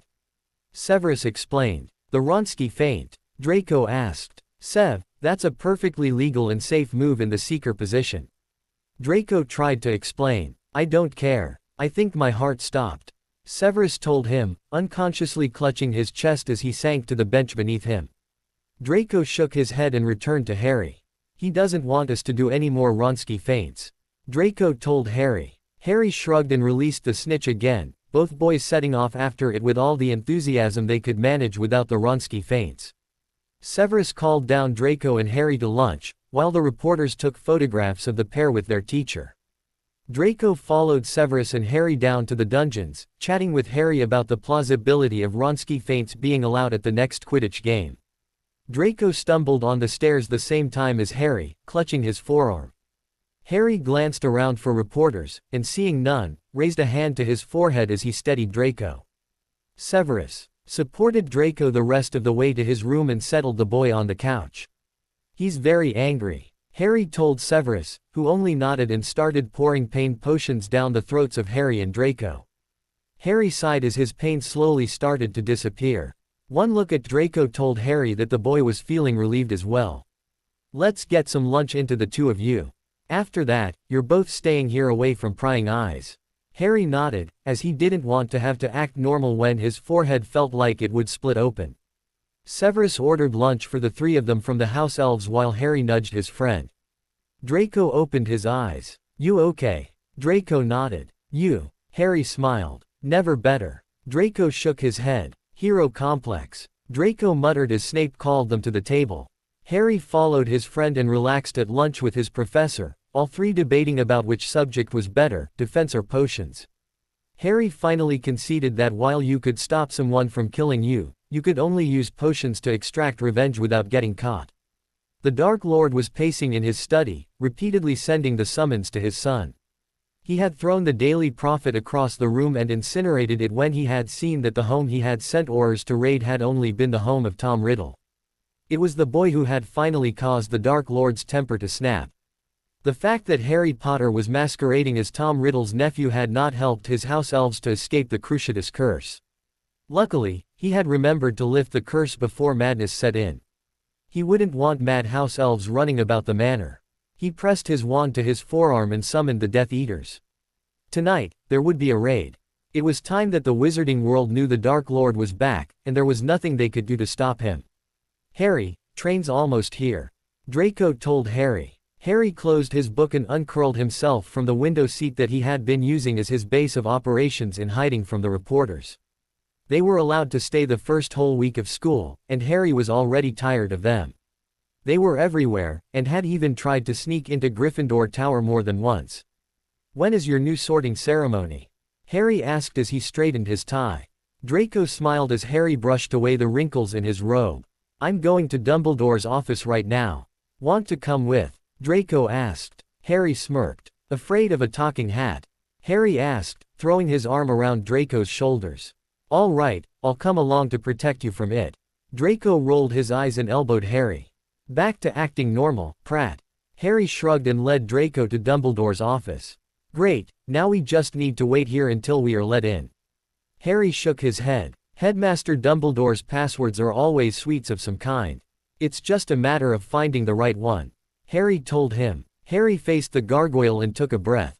"Sugar quills." The gargoyle didn't move. "Wrong one. Blood pops," Draco said, finding the fun in guessing the headmaster's password. "Ew." Harry made a face at Draco's choice and went for the next obvious one. "Sherbet Lemo." The gargoyle hopped aside. "Got it." Harry led Draco up the stairs and to the door. "You ready?" Harry asked. "Draco fears nothing," Draco said, knocking on the door. "Oh, good. You can face Voldemort for me," Harry commented as the door swung open. "Hello, Headmaster. How's Tom?" "Harry, Draco. Tom is doing well, and the evidence of him not being the Dark Lord is starting to mount up, especially considering that Muggles have seen a man who easily commanded several others to torture some of their neighbors, and leave a sign hanging in the air that looks remarkably like the mark on Draco's arm." Draco smiled over at Harry. "Maybe we won't have to go to court after all," he said, smiling about the news. "Court date is in 4 days. You will both be excused from classes, but you will have to make up the work that you will miss," Dumbledore told them. Both boys nodded. They knew that Fudge wouldn't give up without a fight if he really wanted to take someone down for being the Dark Lord, even if he had evidence to the contrary. "Well, Draco, are you ready?" Draco nodded and sat down in a chair. Dumbledore pulled out the hat and placed it on Draco's head. "Well, Mr. Malfoy, back again," the hat said inside his head. "I'm not a Malfoy anymore," Draco told him. "Yes, I can see that. You want to leave the House of Slytherin, I am guessing. Now it's just a matter of where to put you." The hat fell silent, causing Draco's nerves a large amount of grief. "Hufflepuff is definitely not for you." Draco silently agreed with him, as he didn't think that he could stand Hufflepuff. Ravenclaw would suit had that been your first choice, but not now. He paused. I think that you should go into Gryffindor. It will help you become who you were to be. Draco told the hat that he would go where the hat thought best. Gryffindor. Dumbledore smiled and removed the hat. Let's go move your stuff. Harry told him. There'll be a bed for him, right, Headmaster? Dumbledore nodded. Of course, boys. Get going. The two boys ran down to the dungeons to retrieve Draco's things from Severus's rooms. The man himself was waiting for them. What is your house now? Severus asked as Draco and Harry tumbled into the room. Harry grinned at him. Don't know, Draco. Should we tell him now? Harry asked as he helped Draco pack up his few things. Why don't we wait until we are out the door? Draco said. Severus looked as though he wanted to shout at them, but held himself in check. Harry lightened Draco's trunk and got ready to run. Draco turned to Severus. I hope you'll still like me now that I'm a Gryffindor. Draco told him. Of course I'll still like you. Severus finally processed the word Draco had said. Gryffindor. Harry gave a mad laugh and dashed off. Draco smiled at Severus, who was staring down at his charge with a face that was oddly proud. Remember that you still have a room down here with me, should you need it. Draco nodded. Severus stepped forward to put a hand on Draco's shoulder. I'll see you in class. Draco smiled and turned to Harry, who was waiting at the end of the hall, out of the reach of Severus. Thanks, Severus, Professor. Severus watched until the boys were out of sight. Bloody Gryffindors, he muttered. Now I'm going to have to deal with more than two clever ones. Severus went up to the Great Hall for dinner when he realized that it was time for dinner. I can't wait to see the looks on their faces. He muttered to himself when he realized that many Gryffindors were going to have a fit. Harry, I don't think I can do this. Draco commented as the two made their way to the Great Hall. How do you stand everyone staring at you all the time? Draco fussed with his new tie and stared at the Gryffindor patch that had somehow made it onto his uniform. Harry shrugged. You get used to it. Harry answered, looking his friend over. We'll just sit by ourselves and let the others sit where they want. It doesn't matter what they think, remember. I'll be there to keep them from killing you. Draco took a deep breath and sighed. All right, let's get this over with. Draco muttered, moving towards the doors. They probably already know anyway, with those newspapers. Too bad Severus wouldn't let us see one. Harry smirked and pushed open the doors. Most of the students were already seated and turned as one to stare at Harry and Draco. There were definite threats from the Slytherin table the moment the blond boy showed his face. Death is certain over there. He muttered. Harry nodded slightly and led Draco to the Gryffindor table. He chose a place where there were fewer students and pulled Draco down next to him. Harry, he can't sit here. He's a Slytherin. Harry shook his head and smiled at Colin Creevey. He's in Gryffindor now, Colin. Draco, meet Colin Creevey. He likes photography. Colin, this is Draco, a Quidditch nut if I ever saw one. Colin looked at Draco hesitantly before sitting down across from Harry and Draco. Hello. Welcome to Gryffindor. Colin extended his hand and offered it to Draco. Draco reached out and shook it, smiling at the brave little Gryffindor who had welcomed a Slytherin into their house. Thank you. Draco said, it's nice to be here. Colin started questioning Draco on what he liked to do, drawing the boy into conversation and generally reminding Harry of what Colin had been like before he had gotten over the Harry Potter mania that he seemed to control him his whole first year. Harry turned and saw Ron and Hermione coming straight for him. Oh, Merlin, not in the Great Hall. What do you have to say for yourself? Ron asked, his face growing redder by the minute. You just often disappear and then we find out you've been living with Voldemort. Do you have the dark mark? Are you a proper little Death Eater now? Do you enjoy torturing muggles? Hermione began pulling Ron away, fearful that the boy might remember he had a wand and use it on Harry, Death Eater or not. Harry sighed and put up his hand. Silencio, he muttered. Ron continued to shout abuse at him, not knowing that he had been silenced. Harry, how could you? Hermione asked. Draco stood from the bench and looked over at Hermione. He knew he couldn't do what he really wanted to do to her, but he could talk to her, and maybe even swear at her. Draco took out his wand and silenced her too. Ron looked ready to kill Draco, and tried to launch himself at the boy, but Harry stopped him. Harry reached over and took hold of Ron's and Hermione's arms and led them out into the hallway. Ron, Hermione, you both misunderstand, Harry started, only to find himself silenced. He looked over at Draco as the boy was tucking his wand away. Listen, the two of you. Draco started, Harry is not a Death Eater of anyone. He has had to face the Dark Lord once already this year, and signs point to him having to it again before the school term is over. Draco watched as Ron tried to start talking again. You're silenced, Weasley, now shut up. Fine pair of friends you are. The minute the papers say that Harry is something he isn't, you both lose faith in him. You'd better both think of whether or not his friendship really means something to you, because when the time comes, Harry's going to need support that he might not be able to get from you. Draco advanced on them, his face growing colder by each step. You have no idea of what he has gone through this holiday, and you'd never be able to imagine his pain. Draco took out his wand and took off Harry's silencing spell. I'm going to terminate your spells now, and you'd better leave Harry alone until you have both thought through what I've told you. He waved his wand and ended the spells. Hermione was very pale and Ron completely red. Both left the pair of friends standing there and went into the hall. Draco turned to Harry. You okay? He asked, taking in Harry's face. Yeah, why didn't you let me handle them? Harry asked, bunching his hands into fists. His hands were starting to shake, and he didn't know whether or not it was from withdrawal or anger at his newest friend. I've wanted to do that since third year. Draco said, immensely satisfied with himself. Do you hate me? Harry shook his head. I'm just happy to hear that someone else has had those thoughts. Harry said. Snape materialized beside the pair as they readied themselves to re-enter the hall. Your dose, Potter, he said as the doors opened and Hermione came out. Harry shuddered at the taste and handed the vial back to Snape. Hermione was eyeing Snape suspiciously. Harry, I'm sorry, she said, her bottom lip trembling just a bit. I was stupid, she said, not knowing how to take her apology any further. Harry stepped forward and wrapped her in a hug.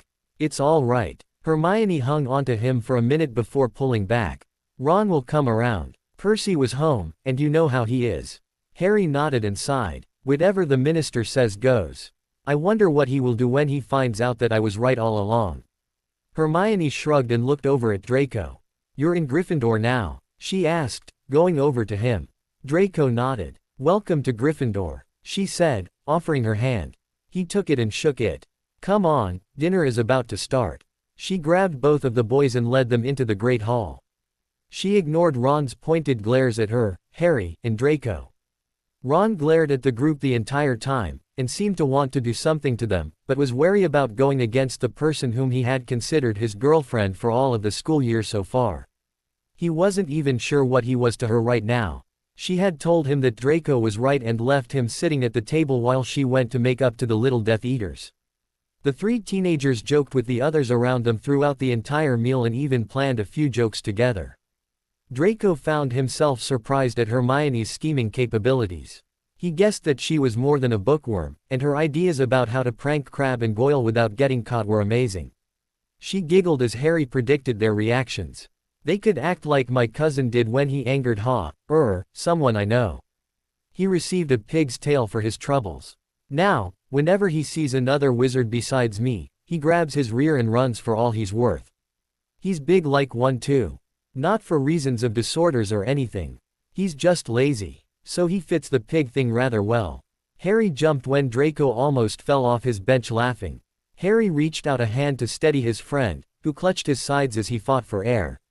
Let's do that. Draco howled. Please, let's do that. Hermione giggled at seeing the usually restrained Draco Malfoy break down in laughter at the idea of hexing some of his old housemates. Perhaps there was more than met the eye with annoying Slytherin. Draco caught his breath and sat up back at the table. He smirked at Harry and discreetly pointed a finger towards the reporters who were busy taking pictures of Harry, Draco, Hermione, and the Creevy brothers. Harry sighed. Only this week, and then he would never have to see reporters again. Or so he hoped. Hermione nudged him and smiled. He got her message. Ignore them. So, when do we want to do it? Draco asked, bring Harry and Hermione back to the matter at hand. Pranks. Harry and Draco stayed in the common room with Hermione and fine-tuned their plans. They wanted to get started right away and start of the new term off with a good prank. The trio descended into whispers as they figured out where to ambush the two Slytherins, how to keep them from seeing the pranksters, and how to get out without getting caught. Ron sat across the room from them and glared the entire time, as though wondering why the three of them were so chummy together. Draco wanted to throttle him. And Harry continued to practice the art of ignoring someone. Hermione hadn't noticed his glares, or hadn't cared. Ron finally got up and stormed from the room up to the dorm. Harry counted mentally to himself. A scream broke everyone out of their little group talks. Ron came back down the stairs and looked over to Draco. Ron had found Draco's bed in the 6th year's dormitory. "I refuse to sleep in the same room with that Slytherin," he said, storming back down the stairs and glaring at Harry and Draco. Harry fought back a sarcastic comment on Ron's stupidity and sighed. "Looks like you'll be finding the common room very comfortable tonight," Harry said, pulling Draco to his feet and leading the other boy to the staircase. "I'm going to bed." Draco followed Harry, ignoring the incredulous looks that he was getting from Weasley. "That was interesting," Draco muttered to Harry. Harry shrugged. Let Ron be a prat, he didn't care. "Sure you want to do this? I can sleep in Sev's rooms." Harry shook his head. "You're a Gryffindor now. They should all get used to it." Draco nodded and took his pajamas to the bathroom and changed. He returned a few moments later but stopped when he saw Neville Longbottom talking to Harry about Draco. "He's a Gryffindor, Neville. Just give him a chance." Neville nodded. "All right. The Creevy brothers like him." Harry patted Neville on the shoulder and motioned Draco to come out of the bathroom. Draco crawled into his bed that had been placed next to Harry's and crawled beneath the covers before drawing the curtains shut. "Night, Draco," he heard Harry whisper. "Night, Harry." Draco returned before closing his eyes. A soft voice made him sit up for a second before laying back down again. "Night, Harry, Draco," Neville Longbottom had said before pulling his curtains shut. Both Harry and Draco answered back at the same time and Draco smiled. This Gryffindor thing might just work out. Of course, he may have to curse Weasley a few times to get the prat to shut up, but then again, Harry might beat him to it. He sighed and fell into a deep sleep, ignoring the danger of nightmares that night. Harry would not be that lucky. "Mr. Potter, over here." Flash bulbs went off all around him while Harry, Dumbledore, Professor Snape, and Draco made their way to the courthouse. "Were you under a spell?" one man shouted in the crowd. "Did you realize that the man you were with was you-know-who?" Harry ignored the rest of the questions and pushed his way inside the building, followed closely by the rest of the group. He adjusted his robes and nodded to the others there. "Let's go," he said. Draco came up next to him. "Bet you enjoyed that, Potter." Draco mock snarled to him. Harry laughed a bit. "This time next week it'll be you," he answered. Draco paled. "Oh, bloody hell," he said in response. "Thank goodness school starts again in 2 days, right?" Harry smiled and nodded. Not that he would be attending classes with the trial on. Even if they did manage to have Tom acquitted, then there would definitely be some kind of public relations nightmare considering his guardians. He wished again once for a normal life and sighed. He just wanted to go home with Tom, Matthew, and Nellie and ignore the rest of the wizarding world for a while. Maybe play football again and hang out with his muggle friends. Be normal. He shook his head. It seemed like destiny enjoyed toying with him. The entire group went through security rather well and found the courtroom without much trouble. There were several members of the press there and they all immediately jumped up at Harry's entrance to the room. Draco moved between him and the cameras, not allowing a free shot of Harry at all. Harry nodded his thanks to the boy and they all settled in the seats marked off for them directly behind the defendant's chair. Draco's lawyer came in just behind them and smiled at the boys. He had met with them several times over the past week to plan out their defense. The two boys would be his last witnesses to call, with their memories as evidence. He knew that memories were perfectly admissible as evidence as long as they showed entire scenes. The boys reassured him that their memories were perfect to clear Tom Riddle of charges. The press went crazy as Tom was brought into the room. Several people in the crowds drew back away from him as though they were going to hurt them. Others wondered how a nice old gentleman could harm so many people. Some just looked at him blankly, wondering where the rest of the world got off accusing him of things that he couldn't possibly have done. He was so gentle and soft-spoken when speaking to Harry Potter. There was no possible way he was a madman. "Hello, Tom," Harry greeted brightly. "Harry, you're looking well." Tom returned, sitting down in front of the boy. He nodded to his lawyer and smiled at Harry. "I've been at Hogwarts, where they believe food and sleep is the cure for everything. I'm lucky I'm still in shape." Tom chuckled and nodded to Draco, whom somehow had become attached to Harry's hip. Matthew had told him the night before when he had visited that the two had become really good friends since Harry had been rescued, more so now that Harry's family had been threatened. Matthew likened it to Draco being a protector of Harry. Now, the adults never saw one without the other, especially after the letters that Harry's friends had sent him. Matthew said that Harry had been down for a while after the Howlers, but Draco bullied him into living again.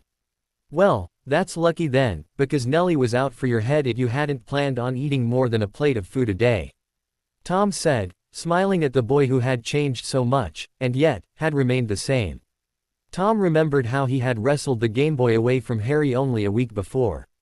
Had so little time passed. Harry managed to ignore the photographers that shamelessly took pictures of the two talking. He knew that public relations was important in how the court decided, and he wouldn't dismiss any offer of support if the public wanted to rally around him. Right now, he would take everything he could get in way of support. "All rise," the bailiff said as the judge came into the room. Harry leapt to his feet and watched as Tom made his way to his feet. Tom looked so old at that moment. Harry hoped that he was going to be okay. The judge made her way to her bench and looked out at her packed courtroom. She almost rolled her eyes. Why couldn't this trial be private? She scanned the crowd and found the Potter boy standing behind the defense table. He looked older than she thought he would. She settled herself in her seat and sighed. "You may begin the opening arguments," she said to the two lawyers in the room. Both men nodded and the prosecution rose to his feet and moved forward to address the court and jury. "Ladies and gentlemen, Your Honor.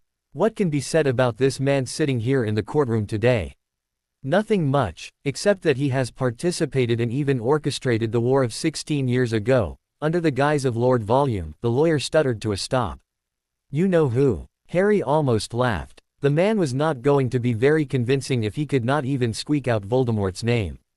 Wings of Death the man was, but even Harry couldn't see the purpose behind not speaking his name. Never mind the fact that Harry was only 16, a mere boy by wizarding standards. This man, he paused and pointed at Tom, is responsible for murder, torture, and crimes too heinous to mention in the presence of good, decent wizards. Harry almost smirked before remembering that he had to act mature, responsible, and sane today. Mr. Connell had forbidden the boys any action, comment, or expression that cast any doubts that Harry Potter was a normal wizarding teenager. Of course, normal had never really applied to the boy who lived, but Harry was managing to pull the act off with aplomb. The fact that he has lived long enough to influence others to join in his insane acts, much less turn the boy who lived against those who would protect him, is evidence enough of his plotting and scheming ways to not only destroy wizarding society but Muggle standards of living as well. Volume You Know Who is nothing more than a menace, and the people demand that he be prosecuted for his crimes, and dealt with to the fullest extent of wizarding laws. Here, the prosecutor seemed to run out of things to say and hurriedly thanked the court before retreating to his seat. Harry was reminded of a rat scurrying back to his hole. Harry wondered how much Fudge had paid this man. Whatever it was, it didn't seem worth it. The crowd of people had erupted after the prosecutor's speech and denied that Harry Potter would ever do anything that the prosecutor had inferred from Harry's connections with Tom. Harry almost shook his head in disbelief. He knew for a fact that almost half of these people had turned on him during his 5th year. "Mr. Connell, you may begin," the judge said, waving towards the man. Mr. Connell stood and turned to face the entire crowd, ready to make sure that his client would be able to return home with very little trial. The burden of proof was on the shoulders of the prosecution after all. With only hearsay evidence, the court, if fair, would have a hard time convicting Tom Riddle of any wrongdoing. It was just a matter of time. "Ladies and gentlemen, Mr. Riddle is nothing more than a man who took his interest in the well-being of the boy who lived as a personal responsibility. There is no evidence showing that the man known as Tom Riddle is actually, of this day, the wizard known as Voldemort." Mr. Connell had to wait for the entire courtroom to calm down before he could continue. The judge battled for order while Harry and Draco grinned at each other. "You owe me a sickle," Harry whispered to Draco. Draco rolled his eyes. The two had bet on how long the courtroom would explode over the word, and Draco had said no more than 2 minutes. Harry was winning by 2 minutes. Draco discreetly dug out a sickle and passed it to Harry. "You wanna go again?" Harry asked. 3 minutes. Draco said, holding out his hand. 2.5. Harry said, shaking Draco's hands as the two bet on the amount of time that the crowd would indulge in hysterics over a name. Tom turned around and raised an eyebrow at Harry. "What?" he asked, seeing Tom's face. "We've got to do something to keep ourselves amused while everyone else freaks out," Harry explained in a whisper.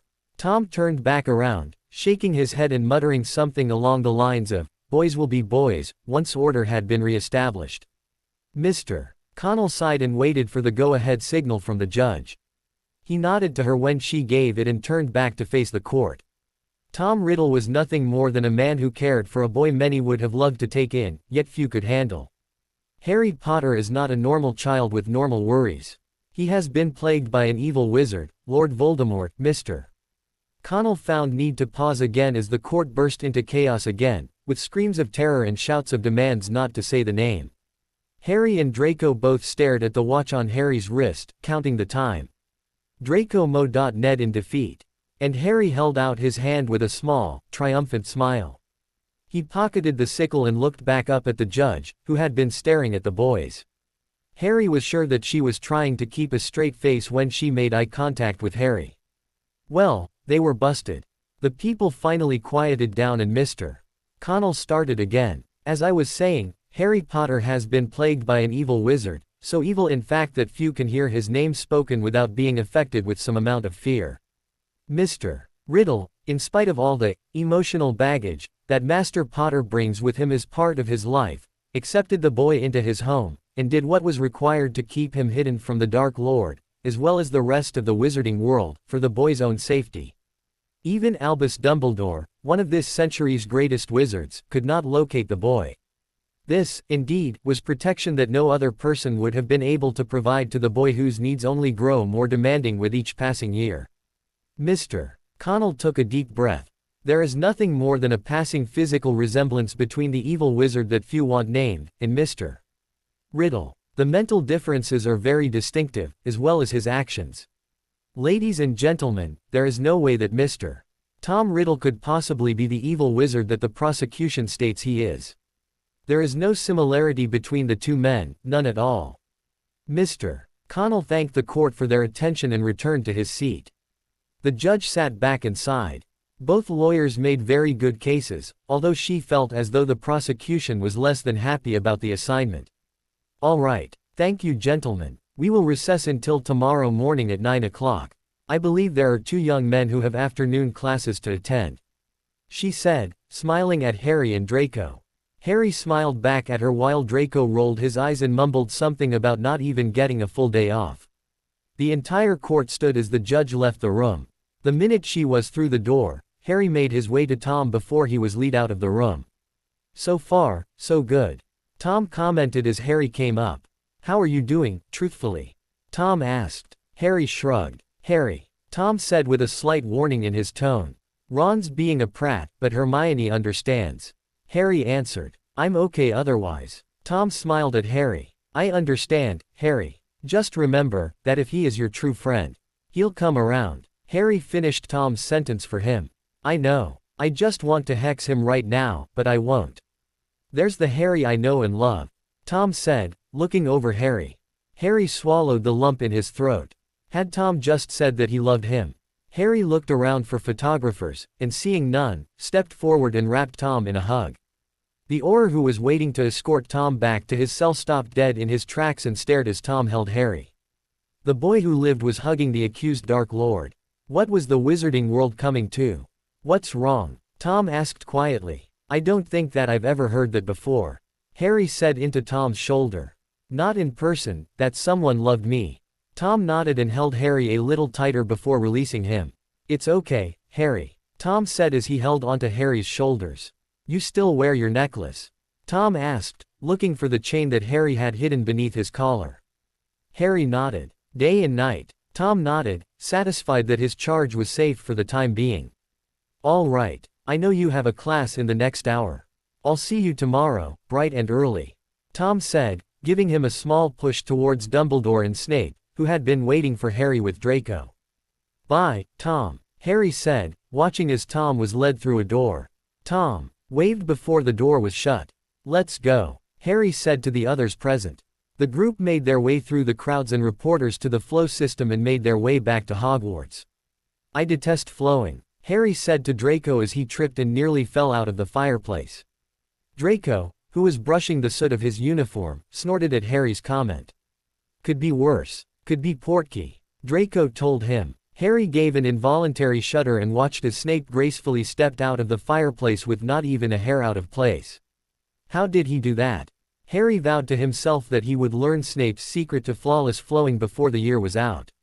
"I believe the two of you have class," Snape said as Dumbledore hopped out of the fireplace, giggling at something he had seen while spinning through the system. Harry and Draco both decided that they didn't want to know what Dumbledore had seen and grabbed their school bags and headed towards Transfiguration with Professor McGonagall. "So how do you think today went?" Draco asked Harry as they turned down the hallway towards the Transfiguration classroom. Harry shrugged. "I don't know, but I think that Mr. Connell did a very nice job. Tom just has to be acquitted of the charges. He's not responsible for what Voldemort did." Draco nodded as he and Harry turned the corner.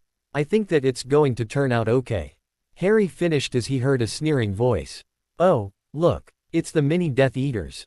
Oh, look, it's the mini Death Eaters." Harry and Draco both stopped in their paths and stared at the person blocking their way.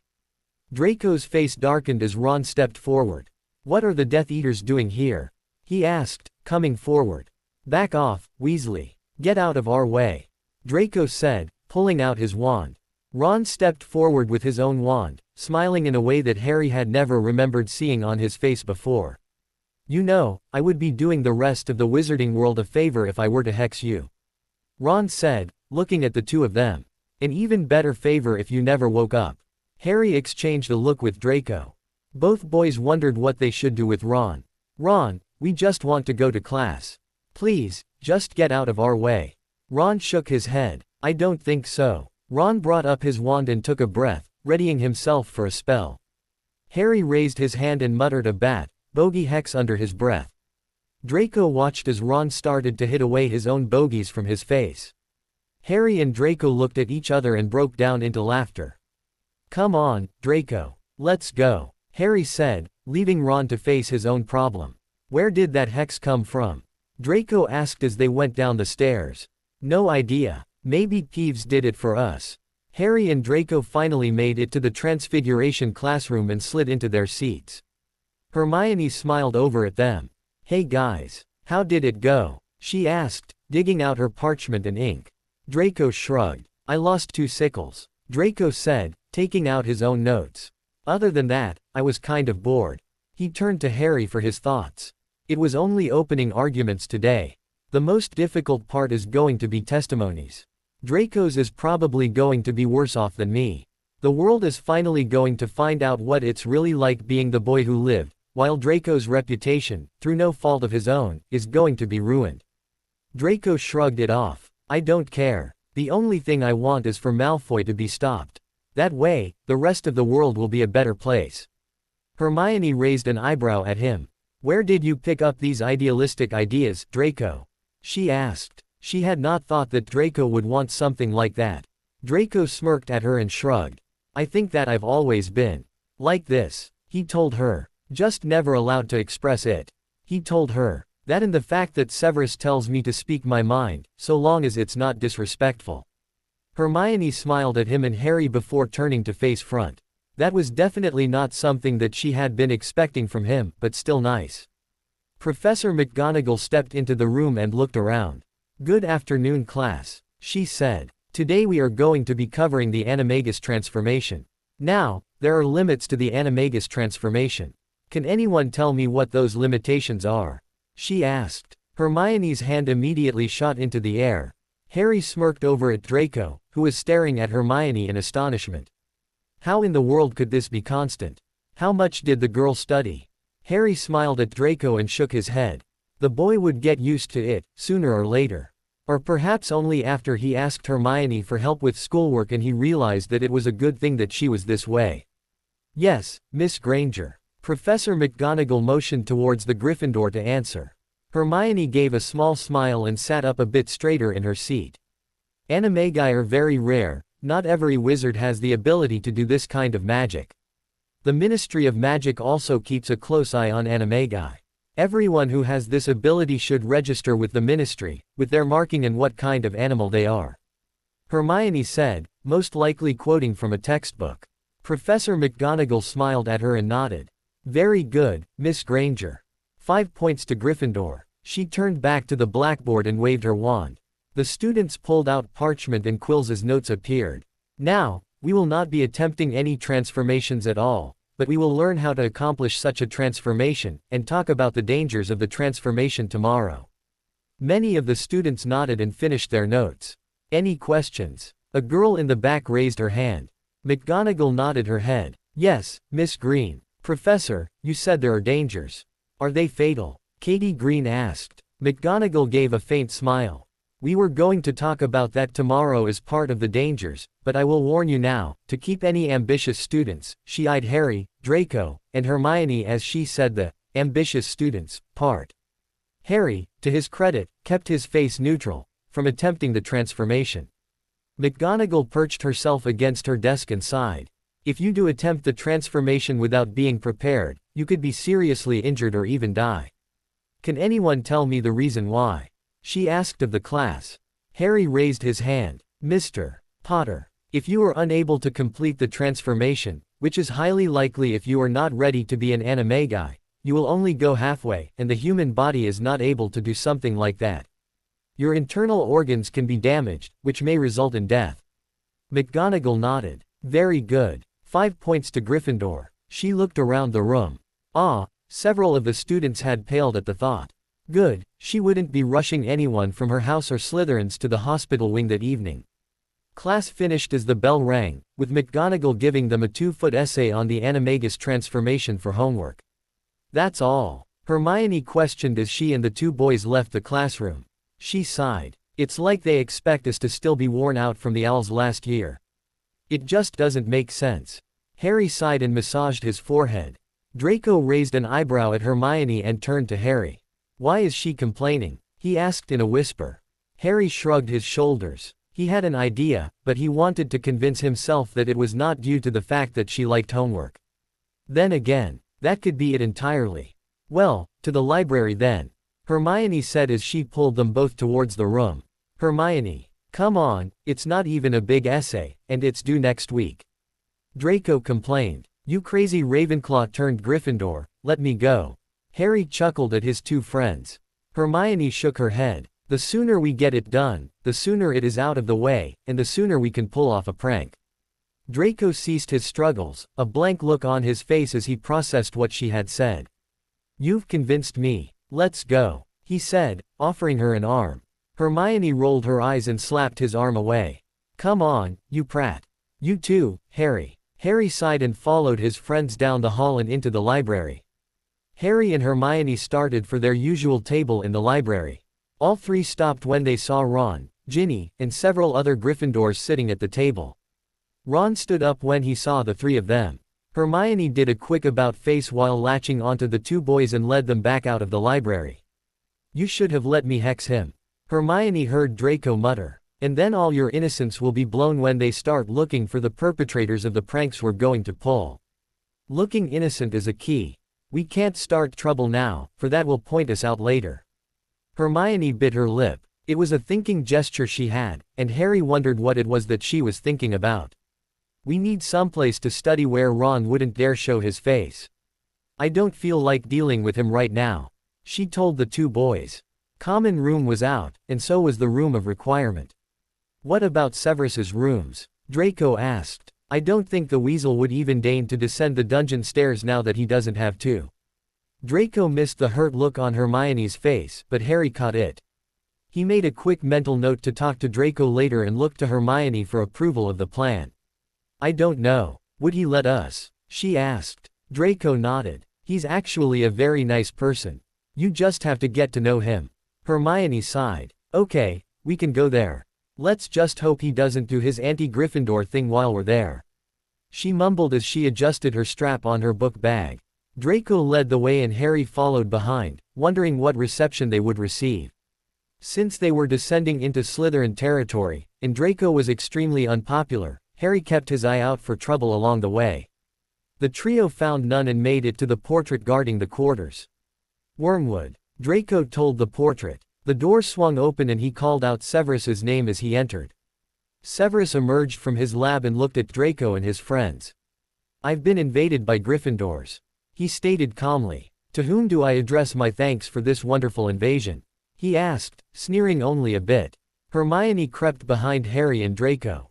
She knew this was a bad idea, she just knew it. Ron Weasley, Harry told him. He's been after the two of us all day. We tried going to the library, but he was there and looked as though he wanted to use an unforgivable on us. Severus nodded. You're hiding out from him, he said. Wise move, you three. You're keeping all possibility of a private confrontation away from yourselves. Very good, very Slytherin. Whose idea? He asked. Harry and Draco smirked at each other before answering. Hermione's. They answered in unison. Snape looked as though he bit his lip to keep from saying something before nodding. Harry and Draco knew exactly what he was thinking. So, you think Hermione is a Slytherin now? Harry asked. Snape glared at him. Harry was unimpressed. He had seen the patented Snape glare number 43, the, I'm going to hex you from here to next week, glare, too many times for it to be effective on him. I never said that. Still, a nice idea, Miss Granger. I am guessing that you three would like to study here until dinner. Harry nodded. Very well. Summon a house elf if wish for refreshments. Harry, Draco, you know where the bathroom is, should Miss Granger need it. If you would all excuse me, I have a potion brewing. Hermione watched as the man turned and went back into his potions lab. She stared at the closed door. Draco flopped down into his favorite spot on the couch and sighed. Anyone want anything from the kitchens? He asked. Food. Lunch was non-existent. Harry told him. Sandwiches. He asked, looking at Draco. Sounds good. Hermione, you want anything? Draco asked. Whatever you're having, she said, still hovering by the door. Harry motioned for her to sit as he took a seat himself. The furniture does not bite, Hermione. Draco told her as he called a house elf. Winky popped into existence. Master Draco, you have a job for Winky. Especially for me, she asked, creeping closer to the boy. Hermione watched. Was this the same house elf? Harry, Hermione and I are a little hungry. If it's not too much trouble, could we have some sandwiches and a jug of pumpkin juice? He asked politely. No trouble at all, Master Draco. Winky is happy for her job. She popped out and returned only a few seconds later with a platter of sandwiches, a jug of pumpkin juice, and a basket of cookies. She placed them all on a table and left again. She looks better, Hermione remarked to Harry. Harry nodded in agreement while starting on his first sandwich. Okay, homework, she said, digging out her books. The two boys groaned good-naturedly before pulling out their own assignments. 2 hours later found all of the food gone, the essays finished, and the three resident pranksters were devising their first prank on the Slytherin's Crabbe and Goyle. They were the first targets. After that, the sky was the limit. No, that's good. Now, how to do it? Harry mused while Hermione and Draco argued about the color they wanted to have happen. Harry smiled. What about bright pink? The kind that hurts your eyes? Hermione grinned at him. She liked the way this boy thought. Why not make them a set? Pink and purple, she said, watching for their reactions. Brilliant, Draco crowed. They'll be scarred for life, he said, grinning at his friends. Whom? Severus's voice asked from the doorway of his lab. Hermione and Harry froze and looked up, while Draco only shrugged. Ask me no questions and I'll tell you no lies, Draco answered. Hermione's face paled, thinking that she was now going to see the death of a person at the hands of the potion's master. Severus smirked and shrugged. Very well, just no permanent damage, he said, moving towards the jug that was holding the remainder of the pumpkin juice. I won't ask any more questions.